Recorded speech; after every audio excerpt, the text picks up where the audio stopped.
Bai Yu, a young man hailing from a quaint fishing village by the sea, possesses an extraordinary birthright. His arrival into this world was anything but ordinary, for he was a time traveler bearing the memories of past life. Yet, for a time traveler, mere memories are of little use. Unless one possesses a golden finger, Bai Yu languished for 18 years, awaiting the moment of his 18th birthday.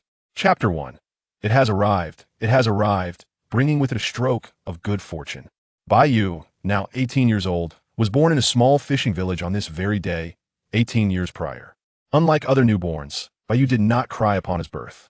Not only did he refrain from crying, but he also lay utterly still. This unusual demeanor led the attending doctor and nurses to momentarily believe him to be stillborn. The sole distinction was that he exhibited signs of life breathing and a heartbeat, yet he remained silent and motionless. Ultimately, he was roused into tears by a firm slap from the nurse, who certainly did not hold back. Bai Yu's bottom was reddened from the impact. Had he not been a newborn with an overall rosy hue, that slap mark posterior would have been remarkably conspicuous.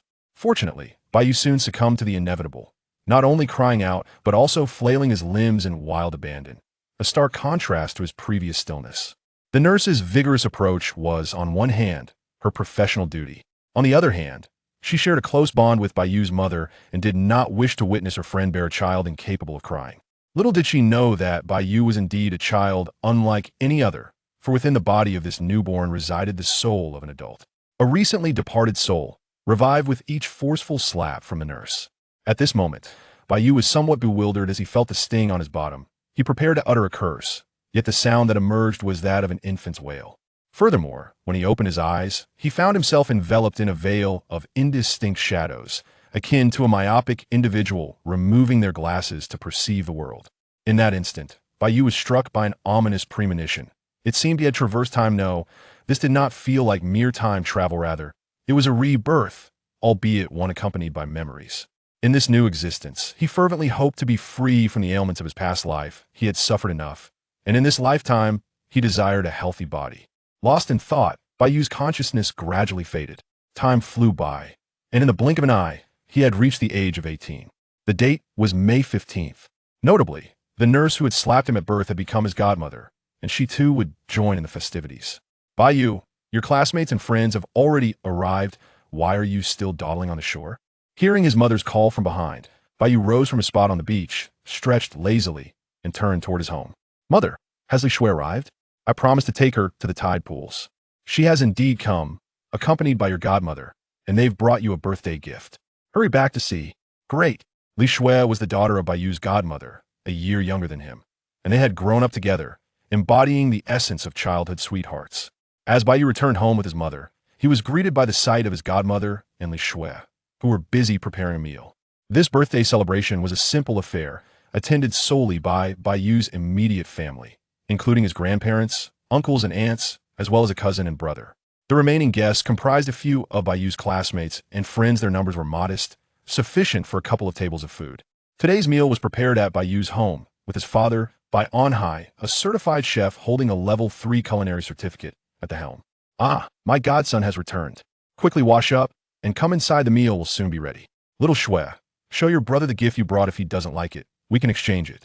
The sight of Bai Yu's return filled his godmother with immense joy. Having been present at his birth, she regarded him as her own child, always thinking of him when good fortune or gifts arose. This year marked the 16th birthday she had celebrated with Bai Yu, with the exception of 2 years when she had been unable to attend due to her own childbirth and confinement. Given her unwavering kindness towards Bai Yu, could he possibly hold a grudge for her slapping him at birth? Of course not. While Bai Yu's mother had recounted the incident as a humorous anecdote, Bai Yu merely regarded it as a laughable memory to be cherished. Li Shui's birthday gift to Bai Yu was a pair of branded sneakers. In this life, Bai Yu was a robust and handsome young man, placing great emphasis on his physical health, especially since he had succumbed to illness in his previous life. His daily routine was meticulously structured. He never stayed up late, refrained from smoking or drinking, and engaged in regular exercise. Bai Yu's sole shortcoming in this life was his lackluster academic performance. In all other respects, he excelled. Throughout both lives, his grades had been dismal, perhaps indicating a lack of innate talent in that area. Nevertheless, this mattered little. Poor academic performance did not preclude university admission.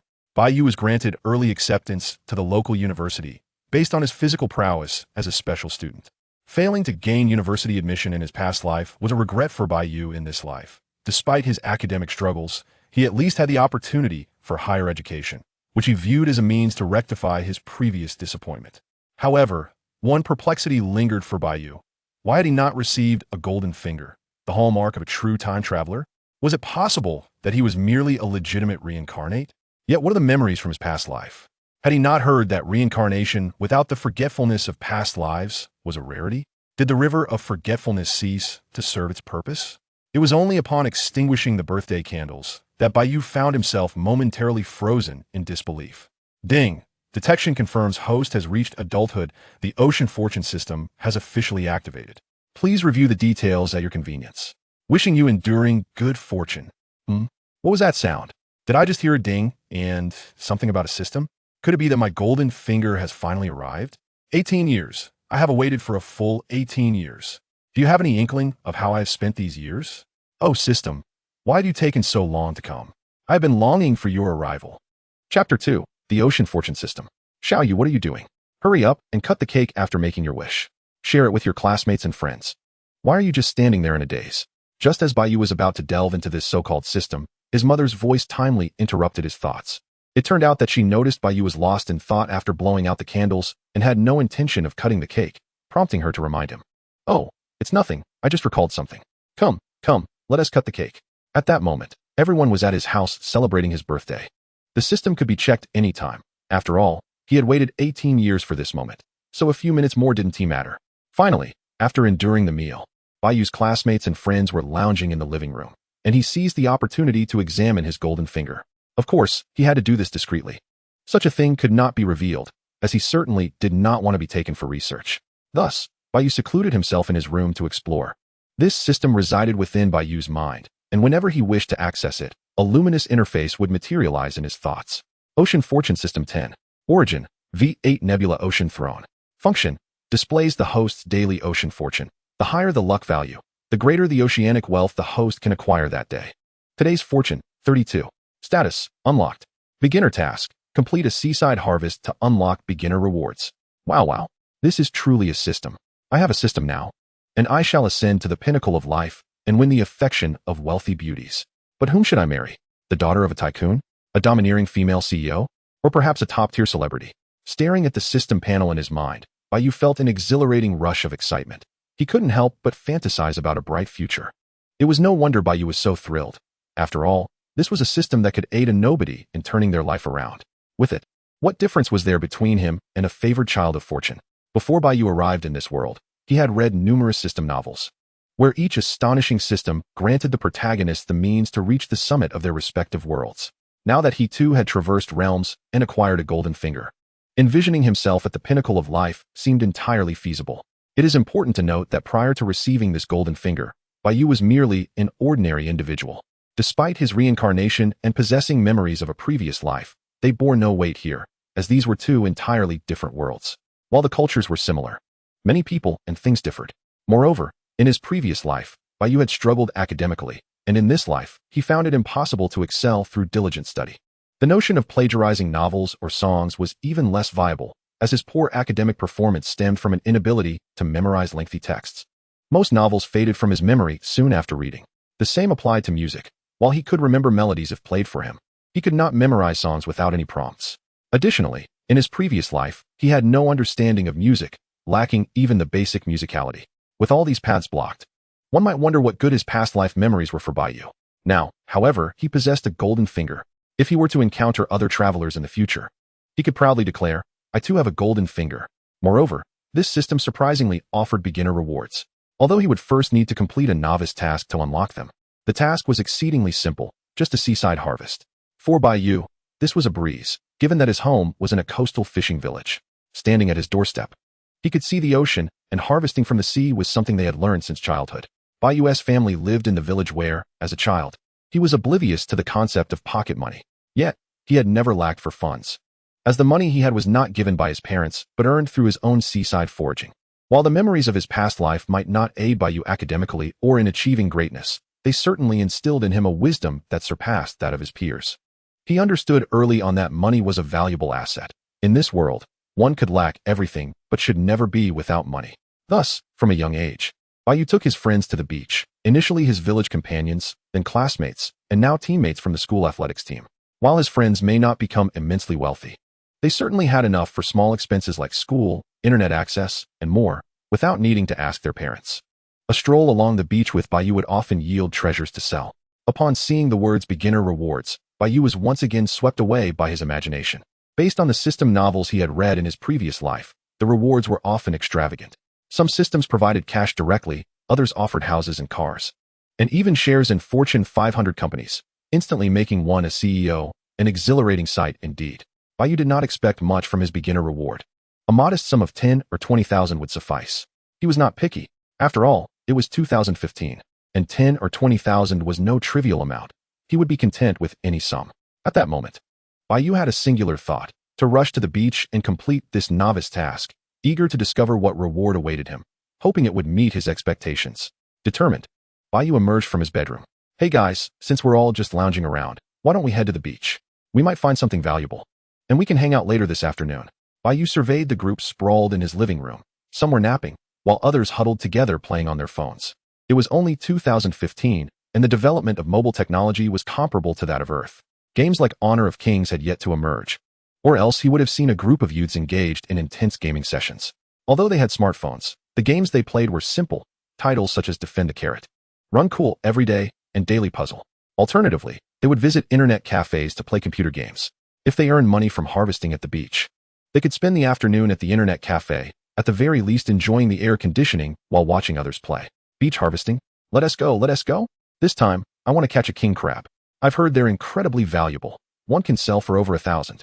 As soon as he heard they were going to the beach, Bai Yu's close friend and childhood buddy, Wang Hai, sprang up from the sofa, eagerly responding to Bai Yu's call. "Catch a king crab? Who said you could just pick those up? They dwell in the deep seas of the Arctic Circle. They are cold water crabs. Where are we? Apart from Sansha, we are the closest to the equator. How could there possibly be king crabs here? Why not? I saw a video on that platform where someone found one right here in Sanya. The video's location was clear, and they caught a wild king crab while beach harvesting. Got tons of likes. Over 1 million. Wang Hai, whose accent did you adopt? Your speech is laden with the distinctive flavor of coarse dialect. Surely, you must frequently indulge in videos from the northeastern regions, for your accent has surely been influenced by them. As for that king crab you were watching, it's nothing but a ruse. Do not be misled. Even if you were to scour every coastline in our country, you would not stumble upon a king crab. The next time you encounter such deceit, report it. This is nothing short of blatant deception." Amidst the discussions surrounding the king crab, Bai Yu and his companions stepped out of the house, making their way toward the beach at their doorstep. Chapter 3: Coastal Foraging. Before long, Bai Yu, accompanied by his friends, arrived at the seaside, where the vast expanse of the ocean met a golden stretch of sandy beach, presenting a rare and breathtaking tableau of nature. The beach in front of their village was quite extensive, spanning 2 to 3 kilometers, and further afield lay a rocky shore.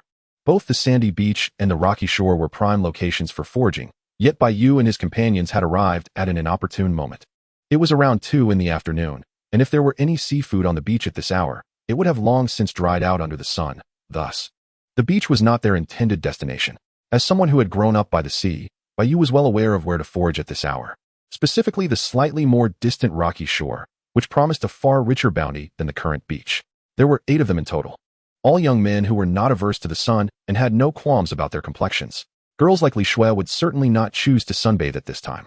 At that moment, Bai Yu, holding a plastic bucket, led the way, his mind occupied by the system panel displaying a luck value of 32. While this number was not particularly high, it was certainly not negligible. He was eager to discover what rewards a luck value of 32 might yield, and how much profit that might translate into. "Xiaohai, let us take a look around here. You're not new to coastal foraging with me, so there is no need for me to remind you to be cautious. Let us all get to work. If you need assistance, just shout, and the brothers will come to help. Let us get started." Upon reaching the rocky shore, Bai Yu took the lead and retrieved his phone. Although the memories from his previous life did not offer him much assistance, they did impart the knowledge that the future would be an era dominated by the internet, particularly one where traffic reigns supreme. In the future, one could lack education and skills, yet if one possessed traffic and went viral, one could earn substantial wealth, regardless of their identity. Bai Yu found himself in the year 2015, when short video platforms were merely in their infancy. Naturally, he was among the first to join, becoming a short video creator on a popular platform. The content he shared was straightforward, videos of his coastal foraging. Initially, his posting frequency was low, not only due to his school commitments, but also because his foraging results were rather meager. While he could earn some pocket money, viewers were not interested in watching him collect trivial finds. They sought the thrill of discovering lobsters, large crabs, and other extraordinary treasures. As a result, Bai Yu's short video account had not gained much traction. 6 months had passed since the previous year, and his follower count lingered at just over 30,000. This number was indeed modest. And those who followed Bai Yu were not captivated by the excitement of his foraging videos, but rather by the sheer misfortune he seemed to embody. Each time he posted a video, viewers would comment in jest, "Another foraging streamer has found a small green dragon. Another streamer has found a big sea cucumber." Reading these comments, Bai Yu's mind conjured the image of a certain individual, a video creator from his past life named Daching, who was also a foraging streamer. Their experiences bore striking similarities, with the only distinction being that Daching thrived during a time when short video platforms had already flourished, and his authentic foraging content attracted a substantial following. In contrast, Bai Yu was navigating the nascent stages of short video creation, where viewers preferred more thrilling or sensational content. As a non-lucky forager, Bai Yu might garner some views, but true followers were unlikely to emerge, for who would want to associate with someone so perpetually unfortunate? Today, Bai Yu intended to film another foraging video, curious to see if the luck value of 32 would grant him any noteworthy finds along the rocky shore. As he pondered this, he sensed a flicker of movement in a rock pool as he leaped over it. Is there something in this water pool? Upon realizing that there was indeed something of interest in the rock pool, Bai Yu promptly halted, standing atop the rock to peer down. Initially, he had little hope for this rock pool. It was small and distanced from the shoreline, with the seawater typically splashed up by waves. This particular rock pool measured about a square meter, its water shallow and crystal clear, allowing for a direct view to the bottom. The fleeting shadow he had glimpsed vanished into the crevices of the rocks, prompting him to lean in closer and inspect the gap. Goodness, my friends, do you see that? There is a large green crab wedged in that crevice. Do you see that yellowish appendage? I assure you, that is definitely a crab claw. Upon spotting what appeared to be the claw of a green crab, Bai Yu immediately aimed his phone at the rocky crevice, explaining as he recorded. Bai Yu was earnest about filming, but due to equipment limitations, he could not record for extended periods. He typically only took out his phone after discovering potential prey, capturing the moment while narrating. At that moment, his phone screen revealed a section of color that was distinctly different from the surrounding rocks. Brothers, when dealing with crabs hiding in rock crevices, we must avoid grabbing them directly, as they can easily pinch you with their claws. Instead, we should employ our tried-and-true method, using the crab-catching tongs we've prepared to extract it. Bai Yu spoke while retrieving a large stainless steel claw from his plastic bucket. There were various types, some designed for catching eels and others specifically for crabs. With the large claw in hand, he inserted it into the rock crevice. After a few moments of prodding, he felt the weight of something substantial within the grip. He quickly pulled the claw out. As he extracted it from the crevice, a vibrant green creature, brandishing 2 prominent claws, emerged alongside it. Chapter 4, A Fortuitous Start. With the capture of a large green crab from the rocky crevice, Bai Yu secured his first successful find of the day's foraging adventure. The blue crab was exceptionally large and remarkably aggressive, even suspended in midair. Its formidable pincers continued to thrash about incessantly. Bai Yu cautiously brought the colossal creature down, quickly comparing its size to his own hand, realizing that it was larger than his palm. It is worth noting that Bai Yu stood at an impressive height of 182 meters, with a palm measuring approximately 20 centimeters, and this crab undoubtedly surpassed a pound in weight. It is a well-known fact that the market value of crabs is determined by their size. The larger the individual, the more precious it becomes. As Bai Yu elaborated on the magnificent blue crab before the camera, he retrieved a zip tie from a bucket to secure its pincers. After completing this task, a smile graced his lips as he strolled away. Naturally, how could he not smile? It had only been a brief while since he had ventured to the shore, and already he had captured a 1-pound blue crab, which could fetch him a handsome sum of at least several dozen yuan. It was truly difficult not to feel elated. Suddenly, as Bai Yu began to seek his next quarry, a piercing scream echoed across the rocky shore. Its high-pitched resonance so intense that none of the onlookers could possibly miss it. All present instinctively turned their gazes toward the source of the commotion, with Bai Yu being no exception. He soon spotted Wang Hai sprinting towards him, a crab clinging tenaciously to his hand, another blue crab, albeit slightly smaller than the one Bai Yu had caught. While Bai Yu had captured his crab, Wang Hai found himself on the receiving end of the creature's grip, an unyielding hold that seemed impossible to shake off. Fortunately, Wang Hai possessed a robust physique, and the crab, weighing only about 200 to 250 grams, lacked the potency to inflict significant harm. Otherwise, had it been Bai Yu's catch, Wang Hai's fingers might have been in jeopardy. "Brother Yu, it's pinching me. Please help me get it off, it hurts," Wang Hai exclaimed, running over the rocks while lamenting his plight. The scene was somewhat comical, his distress contrasting with the ease of his movement across the terrain. "Look at you. I told you to be more cautious, yet you remain oblivious. What do you think the clips in your bucket are for, if not to catch crabs?" Bai Yu admonished, while simultaneously grasping the pincers of Wang Hai's crab and prying them apart with a firm grip. "Thank you, Brother Yu. I'll remember your words," Wang Hai replied with a sheepish grin, scratching his head in acknowledgement. Bai Yu felt a mix of exasperation and affection for his childhood friend. Aware that Wang Hai's intellect was somewhat lacking, it was said that during his birth, a difficult delivery had resulted in a brief period of oxygen deprivation, impairing his cognitive faculties and rendering him a bit slow-witted. From a young age, had it not been for Bai Yu's constant companionship, Wang Hai might have faced severe bullying from their peers given his condition. Despite his towering and muscular stature, his lack of mental acuity made him a target for ridicule. Their enrollment in the same school was largely due to Bai Yu's efforts in training with him since childhood. As Bai Yu's simple philosophy was that if one's intellect was lacking, one could at least cultivate physical strength. He intended for Wang Hai to defend himself against any bullies, never hesitating to retaliate. As fate would have it, their training led them to become exceptional students at the affiliated school of Hai University, where they were both accepted based on their athletic prowess. It was quite remarkable that Wang Hai, who ranked last in academics, and Bai Yu, who was not far behind, were both preemptively admitted to the university. Both were athletes, with Bai Yu specializing in long-distance running events of 5,000 and 10,000 meters, while Wang Hai excelled in sprints, particularly within 1,000 meters. Both were classified as second-tier athletes. Not only the two of them, but also the group accompanying Bai Yu to the shore consisted entirely of second-tier athletes, with 6 hailing from the same village. As the saying goes, birds of a feather flock together, and Bai Yu was well aware of the company he wished to keep. "All right, stop scavenging on your own. Come along with me. Use your phone to record a video, and I'll share half of my catch with you," Bai Yu proposed.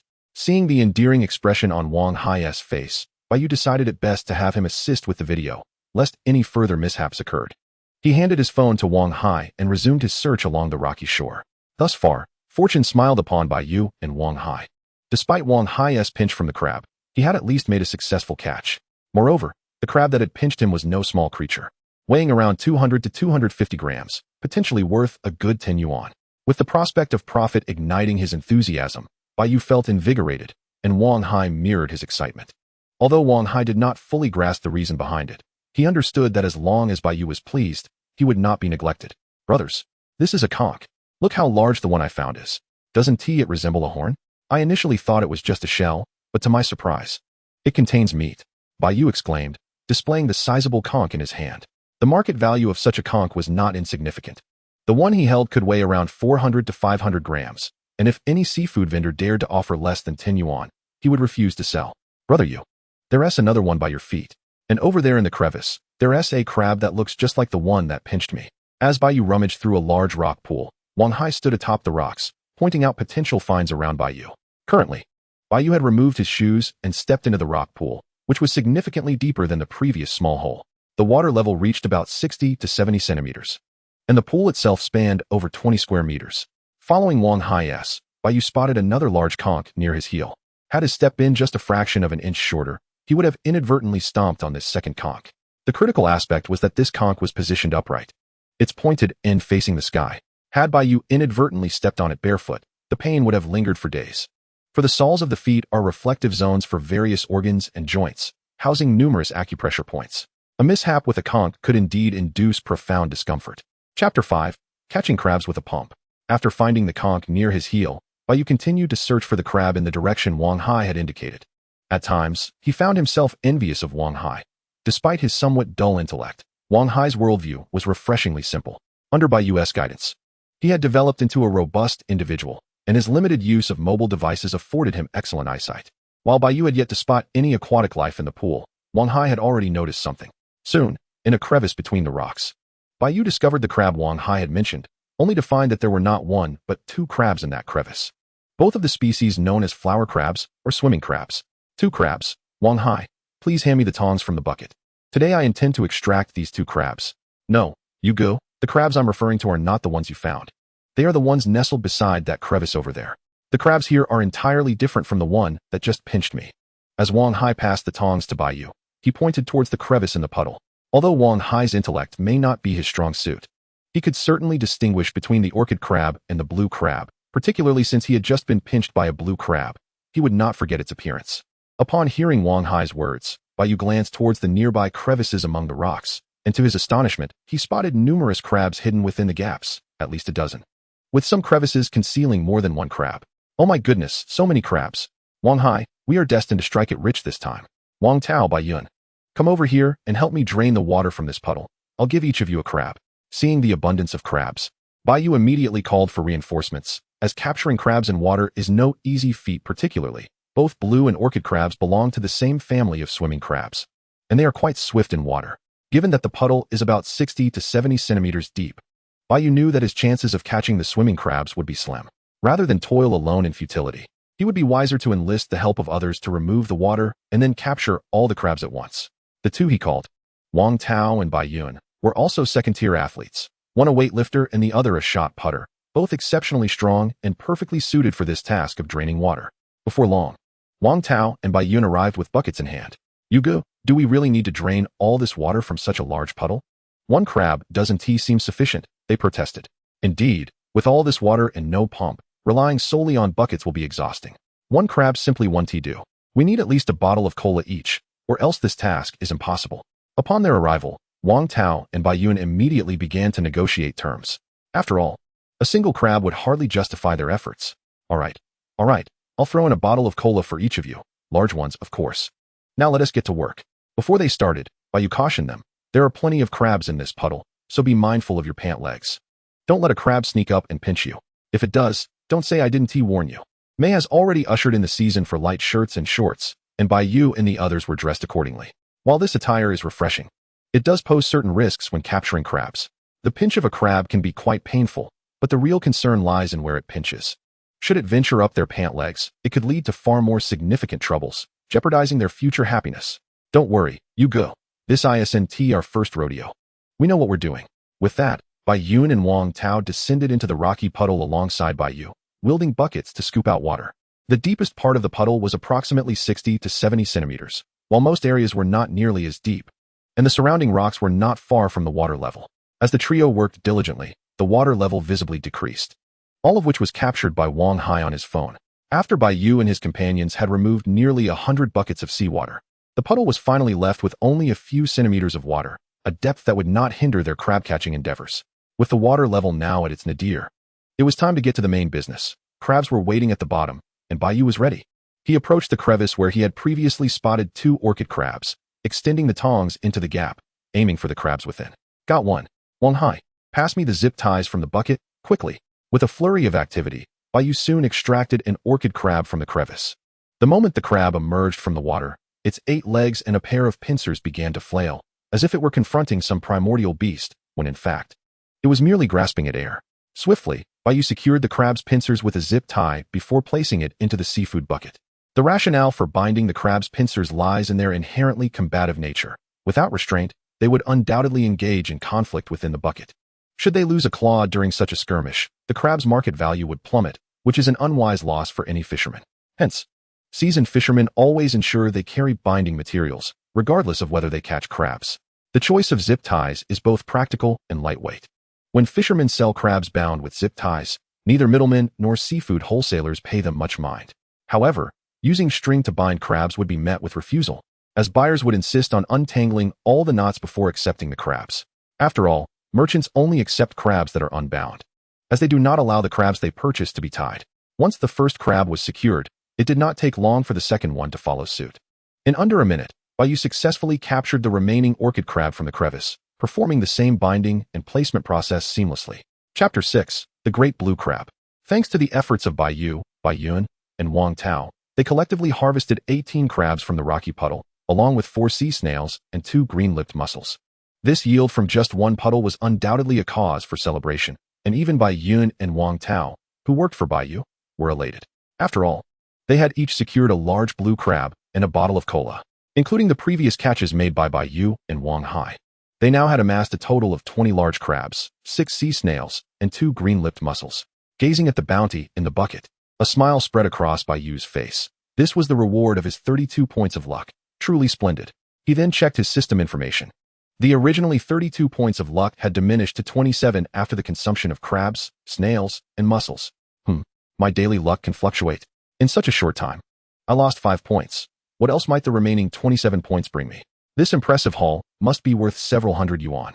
If 5 points of luck equate to this yield, then the remaining 27 points could potentially yield over 1,000 yuan in profit. Do not be deceived by the seemingly modest figure of over 1,000 yuan. One must consider the present time. It's 2015. Bai Yu's parents earn merely 4 to 5,000 yuan a month, so earning over 1,000 in a single day is quite an accomplishment. Ahai, come on. Let us continue our search for fish. If this trend persists, we shall surely strike it rich today. All right, brother Yu. This afternoon, shall we venture into Crossfire or League? If we choose League, I refuse to play support. Your AD skills are rather lackluster, and playing support is dreadfully boring. Bai Yu strode ahead, while Wang Hai followed closely, carrying a bucket and mumbling about wanting to go online. Fine. If we decide to go online this afternoon, I shall play support for you. And I assure you I can be a competent one.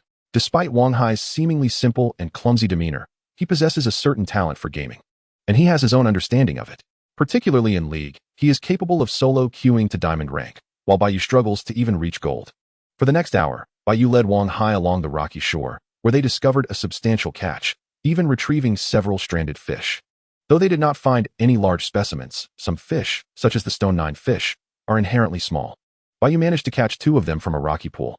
These 2 were rather insignificant, weighing merely half a kilogram in total, but the quantity was disappointingly scant. This is odd. My luck was quite favorable earlier, and I found numerous crabs in mere minutes. Yet, after more than an hour, I haven't encountered a single worthwhile catch. I've only expended 2 points of luck. Could it be that I'm destined for something grand? A giant lobster? Or perhaps a large sea cucumber? What species do we have around here? As Bai Yu pondered, he continued to search for new prey alongside Wang Hai. Suddenly, a splash caught Bai Yu's attention. Distinct from the sound of waves crashing against the rocks, it resembled a heavy object striking the water's surface. Ahai, did you hear that? Yes. It's just the sound of waves. Aren't waves the most common sound by the seaside? Never mind. Asking you is pointless. I shall investigate on my own. Realizing he would gain no answers from Wang Hai, Bai Yu set off to trace the source of the sound. Before long, he discovered a rocky pool from which the noise emanated. Upon inspecting the contents, an exclamation of astonishment escaped his lips. Goodness, is this truly possible? Ahai. Hurry over and fetch the bucket. We are about to strike it rich. I'm on my way. Brother Yu. The phrase "we're going to get rich" seems to be the most common thing I've heard from you today. When exactly will we achieve this wealth? Come see for yourself. Once we capture this creature, we shall be wealthy. Bai Yu took the empty bucket from Wang Hai and descended into the rocky pool to begin his pursuit. The creature that Bai Yu believed would lead to their fortune was a fish, an imposing grouper adorned with mottled brown and green spots, along with several brown and green stripes.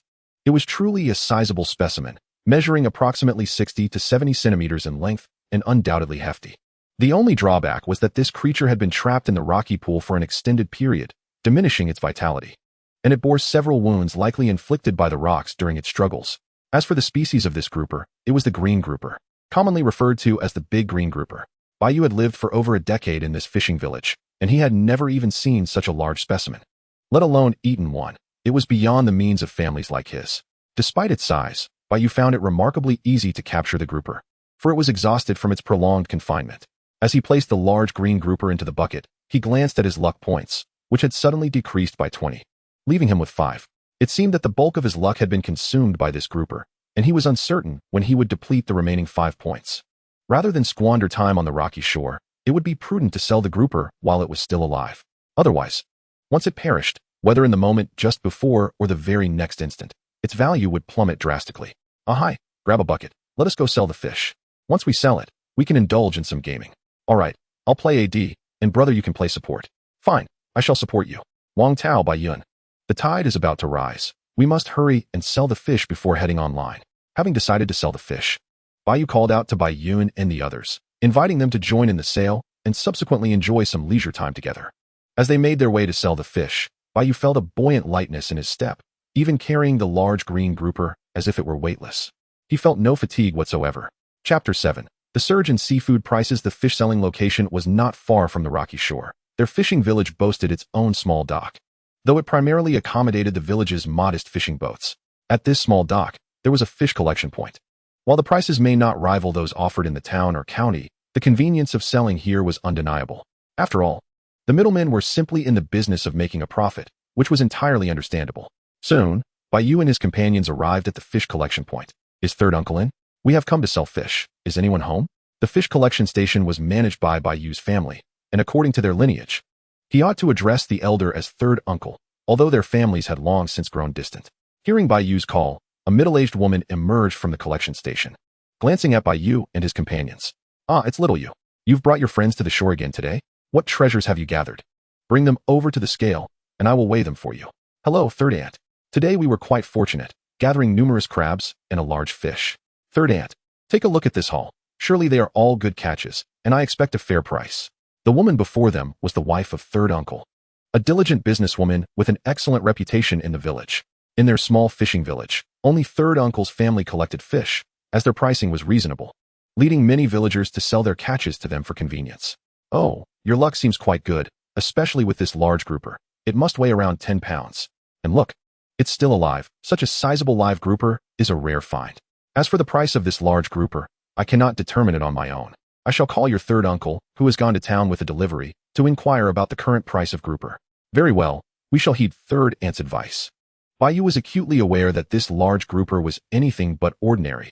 Its impressive size, exceeding half a meter, was certainly noteworthy, for with such species of grouper, the larger the specimen, the more valuable it becomes.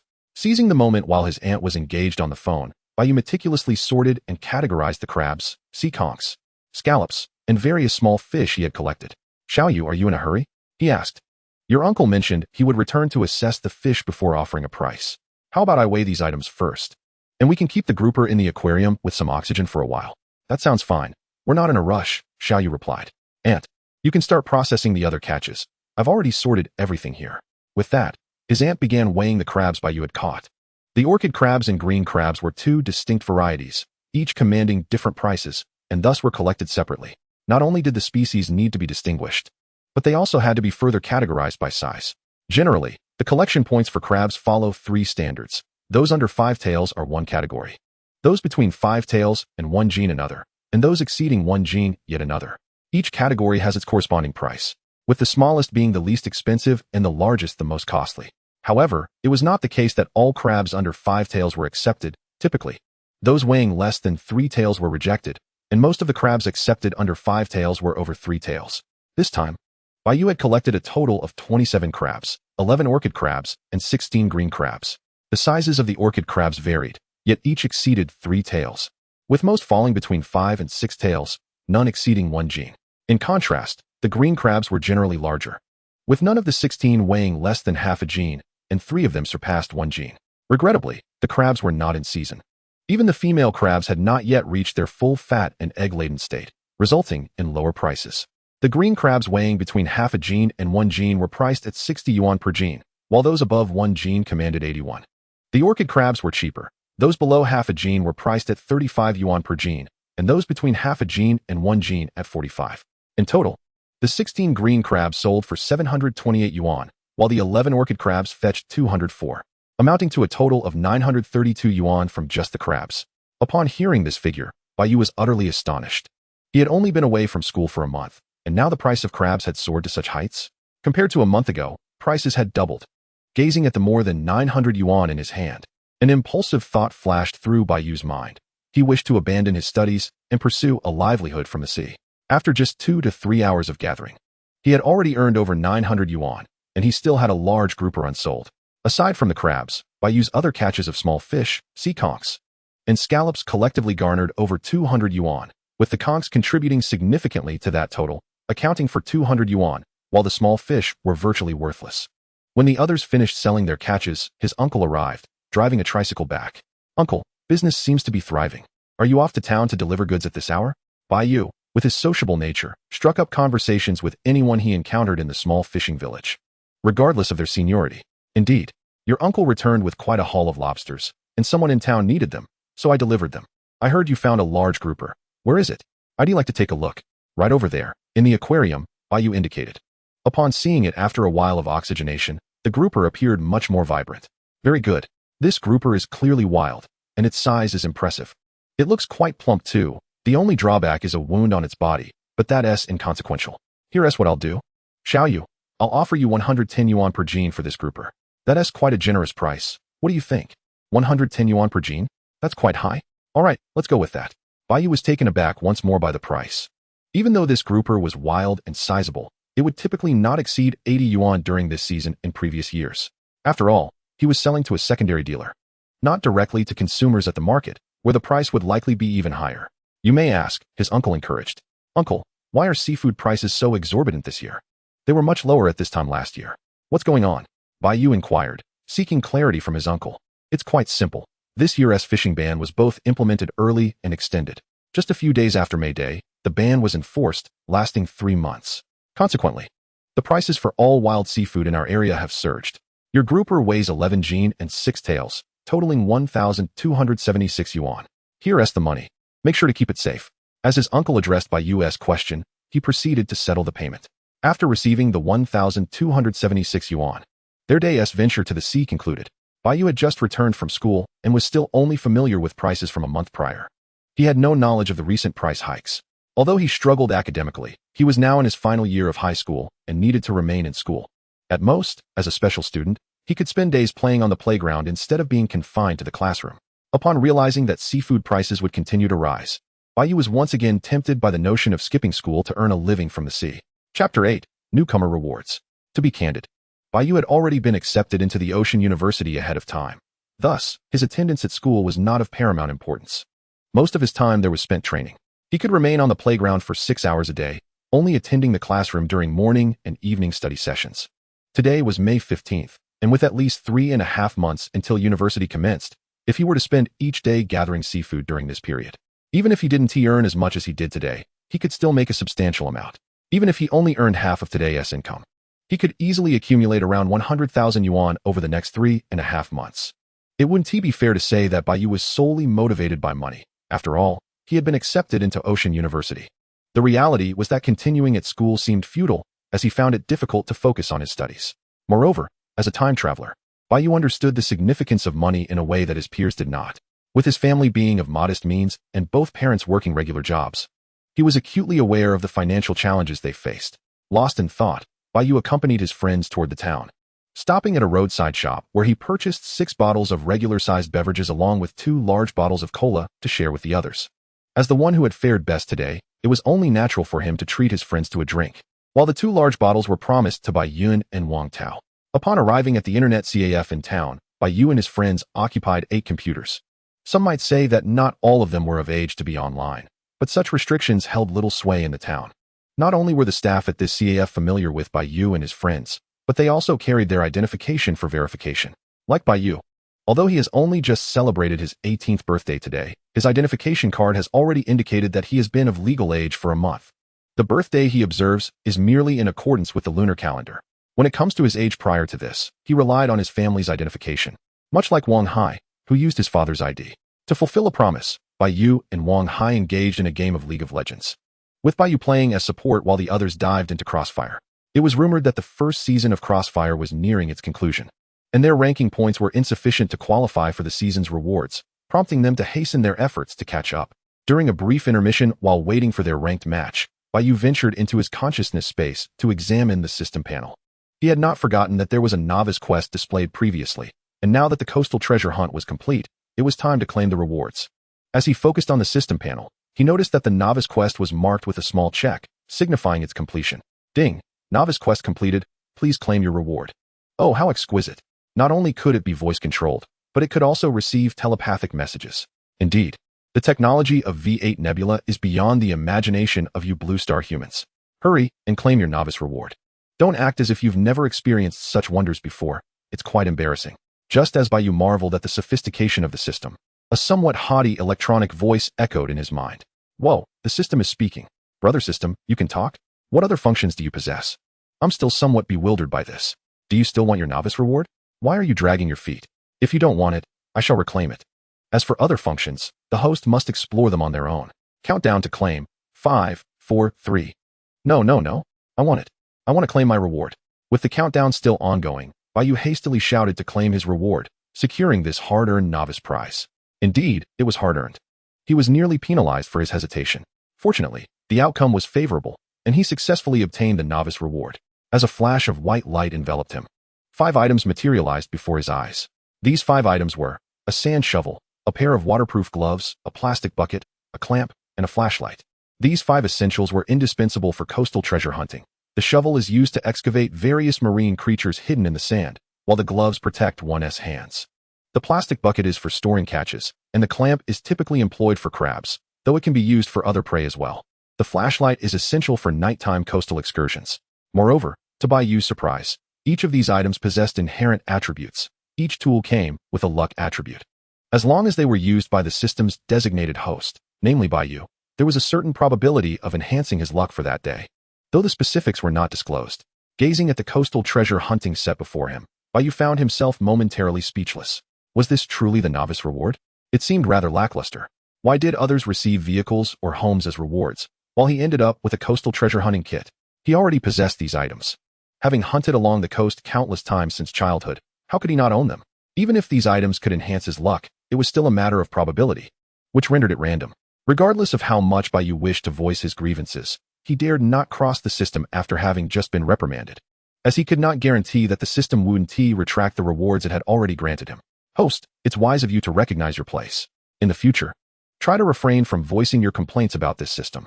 After all, this system is here to assist you, but I am not obligated to do so. Your attitude will also dictate mine. Now, please focus on your game. It's time for you to select your hero. I have some dramas to catch up on. At that moment, Bai Yu was taken aback. Weren't systems supposed to be impressive? If the hostess' attitude was poor, so too would be the system's demeanor. Wasn't he agreed that the system would prioritize the host? Why was his system behaving this way? Moreover, it had the audacity to invade his thoughts. Wasn't that a violation of privacy? I must file a complaint. What's the complaint hotline? I absolutely must lodge a complaint. Hey, Yugu, it's time to pick a hero. I'm playing Lucian. You should select Nami as support for a perfect duo. Unfortunately, Bai Yu's complaints went unanswered by the system, as he was interrupted by Wang Hai, who urged him to select Nami as support, who claimed that Lucian and Nami were a perfect pair. Lucian's official partner was Senna. Upon hearing this, Bai Yu immediately realized something was amiss, as he did not see Senna listed among the heroes available. It was only 2015, and during this period, Senna had yet to be released. Even the official lore did not include a storyline pairing Lucian with her. The only comfort for Bai Yu was that Wang Hai, sitting beside him, seemed completely oblivious to the mention of Senna. As Bai Yu locked in Nami, a momentous 5v5 battle was about to commence. Chapter 9. Returning to school in the afternoon. Bai Yu and his friends spent over 2 hours at the internet CAF, leaving only when the sky darkened. Throughout the afternoon, Bai Yu and Wang Hai performed admirably, securing 4 victories out of 5 matches, thanks to Wang Hai's impressive play and Bai Yu's supportive role. Exiting the CAF, the group split into 2 groups to head home. Bai Yu returned home with his neighbors from the same village, while 2 others headed back to town and the county respectively. On their way home, Bai Yu and Wang Hai discussed the various strategies and maneuvers from their matches, while the others exchanged thoughts on the strengths and weaknesses of different weapons in crossfire. The town was not far from Little Fish Village, and before they knew it, they had returned home. After bidding farewell to Bai Yu and the others, Bai Yu accompanied Wang Hai back to his house. Wang Hai's home was adjacent to Bai Yu's, a mere 20 to 30 meters apart. The reason Bai Yu followed Wang Hai home was to divide their earnings. Crucially, this money could not be given to Wang Hai. Given Wang Hai's personality, he would indiscriminately part with money if anyone approached him for it, regardless of their relationship. In the past, Wang Hai had often been duped out of his pocket money, so Bai Yu had no intention of allowing Wang Hai to handle today as fish selling profits. The total from selling fish was 486 yuan. After deducting 50 yuan for internet use and drinks, 436 yuan remained. Dividing this between them left each with 218 yuan. Upon entering Wang Hai's home, Bai Yu encountered Wang Hai's mother in the yard and promptly greeted her. Hello, Auntie. I brought a Hai back. Oh, it's little you. I heard it's your birthday today. Happy birthday. Thank you, Auntie. This is the money Wang Hai and I earned from our coastal hunt today. This portion is for him. Please keep it for him. After receiving Wang Hai's mother's birthday wishes, Bai Yu handed her the pre-sorted money. You need only to safeguard the money from the ocean for Ah Hai. After all, you are both heading to school tomorrow, so it is best to save it for expenses there. Bai Yu has taken Wang Hai to the shore many times. It has become a tradition that whenever school is on break, he brings Wang Hai along. Each outing typically yields a modest profit, sometimes merely tens of yuan, other times exceeding 100. Wang Hai's mother paid little mind to the money Bai Yu handed over this time, believing it to be the usual sum of a few dozens or 100. Auntie, do take a look at how much we earn this time. We won't need such a large amount at school, Bai Yu remarked as Wang Hai's mother accepted the money. Upon holding it, she immediately sensed something amiss. It felt quite substantial. What on earth? What did you catch today? I've spent a lifetime gathering from the sea and have never earned this much at once. This must be over 1,000 yuan. Wang Hai's mother exclaimed, momentarily stunned. As a villager from a small fishing community, she had lived there for nearly 20 years, having tried her hand at fishing with varying degrees of success. Yet never had she amassed more than 1,000 at a time. Today we were fortunate enough to collect a good number of crabs, and even a large grouper. And with the current high seafood prices, we sold everything for over 2,000 yuan, half for me and half for Ahai. Auntie, please keep this money safe for Ahai. I must head home now, Bai Yu said, preparing to take his leave. Wang Hai accompanied him to the door, watching him walk home, which was just a short distance away. At that moment, Bai Yu's mother had already prepared dinner, eagerly awaiting his return. Upon arrival, Bai Yu handed her 1,000 yuan, keeping only a small portion of the day's earnings for himself. He didn't wish to part with it. But he had no choice. He needed to return to school the next day, and carrying so much money was impractical. Just a couple of 100 yuan would suffice. Leaving it at home was equally risky. He would be away for 10 days to half a month, and there were too many uncertainties about leaving it in his room. As for depositing it in a bank account, regrettably, Bai Yu did not possess one. It is important to note that not everyone can open a bank account. Previously, when Bai Yu was still a minor, he faced numerous restrictions in doing so. Not only were there limits on the bank accounts themselves, but even online payment functions were unavailable to him. Thus, he had never managed to set up an account. In recent years, his earnings from various competitions and his fishing endeavors had been kept separately. Minor sums he retained for himself, while the larger amounts were entrusted to his mother. Currently, he had accumulated around 60 to 70,000 yuan with her, primarily from competition winnings. For dinner, Bai Yu enjoyed seafood noodles, a staple for celebrating his birthday. The dish consisted of a simple broth with a variety of seafood, allowing him to add whatever he desired. Unpretentious, yet delightful. After dinner, Bai Yu retired early to his room to rest, both surprised and slightly unsettled by the system's sudden appearance. After all, he had waited 18 years for a golden finger, and this unexpected development disrupted his original plans. Bai Yu had initially devised two potential paths for himself. One as an athlete, leveraging his well-honed physique. While he didn't expect to achieve great wealth through sports, he was confident it would keep him from hunger. With his current performance in provincial competitions, becoming a physical education teacher or coach seemed entirely feasible. The other option was to become an internet celebrity, focusing on ocean-related content. Capitalizing on his early engagement with short video platforms, in a few years, amassing a substantial following seemed entirely achievable. However, with the system now in play, one focused on maritime fortune, Bai Yu felt compelled to utilize it wisely, fearing he might embarrass himself among those who had traversed dimensions. Upon returning to his room, Bai Yu promptly retrieved his novice rewards from the system space, and in a flash of light, 5 pieces of equipment materialized before him. This astonishing sight prompted him to reflect. The system is truly remarkable. There's no need for flattery, host. These are mere trifles, the system responded. Wow. You can read my thoughts? Is there no privacy left for us? Bai Yu exclaimed. Since our binding, we are one entity. What need have we for privacy? Rest assured. As long as you put in the effort, I shall lead you to the pinnacle of success. Bai Yu cursed vehemently, but the system remained unfazed.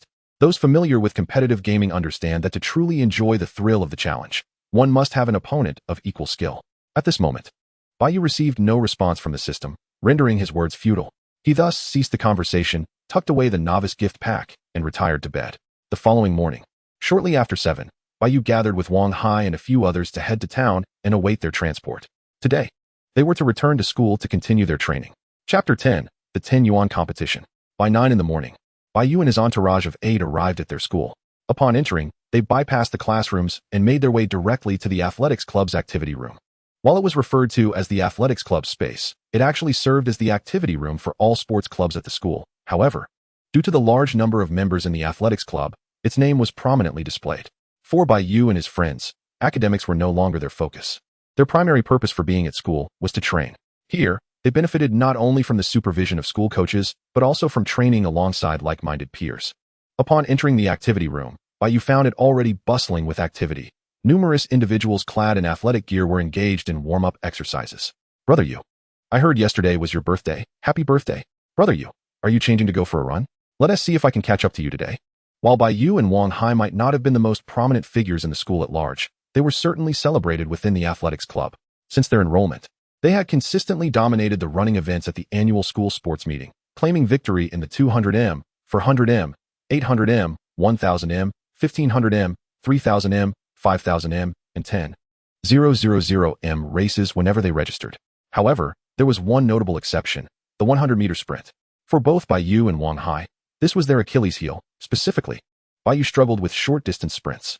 Wang Hai, having trained alongside Bai Yu since childhood, had similarly developed a deficiency in explosive speed. Their best times in the 100 m were 11:74 and 11:13 seconds, respectively, which would not even place them in the top 3 at their school, let alone nationally. The 200 m race told a different story, with Wang Hai achieving a remarkable time of 20:54 seconds. Had he competed in more prestigious events beyond the provincial level, he might have even broken national records with his potential.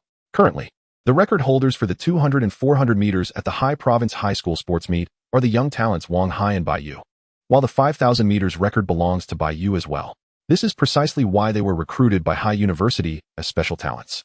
With an eye toward next year's Universiade, after exchanging greetings with the members of the athletics club in the activity room, Bai Yu and Wang Hai donned their sports attire and joined the crowd heading toward the track. "Brother Yu, dare you race me? If you win, I'll give you $10. Are you in?" Upon reaching the track, Qin Kai, who had previously expressed a desire to race Bai Yu in the activity room, approached again. This time, he added an enticing wager of 10 yuan to the stakes. Do not underestimate the value of 10 yuan. After all, Bai Yu and his peers are high school students with limited allowances, and some even have none at all. Given that a single race could yield 10 yuan, can this really be considered trivial? The individual challenging Bai Yu is named Qin Kai, who has consistently secured second place in long-distance events at school sports meets, earning him the moniker Qin II. His motivation for racing Bai Yu is not rooted in defiance, but rather in the hope of unlocking his own potential through competition. He is well aware of his own limitations. Take, for example, the recent provincial high school sports meet. Bai Yu claimed first place in the 3,000 meters, while Qin Kai finished 8th. In the 5,000 meters, Bai Yu shattered the provincial record, whereas Qin Kai failed to reach the finals.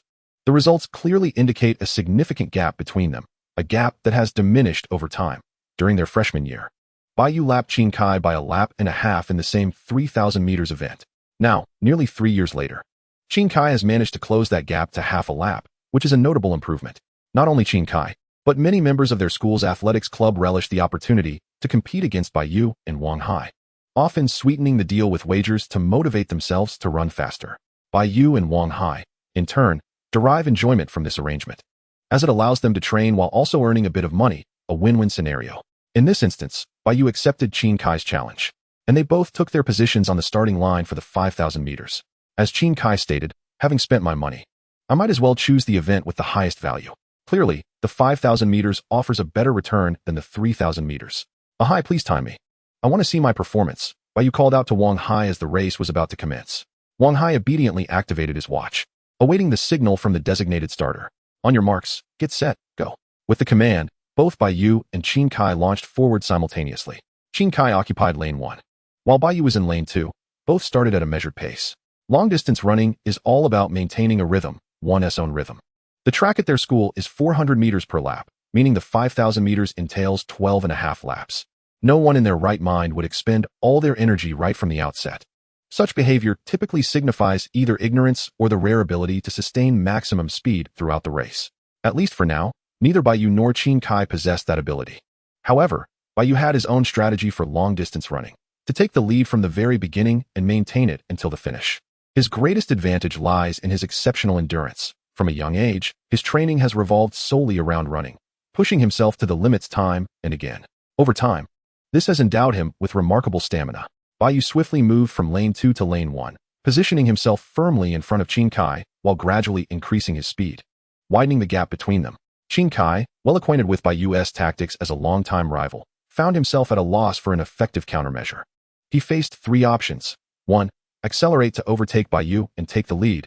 2. Accelerate to draft behind Bai Yu. Or 3. Adhere to his own rhythm and allow Bai Yu to lead. None of these options were ideal. The first 2 would disrupt Qin Kai's rhythm, placing him under Bai Yu's influence, which could lead to his downfall. Opting for the third choice would align perfectly with Bai Yu's strategy. If Qin Kai chose not to accelerate, it would result in a slow demise, watching helplessly as Bai Yu steadily extended his lead. If this were a formal race, Qin Kai might have risked disrupting his rhythm to challenge Bai Yu, but under the current circumstances, he merely aimed to learn from the experience and refine his technique. Therefore, when Bai Yu picked up the pace, Qin Kai followed suit, albeit with limited acceleration, neither overtaking Bai Yu nor closely tailing him. Instead, he slightly quickened his own tempo, believing that if he could run even a second faster than before, the 10 yuan spent would be worthwhile. As anticipated, the outcome revealed Qin Kai watching as Bai Yu slowly pulled ahead. Bai Yu had asked Wang Hai to time him specifically to gauge his limits, initiating his sprint on the 11th lap. The 11th lap signified that only 1,000 meters remained of the 5,000 meters, and Bai Yu began to surge forward. At this point, Qin Kai was over 100 meters behind. Initially, he felt relieved that the gap was smaller than in previous races, indicating progress. However, upon witnessing Bai Yu's acceleration, he felt a wave of frustration wash over him, who sprints during the last 1,000 meters of a 5,000-meter race. He thought, fine. If you're sprinting, I'll sprint too. Let us do this. Under Bai Yu's influence, Qin Kai was compelled to hasten as well. Unfortunately, the physical capacities and endurance levels of individuals vary greatly. Bai Yu's sprint at the 1,000-meter mark stemmed from his comprehensive understanding of his own stamina. He knew he could manage the remaining distance. In just over 2 minutes, Bai Yu completed the final 2.5 laps, while Qin Kai faltered on the last lap. As Bai Yu crossed the finish line, Wang Hai promptly halted the timer. Get someone to help Qin Kai over here. He looks like he might have a stitch. Let us have him walk around the track for a bit. Upon finishing the 5,000 meters, Bai Yu noticed Qin Kai approaching him, albeit unsteadily. It was clear to Bai Yu that Qin Kai was struggling. The other members of the athletics club were aware of his condition, but could not assist until he conceded defeat. Only Bai Yu, as the victor and president of the athletics club, had the authority to send someone to help. Having just completed the 5,000 meters, Bai Yu did not stop. He walked a half lap around the track before settling down among the crowd. Hi, how long did it take me for this 5,000 meters? Bai Yu asked as he took a seat on the football field in the center of the track, accepting a bottle of water from a club member and taking a refreshing swig before inquiring about his time from Wang Hai. Brother Yu, your time has improved again. You finished in 13 minutes and 48 seconds, breaking the 14-minute barrier. Impressive. Soon, Wang Hai announced Bai Yu's remarkable performance. Achieving a time of 13 minutes and 48 seconds places him among the elite in the realm of domestic 5,000-meter races. Even if Wang Hai's timing was slightly unprofessional and had some delays, it surely wouldn't exceed several seconds. Bai Yu genuinely ran under 14 minutes this time. Moreover, he even surpassed his previous provincial competition time by a few seconds. Unfortunately, since it wasn't during an official competition and Wang Hai wasn't a professional judge, this time could only serve as a reference. Qin Kai, what was up with you today? You usually have such endurance. Yet you fell into my pace at the last moment. That's quite uncharacteristic of you. After learning his time, Bai Yu glanced over at Qin Kai, who was lying on the grass. Who told you to accelerate so early? If I hadn't kept up, the distance I worked hard to close would have widened again. This is just a 10 yuan competition. Was it necessary to push so hard? You're running even faster than during an actual race. At that moment, Qin Kai was still recovering. Lying on the lawn, feeling utterly reluctant to move, the sensation of side stitches was unbearable. Old Qin, that's not how you should run. If you had maintained your composure towards the end, although you would have fallen behind me, your time would surely have surpassed that of the last competition. Alas, you couldn't hold back, and now you have no result. Bai Yu offered a brief response to Qin Kai before lying down on the grass himself. As Bai Yu and Qin Kai rested, the other members of the athletics club continued on the track, following Wang Hai as they began their runs.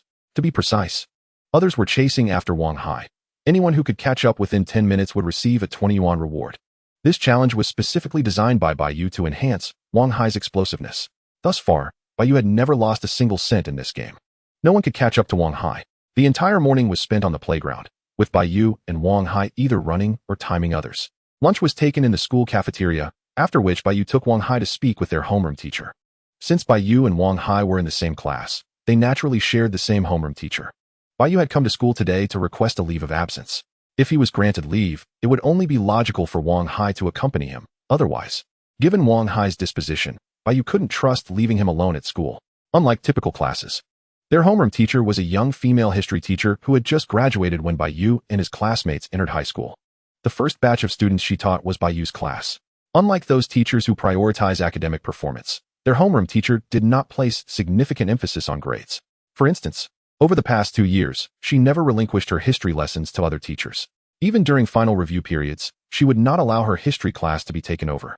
Instead, she would screen historical films for her students, allowing them to relax while still learning history. Despite her indifference to academic performance, this did not imply that Bai Yu's class ranked poorly in their grade. Quite the contrary. Sometimes, the less one cares, the more success tends to gravitate towards them. From freshman to senior year, Bai Yu's class had never fallen outside the top 5 in their grade, and frequently claimed the first position. When Bai Yu and Wang Hai arrived at the office, their homeroom teacher had just returned from lunch. "Teacher, may I discuss something with you?" As soon as he entered the office, Bai Yu approached with a playful grin. Given the teacher's amiable nature, all the students in the class interacted with her as if she were a friend, except for Wang Hai. "Bai Yu, just state your matter and then hurry along." "I wish to take a nap during this brief lunch break," their teacher replied, glancing at Bai Yu and Wang Hai, her tone tinged with exasperation. This was because Bai Yu and Wang Hai were both her greatest successes and failures in her teaching career. Although her teaching career had not been long, and she had only taught one class, her success lay in the fact that the two had been accepted into High University, a prestigious institution in the country, bringing her pride. Her sense of failure stemmed from the fact that they were not admitted based on academic performance, but rather their special talents. If grades were the criteria, Bai Yu might have aspired to attend a decent university, while Wang Hai had no hope at all. Thus, the teacher felt a certain helplessness towards the two. Yet it was merely a sense of helplessness, devoid of any negative feelings. "Teacher, I wish to request a leave of absence. Since both Wang Hai and I have already been accepted to High University, we won't be attending the college entrance examination. Is it possible for us to stop coming to school?" Bai Yu spoke softly, wary that the teacher might deny his request. As he looked at the teacher who was only a few years older than him. "Stop coming to school? Where will you two go? Sleeping at home all day?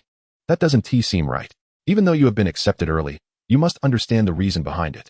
The school still expects you to be present daily, primarily to train alongside the athletics club. The motivation derived from training with a group is something I need not elaborate on." After hearing Bai Yu's request, the teacher initially frowned and then elaborated on his current situation. "I understand all this, and you need not worry. Even if we stop attending school, Wang Hai and I will not cease our training. These habits have become ingrained in us. We would feel uncomfortable if we didn't practice even for a day. Rest assured, when we attend university and participate in major competitions, we will not bring shame to you." Following a discussion between Bai Yu and the teacher, the final decision was that they could skip school, but they must at least complete the week before doing so. Bai Yu reflected on the day of the week, realizing that there were only 3 days left, and he agreed, leading Wang Hai out of the office. Chapter 12, Heading Home.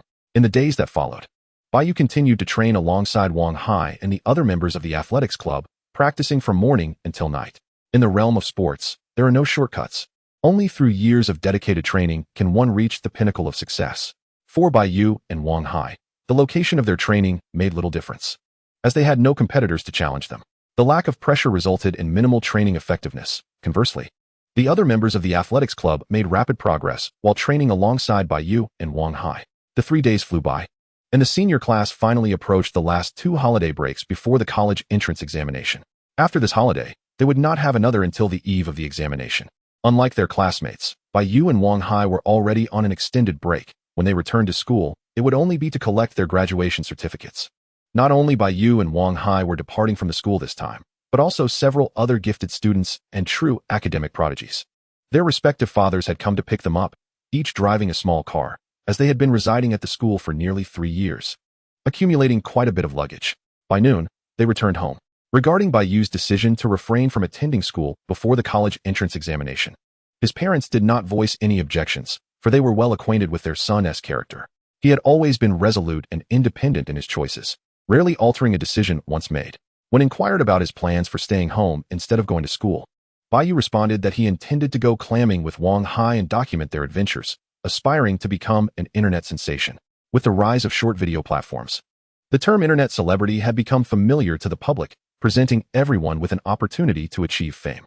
However, opinions on internet celebrities varied widely. Some admired them, while others looked down upon them. Some envied them, and others felt jealousy. As for Bai Yu's aspirations, his parents chose to remain unconcerned, knowing that he and Wang Hai would not neglect their training. Whether Bai Yu would become an internet sensation was of little consequence, as long as he continued his training. His parents believed he would undoubtedly excel in long-distance running in the country. They eagerly anticipated his success in this endeavor, while Bai Yu looked forward to leveraging the system's assistance to become a prominent internet celebrity in clamming. To enhance his prospects as an influencer, Bai Yu recognized the necessity of upgrading his filming equipment, starting with a camcorder. Despite being 2015 and the ubiquity of smartphones, the video quality produced by these devices was limited, often compressing the image quality. Thus, to capture clearer visuals, a camcorder was preferable. Bai Yu invested over 10,000 yuan in an entry-level camcorder, subsequently spending a day and a half teaching Wang Hai how to operate it. They were now ready to embark on their clamming adventure. On the morning of May 22nd, at 6 o'clock, the sun had already risen. Bai Yu and Wang Hai, each carrying a plastic bucket, arrived at the seaside. At this hour, the tide had receded to its lowest point, exposing a vast expanse of beach, where numerous villagers were engaged in harvesting seafood. Indeed, they were digging for seafood. The practice of clamming primarily involved excavation, as most seafood that had not returned to the sea with the tide was left stranded on the beach, left with no choice but to burrow into the sand to retain moisture while awaiting the tide's return. Bai Yu had risen at 5:30, and by the time he called Wang Hai, it was already 6. At this point, they were somewhat late to start clamming. Typically, one would begin as soon as the tide receded. However, the tide schedule in their locale was somewhat inconvenient, receding around 2 in the morning during this season. For Bai Yu, who was committed to maintaining a healthy lifestyle with a routine of early bedtimes and wake-ups, staying up late to clam was out of the question. He preferred to rise early rather than sacrifice his sleep. Thus, here they were, at 6 in the morning, at the beach. Before setting off, Bai Yu had scrutinized the day's luck values multiple times, initially doubting his perception, incredulous about his good fortune. It had been a week since he last visited the beach, and upon awakening that morning, he glanced at the system panel, where he was greeted by 2 9s. He had been internally mocking the system for adopting the 99 free shipping gimmick, only to discover that there was no decimal point between the 9s. The absence of a decimal indicated that his luck value for the day was 99, just shy of the perfect score of 100. Upon seeing this fortunate number, Bai Yu's first thought was to buy a lottery ticket. After all, with such luck, it would be a waste not to. Unfortunately, after a thorough explanation from the system, Bai Yu dismissed the notion, realizing that the ocean system's luck value was only relevant to matters concerning the sea and did not extend to other areas. Once he accepted that wealth would not come through a sudden windfall, he brought Wang Hai to the beach, confident that with 99 luck points, they could still prosper from clamming. As they stepped onto the sand, their clamming journey commenced. True to form, Bai Yu focused on gathering seafood, while Wang Hai handled the newly purchased camcorder, capturing the moments. The morning air by the sea was still a bit chilly. Yet considering that they might wade into the waves while clamming, both wore flip-flops. As Bai Yu's foot touched the sand, he immediately sensed an unusual sensation beneath him, as if he had stepped on something. Most people would instinctively check what they had stepped on, and Bai Yu was no exception. He scraped the sand with his flip-flop and unearthed a large scallop. What? Had he struck gold? This was dry sand. The waves typically did not reach here. How could there be a scallop? Surely it must be a shell? To his astonishment, it was indeed meaty. Hi, did you capture that segment? If not, it's fine. But if you did, I must consider whether to use it. This seems too unbelievable. Finding seafood on dry sand. If I share this, my followers might accuse me of staging it. Chapter 13, The Bamboo Clam. Bai Yu had merely dragged his flip-flop over the sand a couple of times to uncover a large scallop, and notably, this was on dry sand, devoid of any moisture.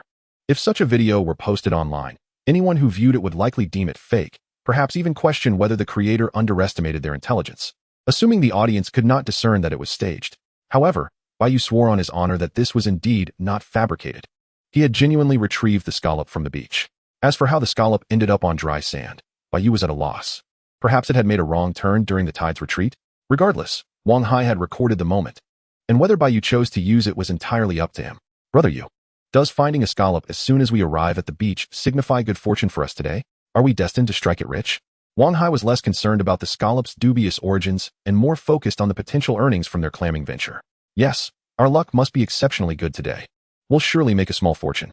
Once we finish clamming, I'll take you to the county for a buffet. You can eat whatever you desire until you're full and satisfied. All right, then I'll treat you to dinner today. You've covered the bill before. This time it's my turn. After placing the scallop into the plastic bucket, Wang Hai followed closely behind Bai Yu.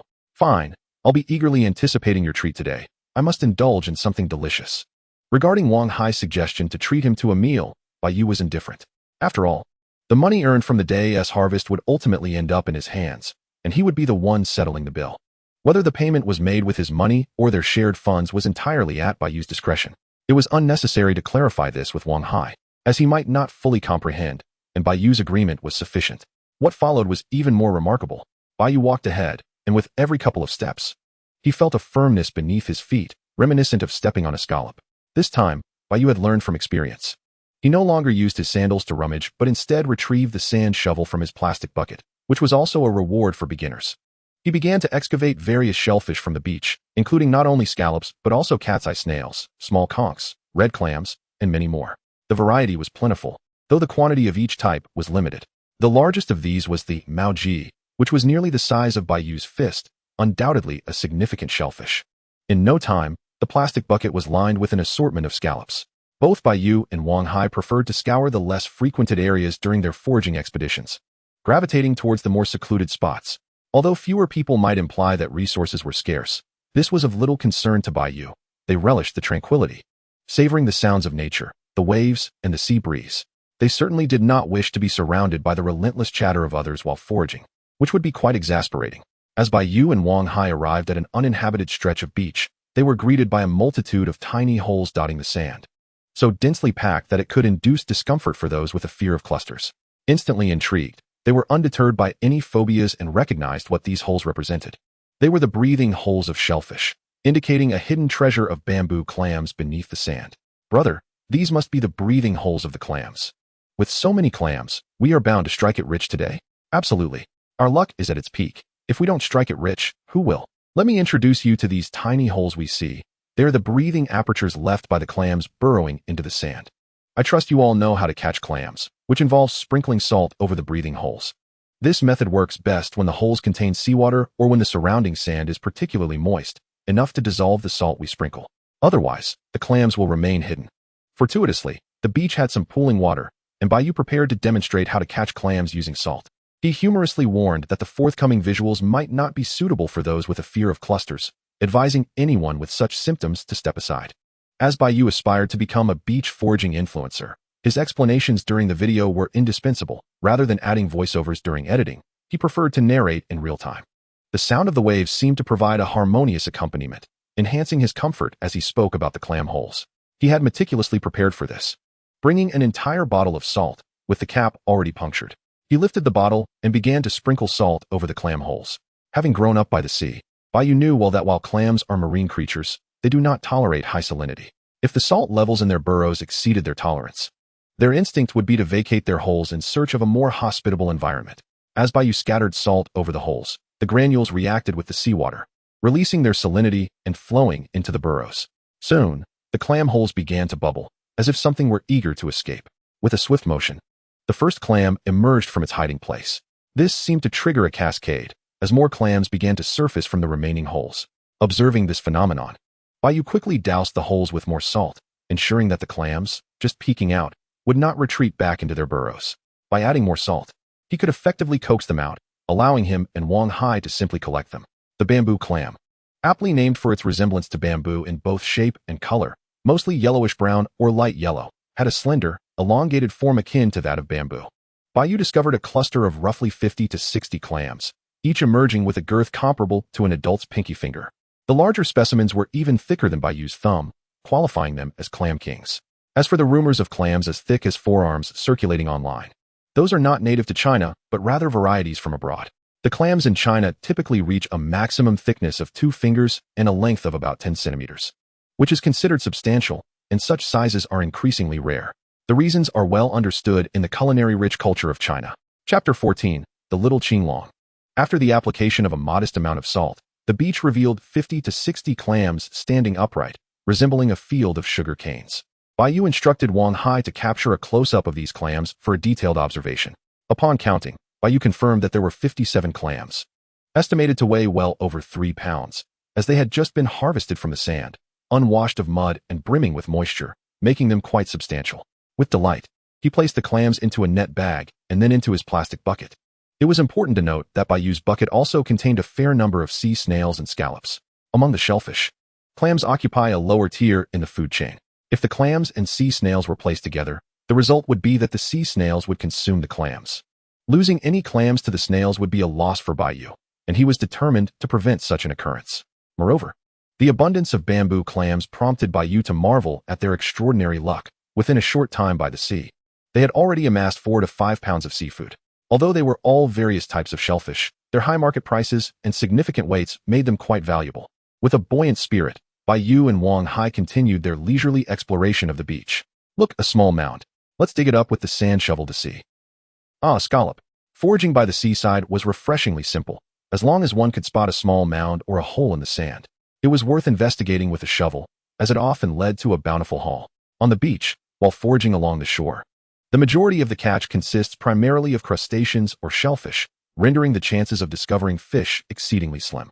During low tide, These crustaceans and mollusks tend to burrow into the sand to preserve their moisture. Hence, whenever one encounters small mounds of sand, there is often a treasure to be found. At this moment, Bai Yu stumbled upon yet another sand mound, which he instantly recognized as one shaped like a crab. Just by observing its form, Bai Yu could surmise what lay beneath the surface. Sure enough, upon parting the sand, a diminutive blue crab emerged. Though its size was hardly more than half the span of Bai Yu's palm, such a minuscule creature held little interest for him, and he promptly cast it back into the sea. Little one, your size is too insignificant. Go fetch your parents. With Bai Yu's parting words, the tiny crab arced gracefully through the air back to the ocean. Whether it would indeed manage to summon its progenitors remained to be seen. For fate can weave unexpected paths. Continuing his search along the sandy expanse, Bai Yu soon discovered another pronounced mound. His rapid identification stemmed from its considerable size, which stood out markedly against the surrounding beach. This mound measured a half-meter in diameter and rose about 10 centimeters above the sand, initially prompting Bai Yu to dismiss it as a mere sandbank formed by receding waters. However, as he approached the mound, he realized his grave misjudgment. It harbored something valuable. He spotted a hole within the mound, roughly the size of his forearm, accompanied by tracks of some arthropods that had traversed the area. Goodness gracious! Could there truly be treasure hidden within such a large mound? What could possibly create such a formation? A blue crab? A spider crab? Surely. It cannot be a sea turtle. Ahai, what do you think lies beneath? Bai Yu mused, peering into the opening but revealing nothing. His speculation about blue and spider crabs arose from their significant sizes. If the mound indeed concealed a crab, it would likely belong to one of these species. Brother Yu, whichever type it is, I hope it's the one we desire. Wang Hai pragmatically hoped for the better option. If that's the case, it might just be a blue crab. Let us not speculate any longer. Let us dig it out and find out.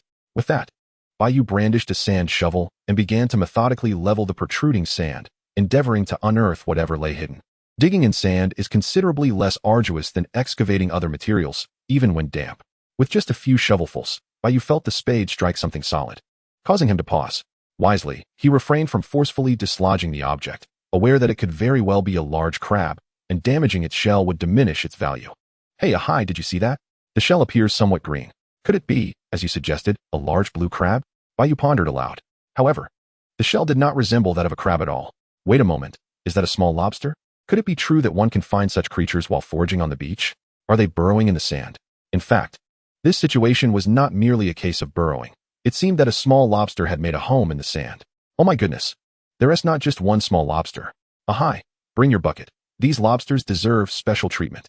As Bai Yu delved deeper, the initially glimpsed green shell was confirmed to belong not to a blue crab, but to a far more valuable small lobster, known as the Chinese lobster. Chinese lobsters, unlike their freshwater counterparts, lack claws and are significantly larger. Bai Yu was momentarily bewildered upon discovering that these lobsters would burrow or create holes in the sand. With no claws to defend themselves, these lobsters posed little threat. As long as one did not insert their fingers into their mouths, they were safe.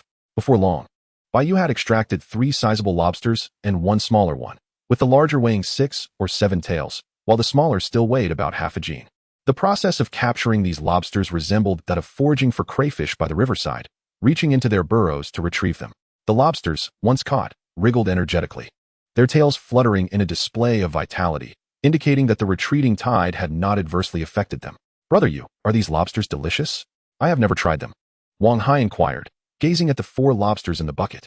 Bai Yu found himself confronted with a soul-searching question. Are they good to eat? Well, truth be told, I have never tasted them either, but I do know they are quite valuable. Even one of these larger ones can fetch over 100. Eating them should not be vastly different from enjoying crayfish. Despite having grown up by the sea, Bai Yu had never indulged in these lobsters. Any he had caught previously had been sold. Thus, when posed the question of their flavor, he could only respond with uncertainty. Well then, crayfish are also quite enjoyable. Wang Hai, not overly concerned with obtaining the answer he sought, simply enjoyed food for its own sake. Afterwards, Bai Yu and Wang Hai continued their leisurely stroll along the beach. The stretch of sand in front of their village was not expansive, and given that several villagers had already visited prior to their arrival, their morning foraging expedition lasted only a little over an hour before Bai Yu decided it was time to wrap things up. The tide was rising. In this brief period, Bai Yu had amassed a commendable haul. Though he had not caught a single fish, he had secured 4 small lobsters, 3 blue crabs, and a plethora of sea snails and clams. He even managed to collect a substantial quantity of razor clams, filling his bucket to the brim. Altogether, Bai Yu's bounty weighed approximately 18 to 19 gene, and he had only expended 15 points of his 99 luck value. leaving him with 84 points remaining. Of those 15 points, 10 were allocated to the lobsters, while the remainder accounted for the other catches. He wondered what kind of seafood would require the remaining luck value to be utilized. As 8 o'clock approached, Bai Yu and Wang Hai each carried a bucket toward the collection station, ready to sell their wares. The collection station, as before, was bustling with villagers selling their seafood when Bai Yu and Wang Hai arrived.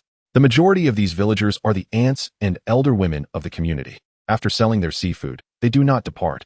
Instead, they linger at the entrance, engaging in idle chatter while observing the morning haul of others. Oh, isn't that the lad from the Bai family? Is he out here again with Xiao Hai during the holiday? Greetings, aunt. Since Hai and I have already been accepted into university, there's little for us to do at school. So we thought it best to return home and catch some seafood to earn a bit of living expenses. As Bai Yu and Wang Hai approached, familiar aunts greeted them warmly.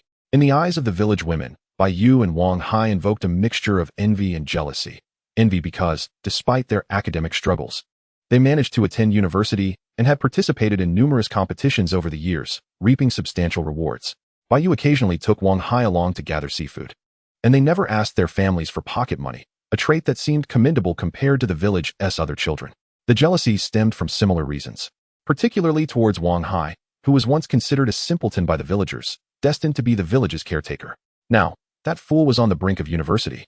And not just any university, but the best in the province. How could such a stark contrast not breed jealousy? Indeed, it seems that fortune favors the foolish these days. Universities seem to accept anyone, without concern for the trouble some may cause. While Bai Yu conversed with several elders, a discordant remark emerged from another group of women, and everyone present recognized whom it referred to. We may not concern ourselves with how schools recruit students, but your Wang Bo might struggle this year in the college entrance examination. Did he mention how he fared in the last mock exam? TSK. Those scores are rather dismal. Upon hearing this, Bai Yu immediately recognized the speaker as Wang Hai's aunt, the wife of his paternal uncle. Ordinarily, one might dismiss the comments of an elder, but this woman had gone too far, suggesting that Wang Hai was foolish. Yes, Wang Hai may have been a bit slow, but he was far from foolish. Perhaps he was indeed simple in the past, but after spending years under Bai Yu's guidance, he had acquired a fair amount of common knowledge. Particularly, he remembered rules and instructions quite well. Otherwise, he would not have been able to compete successfully. Moreover, the accusation that Wang Hai might stir trouble was unfounded. Ever since Bai Yu began bringing Wang Hai along, they had never caused any issues in the village. It was Wang Bo, on the other hand, who had been a constant source of concern, frequently getting into fights. Bai Yu would not indulge in such baseless accusations, and she promptly retaliated with a pointed remark about Wang Bo's academic performance. That individual's grades were even worse than Bai Yu's, both being regulars at the bottom of their class. Yet Bai Yu had her talents, while Wang Bo did not. After this year's college entrance examination, his prospects would likely lead him to either manual labor or a vocational school. After addressing his aunt, Bai Yu led Wang Hai into the purchasing station without uttering a word to her, not even acknowledging her existence. Instead, he greeted others as Bai Yu did, mirroring her every word and completely disregarding his aunt. This infuriated her, more so than if Bai Yu had criticized her son's poor academic performance. Ignoring the bothersome presence, Bai Yu and Wang Hai each carried a bucket into the purchasing station, where Bai Yu called out for his uncle. Uncle, come here for a moment. I have something good to show you. Bai Yu discreetly beckoned his uncle and pulled him aside. What treasure could you possibly have, little you? If it's not impressive, don't blame me for my words. Fear not, uncle, it's definitely something worthwhile. Look at these little lobsters. Aren't they splendid? Wang Hai and I just caught them from the shore, and they're quite sizable. As he pulled his uncle aside, Bai Yu presented the 4 small lobsters from his bucket. Oh, these lobsters are marvelous. You two have had quite the fortune. I've been collecting seafood all morning and haven't seen anyone else catch a single lobster. You've done well. Bai Yu's uncle was genuinely pleased. As he was a middleman in the trade, the better the seafood he received from Bai Yu, the more profit he could make. Furthermore, if he consistently obtained quality goods, he would have more options when selling to his buyers. Uncle, please give me a quote. If it's fair, these 4 lobsters are yours. Rest assured, I won't cheat you. The market price for small lobsters is 198 yuan per jean today. Since this is a purchasing station, it's reasonable for me to earn a little, so I'll offer you 160 yuan per jean. What do you think? Is 198 yuan per jean for small lobsters exorbitant? In all honesty, it is rather steep, especially considering their current location. This coastal province is one of the primary production areas for small lobsters. If the prices here are this high, one can only imagine how much they would fetch inland. However, this was of little concern to Bai Yu. What mattered was that his uncle offered him 160 yuan per jean, a price that was quite fair. The 4 lobsters weighed a little over 3 jean in total, which would amount to about 500 yuan. There was nothing to complain about, so he sold the 4 lobsters to his uncle without hesitation. As for his uncle's claim of being just a middleman with little profit, Bai Yu was skeptical, given the current skyrocketing seafood prices. Today's market price of 198 yuan might rise to over 200 yuan in a few days, or he could sell these lobsters to high-end restaurants. Judging by the appearance and vitality of the lobsters Bai Yu had caught, they could easily endure a few more days of care. After weighing the lobsters, the largest weighed 424 grams, and the smallest 278 grams, totaling 1678 grams, which converted to a little over 3 jin. Therefore, his uncle rounded off the figure, settling with Bai Yu at 3 jin and 4 liang, paying a total of 544 yuan for the lobsters. In addition to the 4 lobsters, they also made a substantial profit from other seafood like scallops, sea conchs, and clams, with sea conchs and cat's eye conchs fetching the highest prices. The impact of the fishing ban had also caused prices to rise, particularly for sea conchs and cat's eye conchs, which were categorized into 3 tiers based on size, ranging from 20 to 80 yuan. Clams also had a decent price, with his uncle offering over 30 yuan, while scallops and hairy clams had little value, only increasing to around 10 yuan post-price hike. The total earnings from over 10 jin of various sea conchs and scallops amounted to over 400 yuan. And combined with the 4 lobsters, his uncle handed them a total of 1,000 yuan. Bai Yu, delighted with the money, left the purchasing station with Wang Hai. Chapter 16, Dining in the County Town. After a busy morning of over an hour's work, earning 1,000 yuan, one must ask, what other job could boast such efficiency? With this substantial sum in hand, Bai Yu led Wang Hai out of the purchasing station and back home. Their morning of seafood gathering had concluded, and the next session was scheduled for this afternoon. Now, the two had another task ahead of them, training. Though the words spoken by Auntie were rather harsh, they contained a kernel of truth. Bai Yu and Wang Hai were not admitted to high university solely based on their academic achievements, but rather through their unique talents. Therefore, to avoid being eliminated by the university, both Bai Yu and Wang Hai must uphold their advantages, leaving no room for complacency in their training. Upon returning home, Bai Yu merely changed into a pair of athletic shoes before seeking out Wang Hai, and together they made their way back to the seaside. Indeed, they returned to the shore once more. Bai Yu had his own training regimen, which involved running on the beach, while Wang Hai engaged in weighted sprints, with a 1-kilogram sandbag strapped to each leg. As anyone familiar with the beach would know, the soft sand makes it challenging to exert force. Running on the beach is vastly different from running on a track, and achieving speed on the sand is a considerable challenge. Not to mention that Wang Hai was running with added weight. Although each bag only increased his load by 1 kilogram, the difficulty was compounded by the sandy terrain. Their daily training took place on the beach, where Wang Hai needed to complete a single leg of the run under full effort, which was approximately 2 kilometers. He repeated this twice in the morning. Bai Yu, on the other hand, was required to run a round trip, totaling about 8 kilometers, without pausing, controlling his own pace. Bai Yu and Wang Hai had been adhering to this training routine for 4 years. Whenever they were home during school breaks, except in extreme weather conditions, they trained relentlessly.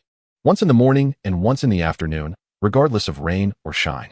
Thus, one should not envy Bai Yu and Wang Hai for their early admission to high university. Their efforts were no less than those of the top students. And in terms of sweat expended, one of them could surpass 100 academic achievers. Training by the sea was monotonous and dull, yet simultaneously relaxed and delightful. The seaside training allowed them to feel the ocean breeze, gaze upon the azure sky, fluffy clouds, and the vast expanse of the sea. At that moment, Bai Yu and Wang Hai resembled 2 spirited youths, soaring on the beach, embraced by the sea wind. After more than 5 minutes, Wang Hai reached the end of the beach first and plopped down on a rock to await Bai Yu's arrival. Indeed, Wang Hai was the first to complete the initial leg. Despite Bai Yu not carrying any weight, he still could not match Wang Hai's speed during the first 2 kilometers. Their training focuses differed substantially. Wang Hai concentrated on short-distance, explosive runs ranging from 200 to 1,500 meters, while Bai Yu's emphasis lay on long-distance runs exceeding 3,000 meters. Sprinting relies on short bursts of speed, while long-distance running is grounded in endurance. These 2 aspects are not comparable. After finishing his first leg, Wang Hai rested for about 20 minutes before embarking on another run, just as Bai Yu was nearing the final 2 kilometers of his distance. Their training lasted about an hour, which included warm-ups and stretching exercises. Although their training might appear casual, it was quite effective for both Bai Yu and Wang Hai. As of now, no classmate had managed to surpass them in their respective areas of expertise. After their training session, Wang Hai was eager to fulfill his promise made during their morning beach outing, to treat Bai Yu to a meal in the county town. However, before heading to the county, they needed to return home to wash off the sweat from their training and change into fresh clothes and shoes. By the time the two brothers rejuvenated themselves and boarded a vehicle to the county, the clock struck 11:30. Perfect timing for lunch. Brother Yu, what was the name of that restaurant you mentioned this morning? The one with unlimited food and drinks. Wang Hai inquired, clearly hungry. Let us go there. I'm starving. Just after disembarking from the bus that connected the town to the county, Wang Hai eagerly insisted on heading to the buffet. Hold on a moment. Let me search online for a buffet with better reviews, Bai Yu replied. Haizawai Seafood and Barbecue Buffet. This one has good reviews. Let us go there. Wang Hai announced as he climbed onto the bus. Bai Yu quickly found a well-rated buffet with an average cost of 298 per person and a variety of dishes. Most importantly, this buffet offered limited supply of small lobsters, which excited both Bai Yu and Wang Hai since they had never tried them before. Shortly thereafter, Bai Yu hailed a taxi straight to the buffet.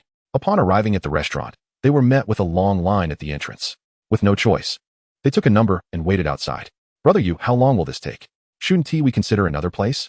Wang Hai questioned. Don't fret. I have a table for two, and we're only 2 tables behind, Bai Yu reassured him. Remember this morning when you asked what small lobster tastes like? This place has them. You'll find out shortly. Although Wang Hai was generally rather dull, he was exceptionally enthusiastic about food, and he could hardly tolerate hunger, unless a more significant temptation awaited him. Having gone to the beach early with Bai Yu and run 4 kilometers along the shore, he was now ravenous. It was the allure of the small lobster that kept him waiting patiently with Bai Yu. As Bai Yu had predicted, their queue moved swiftly, and soon he was ushering Wang Hai inside to purchase their tickets. After locating their seats, he led Wang Hai directly to the station serving small lobsters, which, according to the restaurant's policy, were limited to 1 per person and required a ticket for exchange. There were several preparation methods for the small lobsters, including charcoal grilling and boiling, as well as spicy and cheese-baked varieties. Bai Yu opted for half spicy and half boiled, while Wang Hai selected the other 2 flavors. In addition to the small lobsters, they each ordered a plate of spicy crayfish to compare the differences between the two. Ahai, make sure to grab plenty of meat. We'll need the energy for our afternoon beach outing and training, Bai Yu reminded him. Do you want some watermelon? Just a little. It's not worth much. And we'll never recoup the cost, Bai Yu replied. Recoup the cost? Wang Hai had no concept of such a thing. He was solely focused on whether he could eat his fill and enjoy himself. As long as those 2 criteria were met, that sufficed for him. While Wang Hai went to fetch some fruit, Bai Yu decided to sample the charcoal-grilled small lobster he had just received. Truth be told, the small lobsters at the buffet were rather petite.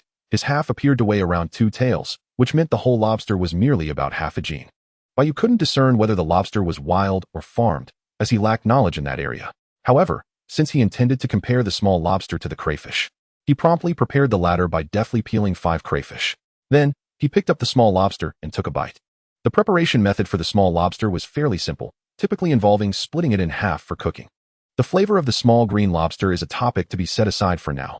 At the very least, it is incredibly convenient to consume. Bai Yu deftly extracted the succulent meat from its tail, pulling it upwards with ease, ensuring that not a morsel remained clinging to the shell. As he savored the entirety of the lobster meat, the exquisite taste of the small green lobster immediately graced his palate. The freshness of the lobster was truly remarkable, living up to its reputation as seafood. Moreover, the meat exhibited a delightful springiness and chewiness, rendering it utterly delectable. It is no wonder that it commands a price exceeding 100 yuan. Bai Yu effortlessly devoured half of the small green lobster in a single bite, before turning his attention to the spicy crayfish. Observing the diminutive tails in his hand, he could not help but recall the previous succulent lobster tail, highlighting the stark contrast between the two. While he could eliminate half of the small green lobster in one bite, he found himself capable of doing the same with 5 crayfish tails. However, in terms of freshness and texture, the latter paled in comparison to the small green lobster. In summary, the crayfish was decisively outclassed. Yet, such a disparity is understandable, considering the price difference between the two. Comparing them is akin to bullying the smaller shrimp. Chapter 17. An afternoon of coastal foraging. By the time Bai Yu and Wang Hai emerged from the buffet restaurant, 2 hours had elapsed. As they lingered until the very last moment. Brother Yu, the dishes at this restaurant are genuinely commendable. We could indulge in as much meat as we desired, with no one keeping tabs on us. We should certainly return here more often, Wang Hai remarked, clearly satisfied with the meal, having feasted to his heart's content. Not only that, but he also took an apple and a bottle of beverage as they left. It is worth noting that both Bai Yu and Wang Hai are athletes. Those who engage in regular exercise understand that daily caloric expenditure is proportional to food intake. Furthermore, at the tender age of 18, they are in their prime for hearty appetites. Thus, to satiate their hunger is no small feat at home. It is not uncommon for them to consume 3 bowls of rice in a single meal. Typically, when members of their athletics club dine out, they opt for buffets. Otherwise, given their appetites, dining elsewhere would be excessively costly, and they may not even leave satisfied. How about we come back here next time? For now, let us return to the village and continue our coastal foraging. The tide is probably receding now, and we might just catch a big wave, Bai Yu suggested. The ocean's tides generally rise and fall twice daily, with each cycle lasting just over 12 hours, culminating in 2 cycles within a span of less than 25 hours. During this season, the tides typically ebb around dawn and again around 1 or 2 in the afternoon.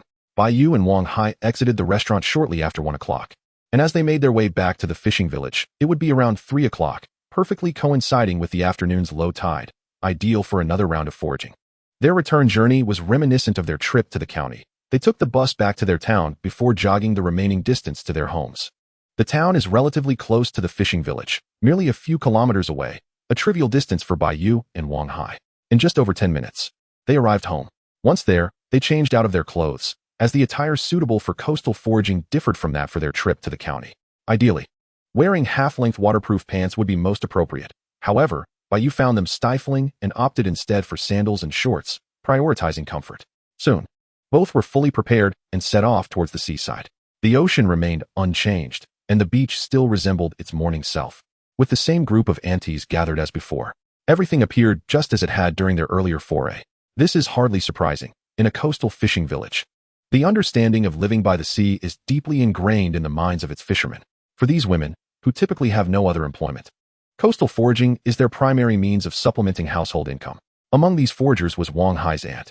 Observing their condition, it was evident that they had arrived at the beach shortly after the tide began to recede, having spent an hour or 2 there, evidenced by the numerous pits they had dug in the sand.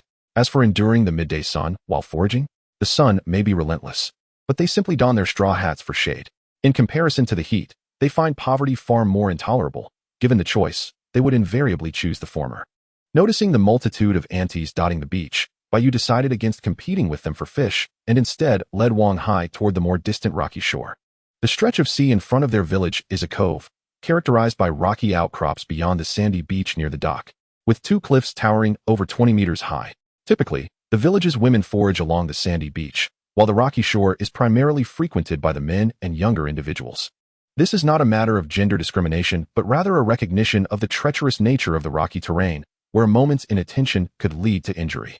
Older women, having experienced a decline in endurance and agility, find foraging in such conditions perilous. Unless someone has discovered valuable items, they generally avoid taking unnecessary risks. With the rocky shore being unsuitable for the women, it presents an opportunity for the village's youth, such as Bai Yu and Wang Hai. They are frequent visitors to the rocky shore, and whenever they have free time, they venture there in search of valuable seafood. In no time, the pair arrived at the rocky shore, each carrying a plastic bucket. Wang Hai held the camera in one hand, just as he had that morning, ready to film Bai Yu's endeavors. As Bai Yu surveyed the rocky terrain, he felt an inexplicable sense of guidance, a premonition that fortune awaited him there. You may wonder about the source of this intuition. Such inquiries are superfluous. Bai Yu is aware of his current auspiciousness. With over 80 points of good fortune yet to be utilized, he is determined not to return home until he has exhausted his luck for the day. Ahai. Stay close with the camera. Ensure you capture every moment ahead.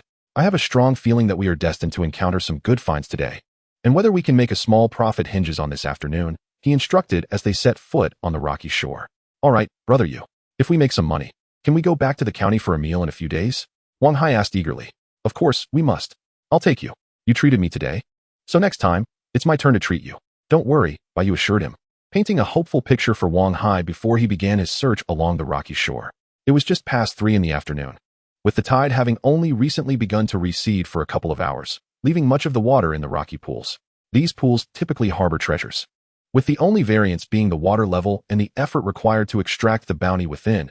Effort and reward must align. Bai Yu was the first to arrive at the location where they had previously caught crabs, a rocky pit that was quite expansive, with ample seawater remaining within. Typically, during low tide, this spot would yield a plethora of marine treasures.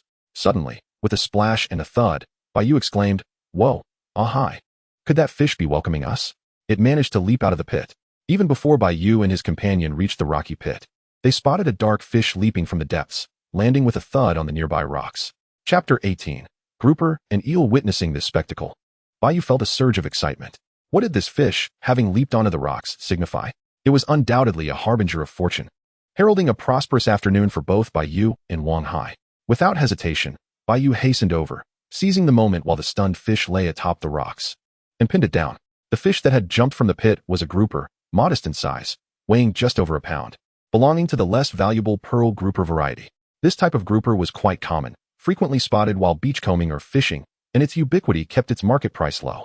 While the price here was low relative to other grouper varieties, it still surpassed that of many other types of fish. According to Bai Yu's understanding of the current market, after several price increases, pearl grouper had risen to 50 yuan per pound, this being the purchase price from vendors, the market price potentially being even higher. The grouper Bai Yu had just caught could easily fetch dozens of yuan when taken to his uncle. This auspicious beginning with a grouper was indeed a promising sign, and Bai Yu delightfully placed the fish into a plastic bucket. He then stood at the edge of the rocky pit, scanning the water for other potential treasures. Brother Yu, there are fish in the water, along with crabs and sea snails. Wait, is that a snake? Brother Yu, there's a snake in here. And it's one that's delicious. While Bai Yu was on the lookout for more prey, Wang Hai was equally engaged, his excitement palpable as he gazed into the water. What you see is not a sea snake, Hai. I've told you several times, that's an eel. A sea eel, Bai Yu corrected him, but he couldn't help but notice the impressive girth of the eel, which must weigh around 7 or 8 pounds. Following Wang Hai's pointing finger, Bai Yu spotted a large, spotted sea eel coiled at the bottom of the pit, its form resembling an uncoiled spring. However, the eel was indeed substantial. While Bai Yu couldn't ascertain its full length at the moment, its thickness was comparable to that of an adult's forearm. To be frank, upon seeing the eel, Bai Yu did not feel particularly elated. This was not due to a lack of value in the eel. On the contrary, such a large specimen was quite valuable, certainly more so than the grouper he had just caught. Bai Yu's lack of excitement stemmed from the eel's fierce reputation. Especially for wild specimens of such size, they were notoriously aggressive, making capture a daunting task. During this outing, Bai Yu and Wang Hai had not brought a net. And even if they had, it would have been ineffective in this rocky pit. The thought of entering the water to catch it was out of the question. The eel's sharp teeth posed a significant risk, and a careless encounter could result in a grievous injury. As for trying to subdue the eel first, that seemed impractical. It was essential to remember that live seafood retained far greater value than dead. This pit contained more than just the eel, a wealth of other marine life was present, including 3 additional pearl groupers, each larger than the last. However, in comparison to the eel, these groupers seemed rather insignificant. Perhaps sensing the threat posed by the eel, the groupers kept their distance, one on the western edge of the pit, while the other 3 remained on the eastern side. Hey, shut up. That big blue crab is mine. You beast. As Bai Yu pondered his next move, a sizable blue crab scuttled past the eel, unperturbed, as if unaware of the predator lurking nearby. But the eel was unconcerned by this indifference. In its eyes, any creature passing by that was smaller than itself was fair game. In a flash, the eel struck, shattering the nearly 1-pound blue crab with a single bite. Indeed, you read that correctly. It was obliterated.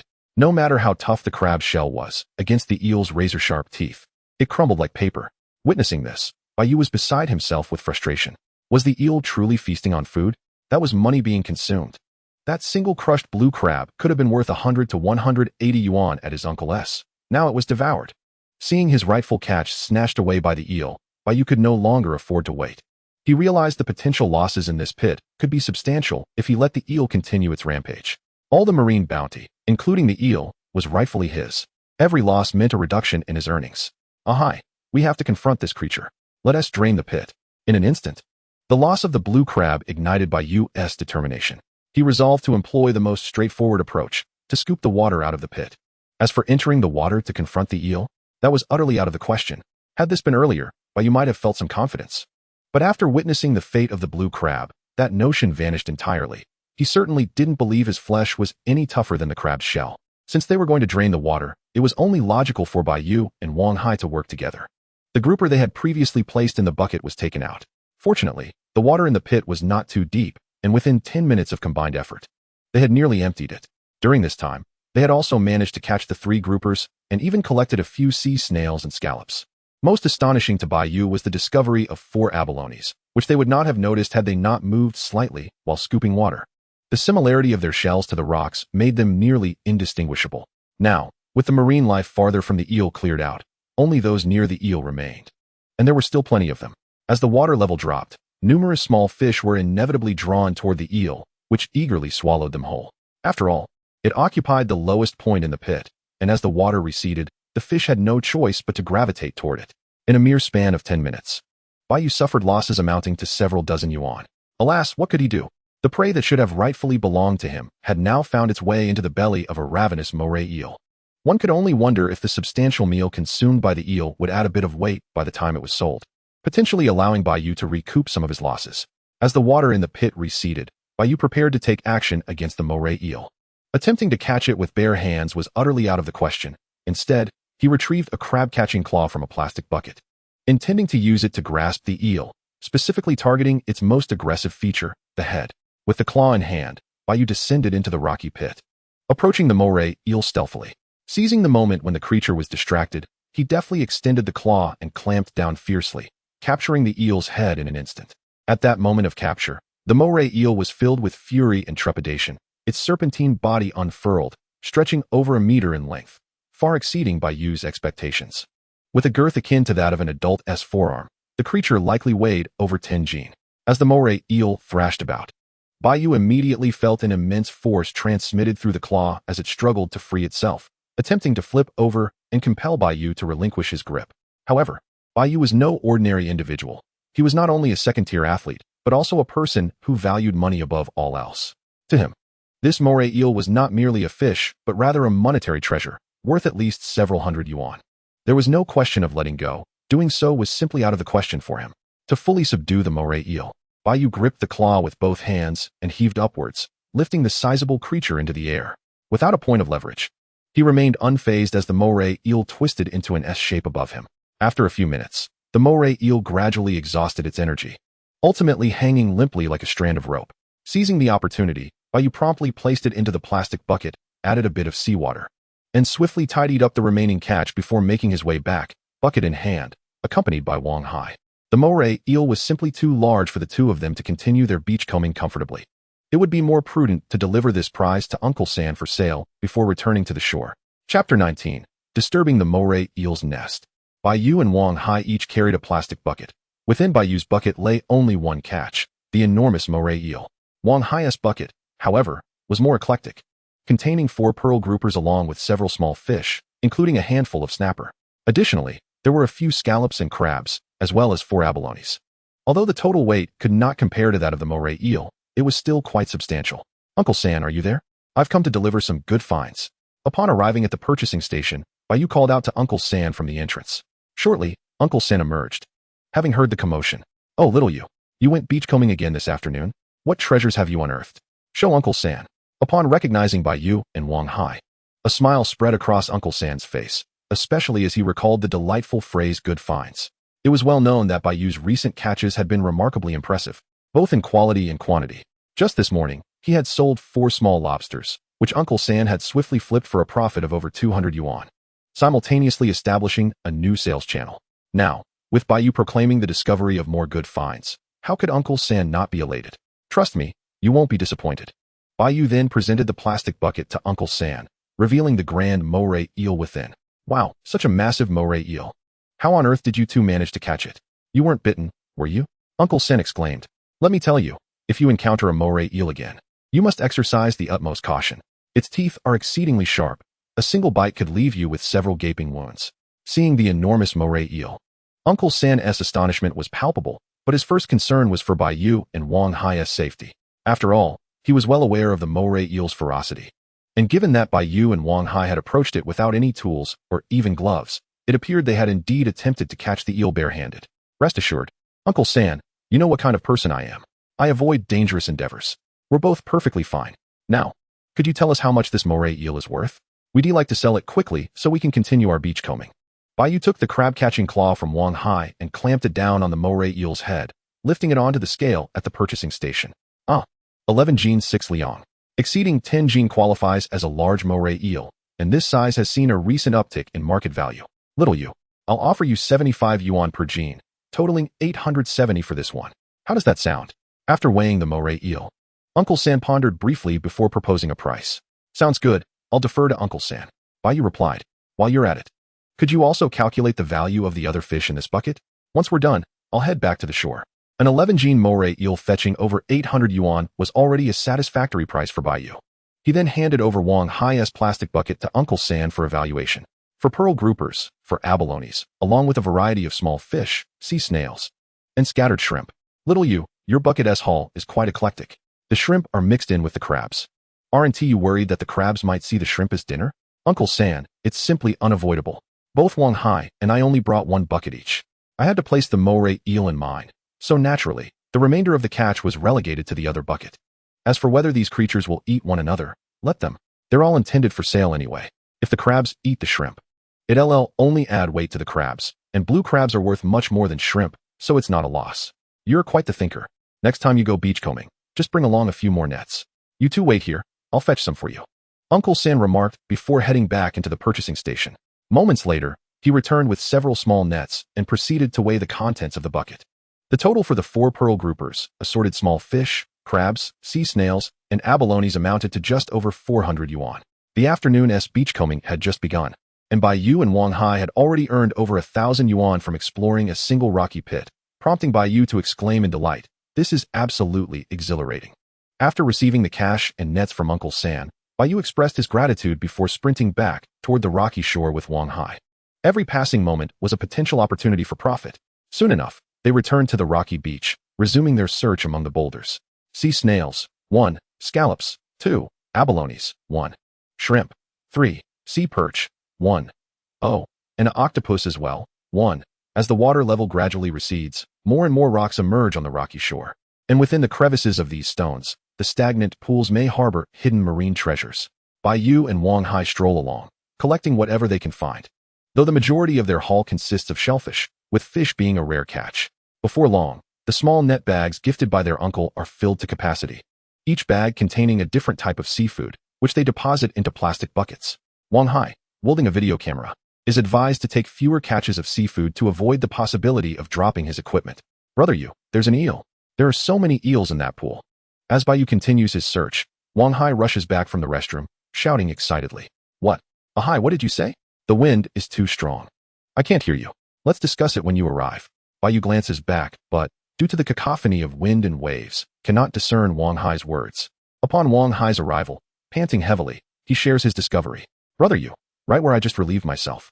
There's a rocky pool teeming with eels, just like the one we caught before, albeit not as large. The spot where you urinated? You didn't actually relieve yourself in that pool, did you? If you did, you'll have to catch the eels yourself. Upon hearing Wang Hai's mention of the restroom, Bai Yu's immediate thought is whether Wang Hai has indeed urinated in the pool. If so, should they still catch the eels? He finds himself in a moral quandary. No. Brother Yu, I'm not foolish. We'll need to scoop water when we catch those eels. If I urinate in there, that would just create more work for myself. Wang Hai confidently explains his reasoning. Well, Ahai, your logic is sound. I find myself at a loss to counter it. All right, lead the way. And let us go catch those eels. Under Wang Hai's guidance, Bai Yu follows him to the rocky pool. This particular pool is not as vast as the one where they previously caught eels, measuring only about 5 to 6 square meters. And the water barely reaches above their ankles. However, the bounty within is indeed abundant. Wang Hai's description of a multitude of eels proves accurate, with at least a dozen present. These eels exhibit varied coloration. Some are gray with spots, others brown with spots, and a few boast a leopard-like pattern. Notably, their sizes are substantial, the smallest appearing to weigh around 3 to 4 pounds, while the larger ones are comparable to the one they sold previously. My goodness, what is this? Why are there so many eels here? Are they congregating for mating or spawning? Observing the swarm of eels, Bai Yu ponders whether the current fishing ban coincides with the eel spawning season. Unfortunately, this question remains unanswered, as Wang Hai cannot provide insight. Brother Yu, let us catch some fish. What are you waiting for? I'm all set. Wang Hai prompts, recognizing Bai Yu's distraction, though not particularly astute. He understands that these eels represent monetary gain. Capturing them means they can afford a meal in the county. Ahai, make sure to hold onto the camera. This is prime footage for an exceptional video episode. Remember to make me look good, Bai Yu declares, arming himself with a crab-catching claw to commence their endeavor. With minimal water in the pool, there is no need to scoop. They can simply use the claw to snatch the eels. A word of caution for all, when encountering eels by the sea, it is advisable to avoid entering the water and maintain a safe distance. Bai Yu adheres to this advice, standing on the rocks and utilizing the length of his claw to reach for the eels' heads. For Bai Yu, the eels in this pool are akin to fish in a barrel. They are trapped with no escape, allowing him ample time to deal with them. Using the crab claw to capture the eels is remarkably safe. Though he may occasionally miss, the eels struggle in vain. Nevertheless, Bai Yu has all the time he needs to play with them. As he stealthily approaches an eel, he extends the claw toward its head and, before it can react, clamps down swiftly to secure it. He quickly hoists it from the water, preventing it from writhing on the rocks to gain leverage. With this methodical approach, the number of eels in the pool diminishes as the count in their plastic buckets increases. After half an hour, Bai Yu successfully captures all the eels, filling their buckets to the brim. In total, they have caught 17 eels, weighing nearly 100 pounds, along with 2 sea snails.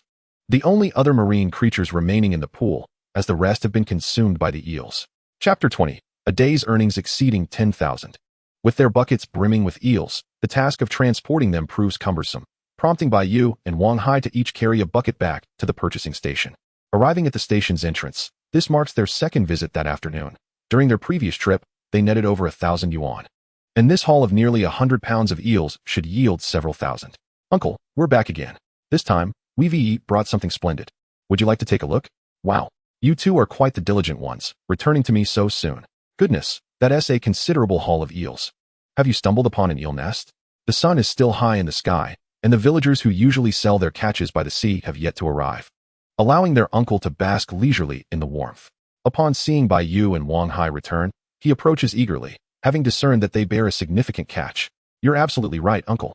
Today, Hai and I might have indeed found an eel nest. We caught all these eels from a single rocky pool. Uncle, why do you think all these eels are gathered together? Is it possible they are here to spawn? Bai Yu recounts the process of catching the eels, while simultaneously posing his curious question. Despite having grown up by the sea and engaging in coastal foraging since childhood, Bai Yu lacks knowledge regarding the habits of certain marine creatures. To have caught so many from one pool, it's quite likely these eels are indeed spawning. Their breeding season typically spans from May to August. However, it's not a cause for concern, as they haven't spawned yet. After explaining, their uncle takes the plastic bucket from Bai Yu, first removing other catches before weighing the eels. 223. Wang Hai's bucket contains nothing but eels, weighing a total of 264. 2 barrels of eels weighed a total of 487, which amounts to 974 pounds, just shy of 100 pounds. This batch of eels was not as large as the previous one. The last eel alone exceeded 10 pounds, placing it in an entirely different category. This time, none of the eels surpassed 10 pounds, and naturally, the price could not compare to that of the previous hefty eel. The price offered by Uncle San was 60 per pound, a uniform rate for all eels. Bai Yu had no objections to this, as it was not his first time selling fish to Uncle San, and he recognized the fairness of the price. This batch of eels weighed a substantial 97 pounds and 4 ounces, translating to a sale price of 5,844 yuan. Do not be astonished. This figure was not derived from Bai Yu's mental calculations. He lacked such ability, but was calculated using the calculator on his phone. Besides these dozen or so eels, their barrels contained other catches, and after Uncle San weighed them, including the eels, he transferred a total of 6,000 yuan to Bai Yu. In the past, Bai Yu always received cash, but this time the amount was rather considerable. With 6,000 yuan, in addition to the over 1,000 yuan he had already received, it was cumbersome to conceal such a sum while dressed in a t-shirt and shorts. Fortunately, having recently turned 18, he had completed the real name verification for WeChat, allowing for large transfers, so he requested Uncle San to transfer the 6,000 yuan to his WeChat account. Uncle San, with this many eels, you must be making quite a profit, right? Is it still easy to operate in your line of work? After lugging over 40 pounds of fish for several miles, even Bai Yu, being athletic, felt utterly exhausted. Seizing the moment after selling the fish, he asked Wang Hai to buy a few bottles of drinks to quench their thirst while conversing with Uncle San. Xiao Yu, we are indeed relatives, so I won't hide anything from you. While I can make money collecting fish here, the profits are quite limited. After all, we are just a small fishing village with a modest dock and a pitifully small number of fishing boats. I usually rely on the villagers to gather some goods. Just from the eels you caught today, I can say I will earn at least this much, Uncle San stated, raising a finger. Observing Uncle San's gesture, Bai Yu understood that Uncle San would earn no less than 1,000 yuan from this batch of eels. Bai Yu had nothing to contest, as this was rightfully Uncle San's earnings. After all, this was his profession, and he certainly had his own methods in the fish-selling business. If the tables were turned, Bai Yu could not guarantee he could sell these eels at a high price. Anything that could not be sold held no value. All right, Uncle San, you continue with your work. Wang Hai and I will see if we can find some more good catches and bring them back to you. Just then, Wang Hai returned with several bottles of drinks, and Bai Yu handed one to Uncle San before departing with Wang Hai. Over an hour later, Bai Yu and Wang Hai reappeared at the entrance of the collection station. This time, their haul was even more remarkable. Their barrels contained only eels, with not a single other fish, let alone any seafood. Uncle San, we're back. Are you at home? It's Xiao Yu. Your Uncle San went to the city to deliver goods. Have you two managed to gather another load of seafood? It's not more eels again, is it? The person who emerged from the collection station was not Uncle San, but Aunt San. According to her, Uncle San had taken today's catch of eels into the city for delivery. Aunt San, you're impressive. You knew we had caught something even before seeing it. Could you please weigh it for us? Bai Yu replied as he approached with the plastic barrels. Goodness, 2 barrels of eels again? Xiao Yu, tell me the truth. These eels aren't from someone's aquaculture farm, are they? Aunt San did not express joy upon seeing the 2 barrels filled with eels. Rather, she inquired about their origin. Logically, she shouldn't have asked. But the sheer volume of eels Bai Yu and Wang Hai brought in today seemed implausible for a simple beach gathering. After all, who could catch over 200 pounds of eels in just a few hours? Rather than focusing on collecting so many eels from Bai Yu, Aunt San was more concerned that the 2 boys might have ventured into someone's aquaculture farm to catch them. Aunt San, we really caught these at the rocky shore. Besides, there's no aquaculture farm around here. Bai Yu continued, you wouldn't believe it. There were so many eels at the rocky shore today that we couldn't catch them all. Once I finish selling this lot, I'm planning to take a few more people with me to catch more. He added, has my brother finished school? If so, I can take him along to catch eels. The money could serve as his pocket money. Bai Yu understood Aunt San's concerns well. After all, anyone would find it hard to believe that 2 boys could catch over 200 pounds of eels in a short time. As for taking others to the rocky shore to catch eels, it wasn't that Bai Yu was unwilling to earn more, but rather that the eels there were simply too abundant to catch alone. Before coming to the collection station, Bai Yu and Wang Hai had taken extra time to scout the rocky shore, and in just a few minutes, they had discovered hundreds of eels. The time was already late, and darkness was approaching, making it even more inconvenient to gather eels. With the tide about to rise, they had little time left. Rather than allowing these eels to return to the ocean with the rising tide, it would be wiser to inform some villagers, which would also help them build goodwill within the community. Of course, this information wouldn't be shared indiscriminately. Bai Yu would choose carefully whom to inform. Specifically those villagers with whom their families had good relations. There are still eels at the rocky shore? Wait here, I'll call your brother.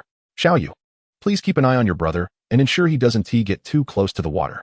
After calculating the accounts for Bai Yu and Wang Hai, Aunt San took out her phone to call her son. Upon learning he could keep half of today's earnings, he appeared before Bai Yu in just 3 minutes. Simultaneously, Aunt San transferred the earnings from this catch to Bai Yu, amounting to over 6,200 yuan, just like last time. In merely one afternoon, Bai Yu and Wang Hai had earned over 10,000 yuan from gathering eels. Even if they decided to stop for the day and return home to rest, they would each have earned 6,000 to 7,000 yuan, surpassing the monthly wage of an average person. Chapter 21. Taking others to catch eels. Uncle San's son is named Bai Hao. He is only 16 years old and has just started his first year of high school. While waiting for him, Bai Yu and Wang Hai did not remain idle. They also called their relatives. Bai Yu called his father, who should have finished work and be home cooking dinner by now. Although his father usually did the cooking, today, with money to be made, he could take a day off. Bai Yu asked his mother to prepare dinner, and he requested his father to bring his sister along with 2 plastic barrels to the seaside. Following that, he called various relatives, including his second uncle, second aunt, third uncle, and second aunt, among others. Unlike Wang Hai, Bai Yu's family maintained good relationships with relatives on both sides. They treated Bai Yu and his sister well, and they had never missed giving them red envelopes during holidays. Although the money rarely reached Bai Yu and his sister directly, these elders genuinely cared for them. Good fortune has arrived, and naturally, Bai Yu would not forget about them. Thus, the calls began to pour out one after another. Wang Hai, too, was in a similar situation. Although their family's relationship with their uncle was strained, they still had other relatives. Within mere minutes, Bai Yu found herself surrounded by more than a dozen relatives, each carrying a plastic bucket, ranging from youthful teenagers to middle-aged individuals. In response to the phone call from Bai Yu and Wang Hai, these relatives had sent out the younger members, or, in the case of those without children, had come themselves.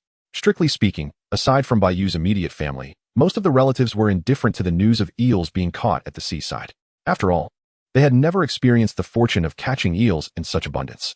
Nonetheless, when invited by the 2 children, they sent those with idle time to join the expedition. As the group gathered, Bai Yu and Wang Hai led them toward the rocky beach.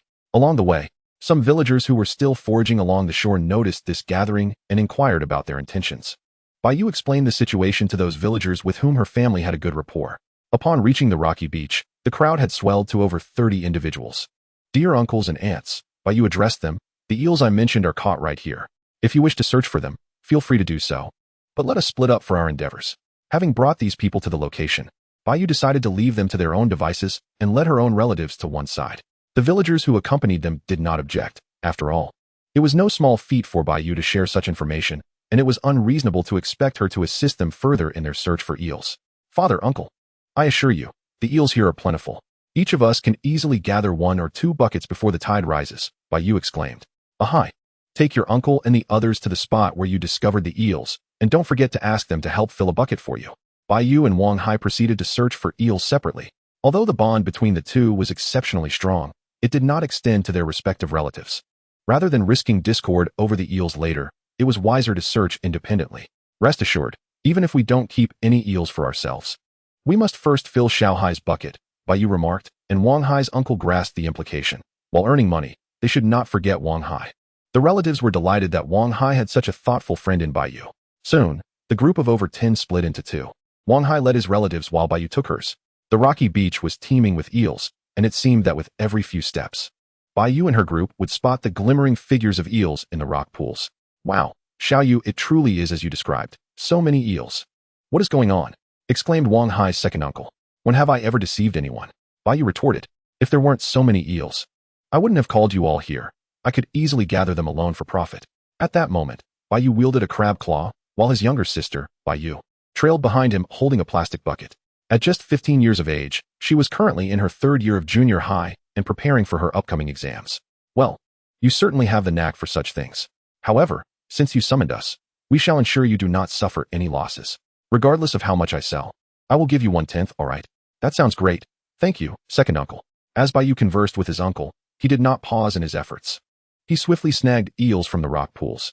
In front of him lay a pool containing 4 eels, which he expertly captured and placed into the bucket in no time. Bai Yu had become quite adept with the crab claw, taking less than a minute to catch a single eel.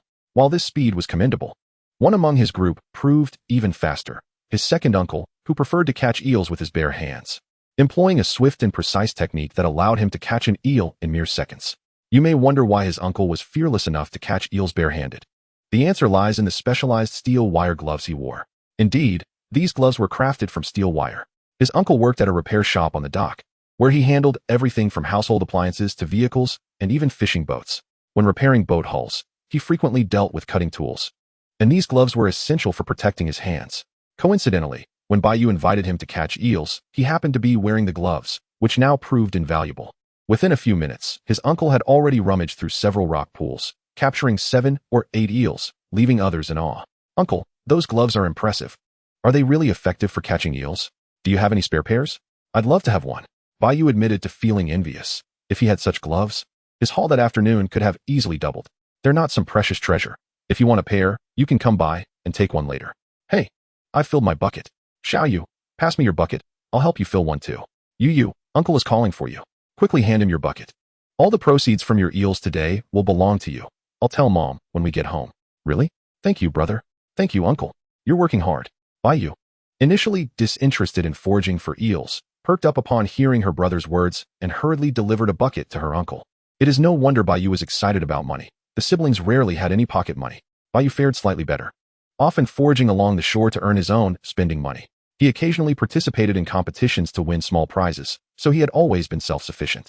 Bai Yu, however, being a girl, was not as adventurous as her brother and had little pocket money, most of which Bai Yu had given her. Thus, the prospect of keeping the money from selling the eels made her elated. The foraging continued until around 7:30 in the evening, when the tide began to rise, and the wind and waves at the seaside grew stronger with the onset of night. Bai Yu decided it was time to stop, pack up, and head home. During this process, he and his sister made another trip to the purchasing station, selling 2 buckets of eels for over 5,800 yuan. As they prepared to leave, their buckets contained yet another half-full load of eels. However, they decided against catching more and instead took this half bucket to the purchasing station. Chapter 22, Gathering for a Feast. Father, are you able to prepare eel? While waiting to sell the fish, Bai Yu inquired of his father, who held a level 3 chef certification. Eel, what method are you keen on? Steamed, braised, or grilled? I can manage all of them. Wow, Dad, you're quite skilled. How about we keep a few eels for ourselves? It's getting late, and my second uncle and little uncle haven't had dinner either. Why don't we invite them over for a meal tonight and whip up some eels for everyone to savor? Uncle and little uncle, what do you think of my suggestion? Bai Yu was utterly astonished that his father possessed such culinary prowess, yet he wondered why he had never tasted these dishes before. It didn't matter that he hadn't tried them previously. They had caught plenty of eels today and could easily prepare a couple for a taste. All right. I find Xiao Yu's suggestion agreeable. Eel pairs wonderfully with drinks. Brother, I'll dine at your home tonight. I'll ask my wife to bring over a couple of dishes as well. The more, the merrier. Brother-in-law, please take 2 eels home to prepare. We can handle the selling here. As Bai Yu's little uncle spoke, he reached into his bucket and pulled out a sizable eel, the largest in his catch. Measuring over 1 meter long and weighing around 7 to 8 pounds. Bai Yu's second uncle, not to be outdone, also retrieved a large eel from his bucket and handed it to his brother. Seeing his brother and brother-in-law so enthusiastic, Bai Yu's father had no choice but to take the 2 eels home to prepare. Initially, he intended to bring Bai Yu along to assist him, but the little one adamantly refused, insisting on staying to sell the eels from her bucket, eager to see how much she would earn today. The selling process was swift, and with the tide rising, most of the sellers were from the group that had caught eels along the rocky shore. Since everyone was selling the same product, it was easy for the third uncle and third aunt to tally up the earnings, unless there was a single eel weighing over 10 pounds. The prices for the rest were uniform. Ultimately, the haul of eels wasn't substantial, resulting in modest earnings of around 1,000 yuan for each seller. Bai Yu and his sister Bai Yu requested cash, as Bai Yu had yet to reach adulthood.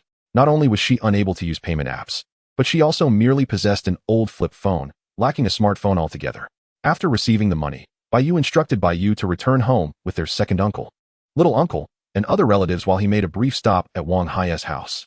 Much like Bai Yu's family, Wang Hai returned home with his relatives, or rather, they accompanied him home. Wang Hai had sold 2 batches of eels that day, amassing around 3,000 yuan. His relatives were concerned about him returning home alone, despite the proximity of the purchasing station to his house. Thus, they escorted Wang Hai back, whereupon his mother invited them to stay for dinner. Bai Yu's visit to Wang Hai's residence was to deliver his share of the earnings, as they had split the profits from their day at sea. The adage money should not be kept overnight rang true. It was better to divide the earnings promptly. Their joint efforts had indeed proven lucrative, resulting in over 15,000 yuan from their fish sales, minus their expenditures in town, leaving each with approximately 7,500 yuan. Adding what they earned separately, Bai Yu and Wang Hai's total earnings for the day comfortably exceeded 10,000 yuan. Earning such a sum in a single day was something Bai Yu had never dared to dream of in the past, and even now, it felt surreal. Today's events were undeniably peculiar. The sheer volume of eels they caught was astonishing. While he couldn't confirm if it surpassed 1,000, he was certain they had captured over 500, and most of them were sizable, with very few weighing less than 3 pounds. Upon reaching Wang Hai's home, Bai Yu promptly handed over Wang Hai's share of the money to his mother before making a hasty exit, mindful that lingering too long would result in Wang Hai's mother insisting he stay for dinner. When Bai Yu returned home, his father had already begun preparing the 2 large eels. The eels provided by his second uncle and little uncle were indeed impressive, and Bai Yu's father planned to employ all 3 cooking methods: steaming the middle section, grilling the head and a portion of the body, and braising the tails. Brother, mother wants to speak with you. Don't forget your promise. You must hold your ground. As Bai Yu stepped through the door, Bai Yu bounced over to him. Rest assured, the money I said was for you is indeed yours. I will surely persuade mother. Was Bai Yu's promise to Bai Yu merely about the fish money? He readily assured her, patting his chest in confidence. Subsequently, he approached the living room to find his mother engaged in conversation with several aunts and uncles. Upon entering, he greeted his elders.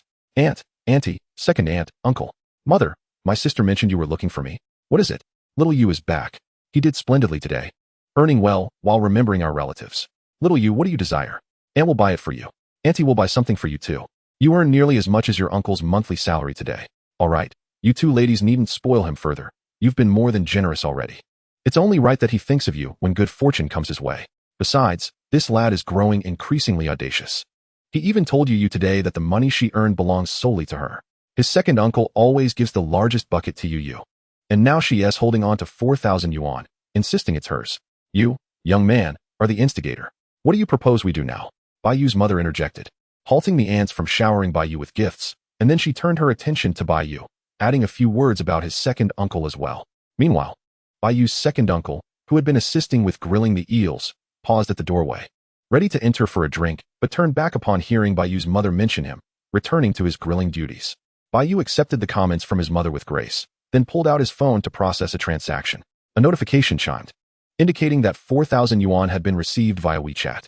Mother, I've transferred Bai Yu's share to you. Don't worry about her portion. She is about to enter high school and is still using a flip phone. I propose we consider this money for her new phone. I'll simply say you approved it. What do you think? Despite Bai Yu's fervent assurances to Bai Yu about resolving everything, he was fully aware of who truly held the reins in their household. Thus, he willingly relinquished the money, allowing his mother to play the benefactor while he merely sought to maintain his position within the family hierarchy. At the same time, his willingness to part with the funds stemmed not solely from brotherly affection for his sister, though it certainly played a part, but also from his own ulterior motives.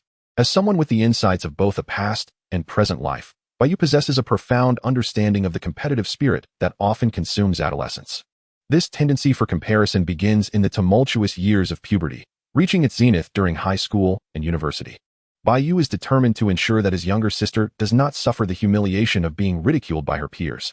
His resolve is clear: whatever others possess, his sister must also have, not necessarily the finest, but certainly not the most inferior or non-existent. It seems you've earned quite a bit today, young man. Even if this money is intended for Ye's phone, will she truly need it in high school? Bai Yu mused. But I suppose you can decide how she uses it. As long as it serves a good purpose. Dinner is ready, mom, aunt, cousin, dinner is served. Just as Bai Yu's mother agreed with his sentiment.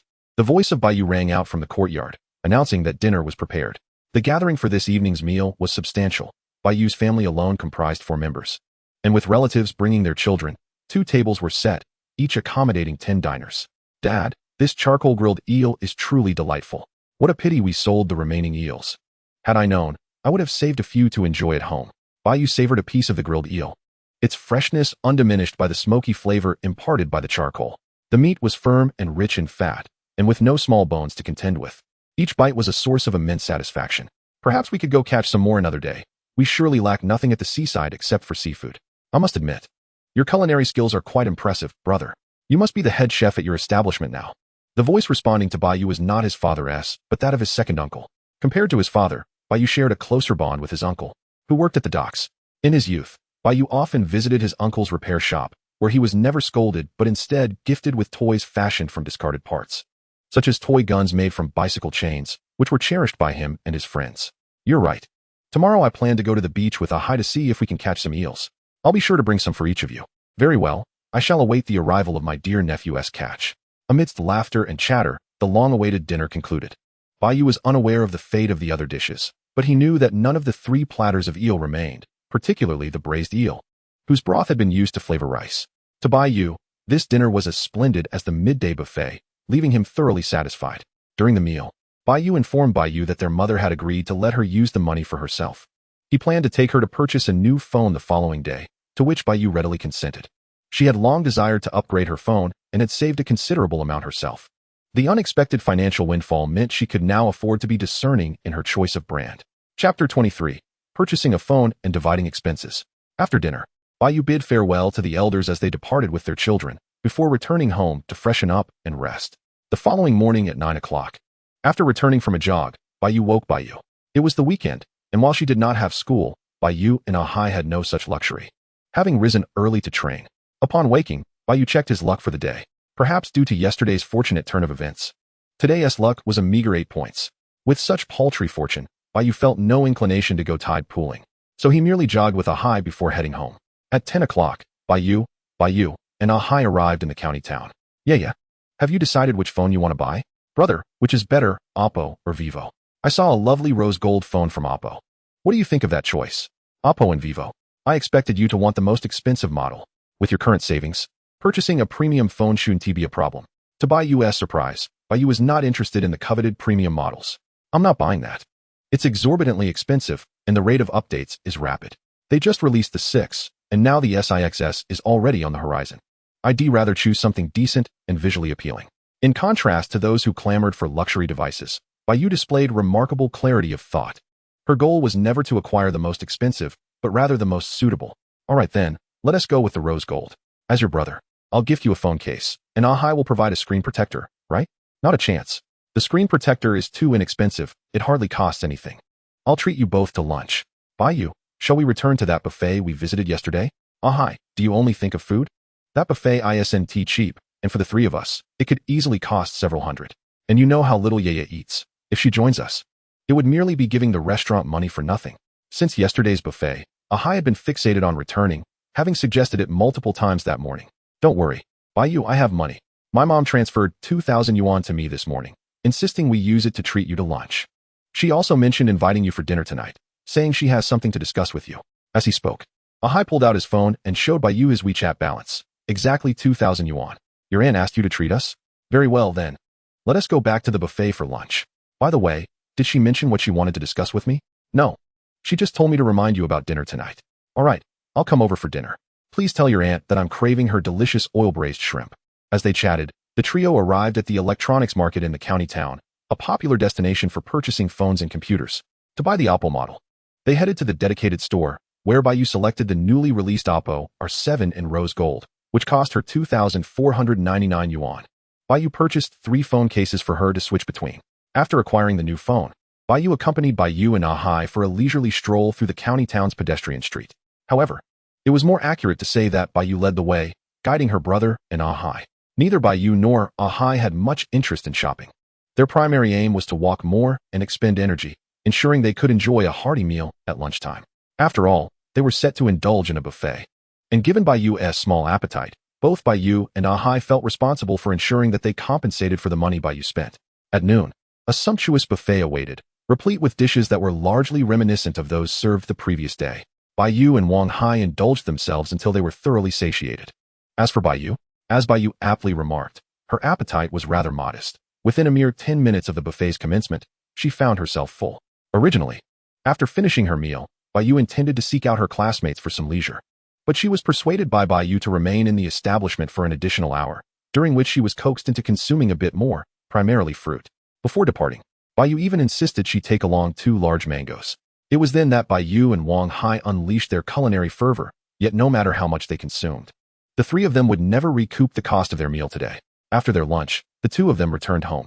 The weather had grown increasingly warm, and the brothers had little inclination to wander about under the sun. They preferred to spend their time at an internet cafe, indulging in video games for a while, before resuming their running in the afternoon. At 5:30 in the evening, Bai Yu returned home, took a refreshing shower, donned a fresh outfit, and made his way to Wang Hai's residence. Auntie, is my uncle back yet? Bai Yu inquired, as Wang Hai's father was 2 years younger than Bai Yu's own father, rendering the use of uncle perfectly acceptable. He'll be here shortly. I just called him, and he's on his way. Little Yu, come in and sit. Xiao Hai is inside watching television. Wang Hai's mother, though still under 40, bore a countenance that suggested she was at least 45, appearing considerably aged. It was said that in her youth, she was the belle of the village, but after giving birth to Wang Hai and falling out with Wang Hai's uncle, she seemed to lose much of her youthful vigor. However, in recent years, things had improved. Since entering high school, Bai Yu had taken Wang Hai to participate in numerous competitions, securing several championships, and Wang Hai had matured significantly as a result. Consequently, Wang Hai's family held a deep sense of gratitude towards Bai Yu. Indeed, it was gratitude. They were acutely aware of their son's circumstances. Bai Yu showed no disdain for Wang Hai, nor did he bully him. Instead, he consistently considered Wang Hai's needs, treating him as if he were a biological brother. This alone was enough to warrant their appreciation for Bai Yu. Upon Wang Hai's mother's invitation, he entered the living room carrying a plate of freshly washed grapes, only to find Wang Hai sitting on a small stool engrossed in a television show. The program featured the animated series Pleasant Goat and Big Big Wolf, a curious choice for a sprinter. Once in the living room, Bai Yu grabbed a small chair and sat beside Wang Hai, joining him in watching the cartoon. To be honest, Bai Yu genuinely enjoyed animated shows. Despite possessing memories from a previous life in his 20s, he had scarcely watched cartoons before. Having grown up in an orphanage, particularly in a small-town facility where mere access to food was a cause for joy, he had never been privy to such entertainment. After leaving the orphanage, he was consumed by the struggle to fill his stomach, leaving no time for animated diversions. In this life, Bai Yu not only relished Pleasant Goat, but also enjoyed Boonie Bears, finding delight in almost any cartoon, save for a few particularly foolish ones. After watching a few episodes of Pleasant Goat and Big Big Wolf, Wang Hai's mother emerged from the kitchen with a plate of dishes. Little Yu, Xiao Hai, it's time to eat. Come over. All right, Auntie, I'll wash my hands and join you, Bai Yu replied, eager to help her serve the food. No need, Little Yu. Just sit tight. Your uncle will handle the dishes when he arrives, she reassured him. Just as she finished speaking, Wang Hai's father entered, carrying 2 plates of food, one of which contained a sumptuous dish of oil-braised prawns. Upon witnessing this, Bai Yu promptly washed his hands and took a seat at the dining table. Wang Hai's family placed considerable importance on Bai Yu's visit for dinner, preparing 8 dishes and a soup. Once all the dishes were served, Bai Yu felt somewhat overwhelmed. Goodness, there were only 4 of them dining, and while both he and Wang Hai were athletes with larger appetites, could they truly consume all this food? Uncle, Auntie, There are only 4 of us, and no guests. Why prepare so much food when we can't finish it? He inquired. Not to worry. Eat as much as you can. Little Yu, enjoy the prawns. This oil-braised dish was made especially for you, Wang Hai's mother insisted. To her credit, Wang Hai's mother was quite the cook, and her oil-braised prawns were a feast for the senses. This particular batch featured large prawns, specially sourced, with a mere pound containing only 10 or so, making the 1.5-pound serving worth over 100 yuan. Even in this seaside fishing village, such seafood was not an everyday luxury. For Bai Yu, Wang Hai's family had never felt like strangers. He had dined at their home countless times.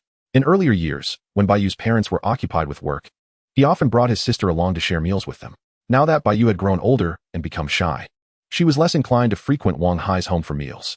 However, Bai Yu was different. He had never considered himself an outsider.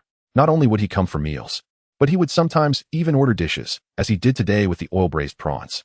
Uncle, Andy, did you invite me over for a specific reason? We are all family here. You needn't go to such lengths, Bai Yu remarked, picking up a large prawn and looking at Wang Hai's parents. Little Yu, the matter is this. Last night, I spoke to Xiao Hai, and he mentioned that he intends to go clam digging this summer to earn some money. Wang Hai's mother explained. Yes, since both Wang Hai and I have been accepted into Haida University, we won't need to attend the college entrance examination. So we can take this opportunity to go clam digging, Bai Yu confirmed. You need not worry, Uncle and Auntie. I will take good care of Wang Hai while we're out. Nothing will happen to him. Upon hearing Wang Hai's mother mention clam digging, Bai Yu initially assumed her concern was for Wang Hai's safety and immediately reassured her that he would ensure Wang Hai's well-being. No, I have no worries with you looking after him. What I meant to say is regarding the matter of splitting the earnings from clam digging. I've heard Xiao Hai mention a 50-50 split, which seems somewhat inappropriate, she clarified. We are all aware of Wang Hai's situation. Splitting the earnings evenly would be to your disadvantage. This arrangement is not suitable. Yesterday, I discussed with your uncle that during the summer, Wang Hai should go clam digging with you. Just buy him some drinks and ice cream. We won't take any of the earnings.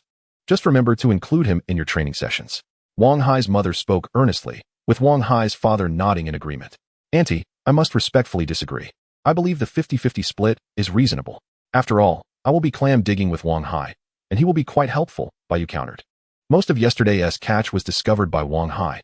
I merely collected it. Without him, I doubt I would have made such a good haul. Moreover, Wang Hai will assist me in filming videos. He deserves to be compensated for that. If I were to only provide him with drinks and ice cream, that would be rather unfair. In contrast to Wang Hai's mother's perspective, Bai Yu evidently had his own thoughts on the matter. In truth, Bai Yu was not particularly concerned about the profit-sharing ratio regarding their sea foraging endeavors. His primary focus lay on nurturing his burgeoning short video account. Although the memories from his past offered little assistance in his current life, one truth remained clear. As internet platforms continued to expand, the era of traffic dominance was imminent. His sole task was to cultivate his short video account diligently. Once his follower count surged, lucrative opportunities would naturally unfold before him. In comparison, the income from sea foraging was truly negligible. Nevertheless, Bai Yu held his own convictions, while Wang Hai's parents were steadfast in theirs. Ultimately, after a thorough discussion, the profit-sharing ratio was revised. Henceforth, if Bai Yu and Wang Hai collaborated on sea foraging, their split would be 60-40, with Bai Yu receiving the greater share. This adjustment was the result of Bai Yu's insistence. Otherwise, Wang Hai's parents had intended for a 20-80 or 30-70 division. However, after their conversation with Wang Hai's parents, Bai Yu's gaze fell once more upon the plate of oil-braised prawns before him, and he nearly lost his composure. Where are my prawns? I had an entire plate of oil-braised prawns. How come only 3 remain? Ahai. Bai Yu glanced at the pile of prawn shells in front of Wang Hai, and the identity of the culprit was all too apparent. Here, brother, you have this. It's delicious. Unfazed by Bai Yu's outburst, Wang Hai offered him a blue crab. All right, I'll eat.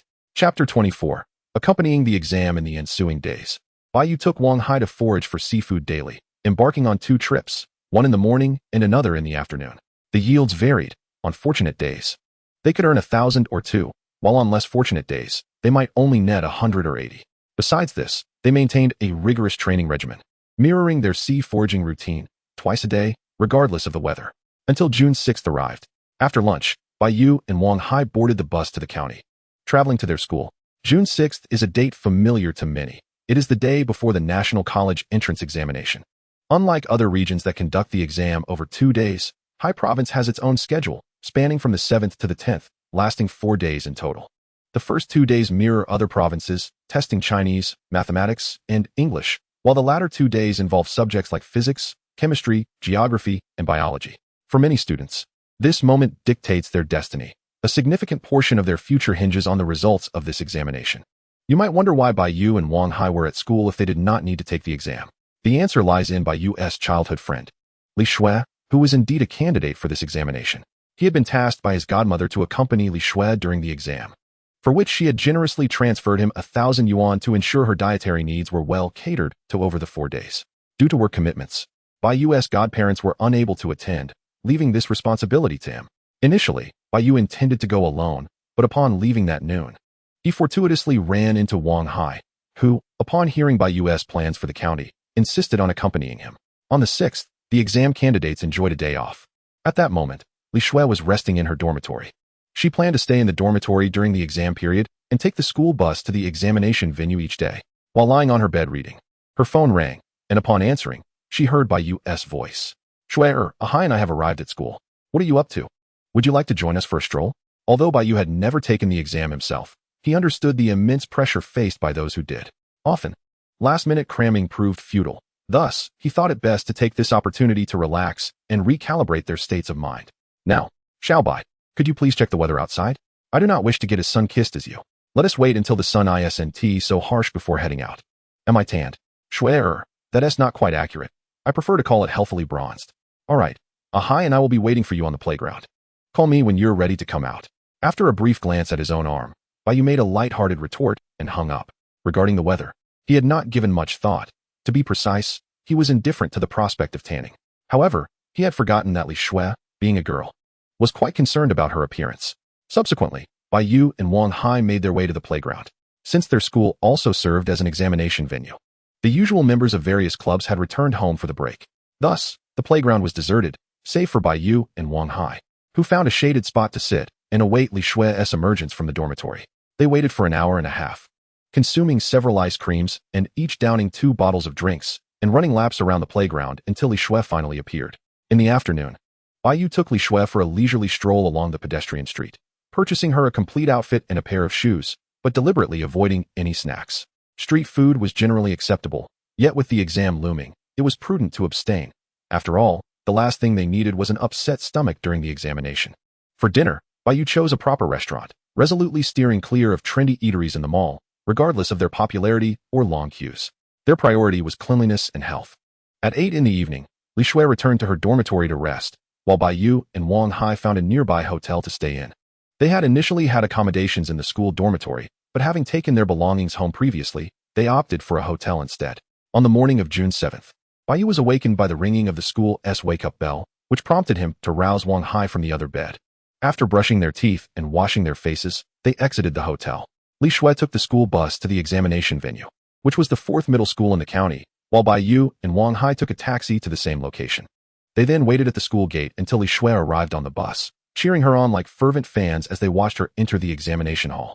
During this time, passers-by, including other candidates and their parents, frequently glanced at the 2 boys, yet they remained wholly unconcerned, wholly focused on supporting Li Shui. Even after Li Shui entered the examination hall, preparing for her exam, Bai Yu and Wang Hai did not idle. Instead, they began their running training around the 4th middle school. This continued for 4 consecutive days, while Li Shui was occupied with her exams inside. Bai Yu took Wang Hai outside to run. They shared meals together at noon and in the evening, with Bai Yu catering to Li Shui's culinary desires, taking her wherever she wished to eat. Surrounding the examination hall, there was nothing amiss, as long as Li Shui had informed him in advance. He would ensure that she received her meals punctually. His primary concern was to provide Li Shui with a sense of comfort, enabling her to perform optimally during her exams. By 4:30 on the afternoon of the 10th, Li Shui emerged from the school gates as the first student from number 4 middle school to complete all her subjects. Shui, over here. We are right here. The keen-eyed Bai Yu immediately waved his arms upon spotting Li Shui exiting the examination room, drawing her attention.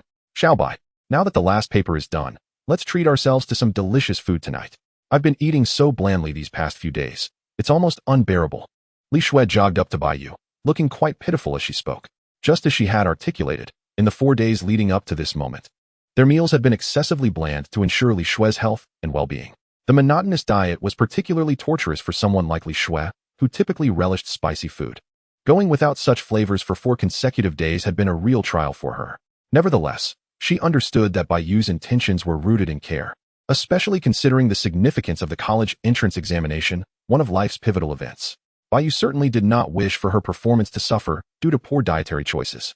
Did you see that Bai Yu, who also enjoys spicy food, has been enduring the same bland meals alongside you these past few days? He mused. Today, however, we won't dine out, we'll eat at home. My dad has already bought the groceries and is just waiting for you to finish your exam to start cooking. If there's anything else you desire, let me know now, and we can call my dad to add it to the list. As Li Shui approached him with a bounce in her step, Bai Yu refrained from asking how her exams had gone, and instead focused on taking her home for a meal. Unlike Bai Yu, who lacked an aptitude for academics, Li Shui was genuinely a top student. While Bai Yu consistently ranked among the bottom 15 in his class, Li Shui held a position within the top 15 of her entire grade, an embodiment of two extremes. Is my godfather cooking today? Although he does prepare delicious meals, I am particularly craving barbecued meat. Is there any chance we could enjoy that at home? Li Shui inquired.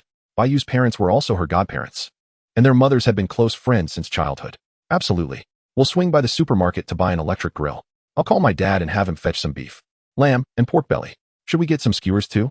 Or should I ask my dad to bring the barbecue grill? Tonight, we'll feast on beer, barbecue, and hot pot. Yes, that sounds perfect. Let's indulge in that tonight.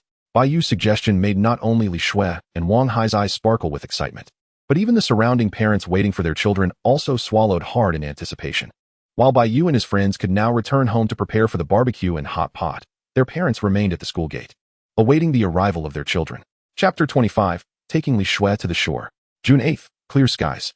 At 5 in the morning, Bai Yu stealthily emerged from his room and made his way to the kitchen, where he skillfully turned on the lights and the gas stove to prepare 5 packets of instant noodles. However, these were not ordinary instant noodles. They were a luxurious seafood variety.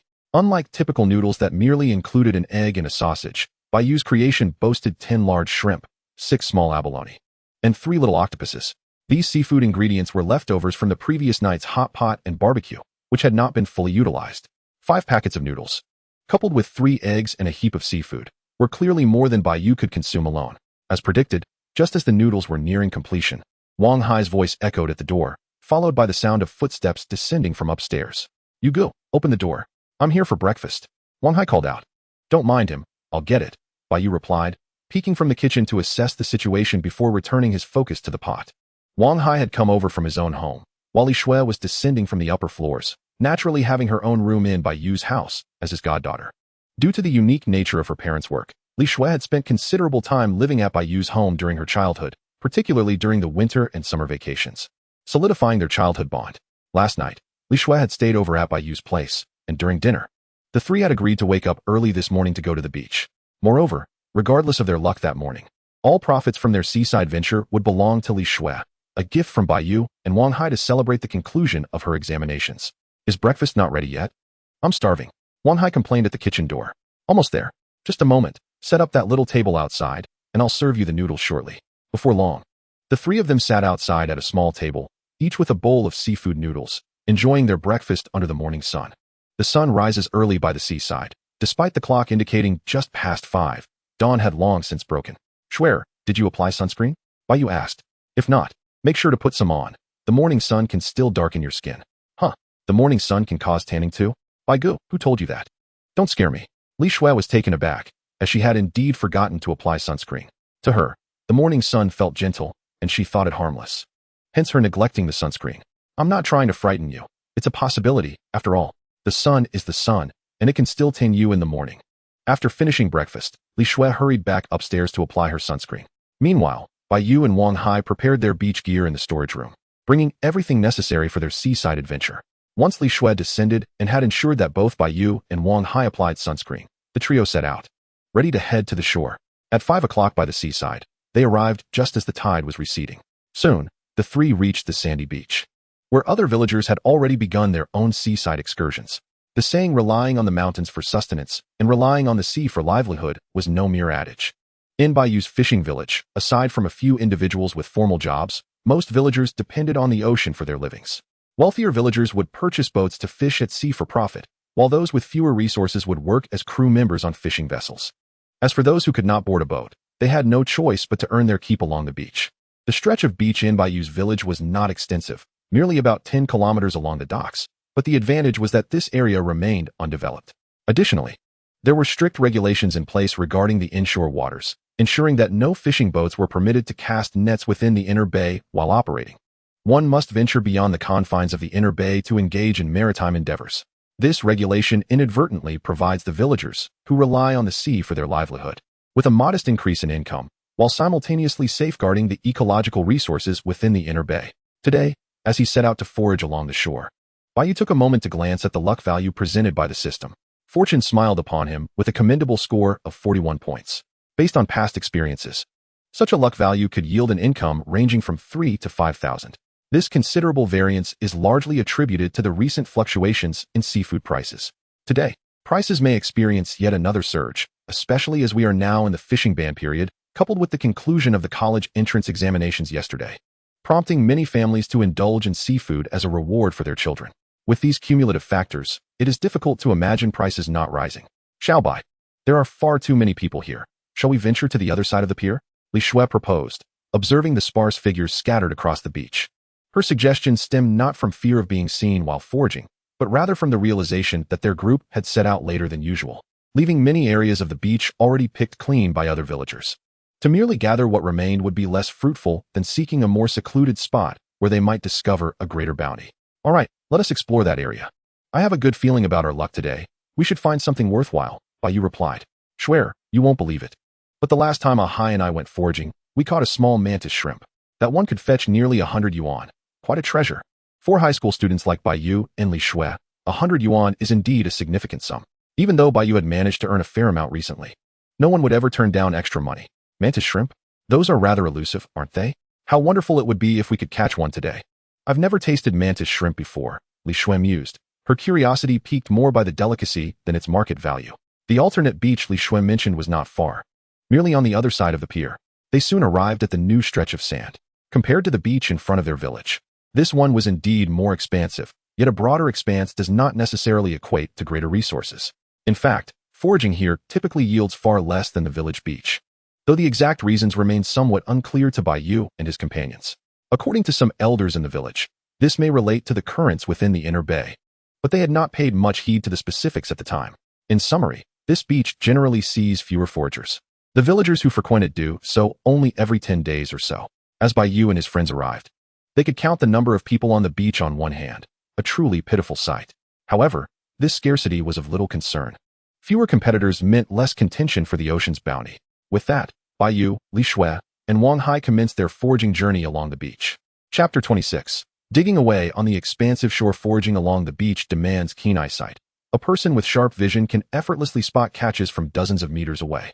Li Shui has possessed remarkable vision since childhood, maintaining her exceptional eyesight even amidst the rigors of academic pursuits. Thus, every time Bai Yu took her along foraging, she effortlessly discovered treasures that others often overlooked. Today was no exception as she scoured the sands for potential finds. Suddenly, her attention was drawn to a small mound in the distance. Drawing upon her past experiences, Li Shui quickly surmised that this mound concealed something valuable. Excitedly clutching her plastic bucket, she dashed towards it. Upon closer inspection, the mound was quite substantial, with a diameter of several centimeters. It appeared likely to harbor a mollusk. What kind of mollusk it was would only be revealed once she unearthed it. With a sand shovel in hand, Li Shui began to excavate the mound. After just 2 scoops, she uncovered a white shell, and with another scoop, a sizable moon shell emerged from the sand. Xiao Bai, what do you think of this moon shell? Is it large enough? She exclaimed. Wow, Shui, your luck is impressive. Ahai and I haven't had any success yet. And you've already found such a large moon shell. Keep it up, Bai Yu encouraged, pleased by her fortune. Li Shui joyfully placed the moon shell in her bucket and continued her search along the beach. Before long, she spotted another mound, but this one was different.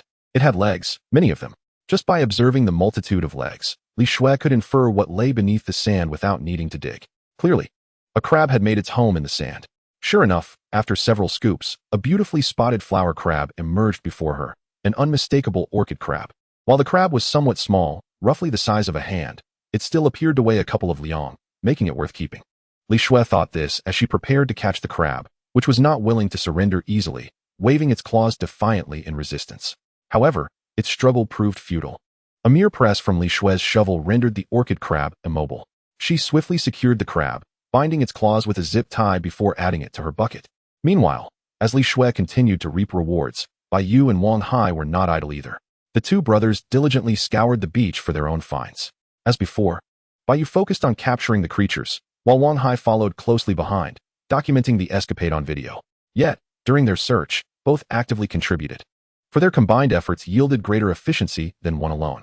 As for the footage captured while hunting for prey, that was of little concern. When it came to editing short videos, the content had to be substantial. What constituted substantial content in foraging videos? Naturally, it was the discovery and capture of prey. The search process itself was inconsequential, often deemed unnecessary filler that would need to be edited out. At this moment, Bai Yu was following a stream of water that meandered through the sand, effectively dividing the beach in two like a small creek. As he walked, Bai Yu suddenly halted, his gaze fixated on a small white flower that had inexplicably appeared on the waterlogged beach. Was it possible for a legitimate flower to bloom in such conditions? The answer, of course, was a resounding no. In truth, this white flower was not a plant at all, but rather a marine organism known as a sea anemone. Sea anemones are a rare delicacy, not only known for their exquisite flavor, but also for their additional health benefits, including nourishing and invigorating properties. Regrettably, due to the considerable difficulty in capturing sea anemones, coupled with their rather unappealing appearance, the price of these creatures remains modest. While the whitefish may not be well versed in the nuances of other regions, he has, at least in the past, engaged in the sale of such organisms, specifically sea anemones. At that time, their purchase price was merely a few dozen yuan per pound. Even if current market conditions have led to a price increase, it is unlikely that the rise would be substantial. After all, these marine products possess an undeniable unattractiveness. Some resemble the appearance of a large intestine, while others bear a striking resemblance to underdeveloped lotus roots, making them appear far from appealing seafood and diminishing any desire for purchase. However, the act of scavenging for sea anemones along the shore is a remarkably stress-relieving endeavor. Sea anemones, belonging to the phylum Cnidaria, can vary in form. Some resemble stout, rotund radishes, making them easy to grasp, while others stretch like slender bean sprouts, with roots penetrating the sand to depths of 3 to 4 decimeters. Encountering such slender varieties can be quite a therapeutic experience, and successfully extracting one in its entirety bestows an entirely different sense of accomplishment. At this moment, the whitefish had his sights set on a particular sea anemone.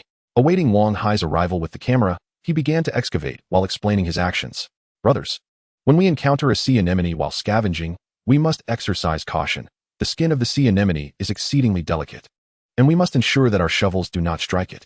Furthermore, if you come across a slender sea anemone, refrain from recklessly yanking it out. While the thrill of pulling it out intact may be exhilarating, the likelihood of it breaking during the process is significantly high. Instead, we can use our shovels to dig around it, gently removing the sand. Digging is a rather effortless task, within just a couple of minutes. A complete sea anemone appeared in the whitefish's grasp. Initially, it measured an impressive 30 to 40 centimeters, but now, it had shrunk to less than 10. After this contraction, the sea anemone measured approximately 3 fingers wide, becoming increasingly reminiscent of a large intestine. Yet, this mattered little. An unattractive specimen was still a specimen nonetheless.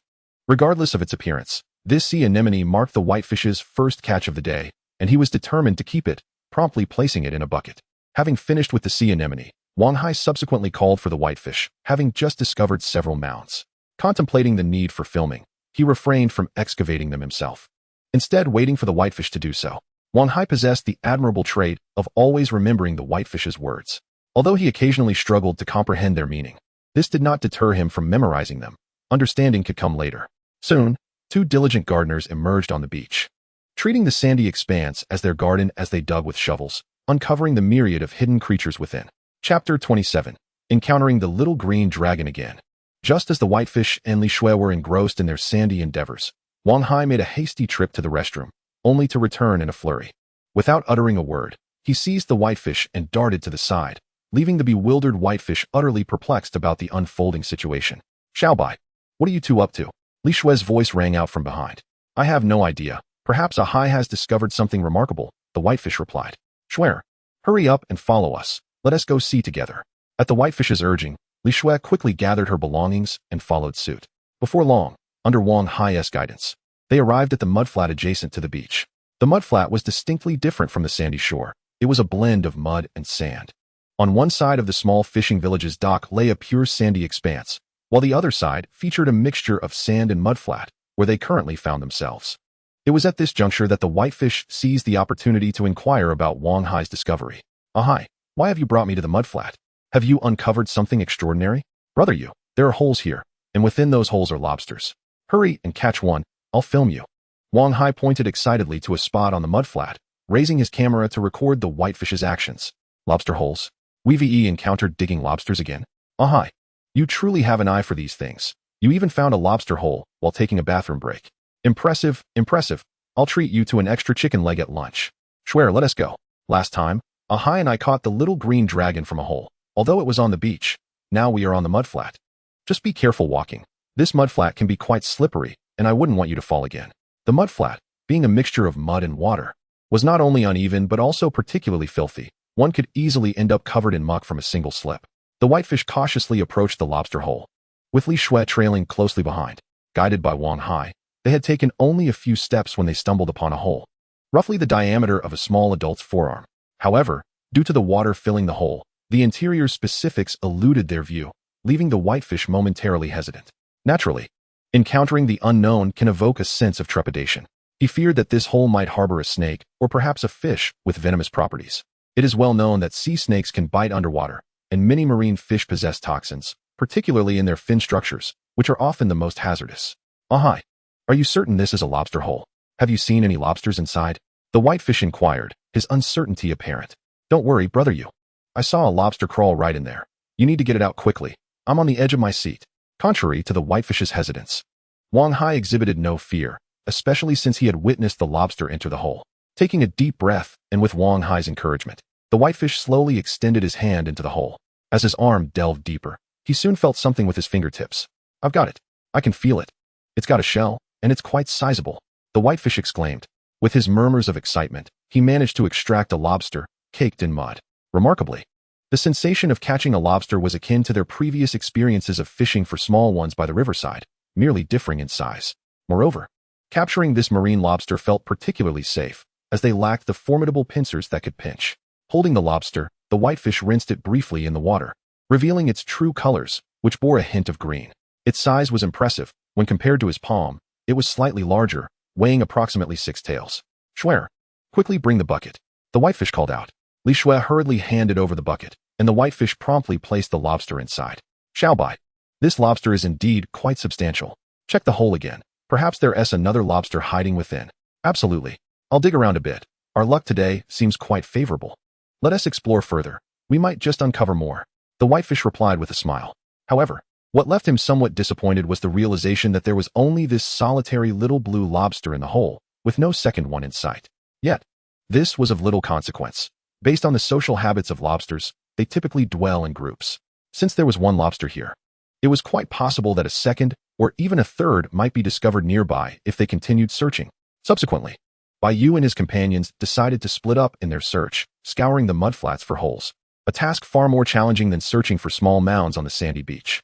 After all, whether it was a lobster hole, a crab hole, or any burrow of similar creatures, they were generally flush with the ground, lacking any noticeable protrusions. Moreover, the overall dark hue of the mudflats further complicated the task of locating these burrows. As Bai Yu diligently searched for the lobster hole, he suddenly heard Li Shui's voice calling from a distance. Little Bai, I've found another hole. This one is quite large, and I'm a bit hesitant to dig it up. Could you come and assist me? I'm on my way, he replied, sprinting towards her location, internally grumbling. What is going on today? Didn't they say I'd have over 40 points of luck? How have I yet to spot a single lobster hole, while Ahai and Shui each have found one? Tongzi, are you there? You need to explain this to me. I'm bound to this system, yet I'm outperformed by 2 ordinary people? Tongzi, let us be honest. Your system seems rather lackluster. Is it possible that under my influence, your luck today is still inferior to theirs? In other words, your luck is quite dismal. Had I known, I would have chosen someone else to assist. Following you really seems to lead nowhere. If I weren't already bound to you, I would genuinely prefer to accompany that beautiful lady over there. Just as Bai Yu finished his lament, Tongzi promptly retorted, turning Bai Yu into a figure of misfortune. Me unlucky? If I were truly unlucky, would I possess a system, even if it's one of little use? Enough of this nonsense. I'm off to dig for lobsters. After a brief exchange with Tongzi, he decisively ended the conversation, as there was no denying that Tongzi had a rather abrasive way of speaking. Additionally, he sensed that Tongzi's intelligence had significantly improved since their first meeting, as if he were evolving, exhibiting subtle changes each day. Upon reaching Li Shui's side, Bai Yu was finally able to assess the size of the hole she had mentioned. It was indeed impressively large, at least twice the size of the previous hole he had dug, and considerably thicker than his own athletic arm. Little Bai, take a look at this hole. Is it not large enough? The surrounding mud and sand suggest it has recently been expanded, but with such a sizable hole. Could it possibly house a little blue lobster? The sheer size of the hole, so vast that it sparked thoughts of the unknown, was precisely why Li Shui hesitated to excavate it herself. Regardless, it's either a lobster or a crab. Today, I've brought the iron gloves my uncle gave me. And once I put them on, I'll dig it up. Bai Yu retrieved a pair of iron gloves from the bucket. The same type his uncle wore when catching eels, although wearing the gloves would hinder his tactile sensitivity. The protective layer afforded him some peace of mind regarding the possibility of encountering crabs within the hole. Once he felt adequately prepared, Bai Yu began his excavation. As his right hand delved deeper, he was struck by the depth of the hole. It was astonishingly profound. It wasn't until he had submerged 2/3 of his arm that he finally felt something. Got it. I've encountered something. Wow. This one is enormous and still in its shell. Could it possibly be a giant crab? No, wait, it's cylindrical. It's a lobster. Is this a lobster of such size? Due to the gloves, his sense of touch was significantly diminished, forcing him to rely solely on his instincts to identify the creature. Little Bai, stop speculating and just pull it out if you've caught it. I'm eager to see how large it really is. Li Shui, merely listening to Bai Yu, was already filled with anticipation to behold the creature's true form. Shui, it's not that I don't want to pull it out. It's just that it's reluctant to budge, and it's quite strong. Plus, it's tricky to grasp with these gloves on. Why don't you take off the gloves and try to catch it? Or step aside and let me have a go. I'm curious to experience the thrill of digging for lobsters. Take off the gloves? Of course, you're right, Shui. Just wait a moment. I'll remove the gloves and attempt to catch it. As for you taking a turn, hold your horses. I suspect there's more than one lobster in this hole.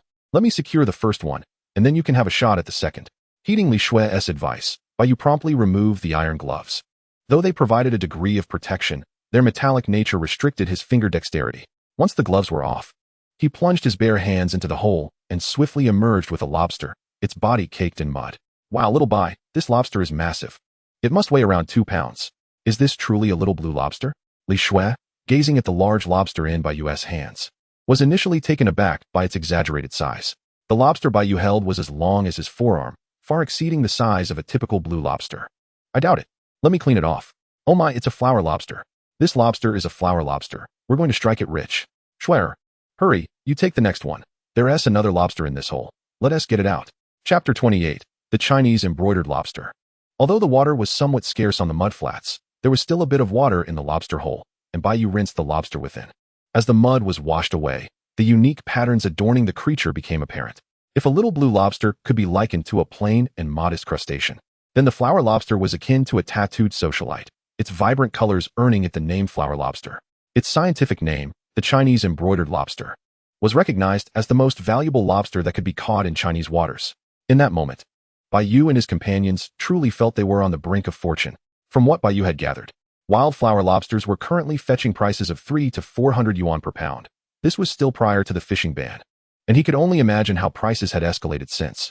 As for whether it was permissible to sell such a catch, absolutely. While Bai Yu recalled that the Chinese embroidered lobster was a protected species, that was not applicable in this context. To be precise, as of now, in 2015, the flower lobster had yet to be listed as a protected species. According to Bai Yu's memories, it would be several years before that occurred. And why did Bai Yu remember the embroidered lobster so vividly? The price of wild lobster in his previous life had been a source of great astonishment for him. With his then meager salary, it would take a month of arduous labor just to afford a single 5-pound wild lobster. As Bai Yu relinquished the lobster hole, Li Shui swiftly took his place, unhesitatingly reaching in with her hand. Bai Yu had already scouted the way for her, and now, Li Shui could be said to be merely reaping the rewards. In no time at all, she emerged from the hole with a large lobster. Judging solely by size, the two lobsters were nearly identical, each weighing over 2 pounds. Little Bai, here's another one. This lobster hole seems to be a couple's den. We've managed to scoop them both up. Aren't we a bit cruel? Li Shui mused, glancing at the sizable lobster in her grasp, and then at the one in Bai Yu's bucket, momentarily feeling a twinge of compassion. Shui, when you speak of such things, could you perhaps control your expression a bit? Just look at your face. Your lips are practically curling upwards. Besides, what is the big deal? A family should be together, right? These two lobsters are clearly a pair, and by catching them, we spare them the loneliness of separation. Bai Yu was not nearly as sentimental as Li Shui, and he recognized that her words were merely superficial. The notion of releasing them was utterly implausible. Having grown up by the sea, they had experienced such matters countless times. To them, any seafood represented money.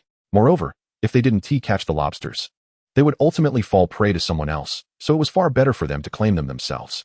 By the way, little Bai, what do you think is the difference in flavor between the flower lobster and the little blue lobster? One is exorbitantly priced, and the other is even more so. After placing the two flower lobsters into the bucket, Li Shui began to contemplate the culinary potential of the flower lobsters.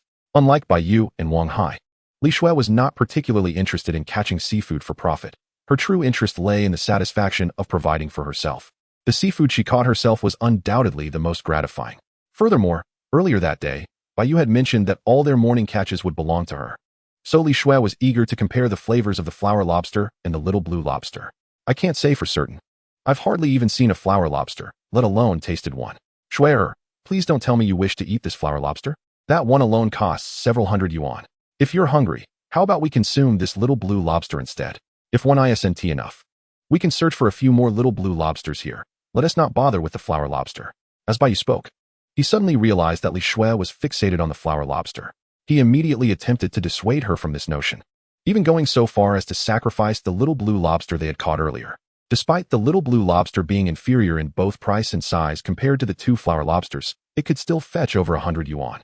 However, if it meant convincing Li Shui to forego the flower lobster, he was willing to let her have the little blue lobster. Unfortunately, Bai Yu underestimated a foodie's obsession with culinary delights. Li Shui was not merely interested in tasting the flower lobster, but rather in comparing it with the little blue lobster. After all, these two types of lobsters differed not only in appearance and size, but also in price. Ultimately, under the insistence of Li Shui and Wang Hai, Bai Yu conceded. They would feast on both the large lobster and the little blue lobster, as well as the flower lobster that evening. There was no escaping the decision made by the trio, and aside from Li Shui, who was a true foodie, Wang Hai was also an enthusiast of good food. Under Li Shui's gentle persuasion, he quickly sided with the pro-lobster faction, resulting in a decisive 2-1 victory over Bai Yu. However, dining was an affair for the evening. Presently, Bai Yu and his companions still needed to search for more prey along the tidal flats. The appearance of the two lobsters led Bai Yu to believe there were more lobster holes to discover in this area, and if they managed to catch a few more, they could enjoy a feast that night. Moreover, by now, both Li Shui and Wang Hai had already located lobster holes. Surely it was his turn next. After all, he was a man blessed with luck, and with a luck value soaring to 41 today, there was no reason he should fare worse than two ordinary individuals. As their search continued, Bai Yu's demeanor grew markedly more earnest. Yet, could mere seriousness guarantee success in foraging along the shore? Luck was equally essential. Dedication was merely part of the equation. Nonetheless, Bai Yu's diligence did yield a bountiful harvest. The tidal flats held not only lobster holes, but also numerous small burrows. Upon spotting these openings, Bai Yu immediately recognized them as breathing holes, concealing a treasure trove of seafood beneath. In a short time, he unearthed a significant number of clams and scallops, with his most noteworthy catch being a 4-ounce swimming crab. However, as for lobsters, he neither saw nor caught any. The absence of lobster holes on Bai Yu's end did not imply that Wang Hai and Li Shui were similarly unfortunate. It seemed that today, the lobsters were simply not meant for Bai Yu. As Li Shui and Wang Hai searched for their quarry, they frequently stumbled upon a hole in the tidal flats, and the bounty within was particularly plentiful. They didn't just find little blue lobsters and flower lobsters. They even dug up orchid crabs, green crabs, and sea snails from the depths. In stark contrast, Bai Yu's luck could only be described as dismal. The morning's foraging persisted until 9 o'clock, and by the time the three of them departed the tidal flats with their buckets, they had collectively captured 9 little blue lobsters, 5 flower lobsters, 14 crabs, 6 large sea snails, and over 10 pounds of various scallops. Among these, the 2 types of lobsters had nothing to do with Bai Yu, as he had not found any of them. Nevertheless, he had indeed excavated a substantial quantity of clams and scallops, toiling so hard that his back felt nearly incapacitated. Despite Bai Yu's seemingly meager haul that morning, he had not expended much luck either. By the end of their foraging, he still had 37 points of luck remaining. He had only used up 4 or 5 points throughout the morning. Viewed in this light, Bai Yu's luck had not been poor at all. Rather, his fortunate moment simply had yet to arrive. After finishing their foraging, the trio headed straight back to Bai Yu's home, their buckets in tow. Regarding their day's bounty, Bai Yu had no intention of selling it to the purchasing station run by his uncle. Instead, he decided to call his father. As previously mentioned, Bai Yu's father worked as a chef at a hotel in the county town, having risen to the position of head chef. Bai Yu planned to sell the day's catch to his father's hotel. In the past, Bai Yu wouldn't have dared to sell his harvest to the hotel, as his previous catches had only amounted to a few little blue lobsters, too few and of too low a quality for the hotel to take notice. However, today was different. They had successfully caught flower lobsters, which were of a caliber far surpassing that of little blue lobsters. Moreover, the population of the ornamental lobster is dwindling, making any appearance of wild specimens in the market a cause for frenzy among buyers. Today, Bai Yu resolved to retain 1 ornamental lobster, 2 juvenile lobsters, and a pound of clams for himself, selling off the remainder. Initially, he had no intention of keeping the clams, but since Li Shui and Wang Hai had discovered the juvenile lobsters and the ornamental lobster, he felt compelled to keep pace with them. Thus, he opted to hold on to a pound of clams to maintain appearances. After a call to his father, an Audi A6 arrived at his doorstep half an hour later, with Bai Yu's father and another middle-aged man stepping out of the vehicle. Dad, Uncle Sunday godfather, Uncle Sunday uncle. The gentleman accompanying Bai Yu's father was surnamed Sun, the proprietor of the hotel where Bai Yu's father worked, and also a high school classmate. Bai Yu, Wang Hai, and Li Shui were quite familiar with Uncle Sun, having frequented his hotel for complimentary meals over the past few years. Both the hotel and their school were located in the county town, and given that the trio resided at the school, they were well aware of the cafeteria's rather unpalatable offerings. In their school days, Bai Yu would often take Wang Hai and Li Shui to Uncle Sun's hotel every 10 days or so to indulge in a better meal. Their visits were not for the purpose of consumption, but rather to partake in the staff meals. While Bai Yu and his friends were unaware of the hotel's business performance, they could attest to the delectable quality of the staff meals, often leaving satiated after their visits. Chapter 29, A Fortune. Ah, my dear nephew, how thoughtful of you. You think of me first when you come across something good. Quickly, let me see that ornamental lobster. I wish to assess its quality. Upon entering Bai Yu's yard, Uncle Sun immediately requested to inspect the catch. Bai Yu, not one to dawdle, promptly brought forth a plastic bucket containing 4 ornamental lobsters for Uncle Sun's appraisal. Here they are, Uncle Sun, for in total. The largest weighs approximately 6 pounds, while the smallest is around 2 to 3 pounds. All are intact, with no missing limbs. Take a look. You wonder why there are only 4? As previously mentioned, we intended to keep 1 for ourselves, and that 1 happens to be the second largest, weighing nearly 5 pounds. My goodness, for specimens of such quality? Where did you procure these? Are you certain they are wild? Uncle Sun exclaimed, momentarily taken aback by the lobster's impressive appearance. The largest among them measured over 35 centimeters in length, a true specimen of excellence. They must be wild, sourced from the tidal flats near the dock. I even have footage, though unfortunately, the tide is coming in now. Otherwise, I could have taken you to see it. By the way, Uncle Sun, did you bring a scale? Let us weigh these lobsters so we can sell them quickly. This way, you and my father can get back to work before mealtime approaches at your hotel. Also, Uncle Sun, besides the 3 of us at the shore, other villagers were there as well. When you head back, could you check with the purchasing station to see if my third uncle has received any ornamental lobsters? If he has, it might be quite lively at the tidal flats this afternoon. You could mention it to him and ask him to keep an eye out. I have a feeling there are more lobsters to be found. Observing Uncle Sun's enthusiasm for the lobsters, Bai Yu seized the moment to expedite the sale, also looking to offload the rest of their catch. To facilitate a smooth transaction, Bai Yu discreetly informed Uncle Sun of a potential lead on lobsters that others might not yet be aware of. Bring it over, Lao Bai. We need to weigh these goods and adjust the price by 10% for my nephew here. Nephew, if you come across any more of such fine specimens in the future, remember to sell them to me. I'll take as many as you have. In light of Bai Yu's tip, Uncle Sun was generous, raising the price for Bai Yu's catch. The price per pound for the ornamental lobster increased from 450 to 500 yuan. The 4 lobsters weighed a total of 15 pounds and 6 ounces, culminating in a sale of 800 yuan. Upon hearing the price per lobster, Bai Yu instinctively glanced at Li Shui, recalling that they still had an ornamental lobster weighing nearly 5 pounds in the kitchen, which could fetch over 2,000 yuan. However, Li Shui shot him a glare. Indifferent to the lobster's market value, her sole desire was to taste the delicacy. Moreover, she had previously declared that the earnings from their morning endeavors belonged to her. So this lobster was merely an indulgence she had purchased. In addition to the ornamental lobsters, the price for juvenile lobsters had also risen, now fetching 231 yuan per pound. The 7 juvenile lobsters totaled 5 pounds and 2 ounces, amounting to 196 yuan. The remainder of their catch was less lucrative, whether crabs, scallops, or clams. The prices were modest. After all, the crabs they gathered were rather small, none exceeding a pound, hence their prices naturally remained low. The total for the other catches was around 200 yuan, bringing Uncle Sun to total the earnings at a neat 500 yuan. Afterward, he departed with Bai Yu's father, heading straight to the purchasing station at the dock. With Uncle Sun and Bai Yu's father gone, the remaining trio was left in the house. Swear, Uncle Sun transferred the money to my WeChat. Since you're not yet of age, there are restrictions on many apps. Should I send the money to my godmother, or wait until my mother gets off work to exchange it for cash for you. Given that they had already agreed upon the distribution of today's earnings to Li Shui, Bai Yu was determined to uphold his promise. However, due to age limitations, he required assistance to proceed. No, don't give it to my mother. If you do, I'll only receive half of it. Let us wait for my godmother to return and exchange it for cash instead.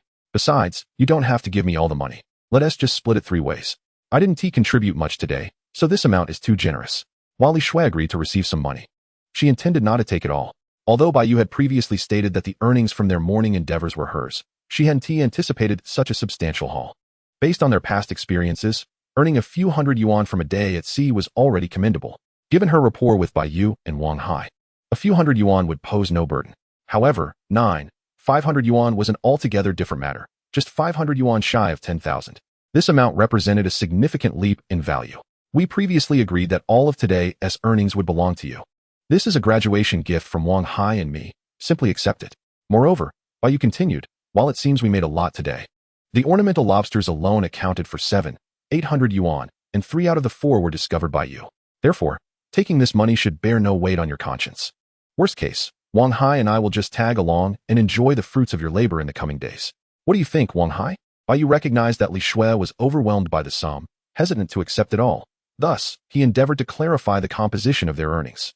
As Bai Yu aptly stated, the individual who contributed the most to today's coastal foraging was indeed Li Shui. His own modest collection scarcely amounted to the remainder of 500 yuan. In order to persuade Li Shui to accept the money, Bai Yu enlisted Wang Hai's assistance. Sister Shui, shall we dine out? I propose we visit the county town for that all-you-can-eat barbecue place, the one renowned for its abundant meat. Let us go there for lunch today. If Li Shui was someone who relished food without concern for expenses, Wang Hai surpassed her in this regard. He had little concept of money, having never lacked for it throughout his life, as long as he was by Bai Yu's side. He knew his brother would never let him go hungry. Upon hearing Wang Hai's suggestion, Li Shui felt a flicker of interest, not in the money itself, but in the enticing all-you-can-eat restaurant Wang Hai had mentioned repeatedly during the college entrance examination period. With the exams now concluded, she could indulge her appetites freely. All right then, I shall accept this money. Let's go for the all-you-can-eat lunch. It's on me. Great. Someone's treating us. Wang Hai exclaimed. When shall we go, brother Yu? When it came to food, Wang Hai was the epitome of enthusiasm. Considering they had eaten breakfast quite early, despite the clock reading just past 9, the trio was already ravenously hungry. Let us hold off for a moment. It's still early, and even if we reach the restaurant now, they won't be serving just yet. Why don't we rest at home for a bit? I woke up too early this morning. I need to catch a quick nap. Bai Yu glanced at the clock before reclining on the living room sofa, setting his phone alarm and promptly drifting off to sleep. Observing his actions, Wang Hai and Li Shui were quick to follow suit, each sprawling on the other sofas, succumbing to rest. Chapter 30, Fishing. At 2 o'clock in the afternoon, the trio descended from the bus that had brought them from the county town to their village. Alas, it seems we may have lost money on this buffet, Bai Yu lamented. Sister Shui, I had anticipated your appetite would be modest, yet I didn't expect you to eat so little. And why all the fruit when you hardly touch the meat? We are in a coastal province, after all, where fruit abounds. With Wang Hai and I feasting vigorously, I'm uncertain if we even consumed your portion's worth. As they strolled towards the small fishing village, Bai Yu couldn't help but express his dissatisfaction with the outcome of their buffet venture. He felt they had not recouped their expenses. Brother Bai, I assure you, we certainly got our money's worth. Though I indulged in quite a bit of fruit, do recall that the blueberries I picked were labeled as long white mountain blueberries. If that's the case, the price for a pound of blueberries is hardly cheaper than that of crabs. I only select the finest fruits, and let's not even mention durians. So rest assured, when you take me to the buffet again, I shall ensure you do not incur losses. 50 or 60 yuan for blueberries. That's nothing short of highway robbery. I wondered why those sour morsels were so popular. Turns out it's all about the price. With a sigh, Bai Yu decided to focus on their next adventure. Let us head home, gather our gear, and continue our coastal foraging. If luck is on our side this afternoon, our haul will be substantial. The distance from the town to the small fishing village was not great, and through their animated conversation, they soon arrived home. The first order of business was to change into their coastal foraging attire, as they had specific clothes for the task at hand. Once they were prepared, the trio each grabbed a plastic bucket and made their way to the beach. This afternoon, their destination was the mudflat, where they had found the majority of their bounty that morning. Thus it was imperative they revisit it.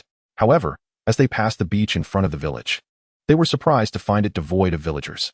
It was low tide, a time when, based on past experience, the local villagers would typically swarm the beach to claim their spots. Bai Yu's mind began to entertain a rather grim thought. What if the villagers had as they approached the dock? His suspicion was confirmed. On the other side of the dock, where the mudflat should have been deserted, a throng of villagers had gathered. At least 30 or 40 people were scouring the area. The tide had only just receded, and while the water still lapped at the shore, the villagers remained undeterred, wading through the shallows in search of treasures. Well, it seems the news of the flower lobsters this morning has spread, and our hopes of profiting here are slim, Bai Yu mused, shaking his head in resignation. What a pity. I had intended to showcase my skills here, but now the place is crawling with people, leaving us no opportunity to gather. What shall we do next? Brother Bai? Wang Hai inquired. What can we do? We must change locations. Competing with these antis is futile. Perhaps we should try our hand at fishing instead. The price of fish has skyrocketed. If we can catch a sizable one, selling it for 1,000 or 800 yuan should be no trouble at all. What do you think? Bai Yu surveyed the vast beach before him, teeming with competition. Although he was an athlete with a competitive spirit, he felt no desire to contend with the village's older women. As he glanced at the coastal tools in his plastic bucket, gifts from his mentor, an idea struck him.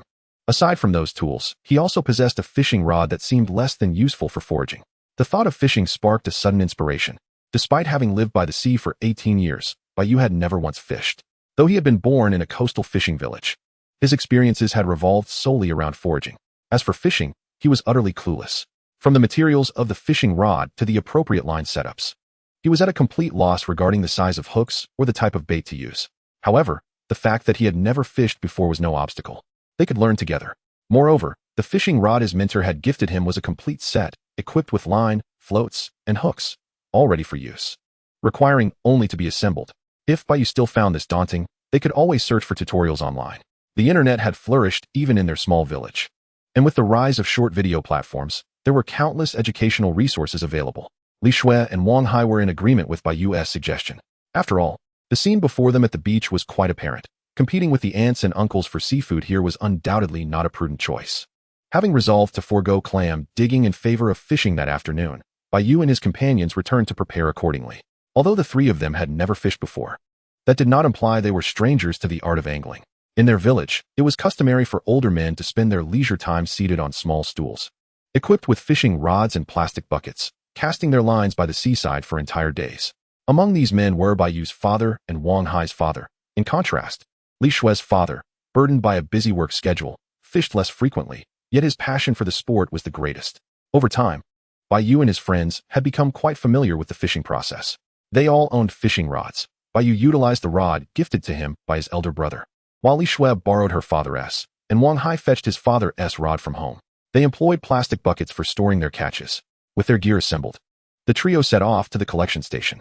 Having gathered their tools, the next step was to procure bait. In a small fishing village like theirs, finding a specialized tackle shop was out of the question, but they did have a part-time tackle shop at Bai Sanshu's collection station. This collection station also engaged in the fishing tackle trade, offering a comprehensive selection of rods, lines, hooks, and floats, making it a reliable source for all their needs. Moreover, it was renowned for its live bait, which included an astonishing variety of lively options such as common sandworms, sea shrimp, and small squid. Other live offerings included green-scaled fish, sardines, sea hares, small crabs, scallops, and various small fish. After all, one must consider Bai Sanshu's profession. He dealt with seafood daily, making it exceedingly simple for him to collect smaller live bait. Even if some of it could not be sold and perished, he could freeze it all together and sell it as frozen bait to fishing boats, which would find it useful. Chapter 31, Golden Pomfret. Regarding bait, Bai Yu and his companions were rather inexperienced. When selecting bait, they relied on their own culinary preferences. Bai Yu, particularly fond of shrimp, purchased a pound of live shrimp as bait, while Wang Hai, who enjoyed both shrimp and squid, procured these two items. Li Shui, aside from sandworms and small crabs, gathered various other types, totaling around 2 pounds. Armed with their bait, the trio made their way to the rocky beach, determined to fish in the vicinity of the rocks. Based on their observations of seasoned anglers in the village, they noted that many preferred to fish near the rocky shore, often reaping impressive rewards. This time, they too were eager to learn and test their luck at the rocky beach. Bai Yu selected a large rock to sit upon, pulling out his fishing rod and beginning to assemble it. Unsure of which fishing line to use, he remembered that his elder brother had provided him with 5 different lines of varying sizes and tensile strengths when he gifted him the beginner's rod. These spinning reel lines ranged in length, with the weakest capable of reeling in fish up to 10 pounds and the strongest stretching a remarkable 1,000 meters. As his brother had claimed that such lines could easily handle 200-pound catches, Bai Yu chose a line suitable for catching fish up to 30 pounds, reasoning that any larger fish would be exceedingly rare along the coast. Thus, this line would suffice. The beginner's rod measured approximately 1.6 meters in length. Bai Yu could not discern the material, but it possessed remarkable flexibility. According to his brother's insights, reeling in fish weighing up to 200 pounds was certainly within reach, provided the line held strong. Once Bai Yu completed the assembly of the reel, he baited the hook with a shrimp and cast it into the sea. As the fishing commenced, he took out his phone to search for videos. This was not mere idleness. Rather, he intended to learn some fishing techniques while awaiting a bite. Unfortunately, at that moment, short video platforms were still in their infancy, and although there were fishing enthusiasts sharing videos, most focused on freshwater fishing, with scant resources on saltwater angling. Nevertheless, adhering to the philosophy that all fishing is interconnected, Bai Yu settled for what he could find. As he scrolled, he suddenly heard Li Shue's voice nearby. "I've got a fish. I've caught a fish, Xiao Bai." A fish already? Had she truly hooked one? "Shuer, do you need my help?" Bai Yu responded, invigorated. He had not anticipated that Li Shue would be the first to catch a fish. What extraordinary luck she had. Li Shue was situated just 10 meters away, diligently reeling in her line.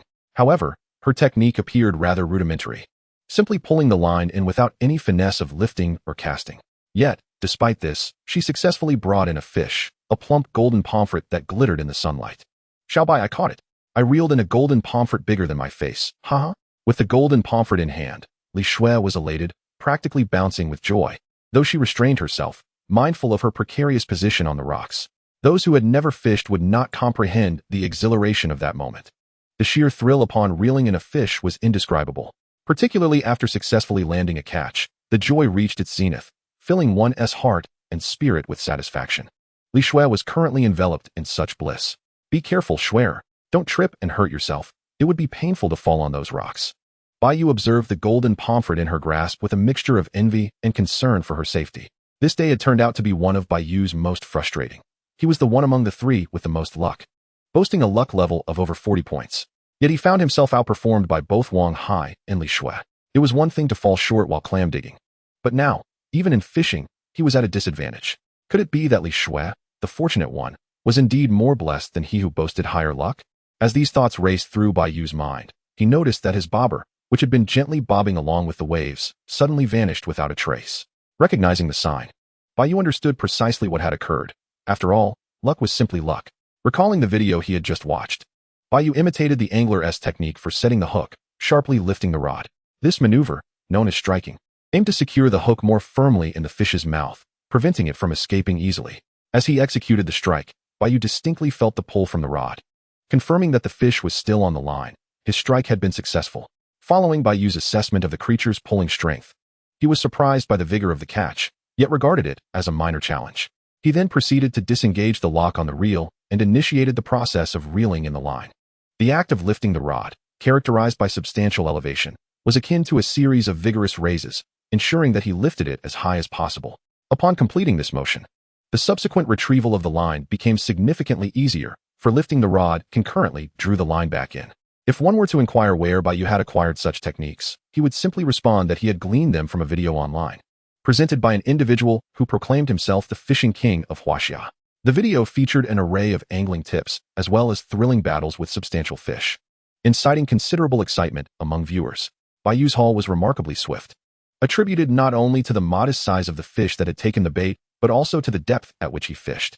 During their excursion to procure bait, Bai Shu, a seasoned angler, had advised them to refrain from fishing too deep in rocky areas, suggesting that they should fish just 1 or 2 meters beneath the surface. According to Bai Shu, the myriad crevices in the rocky terrain posed a risk for snagging hooks when employing live bait, which could result in the loss of both hook and line. Bai Yu, known for his penchant for heating advice, maintained a distance of approximately 1.5 meters between the float and hook, ensuring that his bait remained within a mere 10 meters from his position. Consequently, the process of reeling in the line was exceptionally smooth. As the line was fully retrieved, Bai Yu executed a swift motion with his rod, bringing forth a gleaming fish into the air. Much like the fish recently caught by Li Shue, Bai Yu's catch was also a golden pomfret, though it appeared to be somewhat larger than hers. The golden pomfret, a species of yellow pomfret, derives its name from the vivid yellow coloration of its fins, tail, and back. Alongside the golden pomfret, the coastal waters of China are home to other variants, including the white pomfret, silver pomfret, and the most prized, the fighting pomfret. The specimen Bai Yu had captured was quite substantial, measuring over 30 centimeters in both length and width, and weighing approximately 2 pounds, an impressive catch among golden pomfrets. Chapter 32. Encountering the giant green grouper again. With the golden pomfret in hand, Bai Yu felt a profound sense of satisfaction. He had not anticipated the joy fishing could bring. More importantly, this pastime not only provided enjoyment, but also the potential for profit. The market price for a 2-pound golden pomfret had surged to 30 yuan per pound, making this catch worth over 60 yuan. One cannot help but wonder who would shy away from an endeavor that brings both joy and financial gain. Of course, this refers specifically to saltwater fishing, as freshwater fish scarcely hold any value. Those that do are often illegal. After placing the golden pomfret into his bucket, Bai Yu proceeded to bait his hook once more and cast his second line. While awaiting a bite on the second rod, he secured the fishing rod between the rocky crevices and wandered along the rocky shore. His attention was drawn by a fleeting glance that revealed 2 large sea snails nestled within a rocky hole at his feet. With a fish already caught, he seized the opportunity to collect the snails. He mused that, as an esteemed angler, he could hardly be outdone by Li Shui, a seemingly ordinary individual. After all, luck could not favor her indefinitely. Swiftly descending into the rocky pit, Bai Yu retrieved the 2 sea snails and, in the process, also caught a stone crab. This particular crab was rather unremarkable, lacking even 2 ounces of meat, and would likely fail to pique even a dog's interest. Bai Yu's motivation for capturing it was not culinary, nor did he intend to use it as bait. Rather, it was simply for amusement.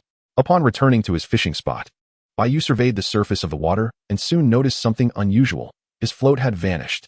Where's my float? Is that another fish on the line? Realizing the situation, he hastily grasped the fishing rod and prepared to reel in the line. Before doing so, he glanced at the spool, and to his astonishment, he discovered that over 40 meters of line had been pulled out, including the line he had initially cast. The total length outside the reel must have exceeded 60 or 70 meters. Fortunately, Bai Yu was not overly experienced in fishing. When he cast his second line, he had neglected to lock the reel. Had he done so, preserving his rod would have been in jeopardy. This realization filled Bai Yu with trepidation, not out of attachment to his fishing rod, but because it was no ordinary rod. It was a unique gift from Tongzi Go, designed for novices. This rod possessed the rare ability to enhance luck, and he could not afford to lose it. As he regained his composure, Bai Yu lifted the rod, feeling it bend under the weight of a substantial fish. Ah, how I relish the thrill of catching a big fish. I hope you do not disappoint me, he thought, as he sensed the considerable pull on the line, a stark contrast to the previous catch. The exhilaration coursing through him was palpable. For any angler, the thrill of reeling in a large fish is irresistible, and the larger the catch, the greater the excitement. Bai Yu, gripping the reel, began to pull with all his might, occasionally jerking the rod, entirely dismissing the more nuanced techniques of playing the fish. For a novice angler, expectations should be tempered. As long as he managed to land the fish, all would be well. Thankfully, the equipment provided by Tongzi Go was of exceptional quality, regardless of Bai Yu's enthusiastic handling. The rod and line remained intact. Through his vigorous efforts, Bai Yu soon reeled in the extended line. Suddenly, a splash erupted, and he caught a glimpse of a dark shape breaking the surface of the water before disappearing again with a flick of its tail. Despite the brief encounter, Bai Yu felt an uncanny familiarity with the creature, reminiscent of a large fish he had previously stumbled upon while tide pooling, which bore a striking resemblance in both color and size. Could it be a giant green grouper? Were there so many of them in these waters? Schwer, could you pass me the net next to you? I seem to have hooked a sizable fish that cannot be lifted directly. I require the landing net. He called out to Li Shui. During this fishing trip, each person had their own rod, but they possessed only 2 landing nets, one each for Wang Hai and Li Shui, leaving Bai Yu without one. At this moment, Bai Yu found himself grappling with a rather sizable catch. Attempting to hoist this hefty creature with a flying fish was, quite frankly, a fanciful notion. He was wielding a handheld rod, not the sort of fishing pole typically employed on a boat, and this nearly 10-pound fish was far too substantial to be lifted in such a manner. Upon hearing Bai Yu's voice, Li Shui set her fishing rod down on the ground and hurried over with a landing net in hand. By the time she arrived, Bai Yu had already dragged the fish to the shore, where it was languidly flicking its tail in the water. As Bai Yu had surmised, this was indeed a large grouper, strikingly similar in size to the one he had previously found. However, after Bai Yu's relentless tugging, the grouper was utterly exhausted. When Li Shui reached him, Bai Yu passed the rod into her hands, took the landing net she offered, and descended from the rocks to approach the exhausted grouper. Given the limited length of the landing net, it was impossible to reach from the rocks, necessitating his descent. With a deft maneuver, Bai Yu managed to scoop the nearly 10-pound grouper into the net and hoisted it onto the rocks. Chapter 33. Good fortune cannot be stopped. Gazing at the grouper within the landing net, Bai Yu found himself in a quandary. The size of this grouper was somewhat overwhelming. Over 10 pounds and nearly half a meter long. Unfortunately, they had not brought a fish keeper along for this outing, and each of them possessed only a single plastic bucket, which was far too small to accommodate such a large fish. The limited space of the plastic bucket posed a risk of suffocation for the grouper, which would significantly diminish its value. Those who have purchased seafood know that the fresher the catch, the higher its worth. A grouper like this could survive for a while after being caught, and if handled properly, could remain alive, making it far more valuable than a deceased one. However, Bai Yu was reluctant to cease fishing and sell the grouper. He had just caught 2 fish in quick succession and was unsure if such luck would strike again should he stop now. Although this was Bai Yu's first fishing experience, and he did not possess a so-called fishing addiction, he found himself enamored with the thrill of reeling in a catch, especially the exhilarating tug of a larger fish, which left him craving more. Regrettably, the grouper, while sizable, did not provide the satisfying struggle he had hoped for. Sensing Bai Yu's dilemma, Li Shui came closer, weighing the grouper in her hands before speaking. "Xiao Bai, I think this large fish might not fit in the bucket comfortably. Why don't you continue fishing here while I take this grouper to Uncle San to sell?" Can you manage selling the fish by yourself? It's quite a distance to Uncle San's collection point, and this grouper weighs over 10 pounds. I'm worried you won't be able to carry it.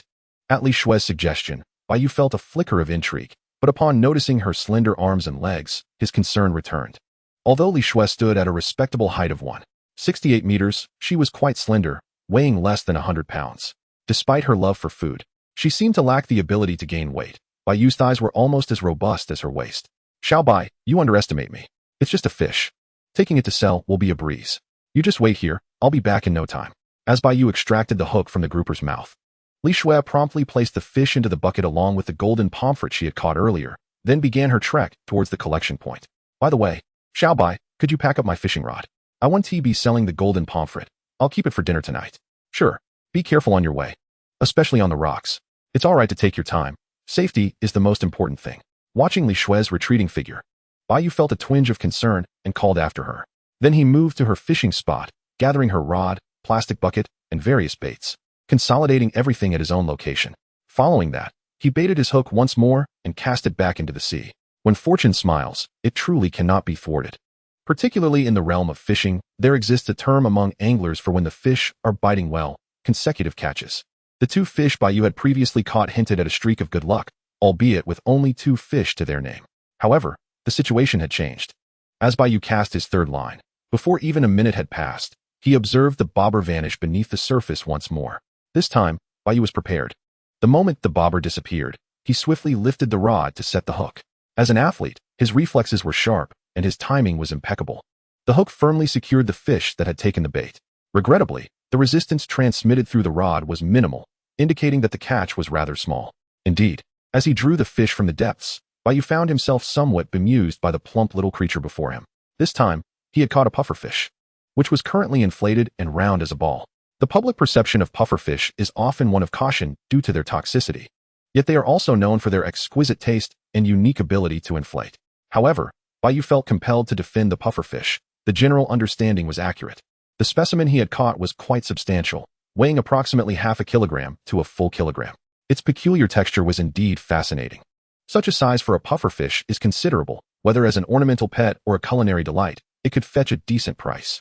The only drawback was that they were not easy to sell. Given their toxicity, true connoisseurs were few and far between, and there were not many interested in acquiring them as pets, leaving them in a rather precarious position.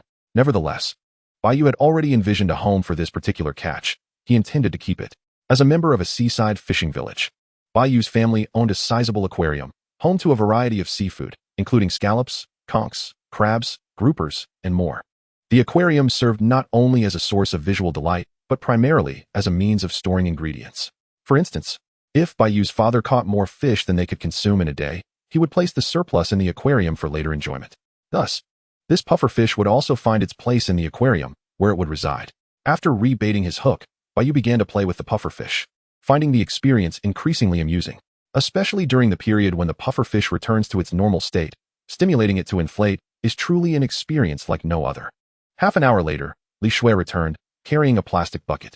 Within that brief span of 30 minutes, Bai Yu was so busy with his fishing that he could hardly keep up, reeling in over 10 fish in such a short time. On average, he managed to catch a fish every 3 minutes, a time frame that also included baiting and reeling in. Although he caught a considerable number of fish, those of superior quality were rather scarce. Perhaps due to the small size of the live shrimp bait he utilized, the fish that bit were generally not large, with 3 pufferfish among them, the largest being the very first he caught. The other catches were not substantial either, with the most notable being a sizable blue crab. Bai Yu was momentarily taken aback when he realized he had caught a crab with a fishing rod. Nevertheless, regardless of the circumstances, Bai Yu thoroughly enjoyed those 30 minutes of fishing. Chapter 34, 1 shrimp, 3 dishes. Oh, Xiao Bai, I've only been gone for a short while, and you've already caught so many fish. Your luck is quite remarkable. And look at all these pufferfish. This one is huge, nearly a pound. I see it? Hey, Xiao Bai, there is something I'd like to ask you. As Li Shui gazed into the bucket at the fish haul, a sudden thought sprang to her mind upon seeing the largest pufferfish. I know what you want to ask, and my answer is that I don't know. I've never seen my dad prepare it, let alone eat it. Having grown up alongside Li Shui, Bai Yu knew her too well. Even before she could articulate her question, he had already provided his answer. Realizing her thoughts had been anticipated, Li Shui felt no embarrassment, instead casting a wistful glance at the pufferfish in the bucket. Pufferfish, please don't come near me. Oh, what a pity. I've heard that pufferfish are delicious. Once a delicacy reserved for the affluent, I can only wonder what it truly tastes like. Schwerer, perhaps you should spare them. I plan to keep these little fellows in an aquarium. Whenever I have some leisure time, I can take them out to play with. Our meal today is already quite sumptuous. I've called my dad. He'll be home by 7 to prepare dinner. Just tell him what you'd like to eat. Bai Yu was adept at diverting a foodie's attention, knowing precisely how to entice her with thoughts of what to eat for dinner and how to prepare the seafood. This alone was sufficient to keep Li Shui occupied in thought. The trio spent over 3 hours on the rocky beach, during which they changed their fishing spots 3 times. This was not because the previous locations were unproductive, but rather due to the retreating tide rendering them unsuitable for fishing, necessitating the change. Their efforts were not in vain. Their harvest was quite satisfactory. Although the number of high-quality fish was limited, the sheer quantity they caught made up for it. They managed to reel in 3 blue grouper, with the largest already sold, while the other 2 weighed around 7 to 8 pounds each. The value of just these 3 blue grouper was considerable, as they were immediately sold by Li Shui to a local purchasing station at a price of 120 yuan per pound, totaling over 3,000 yuan for the grouper alone. In addition to the blue grouper, they caught a variety of other fish, including golden pomfret and silver pomfret, as well as numerous types of snapper, though the only downside was their small size, with no significant catches. Before the tide rose, the trio spent a little more time on the rocky beach, gathering some sea snails and crabs before heading home. By now, it was nearly 6 o'clock, and they needed to return home to prepare, ready to start cooking as soon as Bai Yu's father arrived. Upon their return, Bai Yu's mother had already come home from work and was watching television in the living room. Compared to Bai Yu's father, who worked as a chef, his mother had a more relaxed job. She was a language teacher at the local primary school and not even a homeroom teacher. One of Bai Yu's mother's only regrets was that her son's entrance into higher education was not based on academic performance, but rather on his special talents. A fact that brought her both dissatisfaction and joy. After all, Bai Yu had never caused her any worry, and now that he was attending a prestigious university, what reason did she have to feel unhappy? Mom, did you buy the groceries I asked for? Bai Yu inquired as he walked into the living room upon seeing his mother. Despite their impressive catch of fish that day, dinner could not consist solely of seafood. There needed to be other dishes to accompany the meal. I've already bought everything, ribs, pork belly, and I've prepped them all. Just waiting for your dad to come home to cook. Xiao Shui, come over and watch TV with me. Let Xiao Yu handle the fish. We wouldn't want you to end up smelling like fish. Upon seeing Bai Yu and his friends return, his mother called Li Shui over to join her in enjoying some fruit while watching television, as Bai Yu prepared to fillet the fish in the kitchen. Mom, come on. I'm your son too. Is it really necessary to be so biased? You didn't even call me for fruit. Hi, come and eat some watermelon. Finish that before you start on the fish. Bai Yu heard every word his mother said, and as he entered the living room with a fish knife in hand, he couldn't help but express his exasperation. In contrast, Wang Hai was much quieter. When Bai Yu invited him to join for watermelon, he did so without hesitation, entering the living room to grab 2 slices and devouring them enthusiastically. Of course, Bai Yu merely grumbled a bit, and after finishing the watermelon, he took Wang Hai out to the yard to begin filleting the fish. Tonight's dinner was exceptionally lavish, featuring not only lobster and small prawns, but also a golden pomfret, 6 large crabs of 2 varieties, orchid crabs and blue crabs, along with some sea snails and scallops. Bai Yu had also asked his mother to purchase some ribs, beef, and pork belly on her way home. The reason for such an extravagant dinner was partly to prepare for Li Shui, but also for his younger sister. As is widely known, shortly after the college entrance examination concludes, the middle school entrance examination follows closely behind. Bai Yu's sister, Bai Yu, was in her third year of junior high. With just a week left before the exam, she would have a day off tonight, followed by a day of rest, after which she would begin her pre-exam revision. For those who have experienced the pressure of preparing for examinations, the pre-exam revision period can be excruciating, particularly for those striving for excellent results. Those who have given up do not share this sentiment. Even students who excel academically feel no reprieve during this time, as it represents a crucial period for their futures. Take Bai Yu, for instance. Her academic performance was among the best in her school, and as long as she performed adequately in the entrance examination, she could choose from any high school in the city. Yet even so, Bai Yu had been diligently attending evening study sessions at school until 9 o'clock every night for the past 2 weeks, with no relaxation whatsoever. At 7 o'clock in the evening, Bai's father returned home with Bai Yu. "Dad, you're finally back. I've been waiting for you to cook. I've prepared everything. All that's left are the flower lobster and the little blue lobster. Is there anything else you need to do?" Upon seeing Bai's father and Bai Yu return, Bai Yu immediately approached them to share the current situation. Bai Yu and the others hadn't been idle. They had saved the main dishes for Bai's father to prepare, while they had already handled other ingredients like ribs, pork belly, and beef. Tonight's dinner featured sweet and sour ribs, braised pork, tomato beef brisket, boiled crab, scallops, and sea snails. The only tasks left for Bai's father were the lobsters and 2 sea fish, which they felt were best left to a professional chef. According to Bai's father's initial plan, he intended to create 3 dishes from the 3 lobsters. Although the flower lobster Bai Yu had set aside weighed over 5 pounds, the number of diners that evening was considerable, and 1 lobster might not suffice. Thus, he procured 2 small blue lobsters to complement the dish. For this preparation, Bai's father planned 3 dishes: lobster sashimi, stir-fried shrimp balls, and lobster brain stew with tofu. Chapter 35. The new school year. Bai Yu has always considered himself a foodie, yet there exists one category of cuisine he abstains from: raw meat. Whether it is chicken, duck, goose, beef, lamb, pork, or various river and sea delicacies, he refuses to consume anything raw. The reasons are manifold. Primarily, Bai Yu dislikes the texture and taste of raw meat, which often lacks aroma and may carry an unpleasant flavor. Furthermore, for the sake of his health, he recalls the tragic end of his past life, which stemmed from poor health, and thus he is determined to prioritize his well-being in this life. Consequently, when Bai's father presented the lobster sashimi, Bai Yu did not even touch it. Bai's father was aware that not many in their household enjoyed sashimi, so he prepared only a small portion. Nevertheless, to enhance its presentation, he meticulously arranged the sashimi, placing the lobster shell and head beneath the succulent lobster flesh.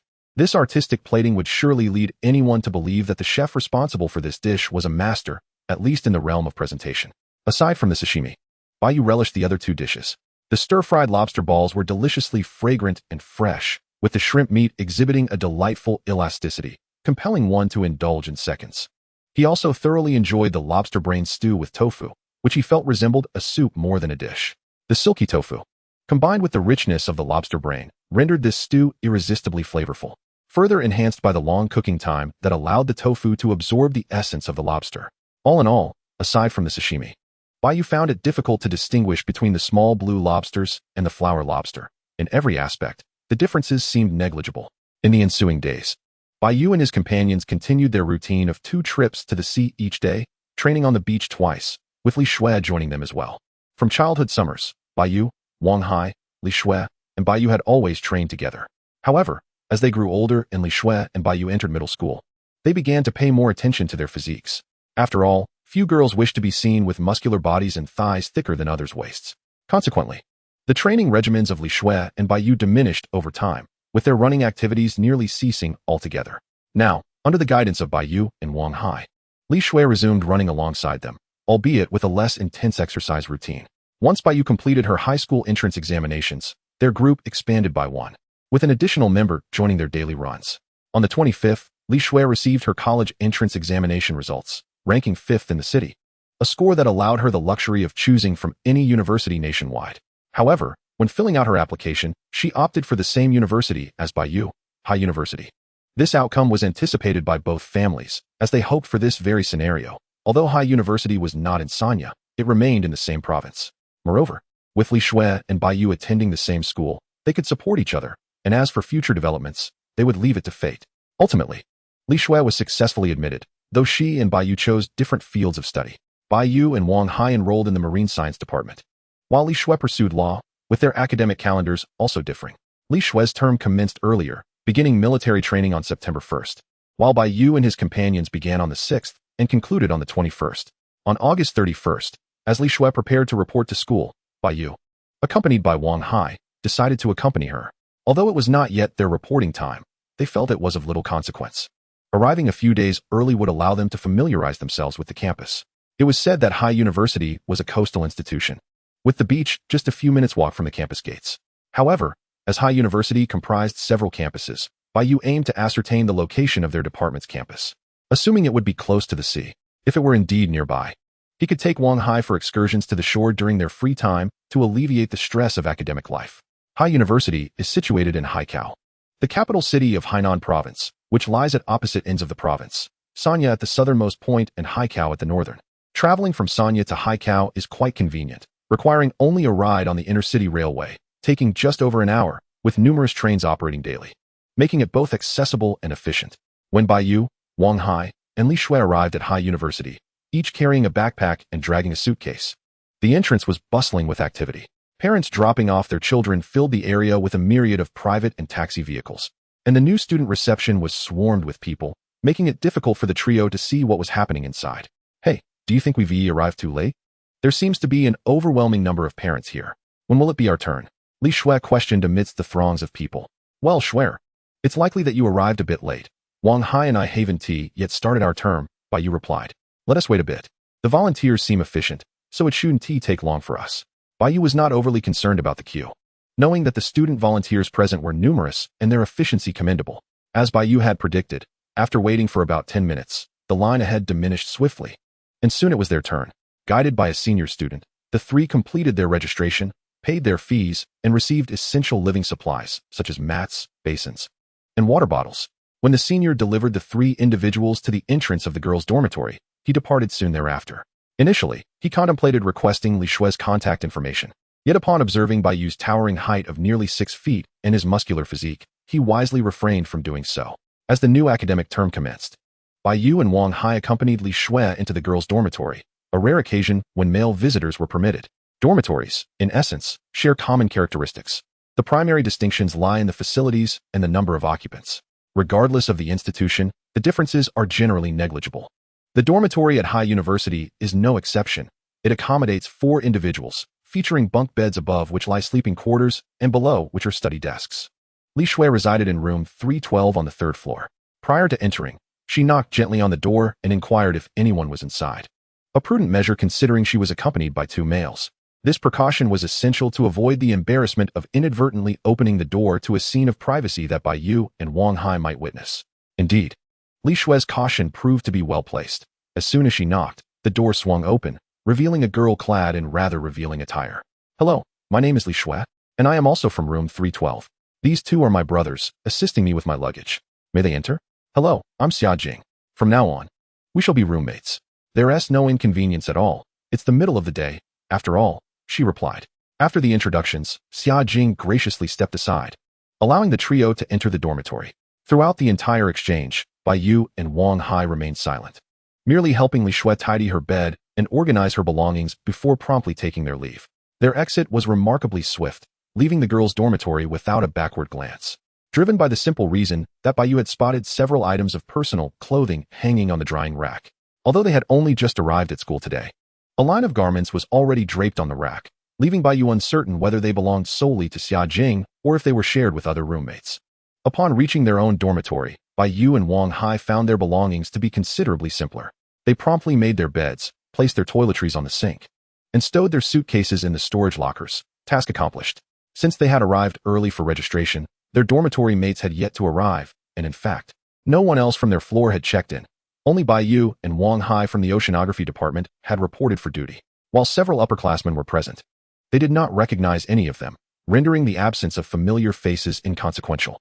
After resting for a short while, Bai Yu called Li Shui, advising her to occupy herself for the time being while he and Wang Hai reported to the athletics club.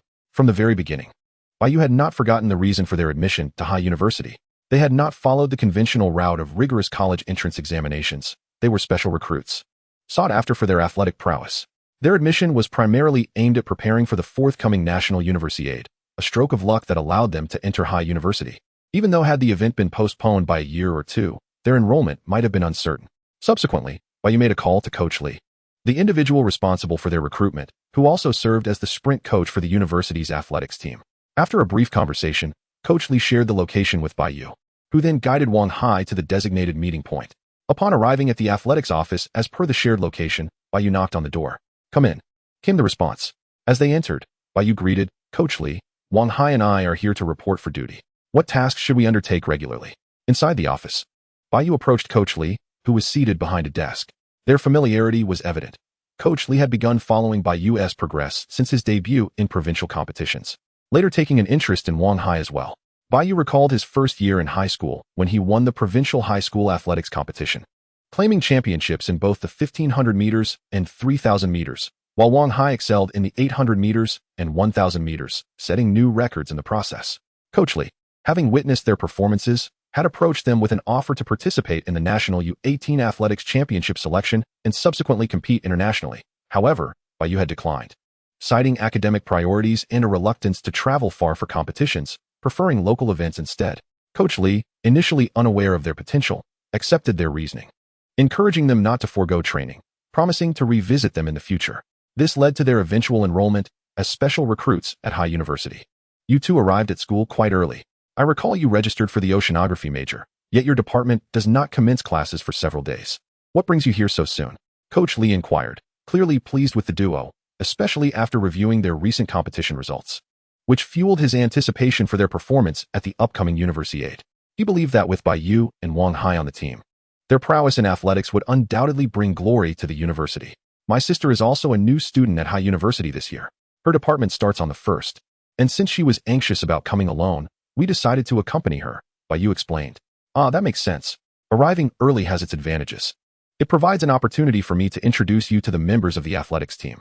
Tomorrow morning at 9. I will have the team gather at the track to meet you both. I'll arrange some competitions to see if you've been slacking off during the summer," Coach Li stated. "Now, feel free to explore the campus and familiarize yourselves. It would be unfortunate to not find the track tomorrow morning," he added. After understanding the circumstances of Bai Yu and Wang Hai, Coach Li merely confirmed the meeting time for the following morning before allowing them to depart. Bai Yu was quite satisfied with Coach Li's arrangements, as it afforded them the chance to leisurely explore the school. The path ahead for the duo would undoubtedly diverge from that of typical students. To graduate successfully from High University in 4 years, they must strive to bring honor to their institution through athletic achievements. The better their performance, the smoother their graduation would be. Conversely, failure to excel would make their academic journey exceedingly difficult. For Bai Yu and Wang Hai, traditional studying was a formidable challenge, making it virtually impossible to graduate solely based on academic performance. Furthermore, Coach Li had already assured them that as long as they achieved commendable results at the upcoming Universiade, their graduation would be guaranteed. "Bai Yu, what shall we do now? Should we find something to eat and explore the culinary offerings of our new school?" Having left the office, Wang Hai glanced at the time on his phone and then inquired of Bai Yu. It was already 3:30 in the afternoon, and upon realizing this, Bai Yu placed a call to Li Shui, inviting her to join them for a stroll around High University and perhaps to visit the cafeteria. Without hesitation, Li Shui agreed, but she mentioned that her new roommate, Xia Jing, would also like to come along, as she was feeling a bit bored staying alone in the dormitory and wished to explore with them. Considering that Xia Jing was Li Shui's roommate and they would likely share a bond for quite some time, Bai Yu readily consented to have Li Shui bring her along. When Bai Yu reached the girls' dormitory and spotted Li Shui and Xia Jing, she noted that in the short span of just 1 or 2 hours, Xia Jing had changed into a completely different outfit, swapping her previous casual attire for a lively JK uniform, which made her appear particularly spirited. In fact, Xia Jing's personality matched her vibrant appearance. She was effervescent and amiable, effortlessly integrating herself into their conversation as if they had known each other for ages. As their chat progressed, Bai Yu developed a slight fondness for this outgoing girl, appreciating her candid and unpretentious nature, which made their interaction exceedingly comfortable. The only unfortunate aspect was Xia Jing's accent. Despite her petite and adorable visage, her speech bore a strong northeastern dialect that contrasted sharply with her appearance. Every time Xia Jing spoke, Bai Yu found herself unable to meet her gaze, as the combination of her accent and her cute face created an odd sensation, as if someone were providing voiceover for her. Wang Hai, however, was unfazed. Not only did he engage in conversation with Xia Jing, but he also attempted to mimic her accent. Xia Jing, far from being annoyed, took on the role of a serious instructor, teaching Wang Hai the nuances of northeastern dialect. It must be said that the infectious nature of the dialect was undeniable and remarkably easy to pick up in just a short while. Bai Yu felt her own speech slightly influenced by it. Fortunately, her self-discipline proved adequate, and she refrained from deliberately adopting the accent. After meandering through the cafeteria, the quartet decided against dining there and instead ventured outside to the culinary street. This food street could certainly be deemed a picturesque feature near High University, as it was nestled against the university and faced the sea, providing an unparalleled scenic backdrop. After purchasing some snacks from the street vendors, the four of them proceeded to a nearby electric bike shop. Those who have attended university are likely aware that campuses are often expansive. Bai Yu observed that a common trait among universities across the nation is their vastness. For instance, the nearest academic building to their dormitory required a 10-minute walk to reach, and it might not even belong to their department. Thus, their visit to the electric bike shop was primarily motivated by the need to acquire a mode of transportation for daily commuting. Although both Bai Yu and Wang Hai were athletes, it was impractical to run from their dormitory to their classes. At the shop, one could find an array of new and second-hand electric bikes, many of which were discarded by former students. Should none of the existing models appeal to them, the owner was willing to customize a bike according to their specifications, both in terms of appearance and internal configurations. Furthermore, they would assist with registration, ensuring that the assembled bike could be ridden not only on campus but also on public roads without issue, provided that the chosen specifications complied with local regulations. After all, the owner was not inclined to risk legal repercussions for a mere sale. Ultimately, Bai Yu purchased 2 green energy electric bikes. Having requested some DIY modifications and special symbols engraved in inconspicuous places to deter loss, considering the abundance of similar bikes among High University students. Thus, one bike was allocated to Bai Yu and Wang Hai, while the other was designated for Li Shui since the distance between the girls' and boys' dormitories was considerable. Additionally, since Li Shui was not in the same major as them, it would be impractical for Bai Yu to escort her daily. Hence, providing her with her own bike seemed the most sensible solution. Once the owner completed all arrangements, the four of them took their new electric bikes for a test ride. With Bai Yu accompanying Wang Hai and Li Shui pairing with Xia Jing, the owner would handle the registration process, allowing Bai Yu to simply return once everything was finalized. As they rode, Bai Yu harbored another intention besides testing the bikes. He aimed to scout along the coastline for a suitable area for their future shellfish gathering endeavors. From the moment he stepped onto the university campus, Bai Yu had not planned to ask his family for living expenses, aspiring instead to achieve self-sufficiency throughout his 4 years of university. Although he had earned a substantial sum during the summer by gathering shellfish with Wang Hai and Li Shui, he recognized the importance of prudence and foresight, realizing that even in the absence of immediate financial concerns, he needed to devise ways to continue earning. The most promising avenue for Bai Yu's financial gain lay in shellfish gathering, a pursuit in which he felt both experienced and confident. However, it was not simply a matter of finding any beach or coastal area to yield success. The shoreline directly outside High University was largely unsuitable for gathering, as it was a public zone frequented by many, thus diminishing the likelihood of a fruitful harvest. Instead, Bai Yu sought slightly more secluded locations near small fishing villages or docks, as these areas were typically overlooked by tourists and individuals not intending to profit from shellfish gathering. The presence of small fishing villages or docks implied the availability of purchasing stations, which would facilitate the sale of their catch. After riding along the coastal road for about 20 minutes, Bai Yu and his companions stumbled upon a modest dock. Despite the impending sunset, the number of fishing boats moored there was strikingly few, particularly among the mid-sized vessels, with only 2 or 3 present, while most were smaller boats. The sides of the dock were predominantly characterized by mudflats and rocks, with little to no sandy beach in sight. Such places are generally devoid of tourists, as one would expect a minimum requirement of a sandy beach for a seaside visit. However, this locale is exceptionally suited for gathering seafood. Although Bai Yu is uncertain about the bounty one might reap here, it is reasonable to assume that it would not be too disappointing. Naturally, upon discovering this hidden gem, Bai Yu made a mental note of its location and subsequently rode over with Wang Hai. Hai, what do you think about us collecting seafood here in the future?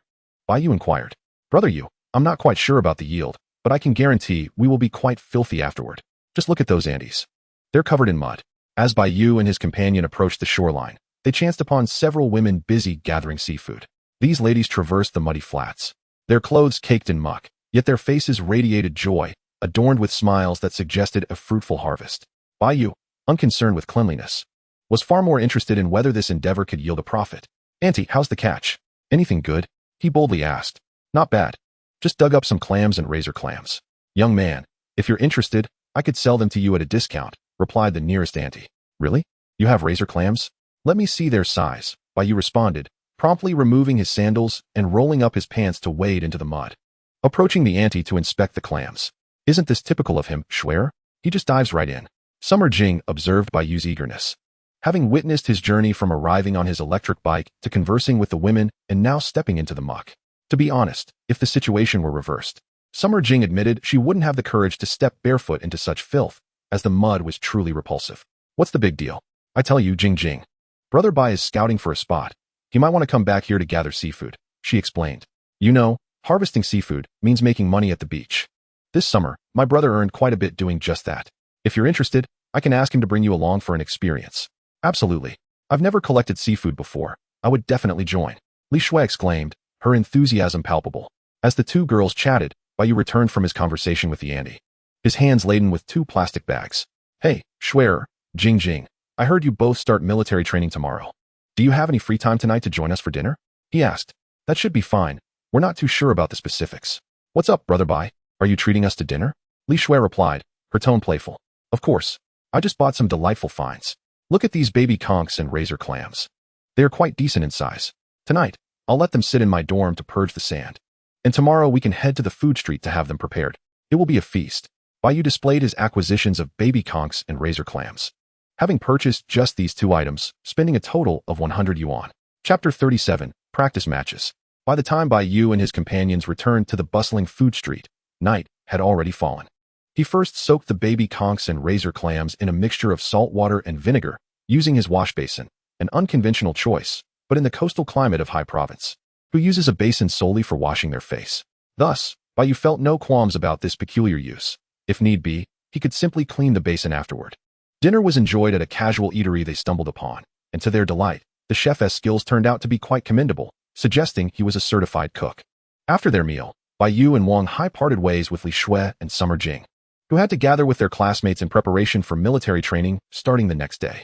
It was essential for them to at least know their instructor and familiarize themselves with their classmates.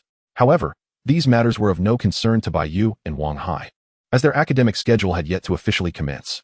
Although they had registered at the school, no one was overseeing them at the moment. After their meal, they returned to their dormitory to rest, mindful that Coach Li had scheduled a gathering for them on the field the following day. Upon entering the dorm, Bai Yu noticed the pristine emptiness of his desk beneath his bed. It was immaculate, devoid of even a speck of dust, having just been cleaned earlier that afternoon. Hi, do you think we should get 2 computers for the dorm? We could play a few games together during our downtime. What do you think? He mused as he lay back on his bed, dreaming of the next 4 years of university life. Setting up a computer? Brother Yu, isn't that something only the top students do? With our academic records, wouldn't it be a bit excessive for us to install computers just to play games? Wang Hai replied, although he felt a flicker of temptation. Considering the college students he had seen in shows, setting up computers in dorms was generally for studying, not gaming. This notion made him uneasy.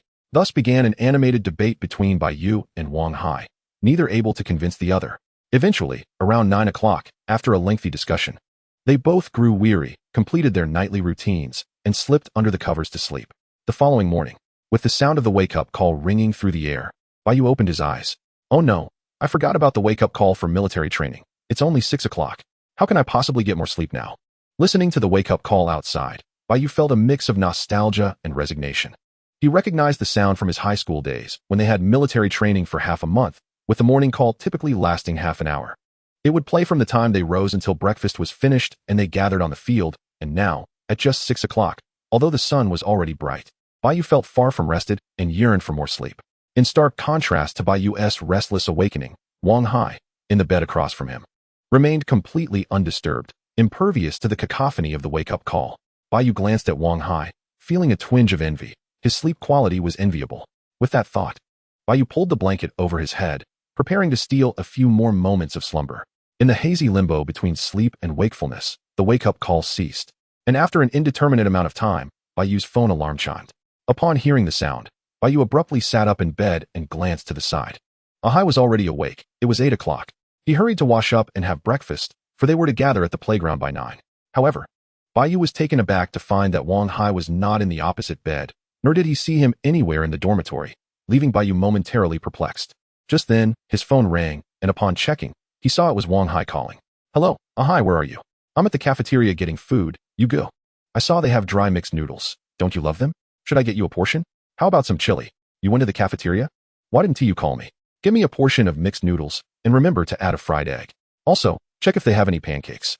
Bring me back too. How long until you return? About 10 minutes. I rode my electric bike, so it's quick to get back.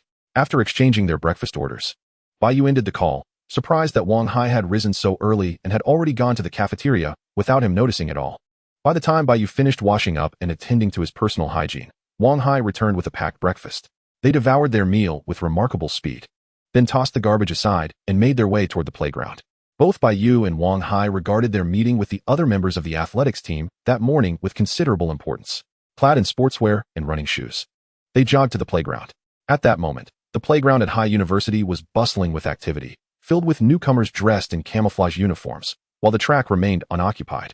For these freshers, the first day of military training was undoubtedly arduous, yet it also marked one of the few days during the training period with a lighter workload. As Bai Yu and Wang Hai navigated through the various formations, their athletic outfits made them stand out amidst the throng of new students. Soon, they spotted another group clad in sportswear and hurried over. "Hello, may I inquire if you are also part of the athletics team?" Bai Yu asked, eyeing the individuals who appeared to be athletes. "Yes, I'm Lu Ming from the athletics team. Are you new as well?" "Yes, Coach Lee asked us to come today." "I'm Bai Yu, and this is Wang Hai, a freshman from the Marine College." After a brief introduction, Bai Yu learned about the group of 13 athletes in front of him. Apart from Lu Ming, the other 12 were all freshmen, specifically recruited by Hai University this year, some of whom Bai Yu recognized, though he could not recall their names. However, the glances they directed at Bai Yu and Wang Hai were predominantly hostile. While they did not remember those two, Bai Yu and Wang Hai were certainly unforgettable to them.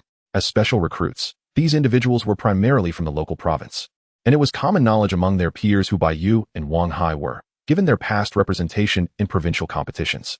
For Bai Yu and Wang Hai, it was natural not to remember the weaker competitors, but for these newcomers, the duo was a vivid memory. As Bai Yu and Wang Hai were perceived as their benchmarks for surpassing, unfazed by the antagonistic gazes, Bai Yu was more curious about when Coach Lee would arrive. As the clock approached 9, Coach Lee finally arrived, accompanied by a group of about 10 individuals. Their attire closely mirrored that of Bai Yu and his companions, indicating they were also athletes, and it appeared they were to engage in some competition today. Bai Yu and Wang Hai had mentally prepared for this, having met Coach Lee the day before and heard his intentions to assess whether Bai Yu and Wang Hai had been diligent in their training over the summer. "Oh, everyone is on time. I appreciate punctuality in my athletes. Well done," Coach Lee remarked as he approached, surveying the new recruits with satisfaction at their attendance. "Allow me to introduce myself. I am Coach Lee, the athletics coach at Hai University. This is Hu Tao, the team captain beside me. Today, we are here to determine if you have been slacking off in your training during the summer. You must understand that being specially recruited by Hai University does not automatically qualify you to represent us in competitions. My philosophy is simple. If you are capable, you compete. If not, you can step aside. We do not tolerate mediocrity in our team. The individuals behind me are also part of the athletics team, which means for the upcoming university games, you will be in direct competition with them. Only the strongest will represent Hai University. Thus, to familiarize yourselves with each other's abilities, we will have a light practice today. After all, we need to see what you're made of." Coach Lee's words, though framed as a question, were more of a directive. Indeed, none of the new recruits dared to voice any dissent, and Bai Yu even raised an eyebrow at Hu Tao, the team captain. However, Hu Tao's expression remained indifferent, as he seemed unwilling to engage with Bai Yu. When Coach Lee called out the participants for the 200-meter run, Bai Yu immediately approached Hu Tao. "Hey, cousin, why aren't you running the 200 meters? I recall you used to run that distance. Why the change?" Bai Yu pointedly mentioned their familial connection, revealing that they were cousins, albeit distantly related. "Don't try to cozy up to me. We are competitors now, and that won't work on me. Besides, do I really need to personally deal with these newcomers? Only Wang Hai might give me a slight sense of urgency." Hu Tao retorted brusquely. "Brother, you're still as boastful as ever. Have you forgotten who beat you 3 years ago in the 200 meters? You might be slightly faster than a Hai in the 100 meters, but try racing him in anything else, and I'd be surprised if you could win." Bai Yu challenged. "That was 3 years ago. Do you think I'm still the same person? Anyway, why am I even discussing this with you? We're not in the same race. Let us just watch them compete." Hu Tao deflected, his demeanor stiffening at the mention of their past encounter. Following Hu Tao's gaze, Bai Yu noticed that Wang Hai and the others had readied themselves. A total of 4 participants would join the 200-meter race, including 2 newcomers alongside Wang Hai and 1 senior. In regard to this competition, Coach Lee merely intended to evaluate the participants' performances. Consequently, he assigned only 1 coach to accompany them, who was already awaiting at the finish line. Wang Hai stood on the 4th track, poised to commence. Having experienced numerous such competitions during his high school years, prior to this event, He had consulted Bai Yu about the attitude he should adopt, to which Bai Yu succinctly replied with 2 words, "Go all out."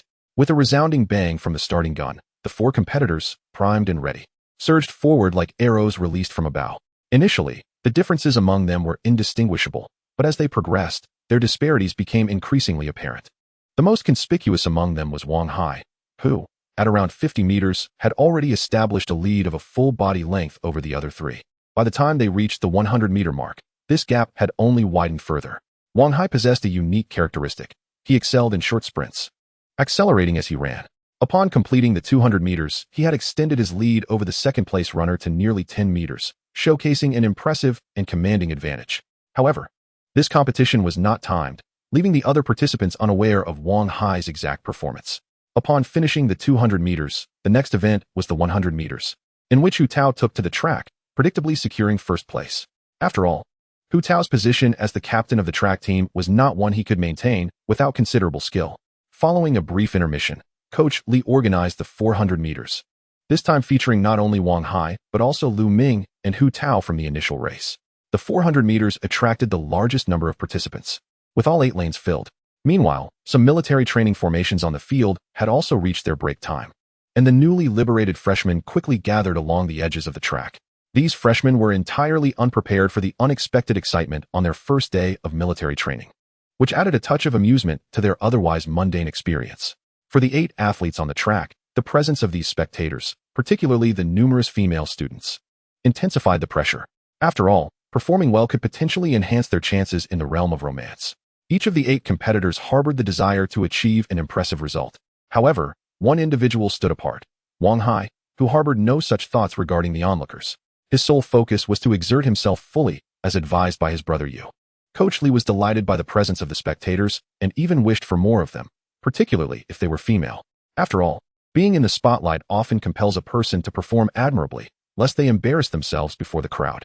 This notion, particularly in the presence of the opposite sex, could amplify a man's potential to unprecedented levels.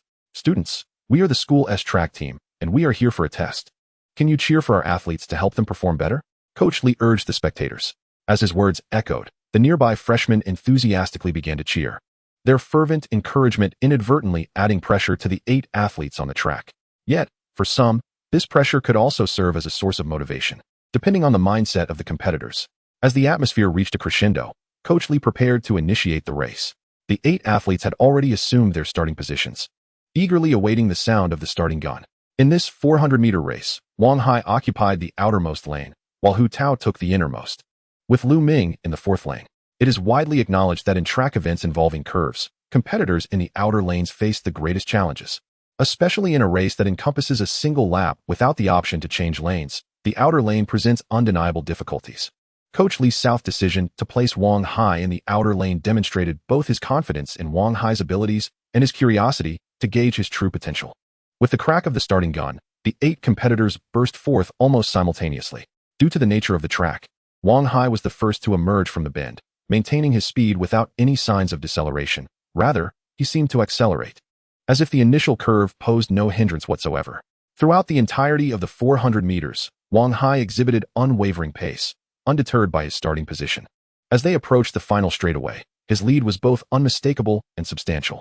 Following closely behind him was not Hu Tao, but Lu Ming, who found himself significantly distanced from Wang Hai. In the final stretch, Wang Hai even took a moment to glance back before crossing the finish line. Ignoring the cheers from the crowd, Wang Hai made his way to Bai Yu. How did I do? 2 firsts in a row. When does your race start? I want to see if you can dominate them too. Enough with that. Who told you to look back during the final sprint? Do you realize that such behavior is somewhat disrespectful to the other competitors? You must refrain from doing that in the future. Additionally, keep your comments about dominating the competition to yourself. While it may be true, it is better left unspoken, as these individuals will be our friends moving forward. Right, Mingge? Don't hold it against Wang Hai. Bai Yu cast a glance at the slightly breathless Wang Hai and criticized him for his glance back at the last moment, attempting to divert attention from Wang Hai's performance. Understanding Wang Hai well, Bai Yu knew that the glance was not an expression of disdain towards Lu Ming and the others, but rather a simple curiosity about their positions. However, how others interpreted this action was beyond their control, and to avoid fostering resentment towards Wang Hai, Bai Yu felt compelled to quell any potential anger among the spectators. As anticipated, upon Bai Yu's remarks, The others in attendance shot him glares of indignation. After all, interpreting Bai Yu's words suggested that the onlookers were merely inferior competitors, which was intolerable. They had only witnessed Wang Hai's prowess and acknowledged their inability to rival him. Yet Bai Yu had yet to compete. What right did he have to make such statements? In light of this situation, Coach Li chose not to intervene. A sense of rivalry could serve as a catalyst for growth, benefiting both Bai Yu and the others as a source of motivation for improvement. After completing the 400-meter run, the final event loomed ahead, the 1500 meters. This distance did not fall under the category of sprints, but rather that of middle-distance running. Coach Li's directive was clear. All those present who excelled in middle-distance running were to participate, regardless of whether they specialized in the 1,000 meters, 1,500 meters, or even the 5,010,000 meters. Everyone was to compete, with each runner allowed only one attempt at the 1,500 meters. After all, this was the time for new students to undergo military training. They could not monopolize the track for too long, particularly since the primary focus for the morning was for freshmen to practice standing at attention and forming ranks. Otherwise, Coach Li would have found it nearly impossible to secure track time among the throng of newcomers.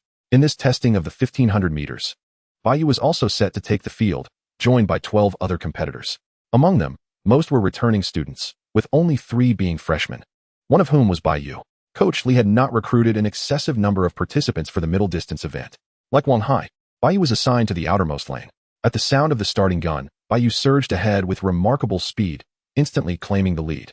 When it came to the 1,500 meters, Bai Yu had never entertained the notion of letting someone else set the pace, nor could he afford to do so. It is well known that in middle-distance races, the runner who leads often finds themselves at a disadvantage. Typically, competitors in such events only need to remain close to the lead pack during the early stages. Few are inclined to take the initiative. However, Bai Yu was different. He possessed unwavering confidence in his abilities. Not only did he aim to be first, but he also had no intention of allowing anyone else to dictate the pace. As Bai Yu accelerated, maintaining nearly a 20-meter lead over the second-place runner, he gradually eased off, adopting a steadier pace.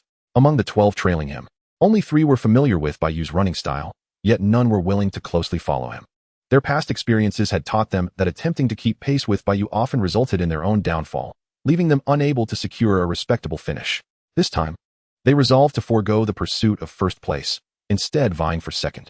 The remaining competitors, unfamiliar with Bai Yu, likewise disregarded him, as they adhered to their own running rhythms, distinctly different from his solo lead, and were not yet at their point of exertion. A remarkable scene unfolded on the track. Bai Yu ran solo at the front while the other 12 maintained a distance of approximately 20 meters behind him. By the end of the first lap, the gap had widened to over 30 meters, and this distance continued to grow. Upon completing the second lap, the separation reached 50 meters. Astonishingly, just as Bai Yu finished 2 laps, he began to accelerate again. It was important to note that the race was only halfway through. With another 700 meters yet to cover, why was Bai Yu choosing to speed up now? Spectators, both new students and sprinters, found it difficult to comprehend Bai Yu's strategy, merely observing as he effortlessly glided along the track with his long strides. Perhaps spurred by Bai Yu's momentum, the trailing runners, having completed 2 laps, also began to quicken their pace. Even among the trio well acquainted with Bai Yu, 2 of them opted to accelerate, while one, who had previously raced against Bai Yu in the 1,500 meters, remained unfazed, sticking to his own rhythm. Soon, Bai Yu completed the 3rd lap, maintaining his speed with only a slight increase in his breathing rate. The distance between him and the accelerating competitors grew even wider, with some gasping for breath, clearly nearing the limits of their endurance. At that moment, the runner who had consistently maintained his own pace began to speed up as well, ultimately claiming the 2nd position just as Bai Yu crossed the finish line of the 1,500 meters. Although he had fallen nearly 100 meters behind Bai Yu, he had secured 2nd place, having distanced himself substantially from the 3rd-place runner. While Bai Yu's lead was indeed monumental, the gap between him and the 3rd-place competitor was similarly vast. This outcome did not stem from extraordinary prowess on the 2nd-place runner's part, yet his performance was commendable, garnering respect from both the new students present and Coach Li himself. "Xiao Yu is incredible. Xiao Bai, you really did it. You threw so many people's rhythms into disarray. Competing alongside you, unless one possesses absolute strength, following your pace means impending failure." Hu Tao succinctly articulated the essence of the race. Throughout the 1,500 meters, only 2 athletes adhered to their own paces, Bai Yu and Gu Qi, the eventual 2nd-place finisher. The rest, in their pursuit of Bai Yu, had lost their own rhythm, becoming mere followers of his lead. It is essential to remember that an individual's stamina is finite. Throughout the race, both acceleration and deceleration significantly impact one's energy reserves. In this test, for those specializing in middle distance running, each athlete should possess an internal gauge, understanding precisely when to sprint and when to conserve energy. Bai Yu's decision to accelerate with 700 meters remaining stemmed from his confidence in his ability to complete the distance. However, for the other runners who attempted to emulate his strategy, the results were clear. None could sustain it, leading to Gu Qi surpassing them all. Following the announcement of the results, Coach Li took the participants in the middle distance events, excluding Bai Yu, away for further training, ensuring even Gu Qi was included. It's over for these kids. They've doomed themselves. Being called away by old Li can't bode well, Hu Tao remarked with a smirk, watching the group being led away. What is going on, Tao Gu? Is there something more to this? One inquired. Let me tell you, our Coach Li is no ordinary person. He is exceedingly strict with us, his trainees. He values only one thing: results. As long as you deliver, everything is negotiable. Conversely, if you fail to perform and commit a minor mistake during competition, you can expect grueling training sessions. Those who disrupted their rhythm today have made a fundamental error, and I shudder to think what additional drills await them. Let us not dwell on them. Their extra training has nothing to do with us. Xiao Bai, Xiao Hai. What are you two planning to do later? Would you like me to show you around the school, help you familiarize yourselves with the environment? After discussing the outcomes for the group, Hu Tao turned his attention back to Bai Yu and Wang Hai's plans for the day. Sounds great. We appreciate the help. Tao Gu. Brother Tao. This afternoon I plan to take a Hai to the shore for some tide chasing. Are there any suitable spots near our school for this activity? Just as Hu Tao remarked, the outcomes of others have no bearing on Bai Yu and his companions. Immediately, Bai Yu followed Hu Tao and Wang Hai as they departed. Under Hu Tao's guidance, they meandered through the school once more, gaining insights into various buildings thanks to Hu Tao, an experienced senior. Chapter 39, The Beach Beyond Campus. Bai Yu and Wang Hai accompanied Hu Tao on their exploration of the campus, but this was not a leisurely stroll on foot. Rather, they traversed the grounds on an electric scooter. As a seasoned fourth-year student, Hu Tao was well-versed in the use of electric scooters. After all, they were athletes, and not everything required the use of their legs. They were more than willing to ride when the occasion allowed. Lunch was taken in the cafeteria, but they opted to dine before the conclusion of the freshmen's military training, as they were reluctant to compete with the new students for food. After their meal, the trio briefly parted ways, returning to their dormitories for a short nap. Hu Tao's major differed from that of Bai Yu and Wang Hai, and they resided in separate dorms. However, they had agreed to reconvene at 2 o'clock to head to the shore. At that time, Hu Tao would reveal an excellent location for tide chasing, conveniently situated near the university. Upon returning to their dorm, Bai Yu and Wang Hai quickly wiped themselves down and collapsed onto their beds for a nap. Compared to the freshmen still engaged in military training, Bai Yu and Wang Hai undoubtedly enjoyed a sense of freedom. Part of this was due to the fact that they had yet to commence their studies and had not yet entered the military training phase. However, witnessing the contrast only served to enhance their delight. They awoke at 2 o'clock, roused by the blaring alarm. Bai Yu promptly retrieved his phone and called Hu Tao. Cousin, have you rested well? The tide has begun to recede. Shall we head to the shore? Although Bai Yu and his companions were in Haikao, hundreds of kilometers from their hometown of Sanya, they shared the same maritime region, meaning the tidal times were similar. Already 2 o'clock? Just a moment. I'll ride down to your building, came Hu Tao's slightly groggy voice from the other end, indicating he had been awakened by Bai Yu's call. All right, cousin, don't fall back asleep. Wake up quickly so we can make the most of our time at the shore. Your younger brother will treat you to dinner tonight. After Bai Yu's gentle reminder, a series of rustling sounds emanated from the phone before the call was ended. Bai Yu was particularly eager to go tide chasing because he had observed a rather high luck value of 57 today. Such a remarkable fortune could not be squandered, so he was determined to pursue the tide. Under Bai Yu's leadership, he and Wang Hai were prepared and downstairs within 10 minutes. Equipped with all the necessary tide-chasing tools, 2 buckets, a crab-catching claw, a sand shovel, a bundle of ties, and several small nets. They had also changed into appropriate attire, donning sun protective jackets and sun hats, with only their feet exposed, clad in water-friendly sandals. When Hu Tao arrived on his scooter, he was taken aback by the thoroughness of their preparations. He had not anticipated such a complete array of equipment. Are you two here to study at High University or to tide chase? This gear seems a bit excessive. Can't you just bring a bucket? In contrast to the meticulous preparations of Bai Yu and Wang Hai, Hu Tao's attire was quite simple, just a shirt and shorts, paired with flip-flops. And he carried a plastic bucket on his scooter. No wonder your face is so dark. I thought you were just training hard in the sun. But it seems I was mistaken. You must have been out in the sun while tide chasing, right? No wonder your 100-meter performance is decent, while the rest are lackluster. Bai Yu chuckled, shaking his head as he observed Hu Tao. At that moment, Hu Tao could only respond with a wry smile, as Bai Yu's observations were indeed accurate. You sure know how to talk, but I hope you'll speak less in the future. I fear your tongue may land you in trouble. Though perhaps no one could best you in a scuffle. As a cousin, Hu Tao was not easily angered by a single remark. Yet he shot Bai Yu a playful glare before twisting the throttle of his scooter and setting off. Bai Yu and Wang Hai followed closely behind, and the two scooters sped out of the school gates, heading northward. In contrast to Bai Yu's previous journey to the south, Hu Tao was now taking them in the opposite direction, suggesting that he intended to lead them to an unfamiliar location. 10 minutes later, Hu Tao came to a stop with Bai Yu trailing closely behind. They had just exited the university's vicinity, and looking back, they could still see the school's wall. Xiao Yu, Wang Hai, what do you think of that spot for tide chasing? This is my little secret haven. Whenever I find myself short on cash, I just come here for a couple of rounds, and without fail, I can earn enough for a few days' living expenses. Let me tell you, despite the rocky terrain devoid of sandy beaches, such locations are prime for catching crabs and lobsters, and there are plenty of sea snails here too. After parking his scooter, Hu Tao retrieved the plastic bucket and began to elaborate on the surroundings. Before them lay a stretch of rocky shore, sandwiched between intersecting asphalt roads. What do you mean by a dangerous do not enter sign? With your experience, you should know that such places always yield treasure, Bai Yu interjected, eyeing the warning sign that had been erected near the rocky shore. Hu Tao, however, dismissed the sign with a wave. Come on, Xiao Bai. Do you really think anyone cares about those signs these days? Besides, they're merely for tourists. They don't apply to us fishermen. If the sea were truly dangerous, would they prohibit fishermen from working? After all, where would we earn a living? So, that sign is irrelevant to us, you understand? Hu Tao had certainly noticed the warning sign, but it held no significance for him. In many situations, certain unspoken rules prevailed. Those warning signs were intended for the general public, and for those who made their livelihood by the sea. Even if officials saw them, they typically remained silent, as they would not want to disrupt the means of sustenance for others. In response to Hu Tao's words, Bai Yu merely raised an eyebrow without uttering a sound. He comprehended the implications of Hu Tao's statement. Indeed, as the latter had articulated, various regulations were accompanied by an array of unspoken rules. These tacit rules could not be openly declared, yet one could engage in them without contravening any laws. However, should any repercussions arise, one must bear the consequences alone. Chapter 40. Crabs and shrimp abound. Since Hu Tao had assured them that all was well, Bai Yu and his companion felt no further anxiety. For Hu Tao had spent several years here at the shore, well acquainted with the local circumstances.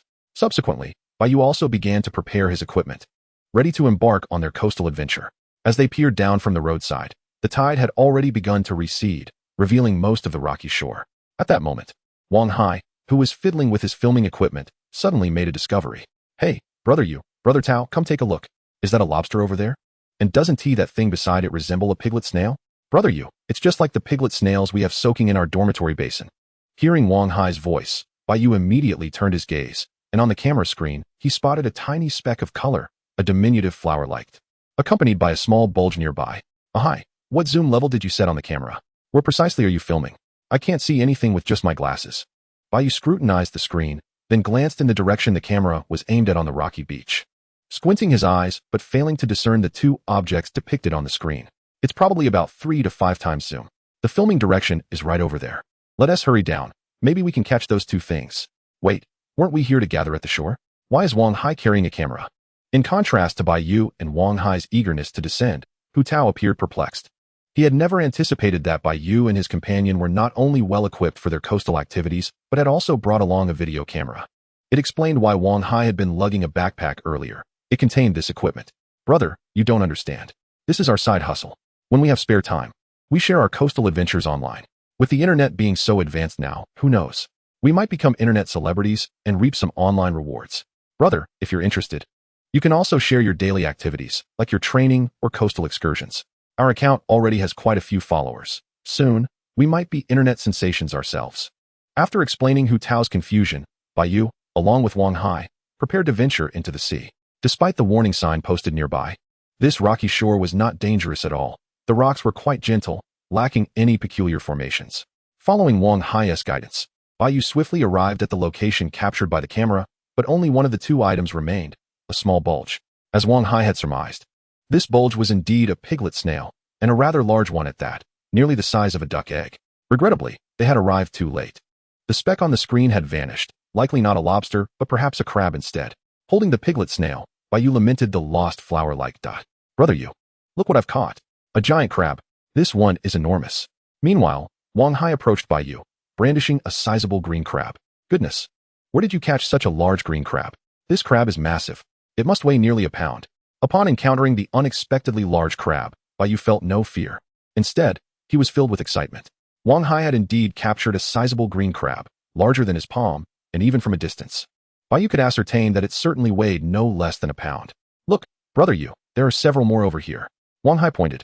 And Bai Yu turned his gaze to where Wang Hai indicated, confirming the presence of 2 more green crabs nestled in a rocky crevice.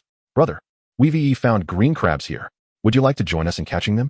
Given that Hu Tao had brought them to this rocky shore, Bai Yu first inquired about Hu Tao's willingness to participate. Forget it, you can catch them yourselves. I'll get what I want on my own.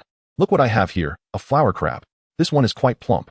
Hu Tao did not acquiesce to Bai Yu's query. He was situated 10 meters to the left of Bai Yu and Wang Hai. Wow, brother, have you always had such an abundance of catches here? We've only just arrived, and we're already catching so many large crabs. Bai Yu observed the crab in Hu Tao's grasp, and then looked at the crabs in the rocky crevice, realizing for the first time how effortless it was to gather crabs at the shore. This could hardly be described as catching. It was more akin to foraging for seafood on this rocky beach. In the past, catching 2 or 3 pounds of crabs was considered a success, and that required several hours of searching. Today is truly remarkable. We can find large crabs right away. In my 3 years of coastal foraging, such occurrences have been exceptionally rare. Hey, I found another large conch. Goodness, I thought it was just a shell, but it's filled with meat. We're going to strike it rich today? While speaking, Hu Tao pulled a large conch from between the rocks. This conch was a type of sea snail, characterized by a long spiral shell. Such creatures command a hefty price, occasionally fetching over 100 yuan when the market is favorable.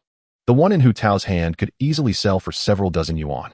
Indeed, the bounty of the sea here is truly plentiful, and these creatures are remarkably unperturbed. We catch them while they remain blissfully unaware. Bai Yu mused, contemplating whether to document the crab-catching process and share it online, wondering if his followers would think it staged. Observing the 2 green crabs he held, Bai Yu was filled with questions, as these crabs exhibited no vitality whatsoever. He had effortlessly captured them without exerting any effort. Brother Yu, isn't this a good thing?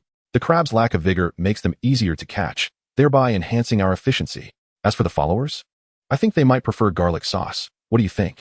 Garlic sauce? What on earth are you talking about? Garlic sauce noodles? Please. We're not discussing the same item here. All right, I'll have the clams and piglet snails prepared with garlic sauce tonight, and maybe we should add some noodles. Should we include some chili? Yes, garlic sauce with a touch of chili makes it delightful.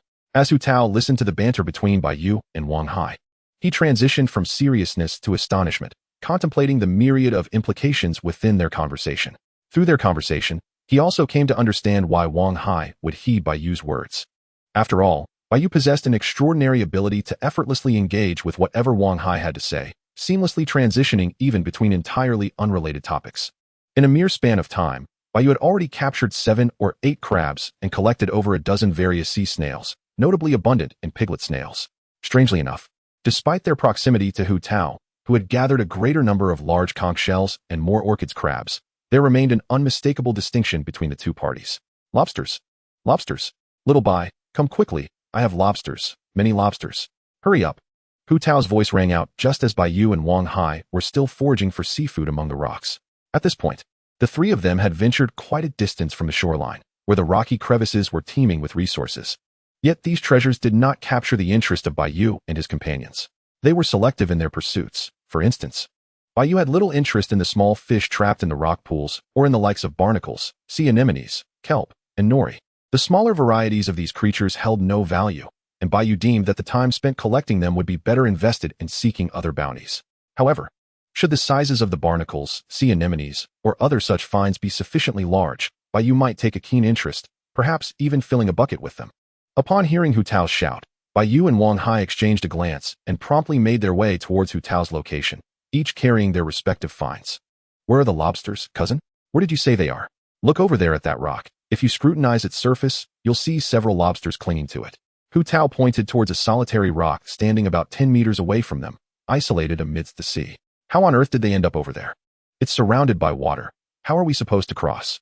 We can't exactly swim over, Bai Yu protested. Cousin, do you think the tide will recede enough today to connect that rock with ours? Not necessarily. Typically, the tide doesn't retreat that far. Only during a significant low tide does it reach there, but who knows if today is one of those days. Even if it were, it would take at least 2 or 3 hours for the tide to recede to that extent, and by then, it was uncertain whether the lobsters would still be there. How about we wade over? Those are little blue lobsters. There are at least 7 or 8 we can see. That is a fortune, Hu Tao suggested, eyeing the lobsters on the distant rock. No, that's far too dangerous. Cousin, I advise against it. The waves during low tide can be quite fierce. And with the rocky beach, it would be perilous. It's not worth risking our safety for a few lobsters. Besides, if these lobsters are residing there, it signifies that it is their habitat. If we can't catch them today, we can always return another time, Bai Yu countered, swiftly voicing his disapproval of Hu Tao's idea. Though the distance to the lobster-laden rock was only about 10 meters, it was a perilous stretch filled with turbulent waters.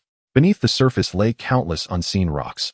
And should a wave force them underwater, a collision with the rocks could lead to dire consequences. Once Bai Yu articulated his concerns, Hu Tao regained his composure, allowing reason to prevail. Phew, you're right, Bai. If we can't catch them today, it's no matter. There will be future opportunities. I was just overly excited. Understanding flooded back into Hu Tao, and they resolved to continue their search. Let us keep looking. Beyond this rock, we are bound to find another one with lobsters. Let us keep at it. Everyone could empathize with Hu Tao's eagerness. After all, 7 or 8 little blue lobsters could fetch quite a sum. A significant amount for students still in school. For Hu Tao, that money could sustain him for nearly a month. To him, the risk seemed worth the potential reward. Thankfully, Bai Yu's timely intervention prevented Hu Tao from making a reckless decision, averting a possible accident or a shot at sudden wealth. After walking away from that rock for about 10 minutes, Bai Yu and Wang Hai heard Hu Tao's voice once more. Upon turning back, they saw Hu Tao triumphantly holding a small blue lobster, grinning widely. Bai Yu and Wang Hai exchanged knowing glances at their own plastic buckets, each containing 2 small blue lobsters, which they had discreetly caught without fanfare. Chapter 41. Gathering spicy snails before leaving as the clock approached 5 in the afternoon. The trio prepared to conclude their day of coastal foraging. Having spent over 2 hours combing through the shoreline, they had traversed nearly 2 kilometers from their original spot. Their plastic buckets were overflowing, and even Bai Yu's small net had reached its capacity. If it weren't for the lack of space to store any more seafood, Bai Yu would have been loath to depart from this bountiful beach. After all, upon their return, it was uncertain whether such fruitful catches would still await them. With a tinge of reluctance, the 3 set out to find a suitable place to come ashore. However, just before landing, Bai Yu scanned the nearby rocky terrain and suddenly spotted something. Upon approaching the rock, he discovered a patch of spicy snails, slightly larger than those he had encountered earlier. Though still modest in size, only marginally bigger than an adult's thumb. Spicy snails closely resemble sea snails, albeit smaller and less capable of growing large. Compounded by their intrinsic spiciness when not properly prepared, this rendered them quite inexpensive in the realm of shellfish, with few varieties cheaper than them. Nevertheless, if prepared correctly, they could serve as a delightful accompaniment to drinks. With these thoughts in mind, Bai Yu began to tap the spicy snails with his sand shovel. Cousin, let us gather some spicy snails before we head up. Tonight, let us whip up a couple of dishes at the food street. We'll toast with a couple of drinks. While harvesting the snails, he called out to Hu Tao, as the space in his bucket was limited, with the newly gathered spicy snails already resting atop. In just a few minutes, Bai Yu and Wang Hai managed to collect 2 or 3 kilograms of spicy snails. And with Hu Tao as contributions, they should have enough for their evening meal. With the snacks prepared, their next task was to procure some fish. The fish market was not far from their current location. Just a few minutes northward lay a small dock where they could sell their catch. This location was also brought to them by Hu Tao, who was already quite familiar with the owner inside. Upon their meeting, Hu Tao promptly offered a cigarette to the other party, although he himself refrained from smoking. Hu Tao does not partake in smoking, yet he habitually carries a pack of cigarettes on him, which is of a rather high grade, with the cheapest starting at 20. This pack is solely intended for sharing. To be precise, not only Hu Tao, but also Bai Yu and Wang Hai do not smoke, as they are athletes specializing in track and field. Smoking is detrimental to lung health, which is crucial for their running that demands robust cardiovascular function. A commendable track athlete abstains from smoking throughout their career, and only after retirement can they indulge at will. Regarding their recent haul, it could indeed be described as a bountiful success. Firstly, the fish retained by Bai Yu and Wang Hai undoubtedly represented a high-caliber catch, with Hu Tao refusing crabs weighing less than 4 taels and disregarding any undervalued sea fish. After diligently working for 2 to 3 hours, the trio managed to collect only 4 sea fish in total, 1 each for Bai Yu and Wang Hai, while Hu Tao caught 2, with the remainder being crustaceans. Boss, have the seafood prices stabilized yet? The double festival is approaching, and surely the prices should begin to rise, Bai Yu interjected as the owner weighed Hu Tao's catch. Since mid-August, when the fishing season commenced, the prices of all marine products in the coastal province had been in a continuous decline. Now, half a month later, the prices had plummeted by nearly a third. With the imminent arrival of the Mid-Autumn Festival and National Day, it seemed implausible for seafood prices to continue their downward trend. Further declines would mean diminishing profits for Bai Yu and his companions. The double festival? You're thinking too far ahead, my friend. National Day is still a month away, and Mid-Autumn is at the end of this month. In previous years, seafood prices only began to rise in the 2 weeks leading up to the holidays. It's still too early. Xiao Tao, is this your classmate? I don't recall seeing him before. The owner of the purchasing station efficiently sorted Hu Tao's langoustines while weighing and calculating, all the while engaging in conversation with those nearby. Lu Gu, this is my cousin, who just started studying at Haida this year. He also participates in coastal foraging and will frequently come here to sell seafood. So I hope you'll take good care of him, Hu Tao introduced. Of course, your bucket of seafood, aside from the grouper and spicy snail that you're not selling, has been accounted for. Feel free to check. If everything looks good, I'll settle the bill. Lu Gu replied, soon finishing the calculations for Hu Tao's bucket. He handed a receipt to Hu Tao, who eagerly leaned over to inspect it. The receipt revealed that the bulk of the weight was comprised of langoustines, totaling just over 10 pounds. The smaller ones weighing less than half a pound were priced at 35 per pound, while the larger ones, weighing between 8 ounces and a pound, commanded 55 per pound, and those in the middle range fetched 45 per pound. The 10-plus pounds of langoustines sold for over 400, a price that greatly satisfied Hu Tao. The small lobsters contributed significantly to the total. Hu Tao had caught 4, weighing 3 pounds and 9 ounces, with a total cost exceeding 400. Markedly different from the prices Bai Yu had encountered while selling in Sanya. Nonetheless, Hu Tao was quite pleased, as he also had some sea snails and scallops, along with a black bream, collectively fetching several hundred more. After confirming the receipt, Hu Tao instructed Lu Gu to transfer the payment, as he preferred not to handle cash. Over 1,000 yuan was unwieldy, and he feared misplacing it. Xiao Tao, the money has been transferred. Please check your phone. You've done well today, managing to secure over 1,000 yuan in income, a rare occurrence. Indeed. It's been a while since I've made such a profit from coastal foraging. Today must be my lucky day. All right, Lu Gu, enough about me. Please weigh my brother's seafood as well.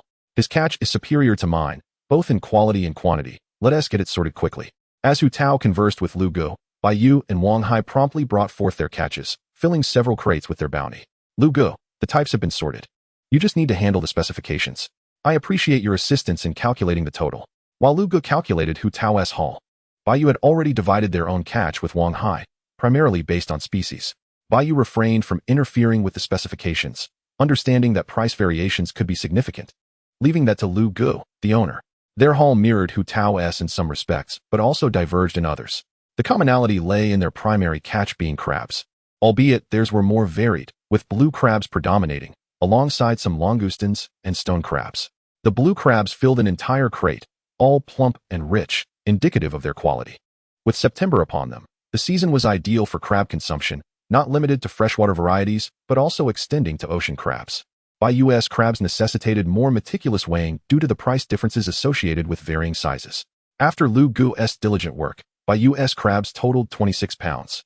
Upon seeing this quantity, Lu Gu initially suspected they had harvested from someone's crab pond.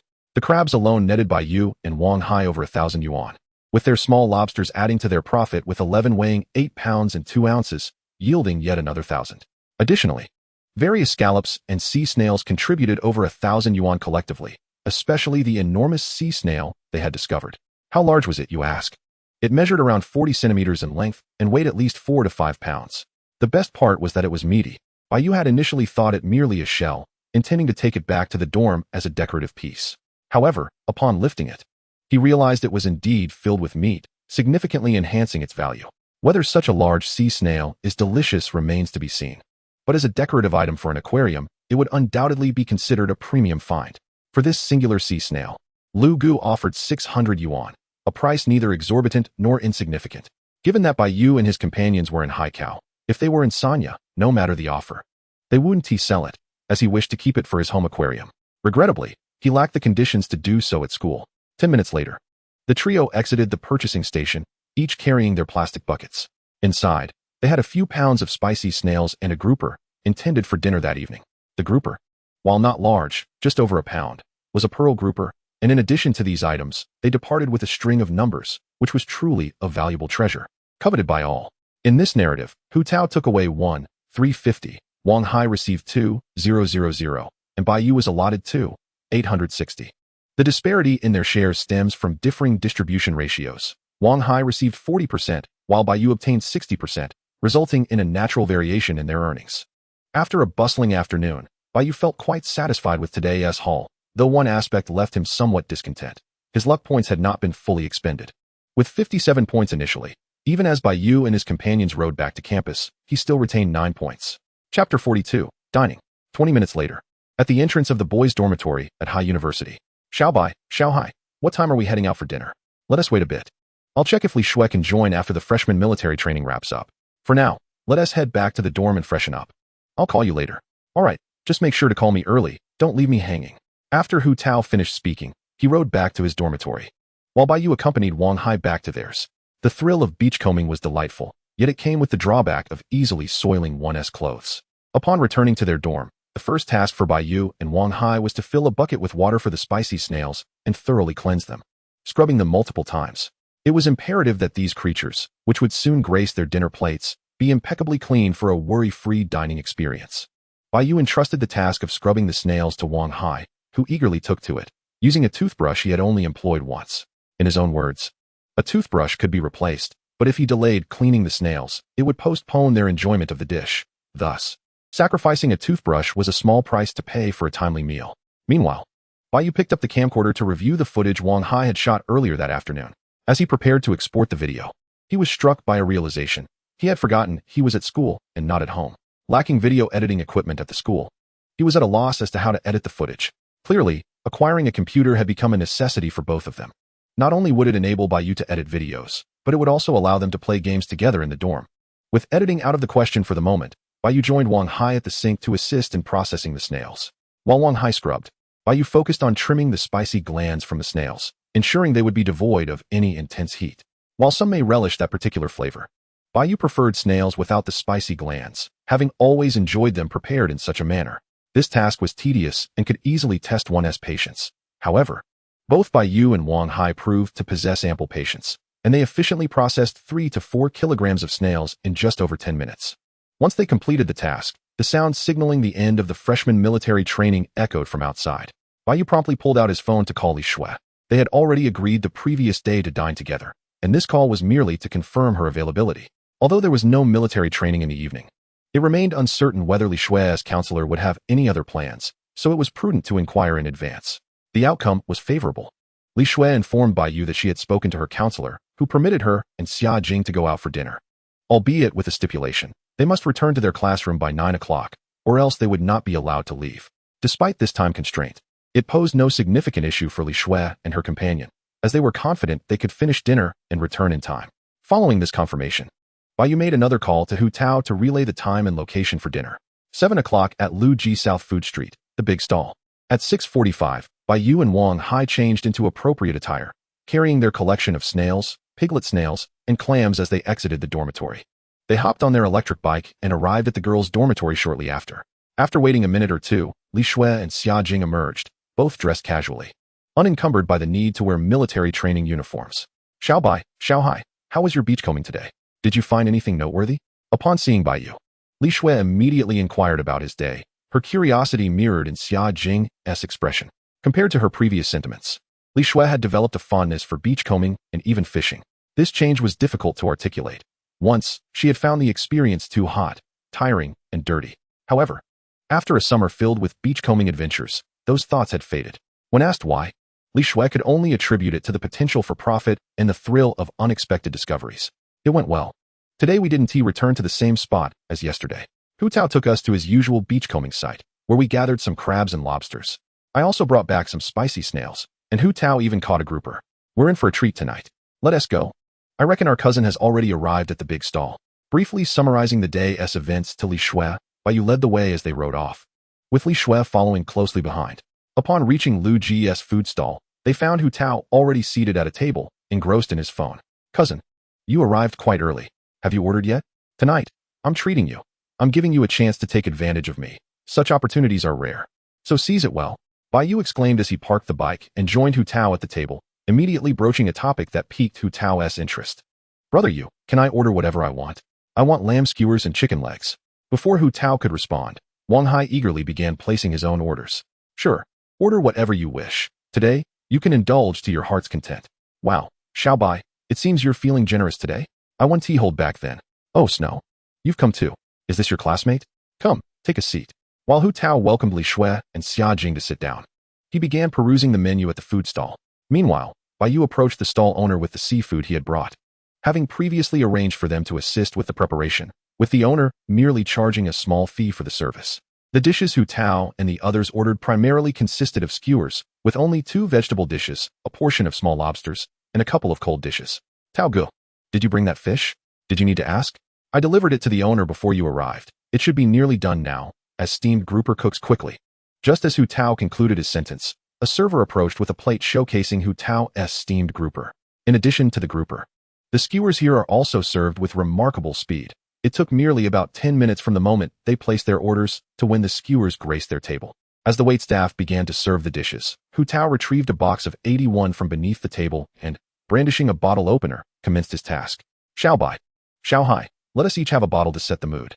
Shui, will you and your classmate partake? If not, shall I order you some beverages? Let's get them drinks. After all, Shui and her friend need to head to the classroom later, and consuming alcohol wouldn't be advisable. I shall drink with a Hai. Bai Yu took a bottle of 81 and ordered 2 bottles of Wangleji for Li Shui and Xia Jing, and thus, they commenced their meal. Cousin, this fish is truly splendid. It undoubtedly lives up to being freshly caught today. The essence lies in its freshness. Of course, Xiao Bai, brother Tao. Did you catch this fish while beachcombing? Is it possible to catch fish while beachcombing? Will you take me along next time? A grouper weighing over a kilogram does not yield much flesh, and given that marine fish have few bones, the 5 of them each wielded their chopsticks and devoured the fish with remarkable swiftness. Yet, Xia Jing gazed longingly at the fish bones, her expression revealing that she was not yet satiated. Moreover, her desire extended beyond mere consumption. She yearned to catch one herself, for there is a profound satisfaction in self-sufficiency. No worries. Once you and Shui conclude your military training, we can all go together. If you still crave fish, we can order another. This establishment serves grouper as well. No. Let's save it for next time. I wish to eat fish I've caught myself. That must be delectable. While Hu Tao and Xia Jing engaged in conversation, Wang Hai and Li Shui quietly waited for the food. In a brief span, they managed to consume a generous amount of skewers. By the time Hu Tao and Xia Jing realized it, their craving for skewers would have to wait for the next batch. Seizing the opportunity, Bai Yu raised his glass and clinked it with Hu Tao's while casually inquiring about matters. Cousin, let us have a toast. What plans do you have for tomorrow? What else could there be? I have classes in the morning, followed by training, and the afternoon is no different. It's all about classes and training. What about you too? No training tomorrow. Of course we will train. As athletes, even if we do nothing else, we must train. I was considering setting up a computer in the dormitory. I wanted to see if you have any acquaintances in that realm. Setting up a computer? I have connections in that area. I'll call you at noon tomorrow, and we can go configure it, whatever specifications you desire. Amidst their conversations and dining, the clock struck 8:50, and Li Shui and Xia Jing took their leave. They had arranged with their counselor to report to the classroom before 9, while the remaining trio continued to linger at the food stall. At this moment, Bai Yu and Hu Tao were engrossed in conversation, while Wang Hai dined alone. Since their dialogue was beyond Wang Hai's inclusion, Bai Yu thoughtfully ordered a plate of spicy stir-fried snails for him, along with the spicy snails they had brought, allowing him to savor them leisurely. Chapter 43, Computer Setup. At 9:40, Bai Yu escorted Wang Hai back to the dormitory building. After securing and charging their electric bike, they ascended the stairs with their takeout. This evening's meal, aside from the ingredients they had brought, cost Bai Yu nearly 300 yuan, while Hu Tao contributed a mere few dozen. However, Hu Tao's expenditure was not on food, but rather on beverages. The box of 81 was purchased by him. It contained 12 bottles, all of which were consumed by the trio. Hu Tao alone drank 5 bottles, while Bai Yu and his companion polished off the remaining 7. Upon finishing, the 3 felt a slight heaviness in their stomachs, but otherwise experienced no adverse effects. As for feelings of drunkenness or dizziness, those sensations were entirely absent. After all, consuming 81 does not induce such reactions, at least not for Bai Yu and his companions. The most impressive was Wang Hai.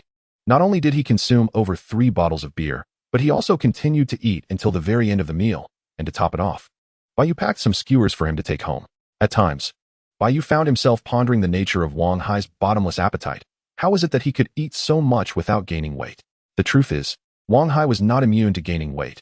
Rather, any fat he might have gained had been transformed into muscle through his rigorous training. Upon returning to the dormitory, Bai Yu promptly went to wash up and retire for the night, while Wang Hai, on the other hand, remained seated, continuing to munch on skewers. Observing Wang Hai's voracious consumption, an idea struck Bai Yu. With such an appetite, Wang Hai would be a prime candidate for an eating show or a food exploration streamer. Especially since Wang Hai exercised daily, he could indulge without concern for weight gain, his physique being muscular rather than resembling those who grow increasingly rotund with their appetites. As he watched Wang Hai, Bai Yu envisioned a food exploration duo, or more precisely, a trio of insatiable warriors. These three were renowned for their prodigious appetites, and they also maintained another account called Unfinished Business, wherein they would engage in rigorous training post-meal to prevent any excess calories from turning into fat. However, Bai Yu merely entertained this thought. He had no intentions of steering Wang Hai towards such a path, for Wang Hai lacked the eloquence and flair for performance. He simply relished his food. Once Bai Yu completed his wash-up, he emerged just as Wang Hai finished his meal. Hai, tidy up your table and wash up. Prepare for rest. We shall run together in the morning. All right, brother Yu. Wang Hai acknowledged, proceeding to clean up his leftovers before heading to wash up. In the brief interval, Bai Yu had already nestled into bed and drifted off to sleep. After all, youth permits such effortless slumber, particularly after a taxing day. Hearing the gentle sounds of Bai Yu's soft snores, Wang Hai slowed his movements while washing up, striving to minimize any noise so as not to disturb his roommate. The following morning at 6, the wake-up call for new students rang punctually. This time, upon hearing the signal, Bai Yu rose without hesitation from his bed and roused Wang Hai from the adjacent bunk. By around 7 o'clock, the two brothers had finished breakfast and taken a brief rest before making their way to the training field, preparing for their morning session. They arrived at the field on their electric bike, with Wang Hai carrying a backpack. Upon dismounting, he extracted a considerable number of weighted sandbags from his bag. These sandbags came in two sizes, 5 kilograms for wrist weights and 1 kilogram for ankle weights. Unlike their training sessions at the small fishing village, when training on the flat terrain of the field, Bai Yu and Wang Hai would augment their weights. This practice benefited both their explosive power and endurance. At this moment on the training field, the new students had already formed orderly lines. Unlike the previous day, the intensity of training was set to be significantly higher, and running drills were also on the agenda. Once Bai Yu secured the sandbags, he and Wang Hai took to the track, positioning themselves in front of a group of new students to lead the run. Indeed, a group of individuals clad in military training camouflage was running. Yet leading them were two in athletic attire. What joy could this bring to the military training instructors? Certainly, none at all. However, even if the instructors were displeased, they could not dismiss Bai Yu and Wang Hai, as the two were members of the university's athletics team, and they too were in training. The reasoning is quite sound, though the approach may be somewhat underhanded. Bai Yu did not intend to act in such a manner. Rather, he sought to enlist the aid of the new students in their training. At this very moment, Bai Yu made eye contact with the instructor of the class, raising an eyebrow in challenge, to which the instructor furrowed his brow and glanced at the new students beside him. Everyone, accelerate and overtake.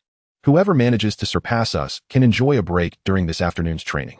Observing Bai Yu's provocative demeanor, the young instructor found it intolerable. Yet, as a soldier, he felt it inappropriate to compete with Bai Yu and Wang Hai. Although he had only recently completed 6 months of service, his current role was notably different. However, it mattered not that he could not compete. He had a group of new students at his side, eager to take part, especially with the enticing offer of a restful afternoon. After addressing his new recruits, the instructor sped over to Bai Yu and Wang Hai, proposing, "How about a friendly competition against these kids? Let us limit it to 5 laps and see who finishes first. If you lose, I'll treat you to some water."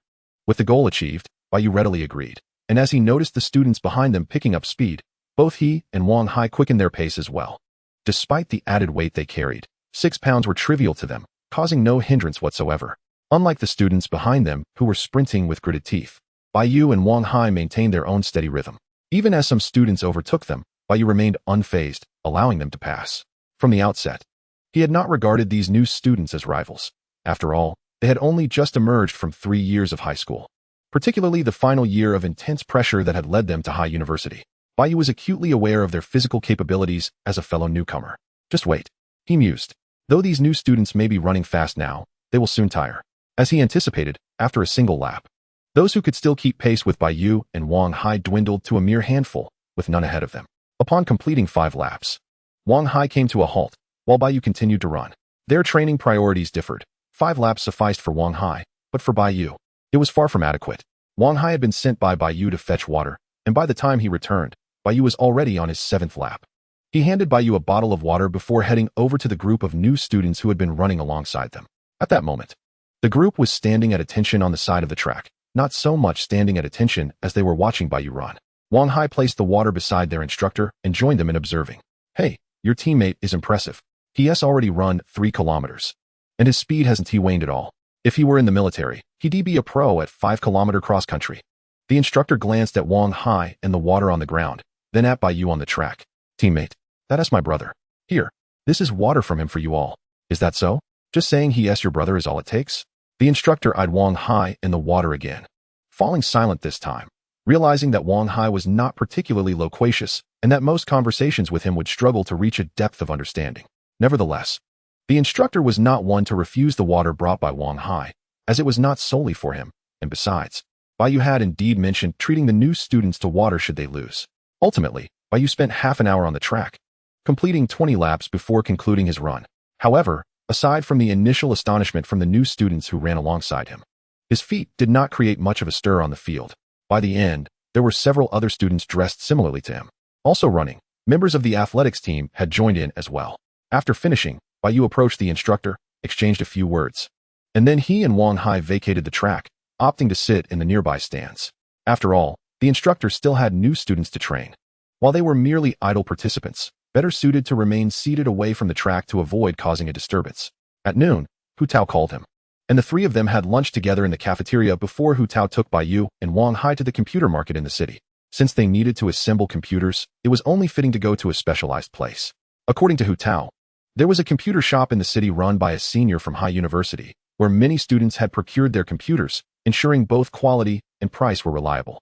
On Hu Tao's recommendation, Bai Yu ordered 2 computers priced around 5,000 yuan each, adequate for gaming and video editing purposes. Under the watchful eyes of Bai Yu and his companions, both computers came fully equipped with brand new components, all freshly unboxed. By mid-afternoon, around 2 o'clock, Bai Yu returned to the dormitory with the 2 newly assembled computers. Guided by Hu Tao, they then headed to the campus service center to connect the computers to the campus network. In the school, this was a limitation. Internet access was confined to the campus network, with no option for external service providers, and High University was no exception. Fortunately, the efficiency of the campus service center was commendable, managing to set up the network within the afternoon. At 5 o'clock in Bai Yu's dormitory, Hu Tao declared, "All set on your end, so I'll take my leave. You 2 can download whatever you need. Just a word of caution. Avoid accessing any inappropriate websites on the campus network. Those browsing records can be monitored by the school. If you don't want to face disciplinary action, steer clear of such sites." Seeing the computers set up, Hu Tao's involvement had come to an end, and he prepared to depart. Before leaving, however, he offered Bai Yu and Wang Hai a final piece of advice. Inappropriate websites? There's a chance of disciplinary action? What is going on, cousin? Have you ever faced campus discipline? Bai Yu, upon hearing Hu Tao's words, immediately grasped the nature of the websites he mentioned, looking at him with a skeptical expression. Don't even go there. I'd never engage in such activities. But yes, it has happened before. Last year, a sophomore was reprimanded, and, feeling he could no longer stay at the school, he withdrew. Goodness, to be publicly reprimanded by the school, what a way to end up expelled. That is utterly mortifying. Following this, Bai Yu escorted Hu Tao to the dormitory entrance before returning to his room to begin downloading software on his computer. The first software he downloaded was not a game, but rather Adobe Premiere, a video editing software, albeit a localized version. After installing Premiere, Bai Yu proceeded to download League of Legends, then retrieve the storage device from yesterday's video recording to import the footage. Yesterday's seaside foraging video was recorded for nearly 3 hours, yet after editing, it could only yield a mere 4 to 5 minutes of usable footage. Most of the clips were deemed extraneous. While Bai Yu diligently edited the video, Wang Hai, seated behind him, busied himself with playing QQdo Diju, as the installation package for League of Legends was proving too sizable for him to download completely. Bai Yu exhibited remarkable speed in his video editing, though the only cumbersome aspect was the subtitling process. The current software lacked intelligent subtitle recognition, necessitating that he painstakingly input each character manually. After spending 2 hours on the editing and subtitling, Bai Yu finally uploaded the finished video to a platform before joining Wang Hai for dinner in the cafeteria. Chapter 44. Bai Yu embarks on his academic journey in the ensuing days. Bai Yu and Wang Hai dedicated their mornings to training on the playground, repeating the same routine in the afternoons. However, post-training, they would ride their bicycles along the coastline in search of suitable spots for foraging. During this time, they revisited a previous foraging location with Hu Tao, but this outing yielded modest results, with the trio barely surpassing a collective 100. On the 6th of September, the day of Bai Yu and Wang Hai's enrollment arrived. On this day, the university welcomed a substantial influx of new students and their parents. Yet this did not concern Bai Yu and Wang Hai. as they had already completed their registration and acquired all necessary information. They merely needed to await the evening's study session at 7 o'clock. Though termed a study session, it was essentially a social gathering for students to familiarize themselves with one another, meet their advisor, and receive military training uniforms. On the morning of the 6th, Bai Yu continued his routine of jogging on the playground with Wang Hai, and they had become quite well known around the area. Each morning, as they jogged, several new students from various classes would follow them, spurred on by their instructors, who issued a challenge. Any student who could surpass Bai Yu within 5 laps would earn an extra 2 hours of leisure later in the day. Bai Yu welcomed this challenge, appreciating the company, which added a lively atmosphere to their runs. Nonetheless, he had no intention of allowing any new student to outpace them prior to the 6th. Even those with exceptional athletic abilities found themselves unable to keep up during their morning jogs. However, on the 6th, Bai Yu decided to let one new student take the lead, as he anticipated the commencement of military training the following day, which would hinder his interactions with these newcomers. He aimed to leave them with a favorable impression by allowing one of them to run ahead and earn those coveted 2 hours of rest. After lunch, when Bai Yu and Wang Hai returned to their dormitory, they opened the door to find someone already seated inside. "Oh, you arrived quite early. Have you had lunch? How old are you this year? Where are you from?" Bai Yu approached the individual with familiarity, bombarding him with questions. Li Shuang, bewildered by the onslaught of inquiries, was at a loss as to who this person was. He had no recollection of meeting Bai Yu before, and he wondered why this stranger was so forward. Who are you? Do we know each other?" "Not at all. If I knew you, I wouldn't need to ask all these questions. I'm Bai Yu, and this is Wang Hai. These 2 beds are ours. We're roommates now. By the way, what is your name?" Bai Yu introduced himself and Wang Hai, then inquired further. Li Shuang was unsure of what to think. If he had realized that Bai Yu's first impression of him was that of a bewildered individual, he would certainly have retorted. He wasn't dazed. Rather, he was simply caught off guard by Bai Yu's barrage of questions. "Oh, hello. I'm Li Shuang. Also from this dormitory. I hope we'll get along well. Pleasure to meet you. We're all buddies here. So where are you from?" After exchanging introductions, Bai Yu learned that Li Shuang hailed from outside the province, specifically from neighboring Guangdong, and was also 18 years old. By around 2 p.m., the last member of their dormitory arrived, a young man named Lu Sheng from the far northern Inner Mongolia. After some familiarization, the 4 of them began playing games in their dormitory, utilizing Bai Yu and Wang Hai's computers for a solo match. League of Legends, still immensely popular in 2015, found them all equally competitive, regardless of their academic achievements.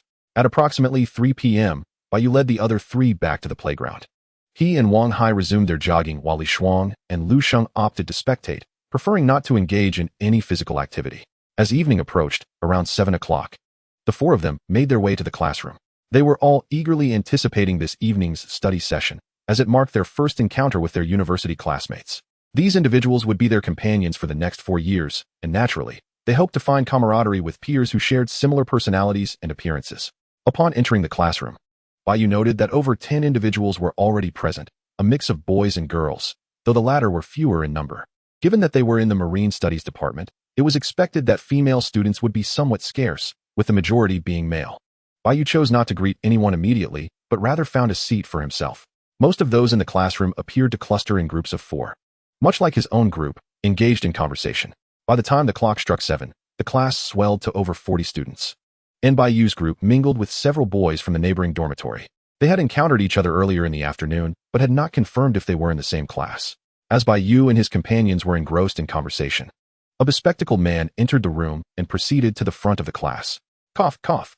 Please be quiet. I am Zhang Xian, the advisor for Class 1 of Marine Technology. If you are not part of Class 1, kindly exit. I will now take attendance. Those whose names I call should come to the front for a brief introduction and mark their clothing sizes." Zhang Xian, their class advisor, wrote his name on the board alongside a few clothing sizes for statistical purposes. Bai Yu initially assumed everyone in the classroom was from their class, but to his surprise, as Zhang Xian finished speaking, a few individuals indeed stood up and left the room. After confirming the attendance, Zhang Xian began calling out names. "Bai Yu." Soon, Zhang Xian pointed to the name of Bai Yu, who promptly stood from his seat and approached the podium. "Hello everyone, my name is Bai Yu. Bai is written as the color white, and Yu is the character for fisherman. I am 18 years old and hail from Sanya in Hainan province. As for my hobbies, I enjoy running and am currently a member of our university's athletics team. Additionally, I love beachcombing and filming videos. That's all. I've finished my introduction." Bai Yu was quite adept at self-presentation. He took to the podium with a flourish, checked off his name on the list, and returned to his seat. Next was Wang Hai, whose introduction was not so much superior to Bai Yu's as it was nearly identical, differing only in name, word for word. Zhang Xian, the class instructor, was somewhat surprised to discover that 2 members of the athletics team were in his class, and his astonishment deepened upon reviewing the profiles of Bai Yu and Wang Hai. After the initial surprise came joy. After all, both Bai Yu and Wang Hai excelled in athletics, and any achievements they garnered would not only bring pride to Zhang Xian, but also financial rewards. Subsequently, in appointing class officers, Zhang Xian made no other arrangements but designated Bai Yu as the sports representative. Soon after, Bai Yu, Wang Hai, Li Shuang, and Lu Sheng were called out by Zhang Xian to collect their uniforms. Chapter 45. Half a month later. Time flies, and in the blink of an eye, half a month had passed. During this time, Bai Yu and Wang Hai led fulfilling lives, spending every morning at the sports field, not even returning to the dormitory for lunch, and remaining at the field in the evenings as well. As a result, despite a summer of beachcombing, neither of them tanned. But after 2 weeks of military training, they had indeed darkened by 2 shades. However, Bai Yu saw no downside to this. A bit of tan signified health, and besides, he considered himself to possess a healthy, sun-kissed complexion. On September 20th, having just completed the military training exhibition for the College of Oceanography, Bai Yu and his companions were granted a brief day of rest. Brother Yu, our military training has concluded, including this afternoon. We have a day and a half off. Let us go beachcombing. Wang Hai exclaimed on their way back to the dormitory after the exhibition. Absolutely. We haven't gone in half a month. We must go today. I'll call my cousin to see if he wants to join. Unlike Bai Yu and Wang Hai, Hu Tao was a seasoned student, already attending classes. Similarly, Li Shui had also completed her military training, and Bai Yu intended to ask her if she had time to join them for beachcombing in the afternoon. However, even if Hu Tao and Li Shui were available, they could not rush the beachcombing. After all, it was still early in the day. It was barely past 11, and the tide had not yet begun to recede. They would need to wait until at least 2 in the afternoon to go. Upon returning to the dormitory, Bai Yu called both Hu Tao and Li Shui, only to find that neither was free that afternoon due to classes. With no other options, the beachcombing would have to be a venture for just Bai Yu and Wang Hai. For Bai Yu, each beachcombing trip ignited a sense of anticipation, driven not by his personal luck, but by the thrill of potential discoveries. As for today, his luck score was not particularly high, merely slightly over 30 points, albeit the highest it had been recently. However, this was not the source of his excitement. Rather, it was the destination of their beachcombing, a spot where he and Wang Hai had discovered treasures before, but had not revisited since. There, he had once purchased seafood from a local woman, and he wondered if she would remember him upon their return. At 2 o'clock in the afternoon, Bai Yu and Wang Hai donned their waders, shaded themselves with hats, and set off on their electric scooter, 2 plastic buckets in tow. As they departed, their roommates Li Shuang and Lu Sheng waved them off from the window. Bai Yu had invited them to join the beachcombing, but after seeing the blazing sun, they resolutely declined, preferring to stay in the dormitory to play games. 20 minutes later, Bai Yu and Wang Hai arrived at the small fishing village they had first visited, parking their scooter by the roadside, and each carrying a bucket toward the beach. Although it was still early afternoon and the tide had just begun to recede, the sun was unrelenting. Nevertheless, under the sweltering heat, Bai Yu still spotted a scattering of figures on the beach, and even the distant rocks were occupied by villagers foraging for treasures. For these villagers, neither the heat nor the unfinished tide could deter their quest for sustenance. After all, the adage rely on the mountains for sustenance and on the waters for survival had long been a guiding principle, especially for the older villagers lacking in skills. Beachcombing was one of the few means available to supplement their households. Observing the sparse figures on the beach, Bai Yu and Wang Hai chose not to join the throng. The beach was vast, and they could easily find an unoccupied area to comb for treasures. This time, their primary goal was the intertidal zone, for which they had donned their waders. Bai Yu had previously experienced the mud of the intertidal zone, and walking there felt akin to traversing a quagmire. No, it was different. While freshwater mud, regardless of whether it came from rivers or lakes, often carried an unpleasant odor, the mud by the sea lacked any such scent, possessing only the essence of the ocean. As Bai Yu stepped onto the intertidal zone, still damp from the receding tide, each step left a distinct footprint in his wake. Suddenly, he felt an unusual sensation beneath his foot, as if he had stepped on something. Curious about his discovery, Bai Yu called out, "Wang Hai, I think I've stepped on something. Point the camera at my foot. It seems to be a scallop. Ah, the waders are quite cumbersome. I can't quite tell what it is, but I can't go without them. Who knows if there are shards of glass or nails hidden beneath the sand." Addressing the camera, Bai Yu offered a word of caution to viewers who might venture to the beach for beachcombing. Always take precautions. If you get injured, ensure you treat the wound properly. Before attempting to retrieve the object beneath his foot, Bai Yu took a moment to educate the audience. It's important to note that due to human activity, the ocean is not as pristine as it once was, nor is the coastline. The current coastline is shrouded in uncertainty. None can ascertain whether beneath the sediment lie shards of glass or sharp objects like iron nails. It is crucial to acknowledge that these items, after prolonged exposure to seawater, have become teeming with bacteria. The pain from a puncture is secondary. The paramount concern is the necessity of effective disinfection.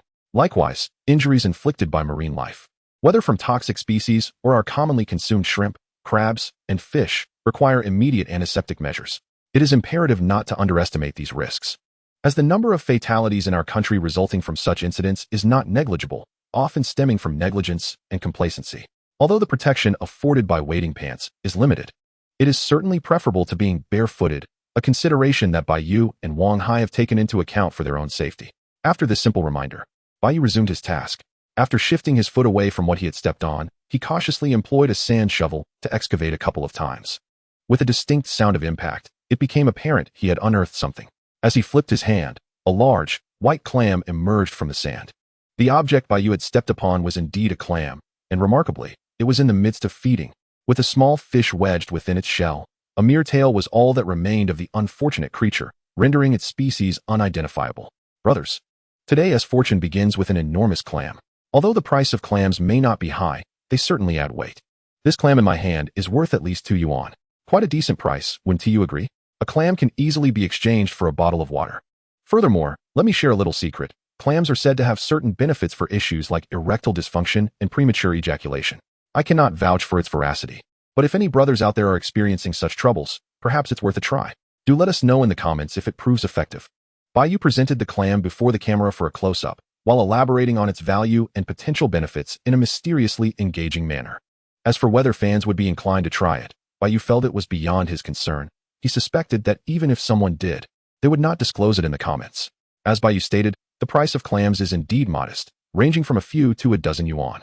The clam in his possession was relatively large, weighing approximately 100 grams, thus meriting a slightly higher price of around 2 yuan. Chapter 46, Sea Cucumber. After placing the clam into a bucket, Bai Yu continued his exploration along the tidal flat, this time with heightened awareness of the sensations beneath his feet. However, it is not simply a matter of intention. After all, they were clad in wading pants, not barefoot on the sand. Besides being mindful of the sensations, their eyes were also vigilant, scanning the tidal flat for potential finds. Before long, Bai Yu and Wang Hai made a new discovery. Brother, look at this breathing hole. It's so perfectly round, as if drawn with a compass. Wang Hai exclaimed, pointing to a small hole in the sand. Indeed, it is remarkably round. Yet, it resembles a sea cucumber's hole. Are there sea cucumbers here? We've never caught any in our hometown. Bai Yu pondered the hole Wang Hai indicated, momentarily uncertain of which creature it might belong to. His speculation regarding it possibly being a sea cucumber arose from its resemblance to holes he had seen in videos online. But his uncertainty stemmed from his lack of prior encounters with sea cucumbers in his hometown. Sea cucumbers are cold-water marine creatures, and considering that Hai Province is situated in the tropics, this environment is not ideally suited for their survival, particularly now, in September, when temperatures are at their peak, with daily lows around 25 degrees and highs soaring to 36 or 7 degrees. Brother, let us dig it out to find out what it is. There are more than just one of these breathing holes around here. Let us excavate them all. Good point. Digging it out will reveal its identity. With that, Bai Yu retrieved his trusty sand shovel and began to dig at the breathing hole. Yet, with the possibility of it being a sea cucumber in mind, Bai Yu exercised extra caution, opting to excavate around the perimeter of the hole. After all, sea cucumbers lack shells, possessing only a layer resembling intestines. A careless scoop could easily crush them. Bai Yu had watched online videos of sea cucumber harvesting, where individuals wielded specialized equipment that made the process remarkably swift and precise. Lacking such tools, Bai Yu relied solely on his shovel. Generally speaking, sea cucumbers do not burrow deeply. Digging down about 30 to 40 centimeters from the breathing hole is usually sufficient to unearth them. Bai Yu proceeded accordingly, and as he approached the right depth, he began to clear the muddy water from the pit, revealing a hint of pink beneath the surface. Recognizing this as the breathing hole of a sea cucumber, Bai Yu felt reassured. Sea cucumbers are indeed pink. Without hesitation, he deftly scooped it up, pulling the sea cucumber from its burrow. With a firm tug, Bai Yu extracted a pink, half-meter-long sea cucumber, which he then tossed onto the adjacent beach. Remarkably, the resilience of the sea cucumber was impressive. Despite being stretched to half a meter, it remained intact. Within seconds, What had been a half-meter-long sea cucumber gradually shrank to about 10 centimeters, with a girth of approximately 4 to 5 centimeters, appearing notably stout and substantial. However, one must not be deceived by its appearance. It is primarily composed of water, and if Bai Yu intended to sell it, it would first need to be drained, as the collection stations purchase sea cucumbers, not seawater. Brother, this sea cucumber looks quite pink. Do you think it's delicious? Wang Hai mused, his thoughts immediately turning to its culinary potential, seemingly unconcerned about anything else. I can't say for certain, but I've heard that sea cucumbers can be prepared as sashimi. I wonder how it compares to other types of intestinal sashimi? Bai Yu was genuinely unsure about the taste of sea cucumbers, although he was familiar with their preparation as sashimi from what he had seen online. It indeed resembled intestines, and he was curious how others managed to consume it. Personally, he would struggle with sashimi. Sea cucumber sashimi? Brother, should we try some? Hold on. If you're keen on sashimi, I'll leave you a couple of them. There are plenty of holes around here. Later tonight, we'll head to the food street, and I'll find a place that serves sea cucumber sashimi for you. Just to be clear, I won't be eating it. You'll have to enjoy it on your own. Before Wang Hai could finish his thought, Bai Yu interrupted, fully aware of Wang Hai's intentions without him needing to elaborate.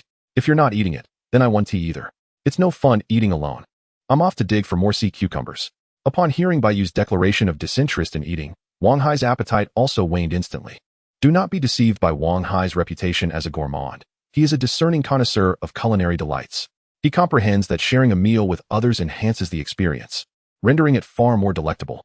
Subsequently, Wang Hai took a sand shovel and wandered off to dig for sea intestines. However, his efficiency in this endeavor was somewhat hampered by the video camera he clutched in one hand, leaving the bulk of the work to Bai Yu. In a brief span of just over 10 minutes, the duo had unearthed a dozen sea intestines and had fortuitously discovered several clams in the vicinity. Bai Yu's bucket was already filled with a layer of sea intestines, which, at first glance, appeared somewhat unsettling. Having completed their foraging in this section, Bai Yu and Wang Hai's coastal adventure was far from over. In fact, it had only just begun. While scouring the tidal flats, most foragers seek out bulges and breathing holes, making the capture of fish, particularly larger specimens, a challenging endeavor. However, there are exceptions, such as the fish that Bai Yu currently held in his grasp, an unusual find, and one of the many fish that inhabit the tidal flats. This particular fish, crawling along the mud, was not overly large, measuring around 10 centimeters in length and 2 fingers in width, which already classified it as a sizable catch. Known as the tidal flat fish, this delicacy is a rare treat from the muddy marshes. The tidal flat fish, also referred to as mud monkeys or jumping fish, is renowned for its remarkable agility, particularly in its ability to crawl and leap across the mud flats, outpacing many other marine creatures. Though generally small in size, one should not underestimate their flavor. The quality of seafood is not solely determined by size. On the contrary, the tidal flat fish boasts an exquisite taste, whether steamed, stir-fried, or simmered in soup, each preparation yielding a unique culinary experience. Moreover, the tidal flat fish is a prized nutritional delicacy, known for its medicinal properties, which include nurturing, enhancing vitality, and promoting blood health. The benefits are indeed enticing, though we shall refrain from elaborating further. Those in the know understand. Additionally, the tidal flat fish can also be kept as ornamental pets, thereby skyrocketing its economic value, with prices soaring to over 100 yuan per pound during peak seasons. Yet, capturing these fish is no easy feat. They typically reside in muddy tidal areas, where fishing requires both skill and patience. Given their diminutive size and light weight, they hardly register on scales, leading to the amusing possibility that after a long day of effort, one might find their catch weighing less than a pound. On this occasion, Bai Yu and Wang Hai encountered only a handful of tidal flat fish, scattered sporadically along the beach. They did not press their luck with these fish. If they found some, they would catch a few, but if not, there was no cause for concern. Even if their haul of tidal flat fish fell short of being marketable, it mattered little. They could always enjoy a feast at the food street later that evening. In addition to the tidal flat fish and sea intestines, the pair also stumbled upon a considerable number of octopuses on the beach. Catching octopuses in the tidal flats is quite the amusing endeavor. Any area traversed by an octopus leaves behind discernible traces, which one can follow to locate their hiding spots and capture them. Bai Yu found himself momentarily perplexed regarding the octopuses, not because he was unwilling to catch them, but rather because he had no intention of selling them. The reason? The octopuses he had caught were filled with roe. It is well known that octopuses with roe offer a vastly different culinary experience than those without, boasting a texture and flavor that are simply incomparable. The roe of the octopus is highly nutritious, and Bai Yu's desire to keep these octopuses stemmed from this very fact. He wished to savor them himself. It was perplexing to Bai Yu.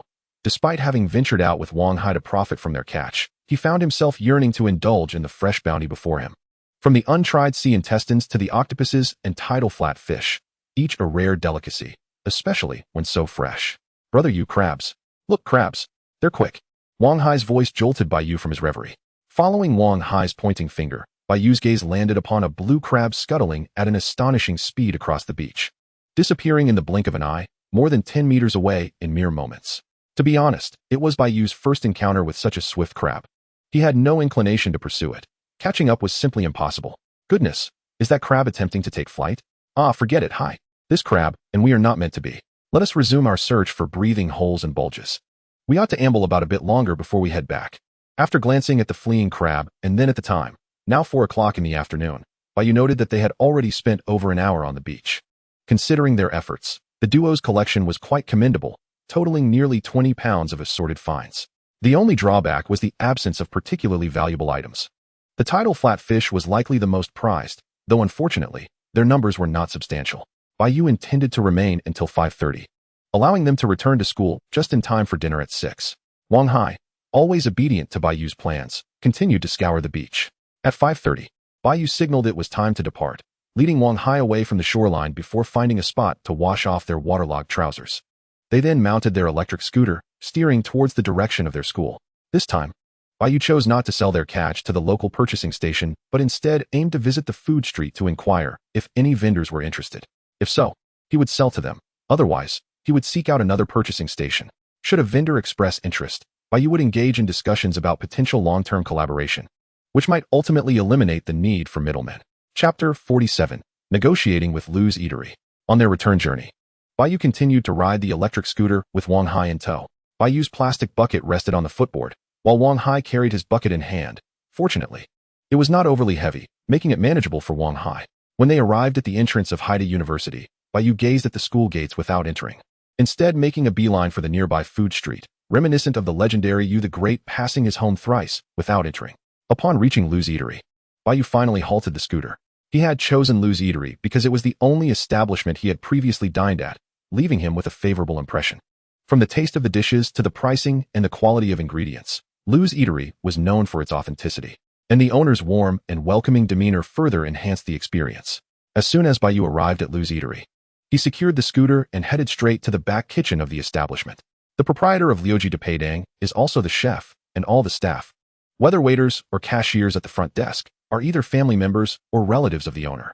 If Bai Yu wishes to sell his catch to Liuji, he must converse with the owner. Without the owner's approval, speaking to anyone else would be futile. Boss, can you prepare sea cucumber sashimi here? Upon encountering the owner of Liuji, Bai Yu did not immediately inquire about seafood, but instead posed a question regarding sea cucumber sashimi. This was primarily because this dish was absent from Liuji's menu, and he was uncertain whether it could be made. Sea cucumber sashimi? What is difficult about that? As long as the sea cucumbers are fresh enough and properly cleaned, I have all the necessary seasonings. However, the sea cucumbers are sold out for today. If you wish to have some, you will need to come early tomorrow, as they sell out particularly fast. Arriving late means you won't get any. In response to Bai Yu's question, the owner did not even glance back, continuing to stir the dishes in the pan. Boss, I've brought my own sea cucumbers. Would you be able to prepare 1 sea cucumber sashimi and 1 braised sea cucumber? Also, do you buy seafood here? I have quite a few sea cucumbers and other seafood, all freshly caught this afternoon, alive and kicking. Would you like to take a look? After addressing the sea cucumbers, Bai Yu finally broached the main purpose of his visit. Upon hearing this, the owner of Liuji finally turned to glance at Bai Yu, and after plating the dishes from the pan, he simply replied, "Let us take a look." Observing this, Bai Yu promptly stepped outside to call Wang Hai, carrying their haul back inside. Boss, take a look at this. These were just caught this afternoon. Aren't these sea cucumbers plump? And look at these clams and scallops. Their sizes are commendable, aren't they? I'm not boasting, but my brother and I have principles when it comes to gathering seafood. We don't keep anything too small. The seafood we bring back is always of excellent size. Returning to the kitchen, Bai Yu approached the owner with a plastic bucket, eagerly introducing his catch. Indeed, the sizes are quite impressive. However, you've mentioned so much but failed to mention these jumping fish. Their sizes are also quite decent. Aren't they? Compared to the sea cucumbers and scallops Bai Yu had described, the owner immediately fixated on the bucket-esque jumping fish, known as mudskippers. It must be said, the owner of Liuji, being a chef, could instantly identify which of Bai Yu's catches was of the highest value. Immediately zeroing in on the most lucrative mudskippers, These mud skippers, I was actually planning to keep for myself and not sell, which is why I didn't mention them. For yourself? There must be at least 2 pounds of these mud skippers. Can the two of you finish them? How about selling them to me? I'll keep 4 large ones for you, prepare a soup for the 2 of you, and take the rest of your catch. What do you think? Listening to the owner's proposal, Bai Yu fell into contemplation. Initially, he had intended to invite Hu Tao, Li Shuang, and others to enjoy a meal together. As the mud skippers were a hard-won prize he wanted to share. However, according to the owner, the only catches that piqued his interest were the sea cucumbers and mud skippers. Everything else was too commonplace, as he had his own suppliers. After much deliberation, Bai Yu decided to follow the owner's suggestion, selling the mud skippers while retaining 4 for a taste. Ultimately, through negotiation with the owner, he managed to sell nearly 20 pounds of seafood for over 1,000 yuan. Additionally, the owner gifted Bai Yu 4 dishes, 1 sea cucumber sashimi, 1 braised sea cucumber, a mud skipper soup, and a vegetable dish. These 4 dishes were sufficient for Bai Yu and Wang Hai, although Bai Yu could not bring himself to touch the sea cucumber sashimi, feeling internally conflicted. Nevertheless, the braised sea cucumber was quite delightful, and he relished the mud skipper soup, as it was made from fresh fish, making it extraordinarily flavorful. Bai Yu finished 2 large bowls. Upon returning to their dormitory, Bai Yu and Wang Hai found Li Shuang and Lu Sheng engrossed in video games. Perhaps the pressures of their 3rd year in high school had been too overwhelming, as now that they were in university, the two would seize every opportunity to play games together. Occasionally, they would invite Bai Yu and Wang Hai to join them for a 4-player match. Indeed, Li Shuang and Lu Sheng had also set up computers in their dormitory, with configurations identical to those of Bai Yu and Wang Hai, ensuring seamless coordination. Hey, you two are back. Have you eaten dinner? Want to play a couple of rounds together? Upon seeing Bai Yu and Wang Hai return, Li Shuang's first question was about their meal, followed by an invitation to game. Bai Yu considered himself fortunate to have such companions. After all, judging by their college entrance examination results, they were undoubtedly academic elites. Yet, aside from their scholarly prowess, they were also avid gamers, and heavy ones at that. On typical days, if unoccupied, they could stay in the dormitory gaming until the end of time, indifferent to the outside world. Have you eaten? How long have you been playing? Did you order takeout again? You two can't keep this up. Gaming and takeout every day is not good for your health. Bai Yu glanced at the takeout boxes on Li Shuang and Lu Sheng's table while opening his computer, offering a suggestion. Bai Yu was quite satisfied with Li Shuang and Lu Sheng. Despite their gaming habits, at least they did not smoke, which was a considerable relief for him and Wang Hai. Enough chit-chat. Get online quickly. Tomorrow's matters can wait. Lu Sheng and I have already been at it for an afternoon, and I've realized we can't win without you. No, it's not just you two. Without Hai Zi, we truly can't win. The difference isn't significant without Bai Yu, either. Li Shuang did not take Bai Yu's suggestion of running seriously. At that moment, he was solely focused on winning a match. As long as they could secure a victory, he was willing to do whatever it took. Got it. Same as before. Hai and I will take the bottom lane. You two do whatever you wish, just support us. As Bai Yu and Wang Hai logged into the game, the 4 of them plunged into their enjoyable gaming sessions.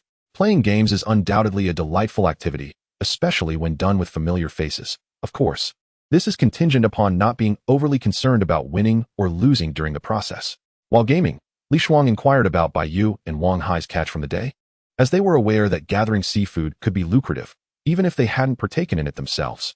Upon learning that the two had earned over 1,000 yuan in just one afternoon, they immediately cast envious glances at Bai Yu and Wang Hai. It is worth noting that although they were all of the same age and students at the same university, as well as dormitory roommates, Bai Yu and Wang Hai had clearly forged ahead of them. Just the fact that they had earned over 1,000 yuan in a single afternoon was enough to evoke deep envy from Li Shuang and Lu Sheng. After all, with this sum of money, Bai Yu and Wang Hai can be considered completely liberated from the constraints of living expenses. In contrast to Li Shuang and Lu Sheng, the disparity between the two parties is indeed significant. Brother Yu, is it really that profitable to go beachcombing, earning over 1,000 in just one afternoon? If this continues, wouldn't one be able to make 30 to 40,000 a month? That translates to 4 to 500,000 a year? Goodness gracious, if that's the case, why bother with school? We could simply go beachcombing and easily earn over 1 million in 4 years of university. Upon hearing Bai Yu's earnings from beachcombing, Li Shuang felt for the first time that making money was astonishingly effortless. Earning over 1,000 simply by digging on the beach for an afternoon seemed far too easy. In response to Li Shuang's logic, Bai Yu couldn't help but roll his eyes. Who told you that one can earn 30 to 40,000 a month from beachcombing? If your reasoning were valid, then every household of fishermen living by the sea would be millionaires or even billionaires. It's not as easy as you think. Beachcombing is fraught with uncertainties. If luck is on your side, it's possible to earn a few hundred to over 1,000 in a day. But if fortune isn't in your favor, it's not uncommon to go several days without earning anything. Take today for instance. The reason Wang Hai and I made money is purely due to good fortune. We caught a good number of jumping fish and sea intestines, which are both quite valuable. Aside from those two, our earnings today weren't particularly impressive. Indeed, sea intestines are not only expensive but also delicious, especially when served as sashimi. It's quite a treat. Observing Li Shuang's increasingly misguided thoughts, Bai Yu felt compelled to rein him in quickly to prevent him from believing that beachcombing was genuinely lucrative. If Li Shuang were to abandon his studies for beachcombing, it would certainly lead to significant trouble. Well, Brother Yu makes a valid point. Shuangzi, if you truly believe beachcombing is lucrative, then when Brother Yu and the others go next time, we should join them for an experience. Sure, Brother Yu. Take us along the next time you go beachcombing. Of course, I did invite you this afternoon, but you chose not to come. Tomorrow, we have a big tide coming in, so I'll take you to experience it and see just how much one can earn from beachcombing. After some discussion among Bai Yu and the others, they reached an agreement. Each morning, Li Shuang and Lu Sheng would first accompany Bai Yu and Wang Hai for a run, then visit nearby fishing tackle shops to purchase some gear, and finally head out for beachcombing in the afternoon. There was one condition. The morning runs, as Bai Yu asserted, are essential for every beachcomber. Good physical fitness is a prerequisite for being a competent beachcomber. In truth, Bai Yu was merely fabricating this reasoning to encourage Li Shuang and Lu Sheng to join them for running. More participants make for a livelier experience. After playing 4 to 5 rounds of games, Bai Yu decided not to continue playing with them, unlike the 3 idling around. He had important tasks to attend to, namely video editing. Chapter 48, An Unexpected Task. The following morning, around 6 o'clock, a bleary-eyed Li Shuang and Lu Sheng were dragged to the playground by Bai Yu and Wang Hai. They were genuinely still half asleep.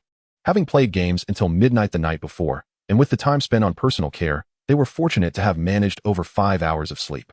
Just as they were in the midst of a deep slumber, Bai Yu yanked them up. Not an exaggeration, but a genuine pull that dragged them out of bed. Under the combined effort of Bai Yu and Wang Hai, the two disoriented individuals appeared at the playground. Brother Yu, aren't we having breakfast first? Running on an empty stomach isn't healthy. Oh, by the way, I forgot to mention that I have low blood sugar and can't run on an empty stomach. Observing the sparse crowd on the playground, Li Shuang immediately felt that he had hastily agreed to Bai Yu's proposal. He had merely said he would run with them today, but he hadn't anticipated it would be this early. Fortunately, he still had an excuse to delay the run, specifically, a reason to postpone the running session. Not running was out of the question. Having made a commitment, it was not something he could back out of. Low blood sugar? Look what I have here, Bai Yu replied, revealing a generous stash of chocolate from his pocket. Surprise. I came prepared, you just need to run obediently. In response to Li Shuang's excuse, Bai Yu produced a sizable quantity of chocolate. To cater to everyone's tastes, the selection included both dark and white chocolate. Demonstrating thorough preparation. Li Shuang, Lu Sheng, don't be modest. This chocolate is quite expensive, over 100 per pound. I rarely get to enjoy even a few pieces. When Bai Yu revealed the chocolate, Wang Hai was the quickest to react, swiftly snatching a piece of dark chocolate and 2 pieces of white chocolate from Bai Yu's hands. While the calorie content of dark and white chocolate is similar, Wang Hai has a preference for the sweeter option. Seeing Wang Hai take a few pieces, Li Shuang and Lu Sheng followed suit, grabbing some for themselves before proceeding to warm up.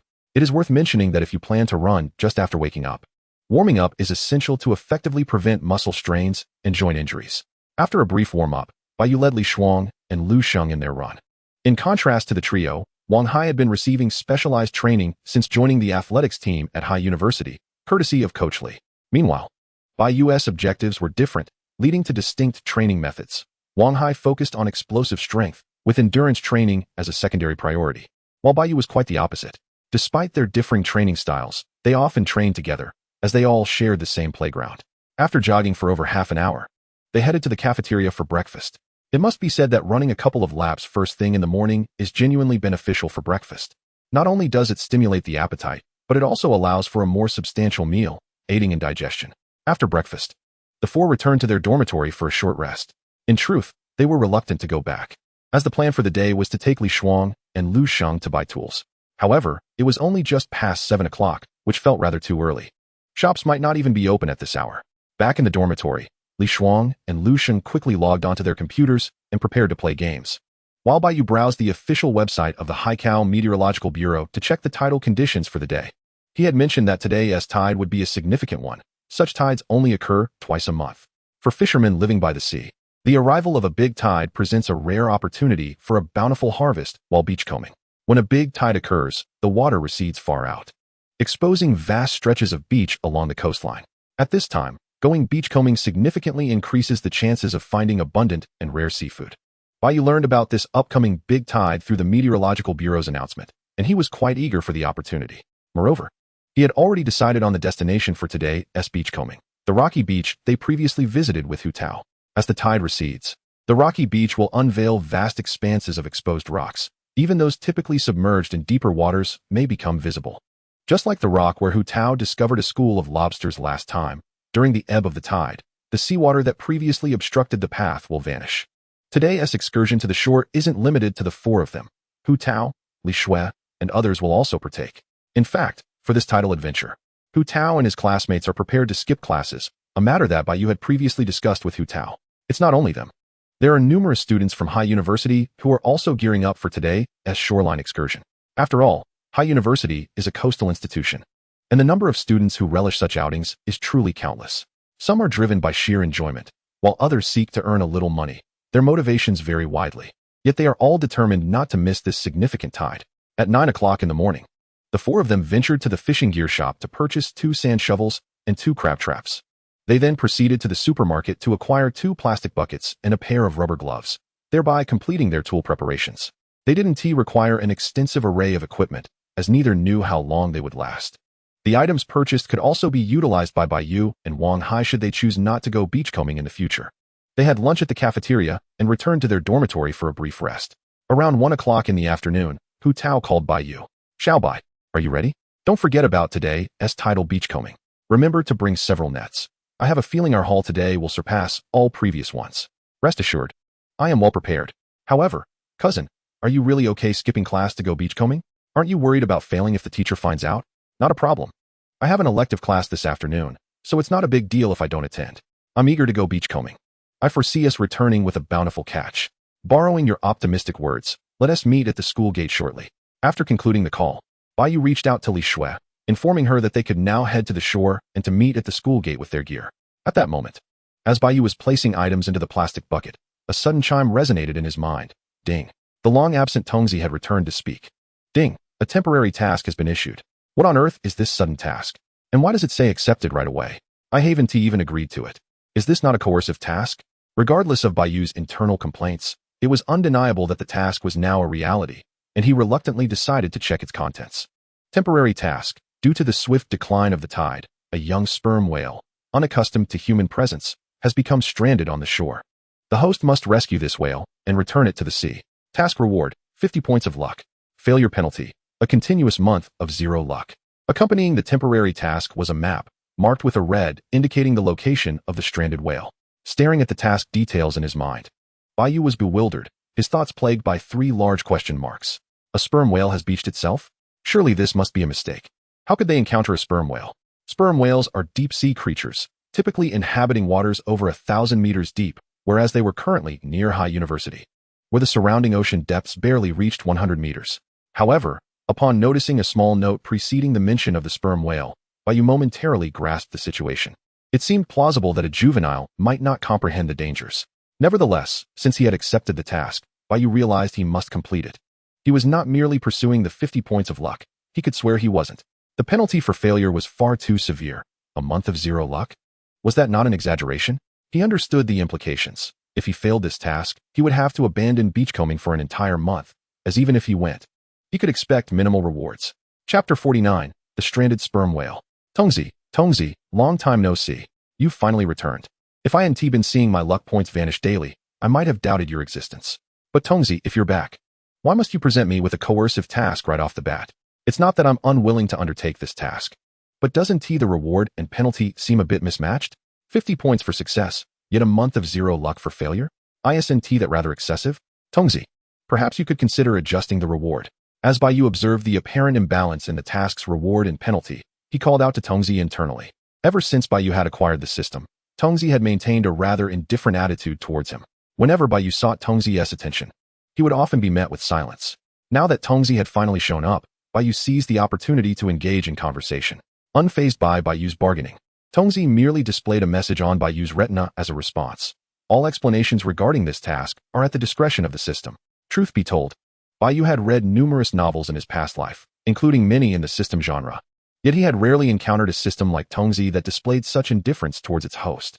Typically, systems are expected to assist their hosts in achieving greatness. So what was the deal with this one? Was it truly dismissive of him? Not quite. Tongzi was simply preoccupied with its own affairs and lacked the time to engage.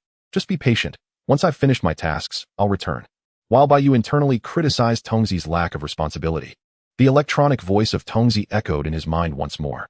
Perhaps Bai Yu's complaints had struck a chord, as Tongzi surprisingly offered an explanation, leaving Bai Yu feeling somewhat flabbergasted.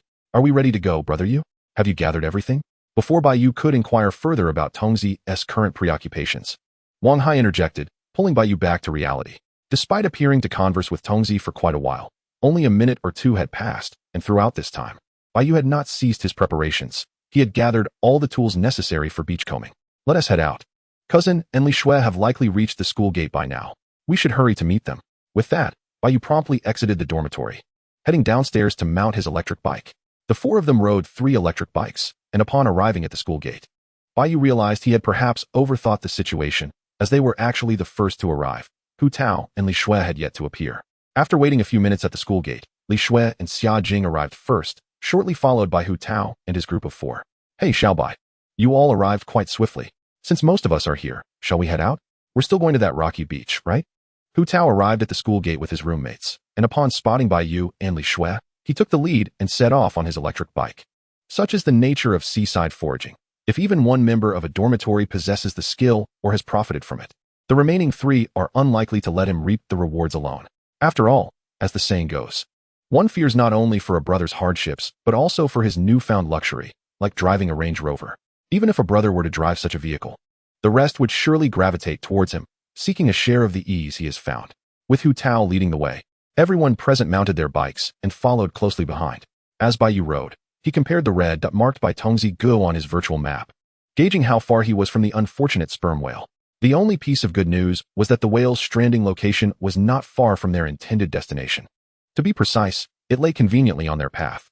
However, Bai Yu found it curious that despite traveling along a branch of the coastal road, which typically saw a constant flow of vehicles, no one had noticed the stranded whale. With a sense of curiosity bubbling within him, Bai Yu observed that he was getting closer and closer to the sperm whale on the virtual map. When the 2 points finally aligned, he promptly halted his electric bike. His sudden stop prompted Li Shuang, Lu Sheng, and Li Shui, who were trailing behind, to come to a halt as well. Brother Yu, why did you stop? We're not at the destination yet, are we? Look at those guys ahead. They're still riding forward, Li Shuang inquired, approaching Bai Yu. Not yet. We need to ride a few more minutes. I was in such a rush earlier that I forgot to buy water. I just remembered when I saw that supermarket behind us. I'm going to get some water. Do you want anything? Bai Yu replied, securing his bike and scanning the coastline across the road, but he saw no trace of the sperm whale. Yet, he hesitated to dismount and search along the coast. As they were indeed on their way to forage by the sea, it would be rather excessive to search for a stranded sperm whale without a valid reason. Xiaobai, bring 2 bottles of honey tea for me and Xiao Jing, came a voice. Brother Yu, I just need bottled water, the larger size will do, another chimed in. I want iced red tea, the big bottle, came yet another request. Understood. I'll head to the supermarket to buy them. Hi. You should have Xuanzi accompany you along the opposite coastline to check how far the tide has receded, and see if there is anything good around. If there is, we could forage here as well. After gathering the drink orders from the others, Bai Yu instructed Wang Hai to dismount and take Li Shuang's bike, while he turned back to the supermarket to purchase water. Following the principle that if he didn't discover the whale himself, the chances of being questioned would diminish, Bai Yu entrusted the search for the sperm whale to Wang Hai and the others, allowing himself to leisurely stroll away. As for whether Wang Hai and the others would be able to find the whale, he believed the likelihood was high. Sperm whales are significantly large creatures. Even a juvenile sperm whale measures around 3 to 4 meters in length. If it were indeed the smallest juvenile, locating it would be even easier, as larger whales typically do not stray far from their young. Based on Tongzi Guo's hints, this stranded sperm whale was likely not yet fully grown, and its size should be somewhat larger than the smallest juveniles, making it easier to spot. After all, the larger the size, the more conspicuous it becomes. Just as Bai Yu finished purchasing the drinks and was preparing to check out, his phone rang, displaying Li Shuang's name on the caller ID. Hello, Shuangzi. I've got the drinks and am checking out now. How is everything on your end? Bai Yu asked, a sense of foreboding creeping in as he anticipated what was to come. Dude, forget about the water. Something has gone wrong. There's a serious situation by the sea. Hurry over. Li Shuang's urgent voice came through the line. Calm down, take your time. What happened? Explain it clearly, Bai Yu urged. Brother Yu, we found a stranded sperm whale over here. It's stuck between some rocks, and we can't move it. What should we do? What? A sperm whale has stranded? Is that for real? Are there really sperm whales here? Where are you? I'm coming right over. Bai Yu exclaimed, his heart racing. As he hung up, the cashier at the supermarket finished tallying the bill, totaling over 30 yuan for 10 bottles of water. Bai Yu grabbed the drinks and hurriedly rode his electric bike towards Li Shuang and the others. Upon arrival, he found Li Shuang and the others already down on the rocky shore, with only 3 bikes left by the roadside. Li Shuang, hi, what are you doing? Where's the sperm whale? I don't see it. Bai Yu called out, scanning the area but seeing nothing resembling a whale. Brother Yu, the sperm whale is beneath these rocks. You can't see it from above. You'll need to come down to see it, Li Shuang replied. All right, I'm coming down, Bai Yu said as he climbed over the guardrail and made his way to the rocky shore, swiftly approaching his friends. Brother Bai, look. This creature is wedged between these 2 rocks. You can't see the whale from outside. If Li Shui hadn't seen it spouting water and called us over, it's likely no one else would have noticed, Li Shuang explained. Bai Yu, upon hearing this, realized how fortunate they were to have discovered the sperm whale, as its position was exceedingly concealed. Tall rocks flanked either side, completely obscuring the whale from view, unless one approached closely. It would be impossible to spot it from the road or the shoreline. Li Shui had noticed the whale because, when it spouted water, a rainbow appeared in the sunlight. Fortunately, there were no waves at that moment, and the whale's distress calls had drawn her attention. Bai Yu assessed the sperm whale wedged in the rocks. Based on his estimation, the whale was approximately 6 meters long, aligning with his earlier assessment that it was a juvenile, albeit not in its earliest stages. Its skin was a muted gray, and it appeared utterly immobilized, evoking a sense of profound discomfort. Have you called the Maritime Authority? We can't manage this on our own. To rescue it, we need professionals. Otherwise, no matter how many of us there are, it'll be futile, Bai Yu inquired, directing his gaze towards Li Shuang. The Maritime Authority? Not yet. We don't even know their number. Who do we call? Wait, we can always look it up. We're all studying marine sciences. This should be common knowledge for us. In the future, we can't afford to say we don't know. All right, I'll make the call. Finding the Maritime Authority's number isn't too difficult. I'll just call 114 and have them connect us, Bai Yu declared, pulling out his phone and dialing the information hotline. After a brief explanation of the situation, he urged them to send help quickly, fearing that if the delay continued, he might fail in his task. What follows is a period of anticipation, as they await the arrival of professionals from the Maritime Bureau to address the situation. However, the group is not idly waiting. They have tasks to attend to. Given that today coincides with a spring tide, the water will recede rapidly, and before long, the sperm whale will be entirely exposed on the rocky shore. Prior to the rescue team's arrival, Bai Yu and his companions must ensure that the creature maintains its water supply, at the very least preventing prolonged dehydration. Chapter 50, Abundant Resources.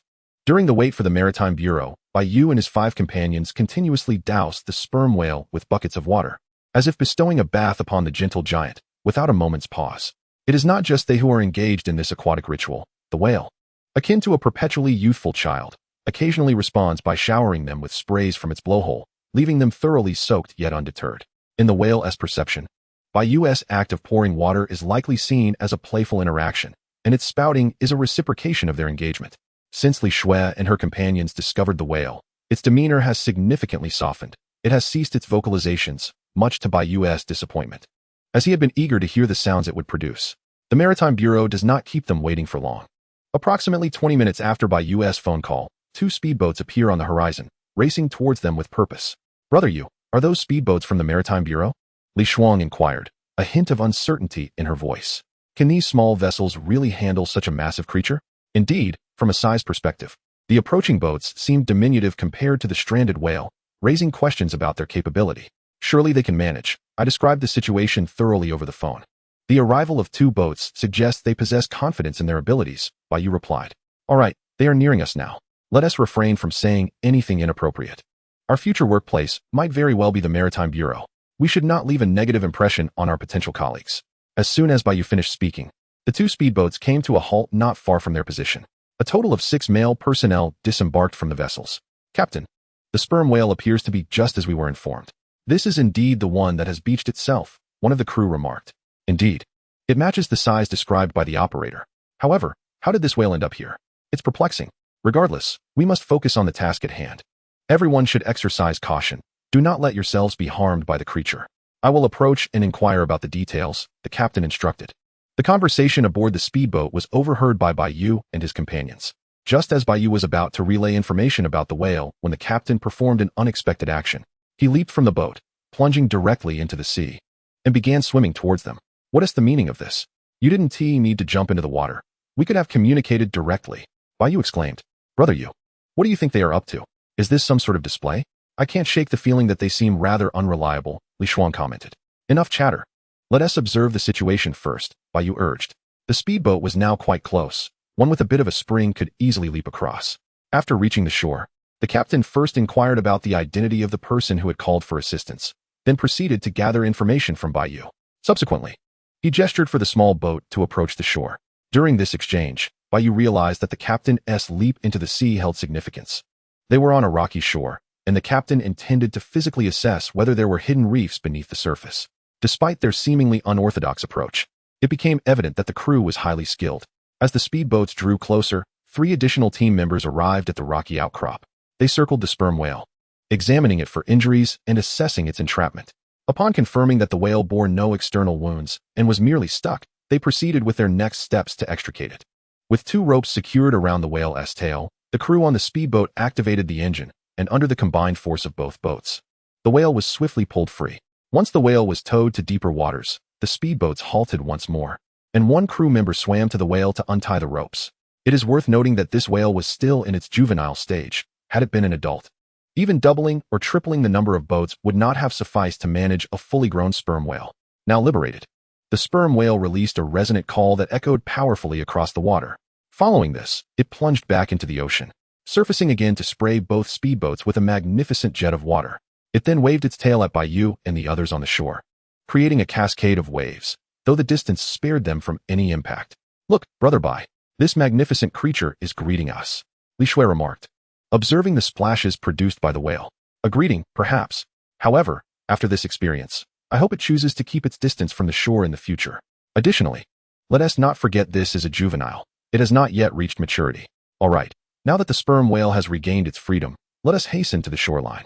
We have already lost considerable time. By now, perhaps my cousin and the others have gathered quite a bounty. Just as Bai Yu was preparing to lead Li Shui and the others away, they were intercepted by the Maritime Bureau personnel.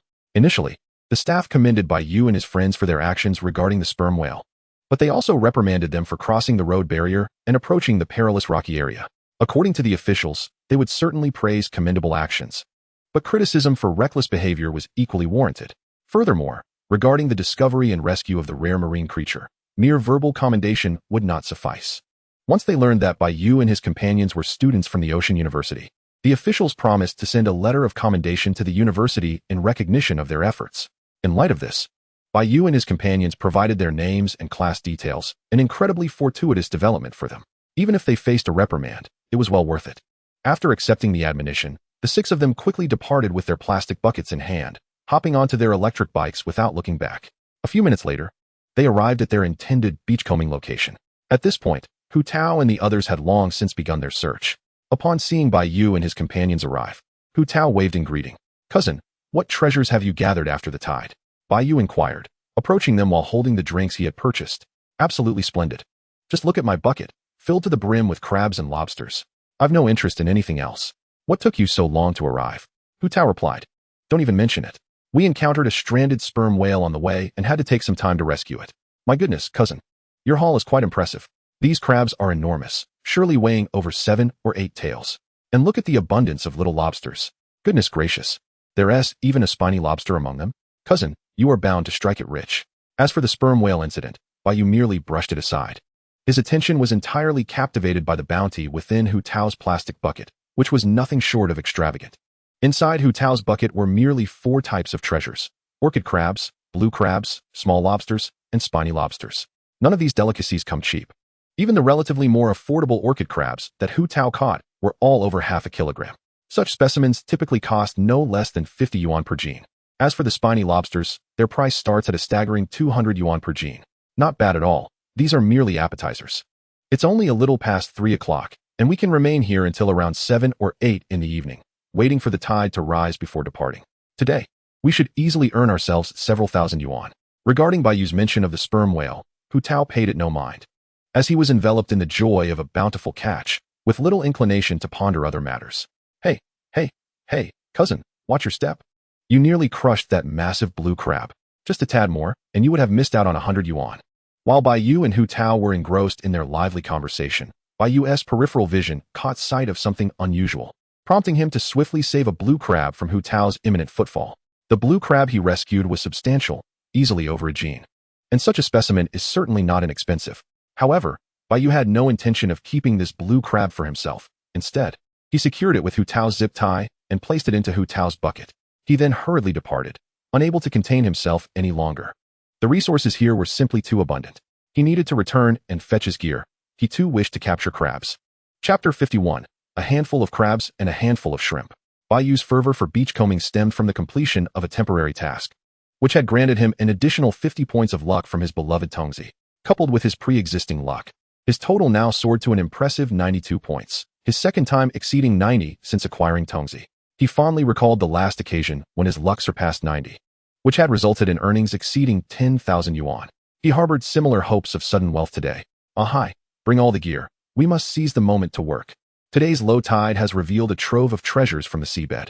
Cousin has already gathered a plethora of splendid finds. We must act swiftly. Shui, take care of your classmate. Should any issues arise, just call for me or Ahai. Remember not to stray too far from us while beachcombing, and keep a safe distance from the water's edge. The rocks can be slippery when wet, so watch your step. Shuangzi, what are your plans with Ashang? Will you accompany me and Ahai, or will you venture out on your own? Upon returning from Hu Tao's side, Bai Yu promptly organized their beachcombing agenda. Naturally, Wang Hai would follow Bai Yu, as they were not only collecting sea treasures, but also filming a beachcombing video. Li Shui and Xia Jing were self-sufficient. Li Shui was already a seasoned beachcomber, and Bai Yu had confidence in her ability to look after Xia Jing. His only concern lay with Li Shuang and Lu Sheng. One was a coastal dweller with no beachcombing experience, while the other had scarcely seen the sea. The concept of beachcombing was foreign to them, yet both were men. And it is well known that men tend to feign confidence in unfamiliar situations. Thus, Bai Yu found it prudent to inquire about their intentions. As Bai Yu suspected, Li Shuang's response bore a hint of stubbornness. Brother Yu, it's just beachcombing. This little task is no trouble for us. Besides, we're not far apart. If anything arises, I'll call for you.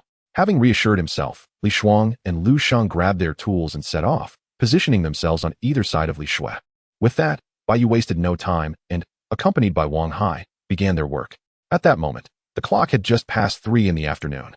The tide had only begun receding for a little over 2 hours, yet it was retreating with unprecedented speed, farther than in previous 6-hour intervals. The rapid withdrawal of the tide unveiled many sights previously hidden from Bai Yu and Wang Hai. Brother Yu, look at all this kelp. We didn't see this much last time we came.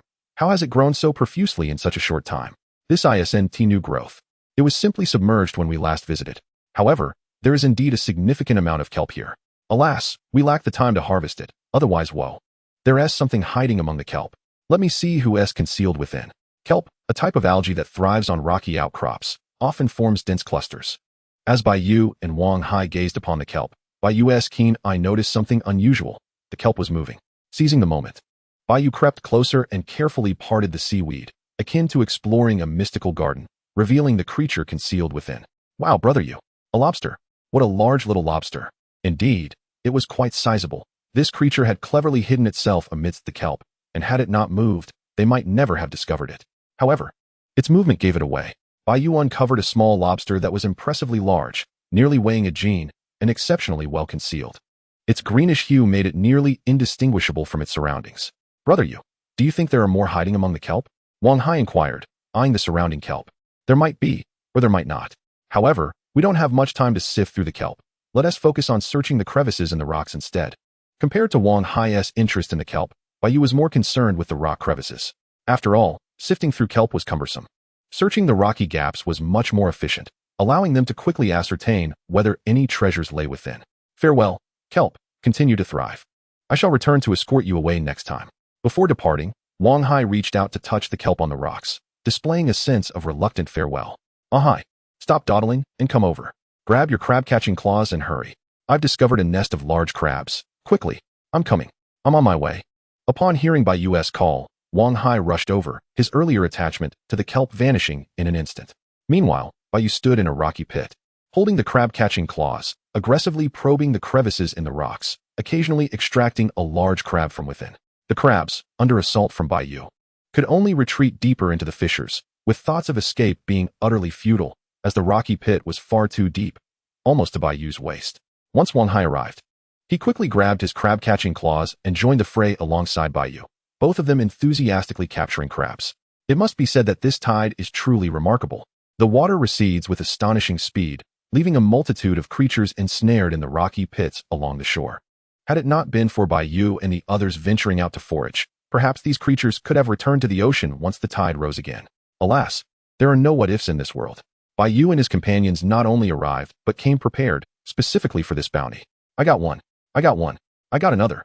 Hey, where do you think you're running, big crab? Green crab 1. Green crab 2. Sea snail 1. Orchid crab 1. Observing the continuous stream of captured prey, a broad smile illuminated Bai Yu's face, his lips curling in delight that he could not suppress. There were simply too many. In a fleeting moment, Bai Yu and Wang Hai had caught 6 crabs, 3 sea snails, and a small grouper from this rocky pit, dismissing the smaller fish as inconsequential. We're on our way to fortune. Next one. Hai, keep up. Once the pit yielded no more bounty, Bai Yu hastily led Wang Hai in search of their next treasure. At that moment, Bai Yu finally understood why Hu Tao and his peers would willingly skip class to forage. The tide was exceptionally generous to those who dared to venture out. As long as the location was well chosen and luck was on their side, the rewards of the day would surely be plentiful. It was not only Bai Yu and Wang Hai who were reaping the benefits. Even Li Shuang and Lu Sheng, foraging for the first time, were also met with exclamations of excitement from their side, indicating that their haul was commendable as well. While searching for new prey, Bai Yu quickly made another discovery. Merely 10 meters from the previous rocky pit lay another one. To be precise, this stretch of rocky shore was riddled with numerous pits, and Bai Yu's attention was drawn to this particular one because it was teeming with valuable finds. Ahai, come quickly. There are eels here, our old friends, and several fat oil eels too. Their sizes are impressive. After assessing the situation in the pit, Bai Yu donned his gloves and prepared to plunge into the water for the eels. The oil eels, while similar to the sea eels, differed significantly in appearance and taste. Furthermore, the price disparity was notable. Oil eels were valued lower, fetching around 30 to 40 yuan per gene, while sea eels commanded a much higher price. 1 gene of sea eel could equate to 2 gene of oil eel, an outrageous difference. However, Bai Yu did not disdain the oil eels due to their lower price, for 30 to 40 yuan was still a respectable sum, certainly more valuable than the 10 to 20 yuan of scallops. The gloves Bai Yu wore were iron gloves he had brought from his hometown, a gift from his uncle, which he had taken to school. These gloves were a formidable tool for catching sea eels, as they provided protection against the eel's sharp teeth. Any contact with the gloves would render those teeth ineffective. What Bai Yu was concerned about was the fact that he had come to forage without wearing waders, only clad in a pair of shorts and sandals. He would need to exercise caution to avoid any attacks from the eels. A bite would certainly cause pain for several days. Once prepared to enter the water, Wang Hai remained vigilant, alerting Bai Yu to any approaching eels. Simultaneously, Wang Hai was not idle. He recorded the events on video while holding a crab-catching clamp, ready to assist in capturing the eels. For Wang Hai, multitasking was effortless, even if it didn't guarantee success in catching eels. As Bai Yu descended into the pit, the water barely reached his knees. Moving without disturbing the water, he stealthily approached a sea eel from behind. Seizing the moment, Bai Yu swiftly grabbed the creature by its head, refusing to release his grip despite its thrashing. He quickly hoisted it from the water, denying it any leverage, though the captured eel, showing its intelligence, wrapped around Bai Yu's arm in an attempt to escape. This eel was sizable, measuring over half a meter in length, and its spotted patterns gave the impression that Bai Yu's arm was ensnared by a serpent. However, Bai Yu remained unfazed by the eel's entanglement, casually placing it into his bucket and even giving its head a playful flick. 1 eel captured. Chapter 52. Let us sell a batch first.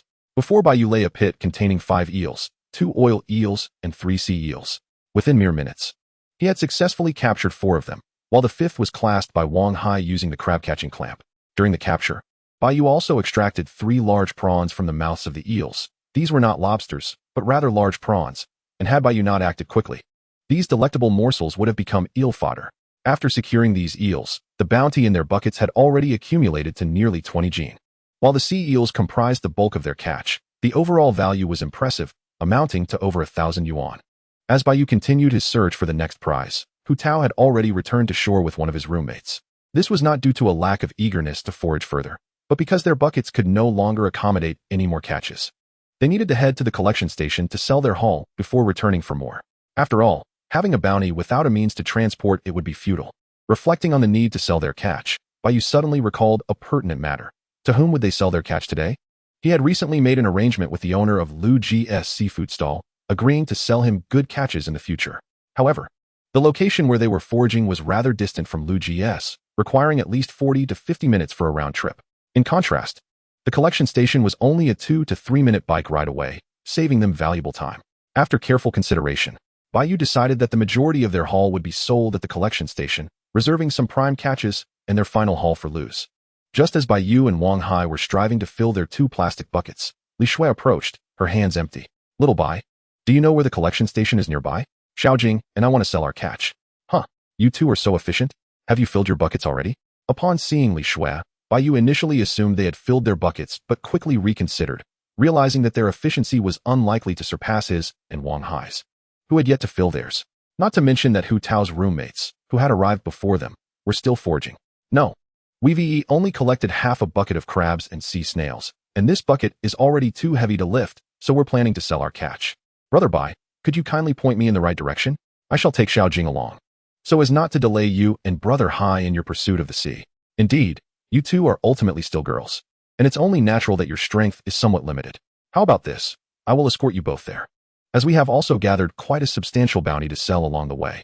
Hi, from now on, you'll have to manage the sea gathering on your own. You can put away the camera for now, resume filming when I return.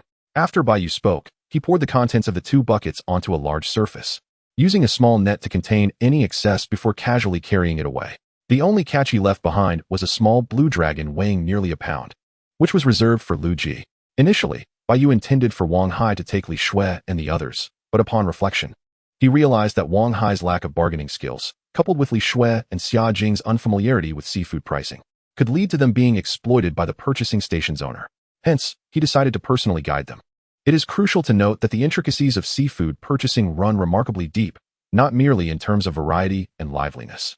Just as Bai Yu and his companions reached the shore, Li Shuang and Lu Sheng appeared, also carrying buckets, intending to accompany Bai Yu to sell their goods and to familiarize themselves with the purchasing station and seafood prices. In a group of 5, with 4 electric bikes, they arrived at the purchasing station in 2 minutes. Upon their arrival, they encountered Hu Tao, who had just finished selling his catch. Cousin, how did it go? How much did you sell for? Bai Yu promptly inquired about Hu Tao's haul. It was decent, managed to sell for over 3,000, though it's hardly worth mentioning. Hu Tao replied dismissively. Brother, when you say it's not worth mentioning, could you please manage your expression a bit? Look at your face. It's practically splitting from ear to ear. Bai Yu observed Hu Tao's expression, filled with a sense of helplessness. All right, I'll be more mindful next time. You all hurry inside and get in line. There are quite a few people selling today. I want to keep you company. I need to get back to making money. After Bai Yu's remark, Hu Tao slightly adjusted his demeanor before departing the purchasing station. Following Hu Tao's reminder, Bai Yu and the others briskly entered the station, buckets in hand. Upon entering, they were taken aback by the sight before them. A long queue had formed, with at least 10 people ahead of them waiting to sell their catch. Among the crowd were both men and women, young and old, all dressed similarly, donning sun hats and carrying fish boxes or plastic buckets. Having arrived later, Bai Yu's group found themselves at the end of the line. Fortunately, the purchasing station owner was quite efficient at tallying accounts.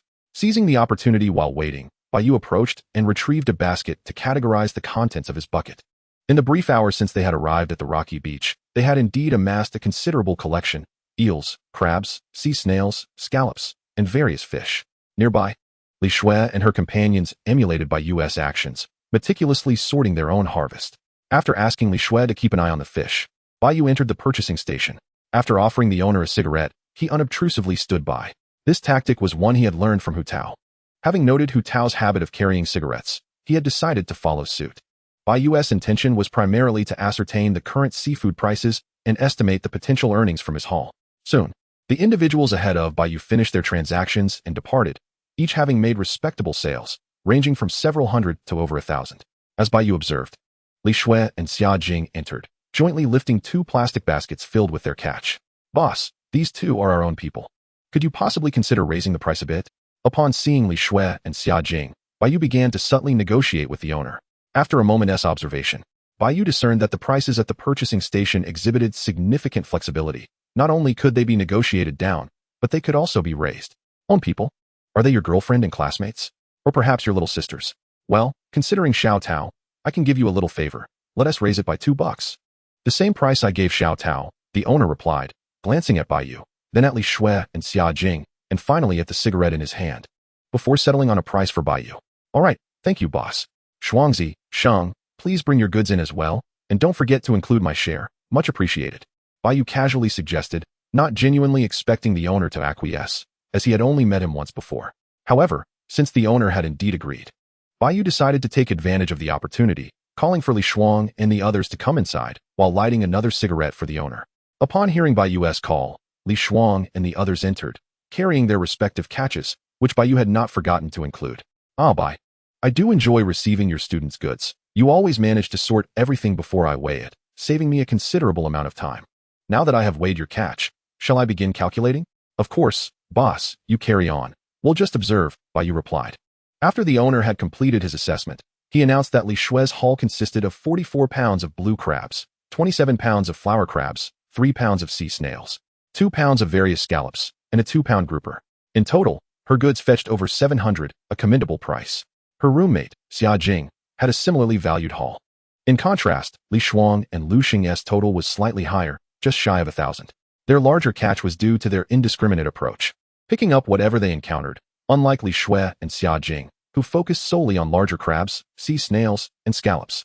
Li Shuang and Lu Sheng had also collected spicy snails, which they mistook for small sea snails. Bai Yu's haul was the last to be counted, as it was the most substantial and valuable. Just the 3 eels alone sold for 500 to 600, and 2 oil eels brought in a decent sum as well. Adding in the crabs, sea snails, and other items, his total exceeded 2,000. This figure, while not excessively high, was certainly commendable, though it would have been more lucrative had he caught a lobster like Hu Tao. Chapter 53, The Shared Luck. Brother Yu. It turns out that gathering from the sea is really this profitable. We've only spent a short while, and already nearly 1,000 is in hand. This is far too easy, much easier than tending to cattle on the grasslands, and it's enjoyable as well. Indeed, it's far more entertaining than watching the stove back home. Gathering from the sea is delightful. The scenery is beautiful. We catch seafood to sell, and earn quite a bit. How splendid. Stepping out of the acquisition station's small courtyard, Li Shuang and Lu Sheng were engrossed in checking their balance information on their phones, exclaiming various sentiments as they did so. All right, enough of that. The money has already been credited. It's not going anywhere and certainly 1T decrease. We should hurry back on our bikes to continue our sea foraging. Today is a big tide, and our luck seems to be holding. If we don't seize this opportunity to earn more, who knows how long we'll have to wait for such fortune again. Bai Yu glanced at the chattering duo and, after offering them a reminder, mounted his electric bike and departed. In contrast to Li Shuang and Lu Sheng, Li Shui and Xia Jing appeared remarkably composed. This was not Li Shui's first time foraging at sea, nor was it her first time earning money from it. This income of several hundred yuan was merely a commonplace occurrence for her, eliciting no surprise or astonishment. As for Xia Jing, lacking a clear concept of sea foraging and having heard too many tales from Li Shui about their previous ventures, she too felt little astonishment at their current haul. The two followed Bai Yu as they made their way toward the rocky beach for foraging. When Bai Yu and the others returned, they noticed from a distance that the number of people on the rocky beach seemed to have doubled. Originally, with Hu Tao and the others, there were 10 individuals foraging here, but in the brief time it took to sell their goods, the crowd had swelled significantly. Fortunately, the area was spacious enough that the additional presence wouldn't disturb Bai Yu and his companions. As Bai Yu approached Wang Hai, the latter, beaming with excitement, showcased his recent catch. Brother Yu, look what I've caught. A beautiful spiny lobster, and it's quite large. A spiny lobster? Wang Hai, you actually caught one. Upon hearing Wang Hai's exclamation, Bai Yu eagerly seized the plastic bucket to peer inside, and indeed, he discovered not one but 2 spiny lobsters. He had contemplated catching spiny lobsters on his way back from selling goods, yet he had not anticipated that Wang Hai would be the one to catch them, and in such abundance. What made it even more remarkable was their size. They were nearly as large as Bai Yu's forearm, and considering his athletic build, his arms were considerably more muscular than most. Just by visual estimation, the combined weight of the 2 lobsters must have been at least 12 or 13 gene. They were on the brink of striking it rich. Impressive, Wang Hai. I just stepped away to sell some goods, and you managed to catch 2 lobsters along with so many crabs. Your luck is remarkable.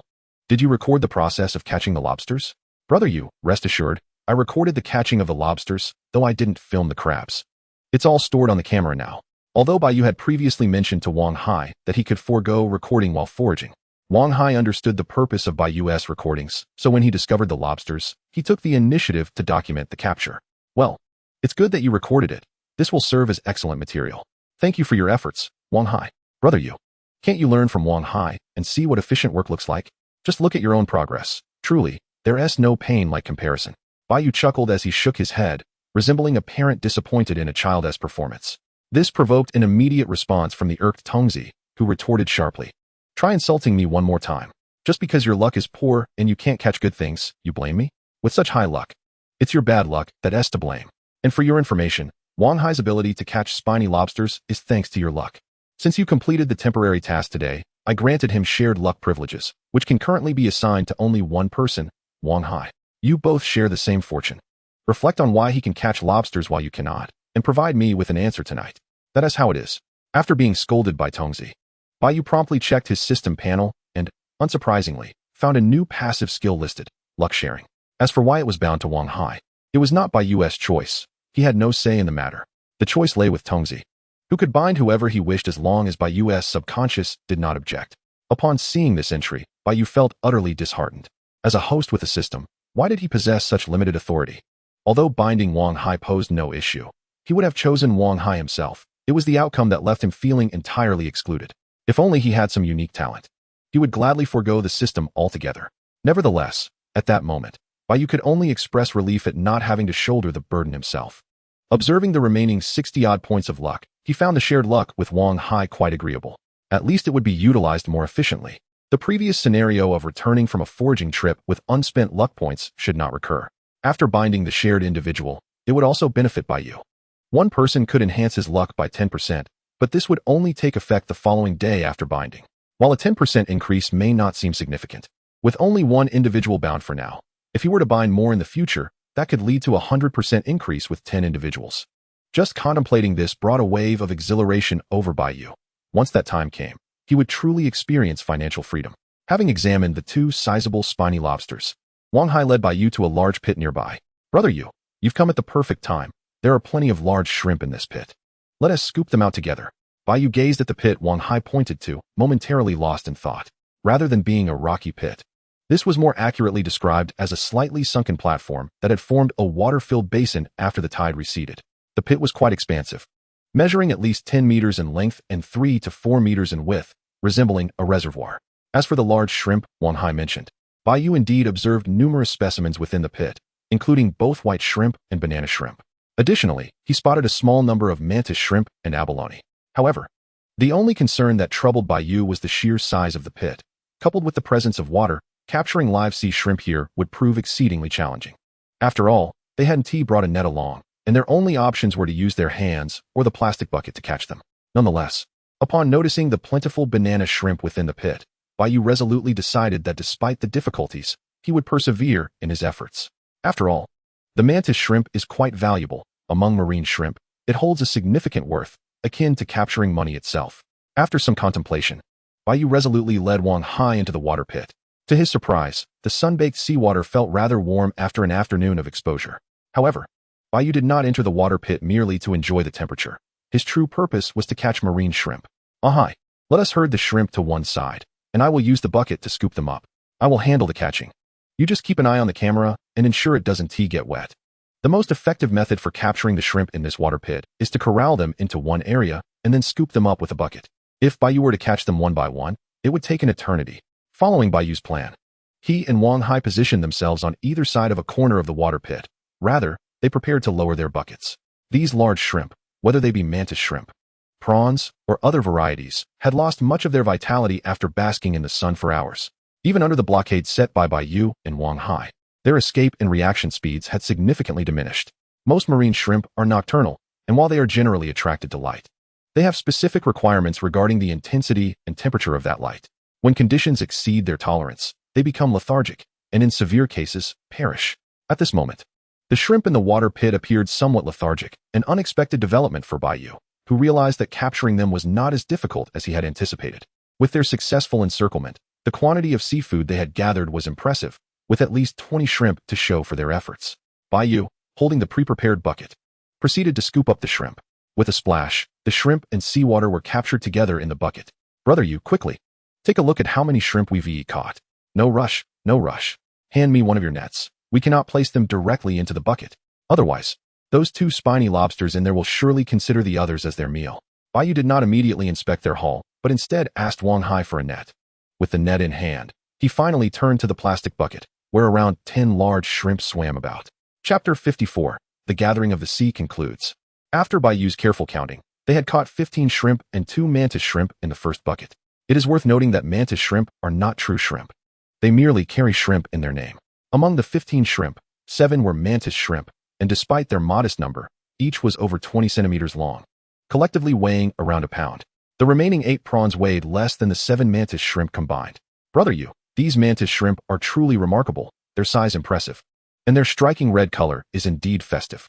What is this? Seeing these large shrimp has made you salivate? If so, fret not. After we finish gathering, let us save some mantis shrimp for Chef Lu to prepare for us.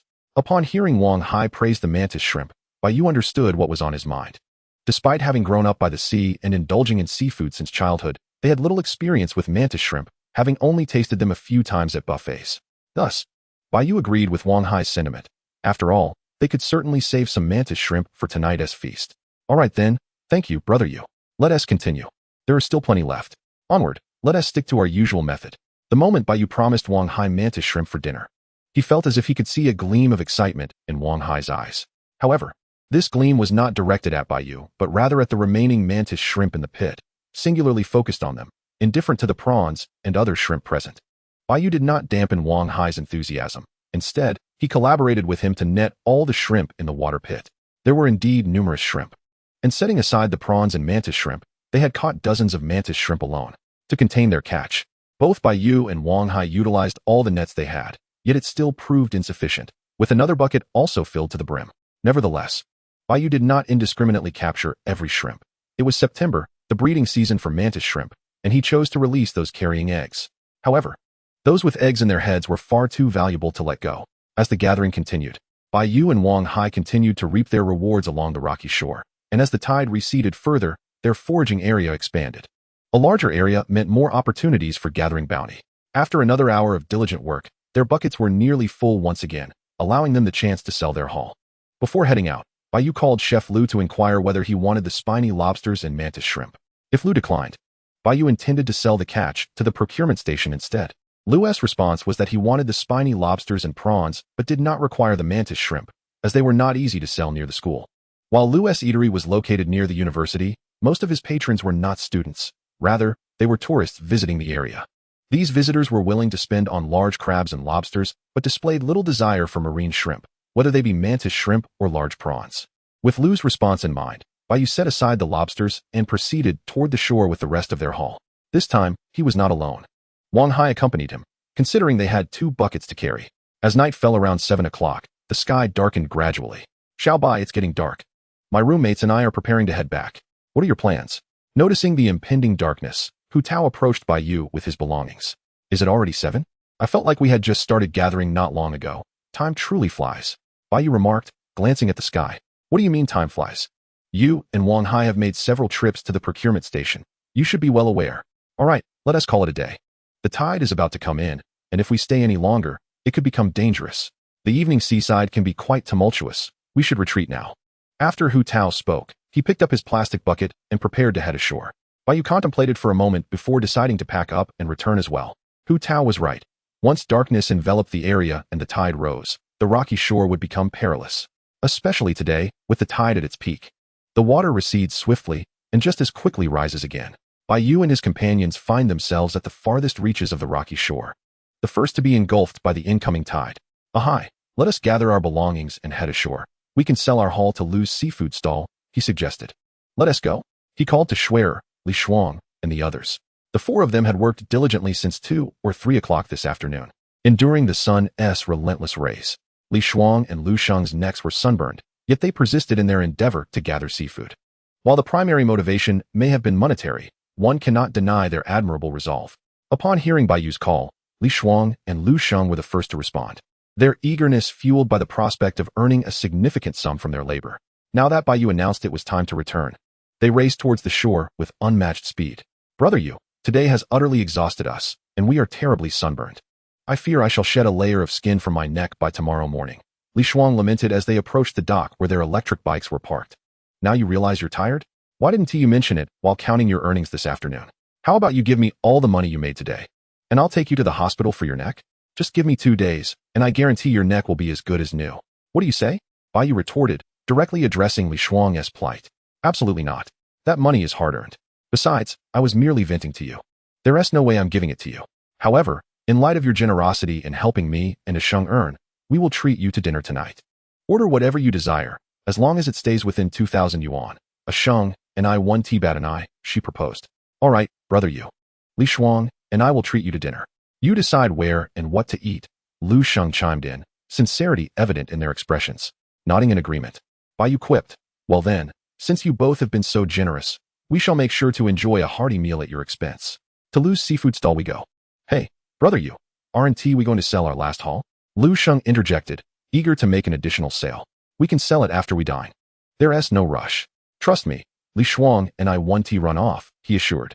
As Bai Yu began riding towards the school, Lu Sheng quickly stopped him, intent on selling their goods first. We won't go to the purchasing station. We can sell at Lu's stall. I've already spoken to Boss Lu about it. Lu Sheng clarified. With this, Bai Yu acquiesced and continued on, with Lu Sheng following closely behind. Despite Bai Yu and his companions finishing their work, the coastline remained bustling with activity, as numerous individuals continued their own gathering efforts. Their gear was even more comprehensive than Bai Yu's, and they had already switched on their headlamps to aid their nighttime endeavors. After half an hour, Bai Yu and his friends arrived at the food street, making a beeline for Lu's seafood stall. By now, darkness enveloped the sky, and nearing 8 o'clock, the stall was thriving with business, nearly 20 tables, with 17 already occupied. This did not concern Bai Yu greatly. After securing a table with Wang Hai, he led Li Shuang and Li Xue into the kitchen, carrying their catch. Boss Lu, I've come to deliver some goods. What do you think of these magnificent lobsters? Are they of exquisite quality? Bai Yu inquired, presenting the bucket filled with flower lobsters to Lu. Ah, Xiao Bai, just a moment. Let me finish this dish and I'll take a look. It seems you've had quite a successful haul. 6 buckets? Boss Lu remarked, surprised by the sight of each of them with their own bucket. It's not that many. These are our individual catches. They are my classmates who accompanied me today, Bai Yu clarified. But rest assured, the quality is consistent. If you find anything unsatisfactory, feel free to set it aside. After a brief wait, Boss Lu finished preparing his dish and turned his attention to Bai Yu and his companions' haul. Chapter 55, Returning Home for the Mid-Autumn Festival. By the time Bai Yu and his friends returned to their school dormitory, it was already past 9 o'clock. Dinner had taken over an hour. Yet they had not excessively burdened Li Shuang and Lu Sheng. The 6 of them spent just over 300 yuan, primarily on barbecue. While the majority of the dishes were made with ingredients they had brought, such as the mantis shrimp and spicy conch Bai Yu had prepared. Indeed, before leaving, Bai Yu had hesitated to take the seaweed growing on the rocks, but ultimately gathered a handful. While the quantity was modest, it sufficed for a simple salad. Bai Yu then calculated the earnings, as he and Wang Hai had a sharing agreement, and the profits from their day's work were to be divided. Thanks to their efforts, they had earned a substantial sum. Selling to the purchasing station yielded over 10,000 yuan, while their haul at Lu's stall approached 7,000. Despite only selling once at Lu's, the seafood they sold was all from earlier catches, including 3 flower lobsters and a greater number of small blue lobsters. In the end, Bai Yu's total earnings from this endeavor amounted to 12,800 yuan, while Wang Hai received 8,600. As for Li Shuang and Lu Sheng, they also earned a considerable amount, although Bai Yu chose not to inquire further, respecting their privacy. Once the calculations were complete, Bai Yu gazed at his WeChat balance and could not help but reflect on how lucrative gathering seafood during the high tide could be. While luck certainly played a role, the tide expanded their gathering territory and significantly increased the likelihood of a bountiful catch. By 10 o'clock that evening, Bai Yu and his friends had tidied up and settled into their respective beds. As for the avid gamers Li Shuang and Lu Sheng, they had no thoughts of playing. The day's events had exhausted them. They had rescued a stranded sperm whale and spent the afternoon under the sun gathering seafood, leaving them utterly drained. Even Bai Yu, a sports student, lay resting in his bed, fatigued yet not overwhelmed. The following morning at 7, Bai Yu groggily opened his eyes. Having stayed up late the night before, he was reluctant to rise, wishing instead to linger in bed a while longer. Brother Yu, what would you like for breakfast? I can go get it for you, came Wang Hai's voice, breaking through Bai Yu's drowsiness. Hi, you're up early. Just buy breakfast for the 2 of us. Who knows when those 2 will wake up, Bai Yu replied, glancing at the neatly dressed Wang Hai and then at the still silent Li Shuang and Lu Sheng. Indeed, people varied greatly. Very well, I shall go and buy breakfast first. Brother Yu, you should brush your teeth and wash your face, Wang Hai said before exiting the dormitory. To be honest, if it weren't for the training scheduled for this morning, Bai Yu would have preferred to sleep in. After all, who among the youth does not cherish the luxury of slumber? By the time Bai Yu and his companion returned from the playground, Li Shuang and Lu Sheng had already risen. They were particularly attentive today, as it marked the commencement of their university academic journey. They were about to attend their classes. This morning, they had only one lesson, and shortly after 10 o'clock, the four of them made their way to the classroom together. When it came to their studies, Bai Yu and Wang Hai felt rather helpless. Their only recourse was to sign in for each main course and attend any elective classes they could manage. If training was scheduled, they would prioritize that instead. After a week of dutifully attending classes, they would soon be greeted by the annual Festival of Reunion, the Mid-Autumn Festival. This year, the Mid-Autumn Festival falls at the end of September, just a few days before the National Day holiday on October 1st. For those in the workforce, the anticipated combined holiday of Mid-Autumn and National Day would not materialize. However, for university students like Bai Yu, a dual holiday was no issue at all. They would enjoy a splendid 12-day break from September 26th to October 7th, returning to classes on October 8th.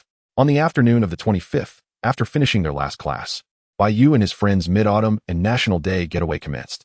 Brother Yu, hi. Where do you plan to go during the holiday? I and Ah Sheng intend to return home to celebrate the Reunion Festival, then come back on the 2nd or 3rd to explore Hainan Province.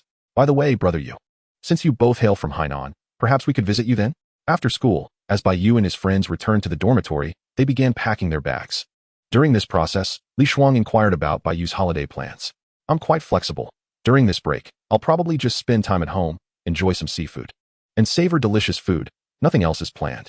However, if you decide to come visit, it's best to call me in advance.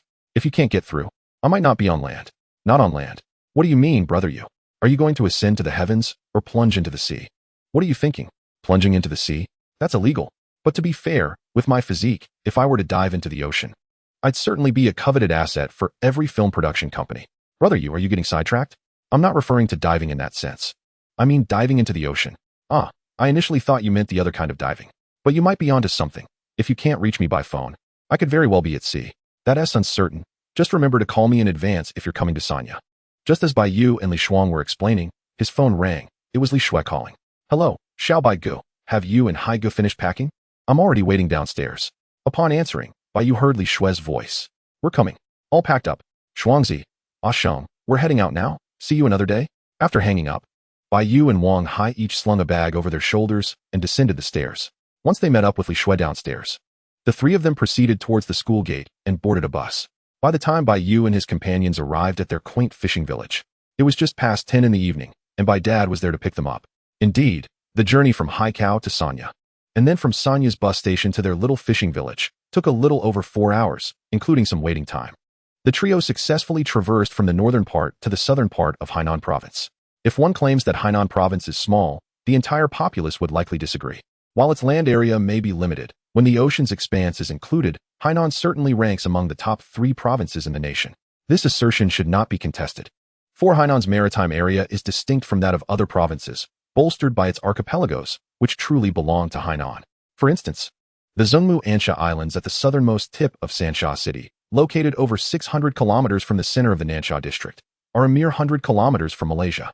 However, the vast expanse of sea between Zhengmu Ansha and Nansha is indeed part of Hainan, part of Huaxia. Dad, what are we having for dinner tonight? Is there still food left? You know we 3 haven to eat and dinner just to savor your cooking. Upon returning home, Bai Yu dropped his backpack in his room and headed straight for the kitchen. Alongside him, Li Shui also returned to her own home, while Wang Hai merely dropped his backpack off at his house, intending to join Bai Yu for dinner. Don't worry. Knowing that you and Xiao Shui would return home today, your mother specifically instructed me to prepare something delicious. The dishes are ready. I'll serve them once Xiao Hai arrives. Bai Dad replied, somewhat resignedly watching his son. That sounds wonderful. We 3 are in for a treat tonight. By the way, Dad, Xiao Shui will be staying at our house during the holiday since her parents will be on duty and she'll have no one to cook for her. I understand. Your godmother has already called your mother. What are your plans for this holiday? Will you be exploring within the province or venturing inland? Let us see. We haven't made any concrete plans yet. We'll just celebrate the Mid-Autumn Festival at home and decide afterward. Just as Bai Yu was chatting with his father, Li Shui had also come down after putting her things away, and shortly after, Wang Hai entered from outside. Once Bai Dad saw that the 3 of them were gathered, he headed to the kitchen to serve the dishes. Given that Bai Yu and his friends had been away from home for nearly a month, Bai Dad prepared an exceptionally lavish first meal for their return, with a remarkable spread of 8 dishes. It remains to be seen how many dishes Bai Yu will be able to enjoy after 3 days, once his parents tire of looking at him. After dinner, Bai Yu and his friends prepared to rest, planning to spend the next day exploring the county town before deciding on further plans. The following morning at 9 o'clock, Bai Yu indulged in a rare opportunity to sleep in at home. By the time he awoke, only he and Li Shui remained in the house. His parents had already gone to work, while his younger sister was still at school. The high school holiday schedule differs from that of university students. His sister would have 1 day off for the Mid-Autumn Festival after school today, followed by 3 more days of classes before the 7-day National Day holiday. After a brief tidy-up, Bai Yu, accompanied by Li Shui and Wang Hai, boarded a bus heading to the county town. As for why Bai Yu chose not to go clamming today, the reason was quite simple. His luck was too low today, and he did not wish to venture out. After all, the primary goal of clamming is to earn money. Since today's luck was low, yielding little profit, he preferred to enjoy a day of leisure instead. Last night during dinner, just past midnight, he had checked the system panel, discovering that his luck score for the day stood at 11, which was only thanks to Wang Hai's enhancement. Otherwise, it would have merely been 10. Upon arriving in the county town, Bai Yu and his companions made their first stop at their alma mater. They stood outside the playground, observing the younger students engaging in their running exercises, and exchanged pleasantries with familiar faces before departing. Chapter 56, The Midnight Tide Chasing. After spending a day in the county town, Bai Yu and his friends returned home in the afternoon, now a party of 4, with the additional member being Bai Yu, who had a day's holiday. During the journey home, Bai Yu found himself regretting bringing Bai Yu along, as she was quite the chatterbox. From the moment they boarded the bus back to their town, she relentlessly engaged Li Shui in discussions about university life. Even on their ride back to the village, her incessant chatter continued to irritate Bai Yu. Passing by a small supermarket, he decisively led Bai Yu inside, where her mouth was soon filled with a plethora of snacks, resulting in Bai Yu purchasing a large bag brimming with treats. As an observer, Bai Yu adhered to the principle of sharing the bounty, and both Li Shui and Wang Hai also received their own bags of snacks. Thus, in the final moments of their journey home, Bai Yu finally relished a few minutes of tranquility. Upon reaching home, the trio sprawled on the living room sofa, watching television while indulging in their snacks. The trio consisted of the siblings Bai Yu and Bai Yu, along with Li Shui. Wang Hai had returned to his own home, where he would be dining that evening. "Brother, are you going to chase the tide tomorrow? If so, could you take me along?" Bai Yu suddenly turned to her brother, interrupting their television viewing. "Why do you want to go tide chasing? Are you short on cash lately? That doesn't seem right. You're still in high school, and aside from studying, you shouldn't have any significant expenses. Furthermore, tomorrow is the Mid-Autumn Festival. Who would choose to venture out chasing the tide instead of celebrating at home? If you want to go, you can go by yourself. I'm not particularly interested. Besides, I took you tide chasing numerous times during the summer vacation, and you must have earned several thousand. It's only been a month since school started. Have you already spent all that money?" Bai Yu questioned, his expression one of confusion as he pondered his sister's motives. Don't mention it, brother. My money was taken by Mom during the first week of school. I had hidden it well, but she found it and took it all." Bai Yu lamented.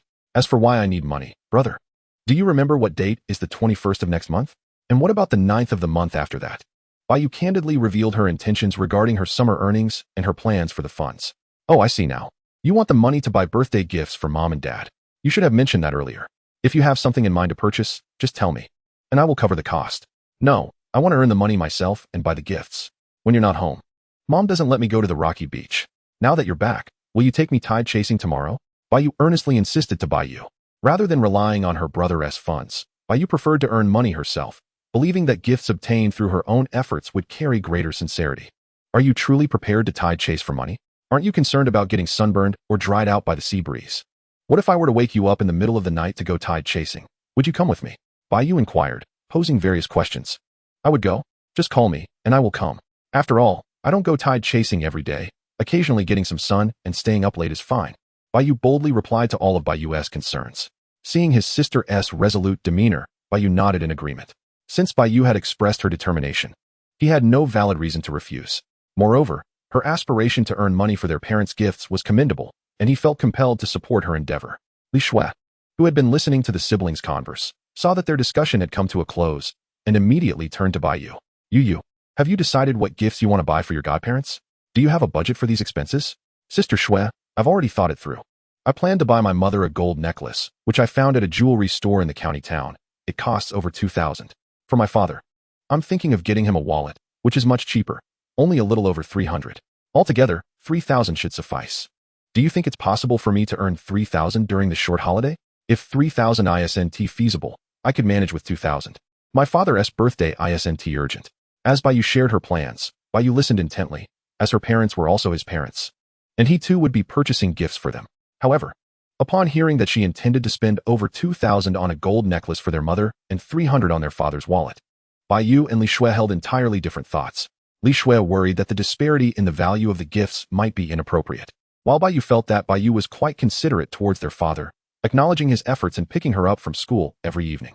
Yu, if you wish to earn money through tide chasing during the National Day holiday, with 2 days of effort, you could manage to earn at least 300 a day. If luck is on your side and you catch a lobster or a large grouper, you could potentially earn over 1,000 in a single day. So, there's no need for you to worry excessively. That is reassuring. Xiao Yu, Xiao Shui, Xiao Yu, dinner is ready. Coming. Just as the three were engrossed in their conversation, Bai Yu's mother called from the yard, announcing that dinner was prepared. They all made their way to the yard. That evening, it was just the four of them dining together, as Bai Yu's father was quite busy and had yet to return from his work at the hotel. According to Bai Yu's mother, Bai Yu's father would be exceptionally occupied in the coming days, with only the afternoon of the following day available for a family gathering. Moreover, it wasn't just their immediate family that would gather. Bai Yu's second uncle would also be visiting. As the Bai family preferred to celebrate festive occasions together due to their small size, Bai Yu held a close bond with his second uncle, who had been particularly kind to them during their childhood as a skilled tradesman. Mom, have the dishes for tomorrow's lunch been bought? If not, I could take a stroll by the seaside this evening to see if I can gather some fresh ingredients for a hearty meal tomorrow. Bai Yu inquired during dinner. We can buy the ingredients tomorrow. There's no rush. The market is close to our home, and for seafood, we can get it from your third uncle tomorrow. His mother replied nonchalantly. Mom, just let my brother go. I have a day off tomorrow too, and I want to go tide chasing tonight.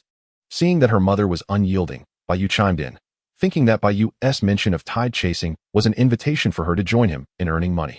In reality, Bai Yu was simply enticed by the thought of catching some fresh seafood for a family meal, especially with relatives visiting the next day. As for the reason for choosing to tide chase at night, it was indeed more advantageous than during the day.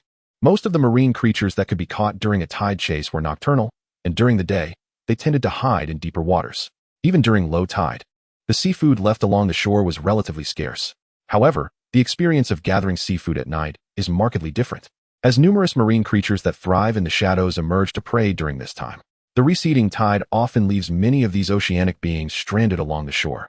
For those skeptical, one can easily search for videos or live streams of nighttime beachcombing online, revealing that there are indeed far more enthusiasts engaged in this pursuit after dusk than during the day. Despite the persuasive entreaties from Bai Yu and Bai Yu, Bai Ma remained steadfast in her reservations. In her view, although the nighttime may be conducive to gathering seafood, it simultaneously amplifies the potential dangers. Rather than risk the perils of the sea at night, she would prefer to spend a little money on seafood from the market, where safety is assured. However, when Bai Yu exchanged a knowing glance with Li Shui, and the latter joined in the plea, Bai Ma felt her resolve beginning to waver. With the exception of herself, the other three members of the family were determined to venture out that evening.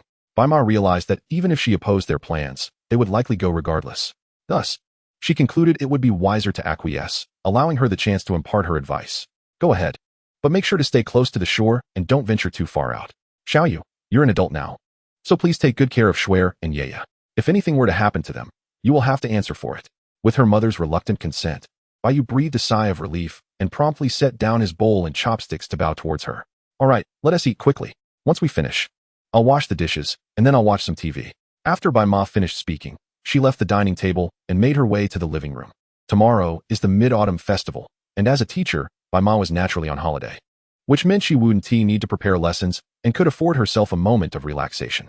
The three siblings left at the table exchanged knowing smiles, their unspoken understanding palpable. After dinner, Bai Yu dutifully washed the dishes as per Bai Ma's instructions. Once he completed this task, he called Wang Hai, knowing that his presence was essential for their nighttime adventure. After confirming their plan to head out at midnight, Wang Hai readily agreed. For him, it mattered little whether it was day or night. He would follow Bai Yu's lead. Now, all that remained was to wait until the tide receded past midnight, signaling their departure. At around 9 or 10 o'clock, Bai Ma was preparing to retire for the night, while Bai Yu and his companions were wide awake, munching on snacks and watching television. Wang Hai had already arrived at Bai Yu's home with his beachcombing gear after dinner. As the clock struck 12:30, the alarm Bai Yu had set sounded, prompting him to immediately turn off the television. The four exchanged glances, signaling it was time to change into their gear. They donned water boots, long pants, and jackets, as the evening air by the sea can be quite chilly, with winds that necessitate warmth. Bai Yu glanced at Li Shui and Bai Yu, reminding them of their attire. As for himself and Wang Hai, they were clad in waders and jackets, fully prepared for their nocturnal excursion. While waiting for Li Shui and Bai Yu to come downstairs, Bai Yu checked his system panel, eager to assess his luck for the night, which would provide a favorable indication of their potential haul. Today's luck value, 62. Thanks to Wang Hai's presence, Bai Yu's luck had reached a commendable score of 62 points, a promising sign for a bountiful night ahead. Once Li Shui and Bai Yu were ready, the four friends promptly gathered their belongings and set off. As they stepped out of the living room, Bai Yu looked up at the night sky, where a brilliant full moon hung luminously against the backdrop of stars. This was the eve of the Mid-Autumn Festival, and the moon appeared particularly round and bright, casting high visibility over the beach, making it an ideal night for gathering seafood. Upon reaching the entrance of their home, they noticed that they were not alone in their nocturnal endeavor. Several other villagers were already out, with at least a dozen groups also gathering at the beach. Brother, there are already people out gathering seafood. We need to hurry, we're falling behind, Bai Yu exclaimed, eagerly clutching her bucket as she rushed toward the shoreline. Slow down and watch your step, don't run too fast at night, Bai Yu called after her, feeling a mix of exasperation and affection. What can I do? Shui, hi, let us go too. Li Shui and Wang Hai exchanged amused glances, fully aware of Bai Yu's special treatment, which they had both experienced in the past. Even now, Bai Yu treated them with remarkable kindness, akin to family. As the four made their way to the beach, they observed the gathering crowd and swiftly decided to head toward the rocky shore, where there were fewer people. Competing with the village's aunties for their catch on the sandy beach seemed unwise. It was better to seek the solitude of the rocky outcrop. Let us head over to the rocky shore. The tide has just receded, and the rocks are still slick with water, so be careful. Make sure not to slip. Especially you, Bai Yu. Do you understand? Got it, brother, Bai Yu replied. As Bai Yu had predicted, the recently exposed rocks were indeed very slippery, particularly those covered with seaweed and kelp. Walking on them required caution, as a misstep could lead to a painful fall. Wang Hai and Li Shui were relatively unconcerned, having visited this spot numerous times during their summer holidays. It was Bai Yu who needed to be extra vigilant, as this was her first nighttime gathering experience. Upon reaching the rocky shore, the four donned their headlamps, ready to work diligently. Despite the brightness of the moon, its light could not penetrate the shadows where prey might hide. Yeah, stay close to your sister Shui and don't wander too far. Hi. You gather seafood without filming tonight. We can focus on catching as much as we can. Bai Yu's singular goal for the night was to maximize their seafood catch, hoping to utilize his luck to its fullest potential. Given the darkness, filming would yield subpar results, so it was better to concentrate on the task at hand. After donning a pair of rubber gloves, Bai Yu grabbed his bucket and prepared to begin. The others followed suit, each starting to gather seafood while maintaining a few meters of distance from one another. Oh wow, what a massive conch. This is fantastic. Gathering seafood at night is truly rewarding, Bai Yu exclaimed as he stumbled upon a large conch, oblivious to the potential predators in the dark. It was busy feasting on the algae clinging to the rocks. As the creature feasted with great delight, a massive hand descended from the heavens, seizing it with an effortless grip, followed by a moment of appreciative scrutiny. It must be said, this evening's coastal foray proved to be quite rewarding. The sea snails caught during the day by Bai Yu and his companions were mostly nestled in their shells, slumbering, unlike the vibrant display of dining occurring now. Not only this sea snail, but as Bai Yu directed his spotlight to the side, he uncovered another large abalone, equally engaged in its meal. This one, moving about while eating, would have eluded Bai Yu had he not noticed its motion. In the blink of an eye, both a sea snail and an abalone found their way into Bai Yu's bucket, a testament to the efficiency of his haul that elicited a smile upon his lips. It seemed that the decision to venture out tonight was indeed a fortuitous one. While Bai Yu relished his bounty, Wang Hai and his companions also boasted a fruitful catch, their glee unmistakably evident, echoing in their jubilant laughter. They had gathered an assortment: one orchid crab, one sea snail, one cat's eye snail, one piglet snail, and another orchid crab. As Bai Yu continued to amass his treasures, he approached a nearby puddle. Given the recent retreat of the tide, the puddle still brimmed with water. Nevertheless, this did not deter Bai Yu from exploring it. The seawater was remarkably clear, allowing his spotlight to illuminate the depths, revealing any potential quarry within. As he shone the light into the puddle, Bai Yu made a peculiar discovery: a fish adorned with yellow patterns, its appearance distinctly odd. How to describe this fish? It could be deemed a nonconformist in the aquatic realm, as its fins were extraordinarily elongated. The dorsal area was rather unkempt, boasting several spines that, at a mere glance, suggested a painful sting. If pain were the only concern, it would suffice. However, this creature also possessed a potent toxin, reputed to be lethal. Bai Yu, however, had never encountered this fish's sting firsthand. Despite its bizarre appearance and toxic fins, this fish commanded a high price in the market, especially if wild and of substantial size, fetching over 100 yuan per pound. This striking fish was known as the tiger fish. Upon spotting the tiger fish in the puddle, Bai Yu's immediate thought was of the delectable dish it would make for lunch the following day. It was, after all, a prime specimen among fish. Concerns over its ugliness or toxicity were trivial to him. Once prepared and served, no one would fuss over its looks, only its taste mattered. You may wonder about the toxicity of the tiger fish. Indeed, it is only the fins that are venomous, not the flesh, a detail best left to Bai's father, who was a culinary expert. As for capturing the tiger fish without succumbing to its spines, this task was relatively straightforward, particularly at night when they were more easily caught, as they tended to shy away from bright lights. Tiger fish are nocturnal marine creatures. When exposed to strong illumination, they instinctively retreat to the ocean floor. Yet, this particular tiger fish was trapped in a puddle with no refuge in sight. Although Bai Yu's spotlight was not overly bright, directing it at the fish's eyes rendered it momentarily paralyzed. For a fish that stood still, was there any difficulty in capturing it? It was a remarkably effortless task. Bai Yu retrieved a crab-catching claw from his bucket and deftly clamped it onto the fish's dorsal fin. With precision, the tiger fish had nowhere to escape and fell into Bai Yu's grasp. Following tradition, Bai Yu brought the tiger fish closer for a thorough inspection, gauging its weight.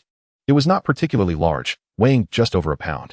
With the addition of the tiger fish to his haul, Bai Yu felt a sense of satisfaction regarding his coastal venture that evening.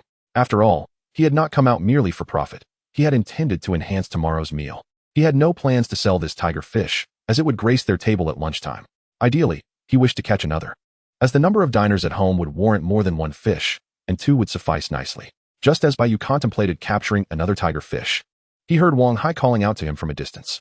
"Brother Yu, wearer, come quickly. Guess what I've discovered?" Wang Hai exclaimed, waving his arms as if to showcase some treasure. Upon hearing Wang Hai's voice, Bai Yu immediately turned his gaze, although the early hour rendered visibility limited. Even with the moon illuminating the sky, he could not discern what Wang Hai was holding. "Ahai, what is it that you have?" Something exciting enough to elicit such enthusiasm. "It must be lobster," Bai Yu inquired as he approached Wang Hai. "You are partially correct, Brother Yu. I indeed have shrimp in hand. But not lobster. Rather, it's banana shrimp and prawn. I found a puddle over here teeming with sea shrimp, and even octopuses and squids abound. Hurry over to catch some." "Banana shrimp? I'm on my way. I love banana shrimp. I must catch some." "Slow down. Be careful not to trip and fall." Upon hearing Wang Hai's words, it was not Bai Yu but Bai Yu who was most animated. Her eyes sparkled at the mention of banana shrimp, glimmering in the darkness as she eagerly grabbed a bucket and dashed towards Wang Hai. Bai Yu watched this scene unfold, apprehensive that Bai Yu might lose her footing on the rocks. Thankfully, his fears were unfounded. Bai Yu soon reached Wang Hai and, following his pointed direction, stepped into the puddle in one swift motion. By the time Bai Yu arrived, Bai Yu was already gathering a handful of sea shrimp to deposit into Wang Hai's bucket. She had formulated a plan to collect the shrimp in her bucket and transfer them to Wang Hai's, with the understanding that she would only keep a third for herself. After all, this puddle was discovered by Wang Hai, and she was merely assisting him in gathering shrimp, hoping for a small token of appreciation for her efforts. This arrangement had been discussed between Bai Yu and Wang Hai, who was not particularly concerned about the matter. However, since Bai Yu had proposed it, he nodded in agreement. "Brother Bai, why are there so many sea shrimp in this puddle? There weren't any winds or waves tonight, so it seems unlikely they would gather here in such numbers. Who knows? The sea is full of mysteries, but that doesn't concern us. Since we've encountered these seafood treasures, our task is simply to gather them and realize their value." Bai Yu discovered that the puddle held more than just the few varieties Wang Hai had mentioned. He also spotted several species of fish. Notably, he observed a multitude of stone-nine fish, which are excellent for making soup. "Schwer, do you see those rock crabs over there? Later this afternoon, we shall capture them. Let's leave the sea shrimp and sea bunnies to Ahai and Yaya. All right, there are still a few crabs over at Xiaobai's place. We should catch those as well." While Wang Hai and Bai Yu were enthusiastically catching sea shrimp, Bai Yu and Li Shui prepared to wade into the waterhole for seafood. This waterhole was quite elongated, measuring several dozen meters in length, yet its width was rather modest, just a little over a meter. Additionally, the gap was irregular, with some areas being slender while others were rotund. Through their combined efforts, Bai Yu and Li Shui quickly managed to catch 7 or 8 rock crabs, along with several large crabs and sea snails from this pit. Meanwhile, Wang Hai and Bai Yu were filling their bucket with sea shrimp, which also contained a few squids and octopuses. At this moment, Wang Hai and his companion had little concern for the predator-prey dynamics between species. Even if the octopuses and squids feasted, they would hardly consume a significant number of the large shrimp. Brother Yu, my bucket is already full. Should I take these back home first, or sell them at the purchasing station? While Bai Yu was still rummaging for seafood, Wang Hai approached. Let us take them home first. At this hour, Uncle San should be resting. It's best not to disturb him. By the way, remember to bring a net with you when you head home. Hai, please stop by my godmother's house and fetch her net. It's too difficult to catch fish with bare hands in this waterhole. Bai Yu interjected. Indeed, my net is just behind the front door. You'll find it there. Why don't you drop off your catch at my house? We have a large aquarium in the yard. Pour everything in there, and then plug in the oxygenator. It would be quite troublesome if these seafood perished before we got back. As Bai Yu spoke, he realized that sending Wang Hai's haul to his house was more beneficial than the other way around. His home was well equipped, and with the help of the oxygenator, Wang Hai's catch could last until the next day. All right, Brother Yu, I'll head back now and return promptly. Wang Hai replied, lifting his bucket and departing. With Wang Hai gone, Bai Yu, and Li Shui remained, continuing their labor. Bai Yu was increasingly delighted as she caught more sea shrimp, while Bai Yu and Li Shui grew more frustrated as their catches differed. The fish in the water were far too agile, and the dwindling numbers made capturing them exceedingly challenging. Fortunately, Wang Hai returned swiftly, bringing with him 3 nets, 2 large ones for Bai Yu and himself, and a smaller one intended for children. Brother Yu, here is your net. Thank you for your hard work. With the nets in hand, the subsequent task became significantly easier. Any prey discovered in the pit stood little chance of escaping. In just over 10 minutes, the seafood in the waterhole was nearly exhausted, leaving only the small shrimp, which Bai Yu decided not to pursue further. Brother, just as you said, we really can catch good things at night. Bai Yu smiled sweetly at Bai Yu. Her bucket half filled with mantis shrimp. The bounty she had collected, thanks to her brother, weighed at least 10 pounds, and her joy was evident in her sparkling eyes. Of course, when have I ever deceived you? Now, you go ahead and hunt for more. Let us continue separately. If you encounter a large school of fish or anything else, be sure to call out. Understood, brother. After finishing their haul from the waterhole, the 4 of them dispersed once more, continuing their individual quests along the shore. At that moment, Bai Yu glanced at his system panel, eager to ascertain how much lucky value he had remaining after their recent catch. Although the waterhole was discovered by Wang Hai, Bai Yu's lucky value was shared with him. Any seafood found by Wang Hai also deducted from Bai Yu's total. Lucky value, 47. They had only been at the rocky shore for about half an hour to an hour, yet he had already expended 15 points of lucky value. At this rate, it would take approximately 4 more hours to deplete the remaining lucky value. By then, dawn would be approaching, allowing them to witness the sunrise by the sea. As Bai Yu continued his search, he soon captured another sizable crab in his net.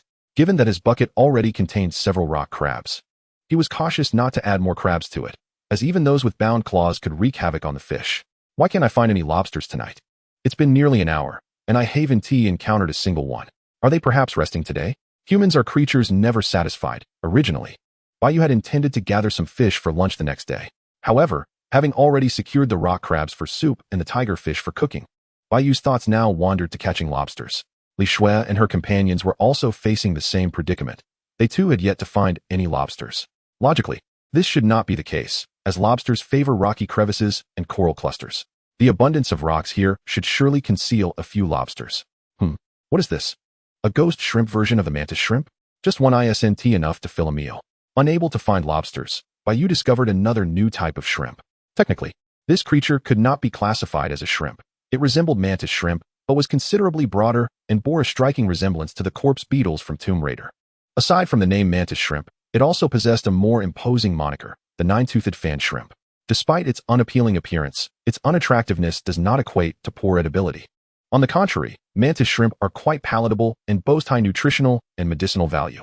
In terms of efficacy, they are known to delay aging, promote lactation, and invigorate kidney function, though it is advised not to consume them excessively for their aphrodisiac properties.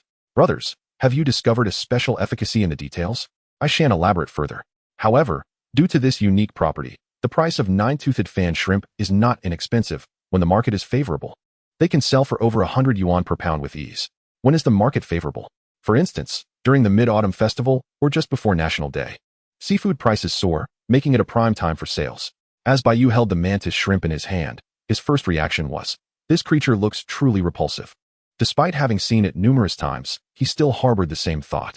His second reaction was that this one shrimp was hardly sufficient to satisfy his needs. What purpose did it serve? Perhaps he should take it home as a pet. Chapter 59, Watching the Sunrise.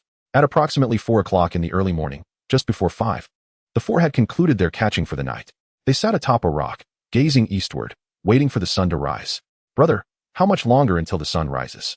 We've been sitting here for over 10 minutes already. If it doesn't show up soon, I might as well go home and sleep. Bai Yu gazed towards the distant east, where the sky was ablaze with crimson, as if the sun would burst forth from that direction at any moment. However, this was not the case. Bai Yu and the others had already been waiting for over 10 minutes. Just moments ago, the horizon had been a fiery hue, and yet, minutes later, it remained unchanged, with no sign of the sun appearing. Don't rush, it will be out soon. Also, could you keep it down? Can't you see I'm filming right now? Let's chat once I finish. Brother, who wants to chat? I just want to go home and sleep. We've spent the entire night by the sea, and I'm utterly exhausted. Bai Yu exclaimed, punctuating her words with several yawns. Her yawning was contagious, as Bai Yu and the others found themselves succumbing to the same fatigue. Just a little longer, the sun will be up shortly. I'll film a quick video, and then we can head back. How about we have instant noodles for lunch when we get home? Sounds good. Brother Yu, I want seafood in mine. Little Bai, I want mine with crabs. I want mine with mantis shrimp. As Bai Yu and the others debated their breakfast options, the sun began to reveal a hint of its form on the horizon. In that instant, the four of them fell silent, captivated by the impending sunrise. The wait for the sun to rise felt prolonged, yet the transition from a mere outline to its full emergence was rapid, completing in just a few minutes. All right, the sun is up. Let us gather our things and head home. Finally, I'm about to fall asleep. Let us go. On their way home, Bai Yu and Wang Hai each carried 2 buckets, while Li Shui and Bai Yu managed the crab-catching claws and nets. There was no alternative. The buckets were filled with a considerable catch, and if Li Shui and Bai Yu were to carry them, their pace would undoubtedly slow. Upon reaching home, Bai Yu set the items down in the yard and proceeded to prepare breakfast. As for their catch, Bai Yu and Wang Hai's bounty was combined, for they had an agreement regarding the division of their haul, while Li Shui and Bai Yu kept their catches separate, each responsible for their own. Fortunately, Bai Yu's home boasted several aquariums, 4 or 5 of varying sizes, with the largest claimed by him and Wang Hai, while Li Shui and Bai Yu utilized the smaller ones. However, even with all the aquariums in use, some of the catch could not be accommodated, especially crabs. Regardless of whether they were flower crabs or blue crabs, it was best not to place them in the aquariums. If they were to be kept, they should be isolated. The aquariums were filled with fish and shrimp. Adding crabs would be akin to introducing a tiger into a flock of sheep. Despite crabs not consuming much fish or shrimp, their aggressive nature posed a threat. They could easily crush a shrimp with their powerful claws or inflict wounds on a fish. Thus, all the crabs they caught during their excursion were set aside, unworthy of entering the aquariums. After preparing for a while in the kitchen, Bai Yu returned to the yard to check on the aquariums and Wang Hai's group. Do you have any seafood that has just died? If so, bring it to me.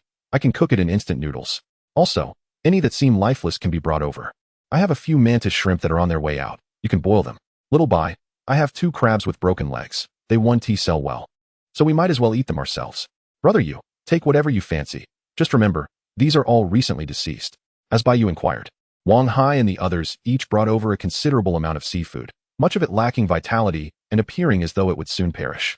They also presented some that were of poor quality and unsellable, with a notable quantity of dead seafood, particularly small squid and shrimp, amounting to at least 3 or 4 pounds.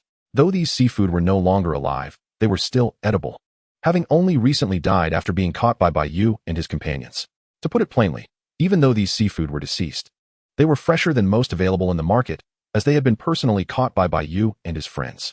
Regarding the seafood sold in the market, who could ascertain their quality? Nevertheless, the quantity of dead seafood was excessive. The 4 of them could not possibly consume it all in one sitting. Bai Yu selected a few shrimp, a couple of broken-legged crabs, and some clams and scallops. The remainder was placed in the refrigerator for later consumption.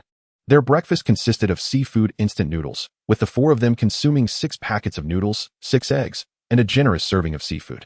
Regardless of whether instant noodles and seafood paired well, one could hardly argue that it lacked extravagance. The only regret was that after an entire night by the sea, Bai Yu and his companions had caught not a single lobster, not even a common one. However, Bai Yu was no longer concerned about lobsters. The day had brightened, and soon the tide would rise. Even if he wished to continue his pursuit by the sea, he would have to wait until the afternoon tide receded. After breakfast, Bai Yu left a note on the table before heading upstairs to freshen up and prepare for a much-needed rest. Having gone all night without sleep, he was utterly exhausted. Once he lay down, he truly embodied the saying, "Youth is wonderful. One can simply fall asleep." Uncertain of how much time had passed, Bai Yu was stirred from his slumber by a cacophony outside, loud enough to prevent him from drifting back to sleep. With a look of annoyance, He opened his eyes and glanced out the window. Darn it, I forgot to close the window. No wonder it's so noisy. Well, I might as well get up and see what is going on. Having awakened, Bai Yu merely glanced at the window and quickly understood the situation. From the sounds drifting up from below, he recognized his uncle and aunt's voices, and it seemed his second aunt's family had also arrived, accompanied by a number of children whose voices were the source of the commotion. Since he was already awake, Bai Yu decided against returning to sleep. He checked his phone to find it was already 11 o'clock. They had slept for nearly 5 hours, which was ample time. After 5 minutes spent getting out of bed and freshening up, Bai Yu dressed and headed downstairs. Uncle, are you preparing to gut the fish? Did you kill the last few tiger fish I caught? As soon as he stepped into the yard, Bai Yu spotted his uncle at the edge of the water trough, gutting fish. However, what puzzled him was that his uncle was not preparing tiger fish, but rather a freshwater blackfish. Tiger fish are quite valuable. I told your father that we would have this black fish for lunch. The tiger fish can be sold to the hotel where your father works, and those few fish should fetch several $100s. His uncle replied without turning around. Well, if it's a bit pricey, so be it. Can we not indulge ourselves? Precisely because the tiger fish is expensive, we have decided to savor it for lunch today, to discover what makes it so valuable. However, uncle, you must also prepare this black fish. Once it's been processed, please slice it for me. I intend to enjoy it in a hot pot this evening. Having spoken, Bai Yu approached the aquarium with a net, retrieving 3 tiger fish from within. Their family would consume 2 of them today, while the third would be sent to Wang Hai's family once Bai Ba prepared it. As for the tiger fish, last night, rather, in the early hours of this morning, they had caught quite a few by the seaside, particularly around 3 or 4 o'clock, when they caught 6 in quick succession. By the time they returned home in the morning, they had amassed as many as 12 tiger fish. This abundance allowed Bai Yu to be rather extravagant, choosing to prepare 3 for immediate consumption, while the fate of the remaining 9 would be determined later. He was reluctant to kill the tiger fish himself, so he took the 3 into the kitchen to seek his father's assistance. Father, could you help me prepare these tiger fish? Let us savor the flavor of this exquisite seafood that commands over 100 yuan per pound. Tiger fish? Didn't your uncle say he wouldn't eat it? He suggested you take it to Old Sand to sell. What my uncle says holds no weight. This fish is of our own catch, and I have the right to decide its fate. Besides, with Grandpa and Grandma visiting today, it's the perfect opportunity for them to try it. Surely they have never tasted such a fish. Old master, you need not worry about him. He has eaten more types of fish than you have ever seen. You should focus on yourself. Very well, since you have such filial intentions. I shall prepare these tiger fish. With that, Bai Ba ushered Bai Yu out of the kitchen, believing his presence was hindering his culinary efforts. Unfazed by the dismissal, Bai Yu returned to the aquarium, surveying the various seafood in an attempt to enhance their midday feast. Unfortunately, before he could finalize his choices, Bai Ma called him away to assist with chores. Stop dawdling and come here to scrub these conchs and scallops. Your father will need them soon. Before long, his grandparents arrived, offering their opinions on the quartet's exploits from the previous night before moving on.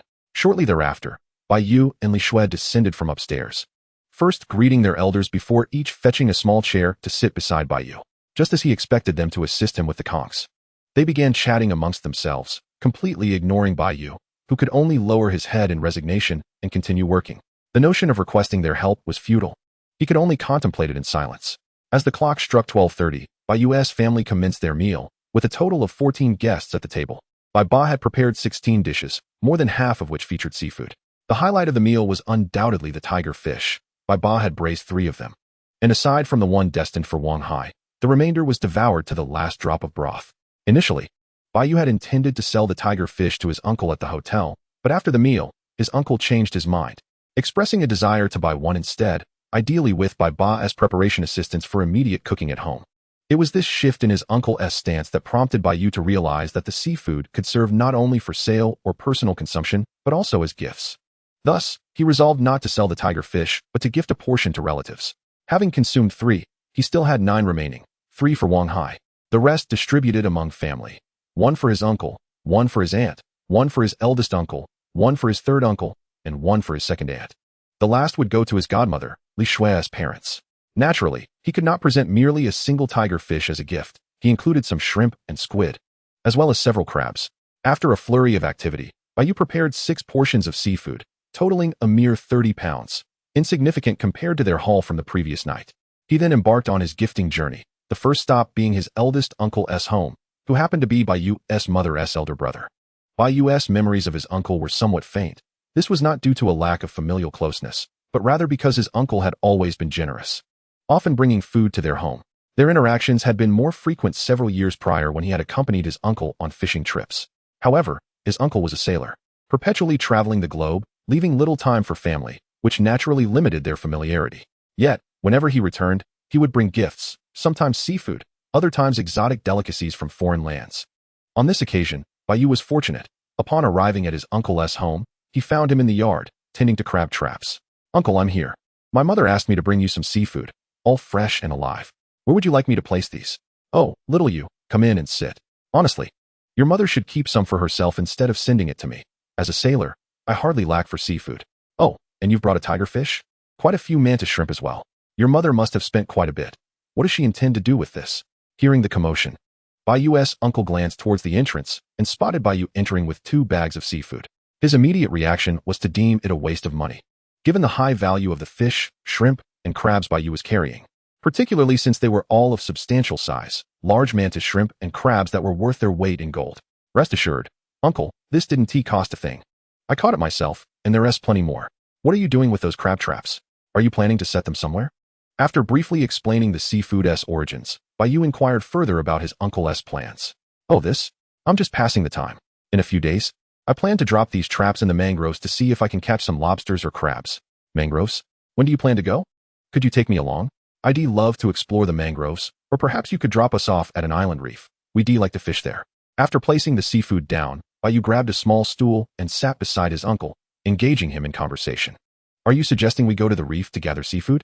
I regret to inform you that I lack the time to accompany you on such an excursion. How about this? Once I have finished setting the crab traps beneath the mangroves, you can embark on your seaside adventure the following day. You can take my boat. After all, you are quite adept at handling it. Just ensure you dock it at the pier when you're done." You wish to navigate the boat yourselves? Very well then, let us agree on this. Once you have completed your crab traps, kindly lend me your vessel, and I shall bring you a splendid lobster as a token of my gratitude upon my return from the shore." After a delightful exchange with his uncle, Bai Yu departed with a beaming smile. As for the boat they discussed, it was a modest fishing craft that his uncle often utilized for leisurely fishing trips and crab trapping when he was not out at sea. Bai Yu had ventured on this small boat with his uncle before. It was exceptionally easy to operate, something he mastered after just one lesson. He subsequently delivered seafood to his third uncle and second aunt's home, planning to wait until the afternoon to present gifts to his godmother when she came to pick up Li Shui. Once these tasks were completed, they hurried to the purchasing station to sell their catch. Given the bountiful haul of the 4 friends, their second uncle had specifically brought over the family tricycle to assist in transporting the seafood. Bai San, the owner of the purchasing station, was astounded by their method of selling. While he had witnessed tricycles being used for transporting catch from fishing boats before, he was seldom privy to someone gathering such an impressive amount of seafood solely from the shore.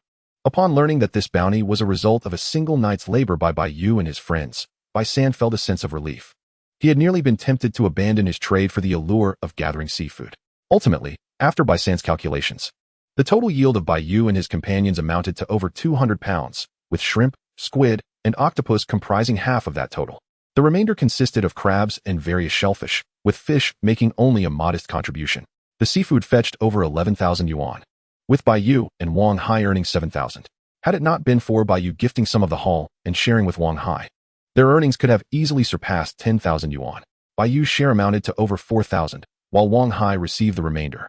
Additionally, Li Shui garnered over 2,000, and Bai Yu initially had 1,800 but received a supplement from Li Shui to reach 2,000. "Brother, I now have 2,000 yuan. I only need a few hundred more to buy a necklace for Mom. When shall we go to the shore again?" Bai Yu inquired, her eyes sparkling as she gazed at the cash in her hand. "Let us discuss that later. You didn't tire yourself out last night?" Bai Yu responded. "While I was initially fatigued, holding this 2,000 yuan has invigorated me. I feel I could endure another night." "Don't be foolish. Remember, you only have today off. Hurry home to rest. When the holiday arrives on October 1st, I'll take you with me to gather seafood," he advised. "Also, make sure to secure this money safely when you return home. We wouldn't want Mom to find it when you go back to school. That would be quite amusing." With Bai Yu's exuberant remarks ringing in his ears, Bai Yu playfully tapped her on the head and sent her home. Upon returning, Bai Yu and Li Shui gathered together, while Bai Yu led Wang Hai to his room for a gaming session. They naturally opted for mobile games, as Bai Yu's room only housed a computer, making it impossible for the two to play a computer game together. As for visiting the town's internet CAF, that was out of the question. It was the Mid-Autumn Festival, and the CAF would undoubtedly be overflowing with patrons, primarily children seeking entertainment. As evening approached, Li Shui's parents arrived to take her home, yet dinner was still enjoyed at Bai Yu's residence, where they shared a hot pot feast.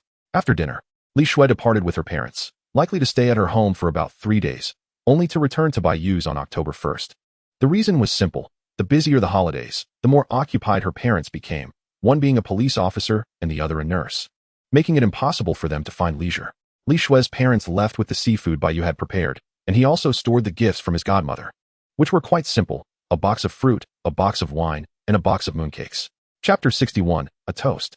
On the evening of the Mid-Autumn Festival, Bai Dad did not dine at home, but returned at 10 o'clock. After all, it was a rare occasion for a family reunion, and the restaurant was bustling with guests. As the head chef and kitchen supervisor, he had to remain at the establishment. Once Bai Dad returned, the family of 4 gathered in the courtyard to gaze at the moon for a while before retiring for the night, having stayed awake all night prior. Both Bai Yu and Bai Yu found their morning slumber insufficient, and as night fell, fatigue began to set in. The following morning, Bai Yu was roused from his slumber by his sister Bai Yu around 6 o'clock, obliterating his hopes of sleeping in. The reason for her insistence was straightforward: she needed a ride to school. Bai Yu and Bai Yu attended the same high school in the county, with Bai Yu typically boarding at the school. However, as yesterday was a holiday, today's return to class necessitated her arrival before the first bell rang. Traditionally, Bai Dad would handle this duty, but since Bai Yu was home, it fell upon him to escort her. Before he could fully awaken, Bai Yu had already tugged him from bed and ushered him into the bathroom. "Hurry up with your morning routine. If you take any longer, I'll be late. I'll be waiting for you downstairs." Bai Yu, still in a daze, brushed his teeth and stumbled down the stairs, bewildered as he mounted the electric bike. As he exited his home, the salty sea breeze invigorated him, truly reviving his senses. "Are you hungry? Should I take you for breakfast before heading to school?" "Brother, we can just buy something at the school gate. There are plenty of breakfast vendors there. Those options are subpar. I'll take you to a delightful breakfast spot where they serve everything you could desire." "Everything? Is that truly a breakfast place?" "Brother, you better not be deceiving me. I'm not easily fooled. Rest assured, I have never misled you. Just trust me on this, and if you're unsatisfied, I'll give you 100 yuan for snacks. How does that sound?" "Deal." Having struck an agreement with Bai Yu pedaled his electric bike toward the school, veering into a small alley as they approached. After maneuvering through a few turns, they arrived at the entrance of a breakfast shop named Walnut Breakfast. Bai Yu dismounted and entered with Li Shui to pay. The breakfast establishment Bai Yu chose was adjacent to an elementary school and operated on a self-service model, exclusively serving breakfast. They offered an array of breakfast options from all over the country, such as spicy soup and lamb soup from the north, and dumplings and steamed buns from the south. The dining fees at their family establishment are set at 15 yuan for adults and 10 for children, allowing for unlimited food and drink. However, they firmly oppose wastefulness and refuse to permit takeout after meals. At this breakfast shop, Bai Yu's favorite dish is the vegetable pancake, a typical northern breakfast item that differs from the jianbing guozi. This particular pancake utilizes a greater amount of dough and is filled with an abundance of vegetables, leaving one satiated after consumption. For an athletic individual like Bai Yu, this breakfast is undoubtedly an excellent choice. "How's that? I didn't deceive you, did I? The breakfast here is quite substantial, isn't it? Feel free to take whatever you desire, as long as you can finish it. Just remember not to waste," Bai Yu said before entering the restaurant and making his way directly to the pancake vendor. "Master, could you please prepare a vegetable pancake for me, with 2 eggs, some ham sausage, a bit more chili, and an extra cake?" "Thank you. All right, please wait a few minutes. It will be ready shortly." After placing his order, Bai Yu did not depart, but instead stood and watched the master prepare the pancakes. Sometimes, simply observing the master at work can be a delightful experience, even if one is not consuming the pancakes. When Bai Yu eventually brought the freshly made pancake to Bai Yu, she had already finished a steamer of soup dumplings and a cup of soy milk. "Brother, is that vegetable pancake delicious? Could I have a taste?" "If you wish to eat, you should have ordered your own. What does it mean to take from mine? If I share with you, I won't be full myself. I'm not saying I have a small appetite. I simply can't finish 2 large pancakes like yours. If I can't finish it, that would be wasteful. So just let me have a little taste." "Fine, fine. I'll tear off a piece for you." Under Bai Yu's persistent insistence, Bai Yu reluctantly tore a piece from his pancake and handed it to her. Moreover, he offered her the middle section, where the oil content is highest, the vegetables most plentiful, and the flavor most delightful. Observing Bai Yu devour the pancake in mere bites, he noticed her pitiable expression, which was all too clear. She wanted more. "I'm telling you, Bai Yu, don't be too greedy. This is my breakfast. If you want more, just ask the master yourself. Why do you always have to take from me?" "Brother, I have class soon. The one just made is too hot to eat. But the temperature of yours is just right. Here, take it, quickly eat it, and then head to school." By the time Bai Yu returned home, it was already past 10 o'clock, and both his parents had left for work, leaving him alone in the house. No, that wasn't entirely accurate. There was still one person waiting for him at his doorstep, Wang Hai. Brother Yu, where did you go this morning? Why didn't you call me? Ah, don't even mention it. I was dragged out early by my sister, who insisted I take her to school. I rode my electric bike all the way to the county. And just look at my hair, the wind has completely disheveled it. As he spoke, Bai Yu adjusted his hairstyle in the rearview mirror of the bike. Oh, you went to the county so early? All right then. By the way, are we still going for a run today? Of course, it's the same as before. Even if we do nothing else, we can't neglect our training. Wait for me a moment. I'll go upstairs and change into my workout clothes. I'll be quick. Then Bai Yu returned to his room, changed into his athletic attire, donned a weighted sandbag, and set off toward the beach with Wang Hai. At 11:30 that morning, Bai Yu's uncle called him, inviting him over for lunch and planning to take him out to see the mangroves in the afternoon. Initially, the call was intended for Bai Yu's mother, hoping the whole family would join him for a meal. However, she was at work that day, Bai Yu was in class, and Bai Yu's father was also at his job. The only one left at home was Bai Yu, so the call was redirected to him, suggesting he come alone to eat rather than spending money on food outside. Naturally, Bai Yu readily accepted the invitation but inquired whether he could bring Wang Hai along to see the mangroves. His uncle agreed, as accommodating one more person was not an issue. His small boat could easily handle 3 passengers. Upon arriving at his uncle's house, Bai Yu found that lunch was already prepared, awaiting his arrival to commence the meal. Little Yu is here. Come, sit down and try your aunt's cooking. Although it may not match your father's expertise, it should still be quite good. Uncle, why compare aunt's cooking to dad's? After all, he is a professional. Hello, Grandpa. How is your health? Oh my, such a lavish spread for lunch today. It seems I am in for a treat. Thank you, Aunt. At his uncle's invitation, Bai Yu sat next to him. The gathering for lunch was quite large, including his uncle's family of 4 and his grandfather, while his grandmother had unfortunately passed away. Normally, he would sit beside his grandfather, but the latter had a penchant for drinking, particularly strong liquor, and Bai Yu, unable to handle such spirits, opted to sit next to his uncle instead, leaving the drinking to his cousin. Despite his best efforts, Bai Yu could not escape entirely. He ended up having a small glass of liquor, enough to satisfy his grandfather, who let him off after that. The amount was modest, roughly 2 ounces. After finishing lunch, Bai Yu sank into a state of relaxation, truly lounging on the couch at his uncle's house, and promptly fell asleep. When he awoke again, 2 hours had passed. Little Yu, perhaps you should wash your face. Your complexion is flushed, resembling a monkey's backside. At that moment, Bai Yu felt somewhat disoriented, his head was slightly heavy, and his face was warm, an unmistakable sign of having drunk too much. However, this shouldn't be the case. While his tolerance for alcohol was not particularly high, it was certainly not abysmal either. Usually, during social gatherings, he could drink beer by the bottle without issue. What had happened today? Had a single glass of liquor truly knocked him out?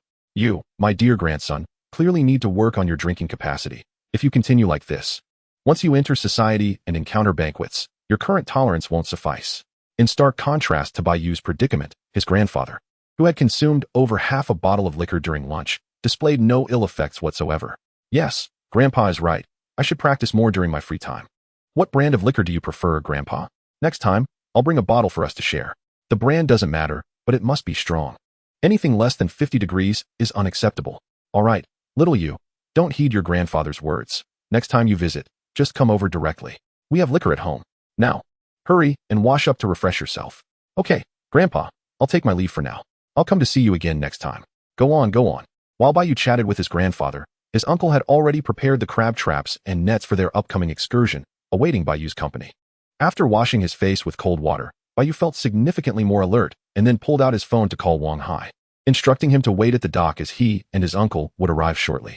With everything in order, Bai Yu's uncle hopped onto their tricycle, while Bai Yu settled himself in the cargo area, and they set off toward the dock.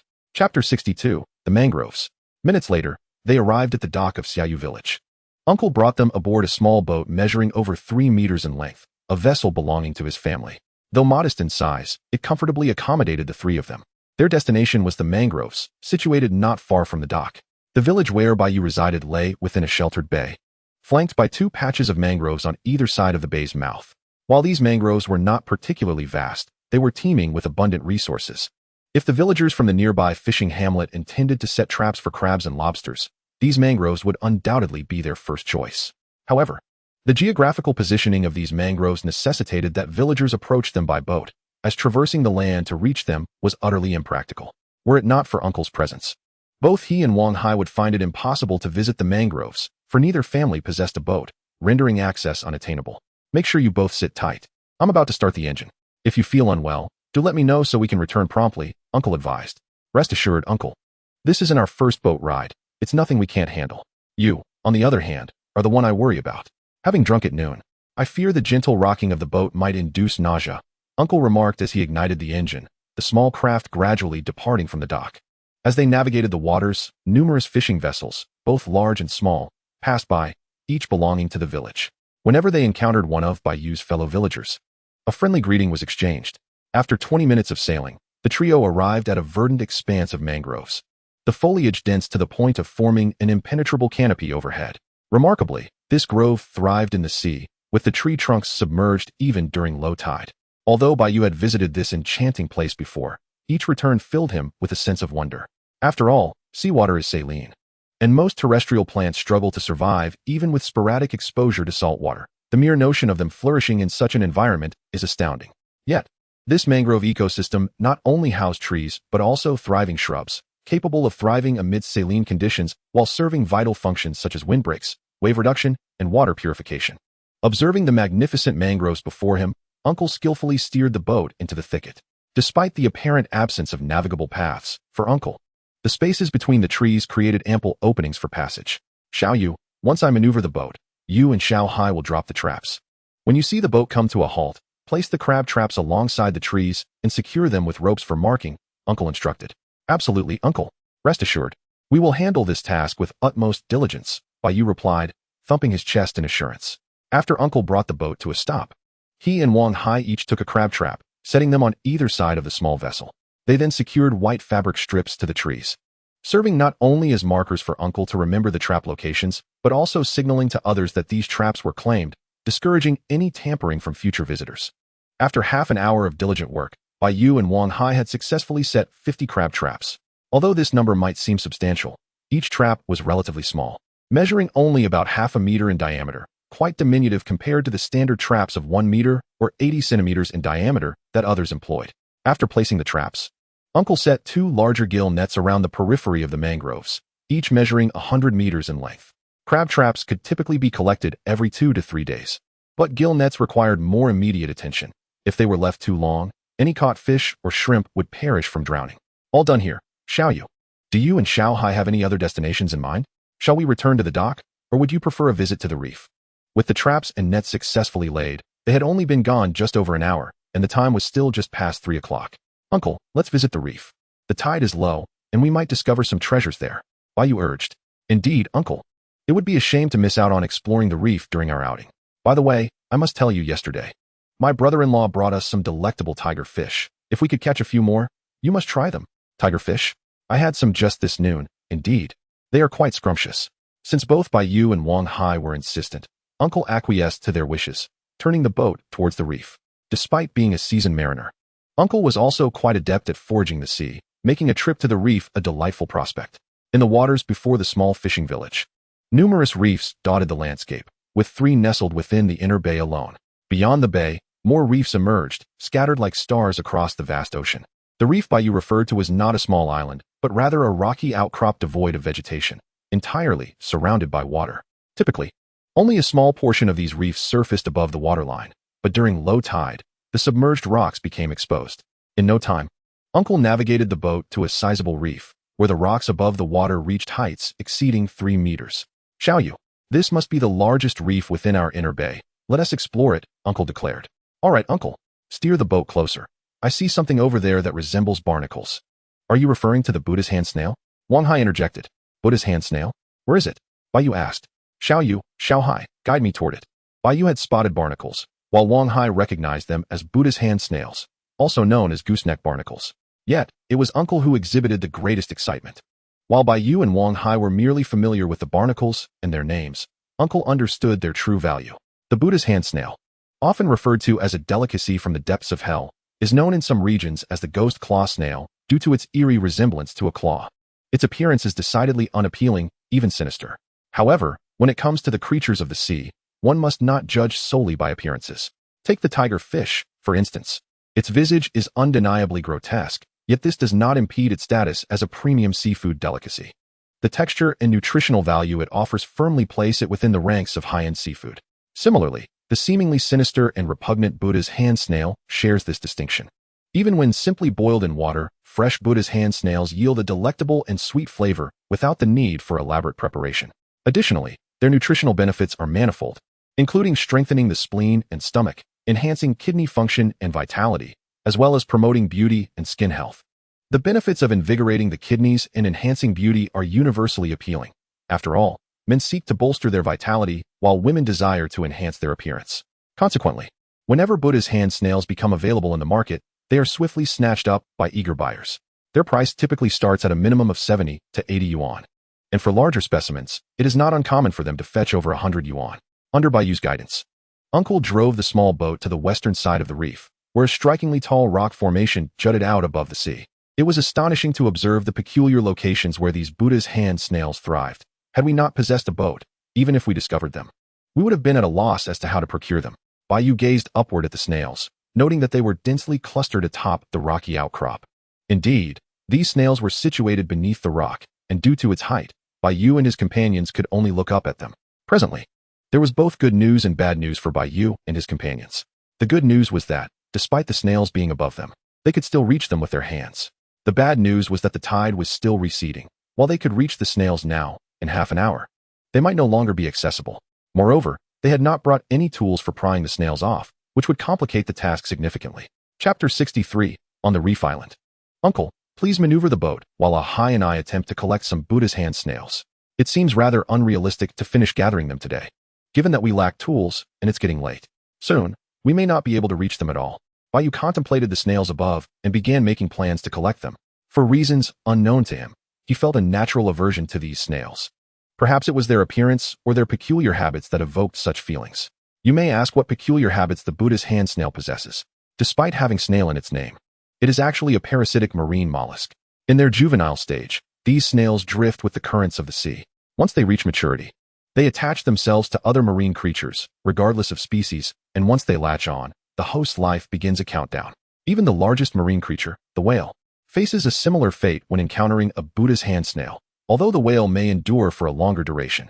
Attempting to harvest the snails from a boat while they cling to the rocky surface is no simple task, even with tools. It would prove challenging for Bai Yu and his companions. The small boat swayed upon the waves, making it difficult for Bai Yu and Wang Hai to maintain balance, especially as they needed to look upward to reach the snails. This precarious position made it hard to exert force without causing the boat to rock excessively. At this moment, Bai Yu and Wang Hai positioned themselves, one at the bow and the other at the stern, distributing their weight as they reached for the snails. The technique for harvesting the snails was not merely to pull them off. Rather, they needed to grasp a snail and gently sway it side to side to loosen its grip from the rock before attempting to extract it. Collecting Buddha's hand snails resembled pulling up radishes, though the challenge lay in their current circumstances on the boat. 5 minutes later, Bai Yu and Wang Hai managed to collect a handful of Buddha's hand snails, after which they prepared to cease their efforts. Brother Yu, I can't go on any longer. This is exhausting. Holding my head up for so long is making my neck sore. I can't withstand it any longer. Indeed, it's not just the strain on the neck. Working while looking up causes dust to fall into our eyes, which is genuinely bothersome. Uncle, do you have any good ideas? Bai Yu and Wang Hai took turns massaging each other's shoulders and necks to relieve their muscles, then turned to their uncle for advice. Little Yu, asking me won't yield any new solutions. The best approach would be to return early tomorrow when the tide is higher, making it easier to collect the snails. For now, let's just leave it be and find a place to explore the island. Uncle glanced at the snails above and suggested they first disembark before considering the snails further. As they gazed at the snails they could only admire from below, Bai Yu felt as though he was passing by a significant fortune. The quantity of Buddha's hand snails visible from their vantage point was indeed impressive, by mere estimation. There were at least 10 pounds, and each snail was of considerable size, measuring around 5 centimeters. At such dimensions and quantities, selling this batch for 1,000 or 1,800 yuan would pose no issue, provided, of course, they could first collect the snails. Otherwise, they would remain like Bai Yu and his companions, merely lamenting the missed opportunity. Subsequently, Uncle navigated the small boat around the reef, searching for a suitable landing spot. Accessing such reefs in the sea is not as simple as merely touching one's lips together. Unless one is prepared to remain on the reef until the tide rises, it is essential to find a suitable landing point, ensuring that even as the tide continues to recede, the boat can be easily maneuvered back into the water. In this regard, Uncle was quite adept. quickly locating a gentle slope that would allow Bai Yu and his companions to disembark while ensuring that the boat could still be easily launched back into the sea during low tide. As the trio set foot upon the island reef, they dispersed to explore the resources available. Though this reef was the largest within the inner bay, its size was still quite limited. The visible area above the water stretched roughly 100 meters in length, with an irregular width that barely reached 30 meters at its widest point. Even as the tide continued to recede, the area of this reef would remain distinctly constrained. 15 minutes later, the three of them returned to the spot where the small boat was anchored, each carrying different items in their hands. Among them, the most remarkable was undoubtedly my uncle, who dexterously wielded a lobster in one hand and a large crab in the other, commanding a legion of shrimp and crabs with an air of majestic authority. The highlight was that he had caught a splendid flower lobster, a sizable specimen that left Bai Yu enviously eyeing it. It is worth noting that just hours before the Mid-Autumn Festival, Bai Yu and his three companions had toiled for over 4 hours by the seaside without a single catch. Yet, they had barely just arrived at this spot, and my uncle had already returned with a magnificent flower lobster. The comparison was nothing short of infuriating. In addition to my uncle's triumph with the flower lobster, Wang Hai too had some success, albeit with a mere small green lobster, while the rest of his endeavors yielded nothing. In contrast, Bai Yu had gathered a bounty of sea conchs and scallops, even managing to procure 2 abalones, accumulating so many that he had to use his clothing to carry them back. In terms of sheer quantity, he had indeed captured the most. However, when it came to value, there was simply no comparison with the flower lobster. Brother Yu, the resources here are quite abundant. Look at how much we've gathered in such a short time. Just earlier, I spotted numerous crabs. Had I brought a bucket, I would not have let them escape. It was true, the seafood here was plentiful. Uncle, Wang Hai and I plan to come here early tomorrow for more harvesting. Will you be available to join us? Bai Yu glanced at the impressive haul of the three, confirming the richness of the resource and resolving to return the following day. I want to have time tomorrow. I need to go to the city. How about this? If you plan to go harvesting, I'll have your brother accompany you. All right, I'll find my brother tomorrow. Uncle, please let him know tonight, so he won't be out when I come looking for him. Yes, I'll speak with him shortly.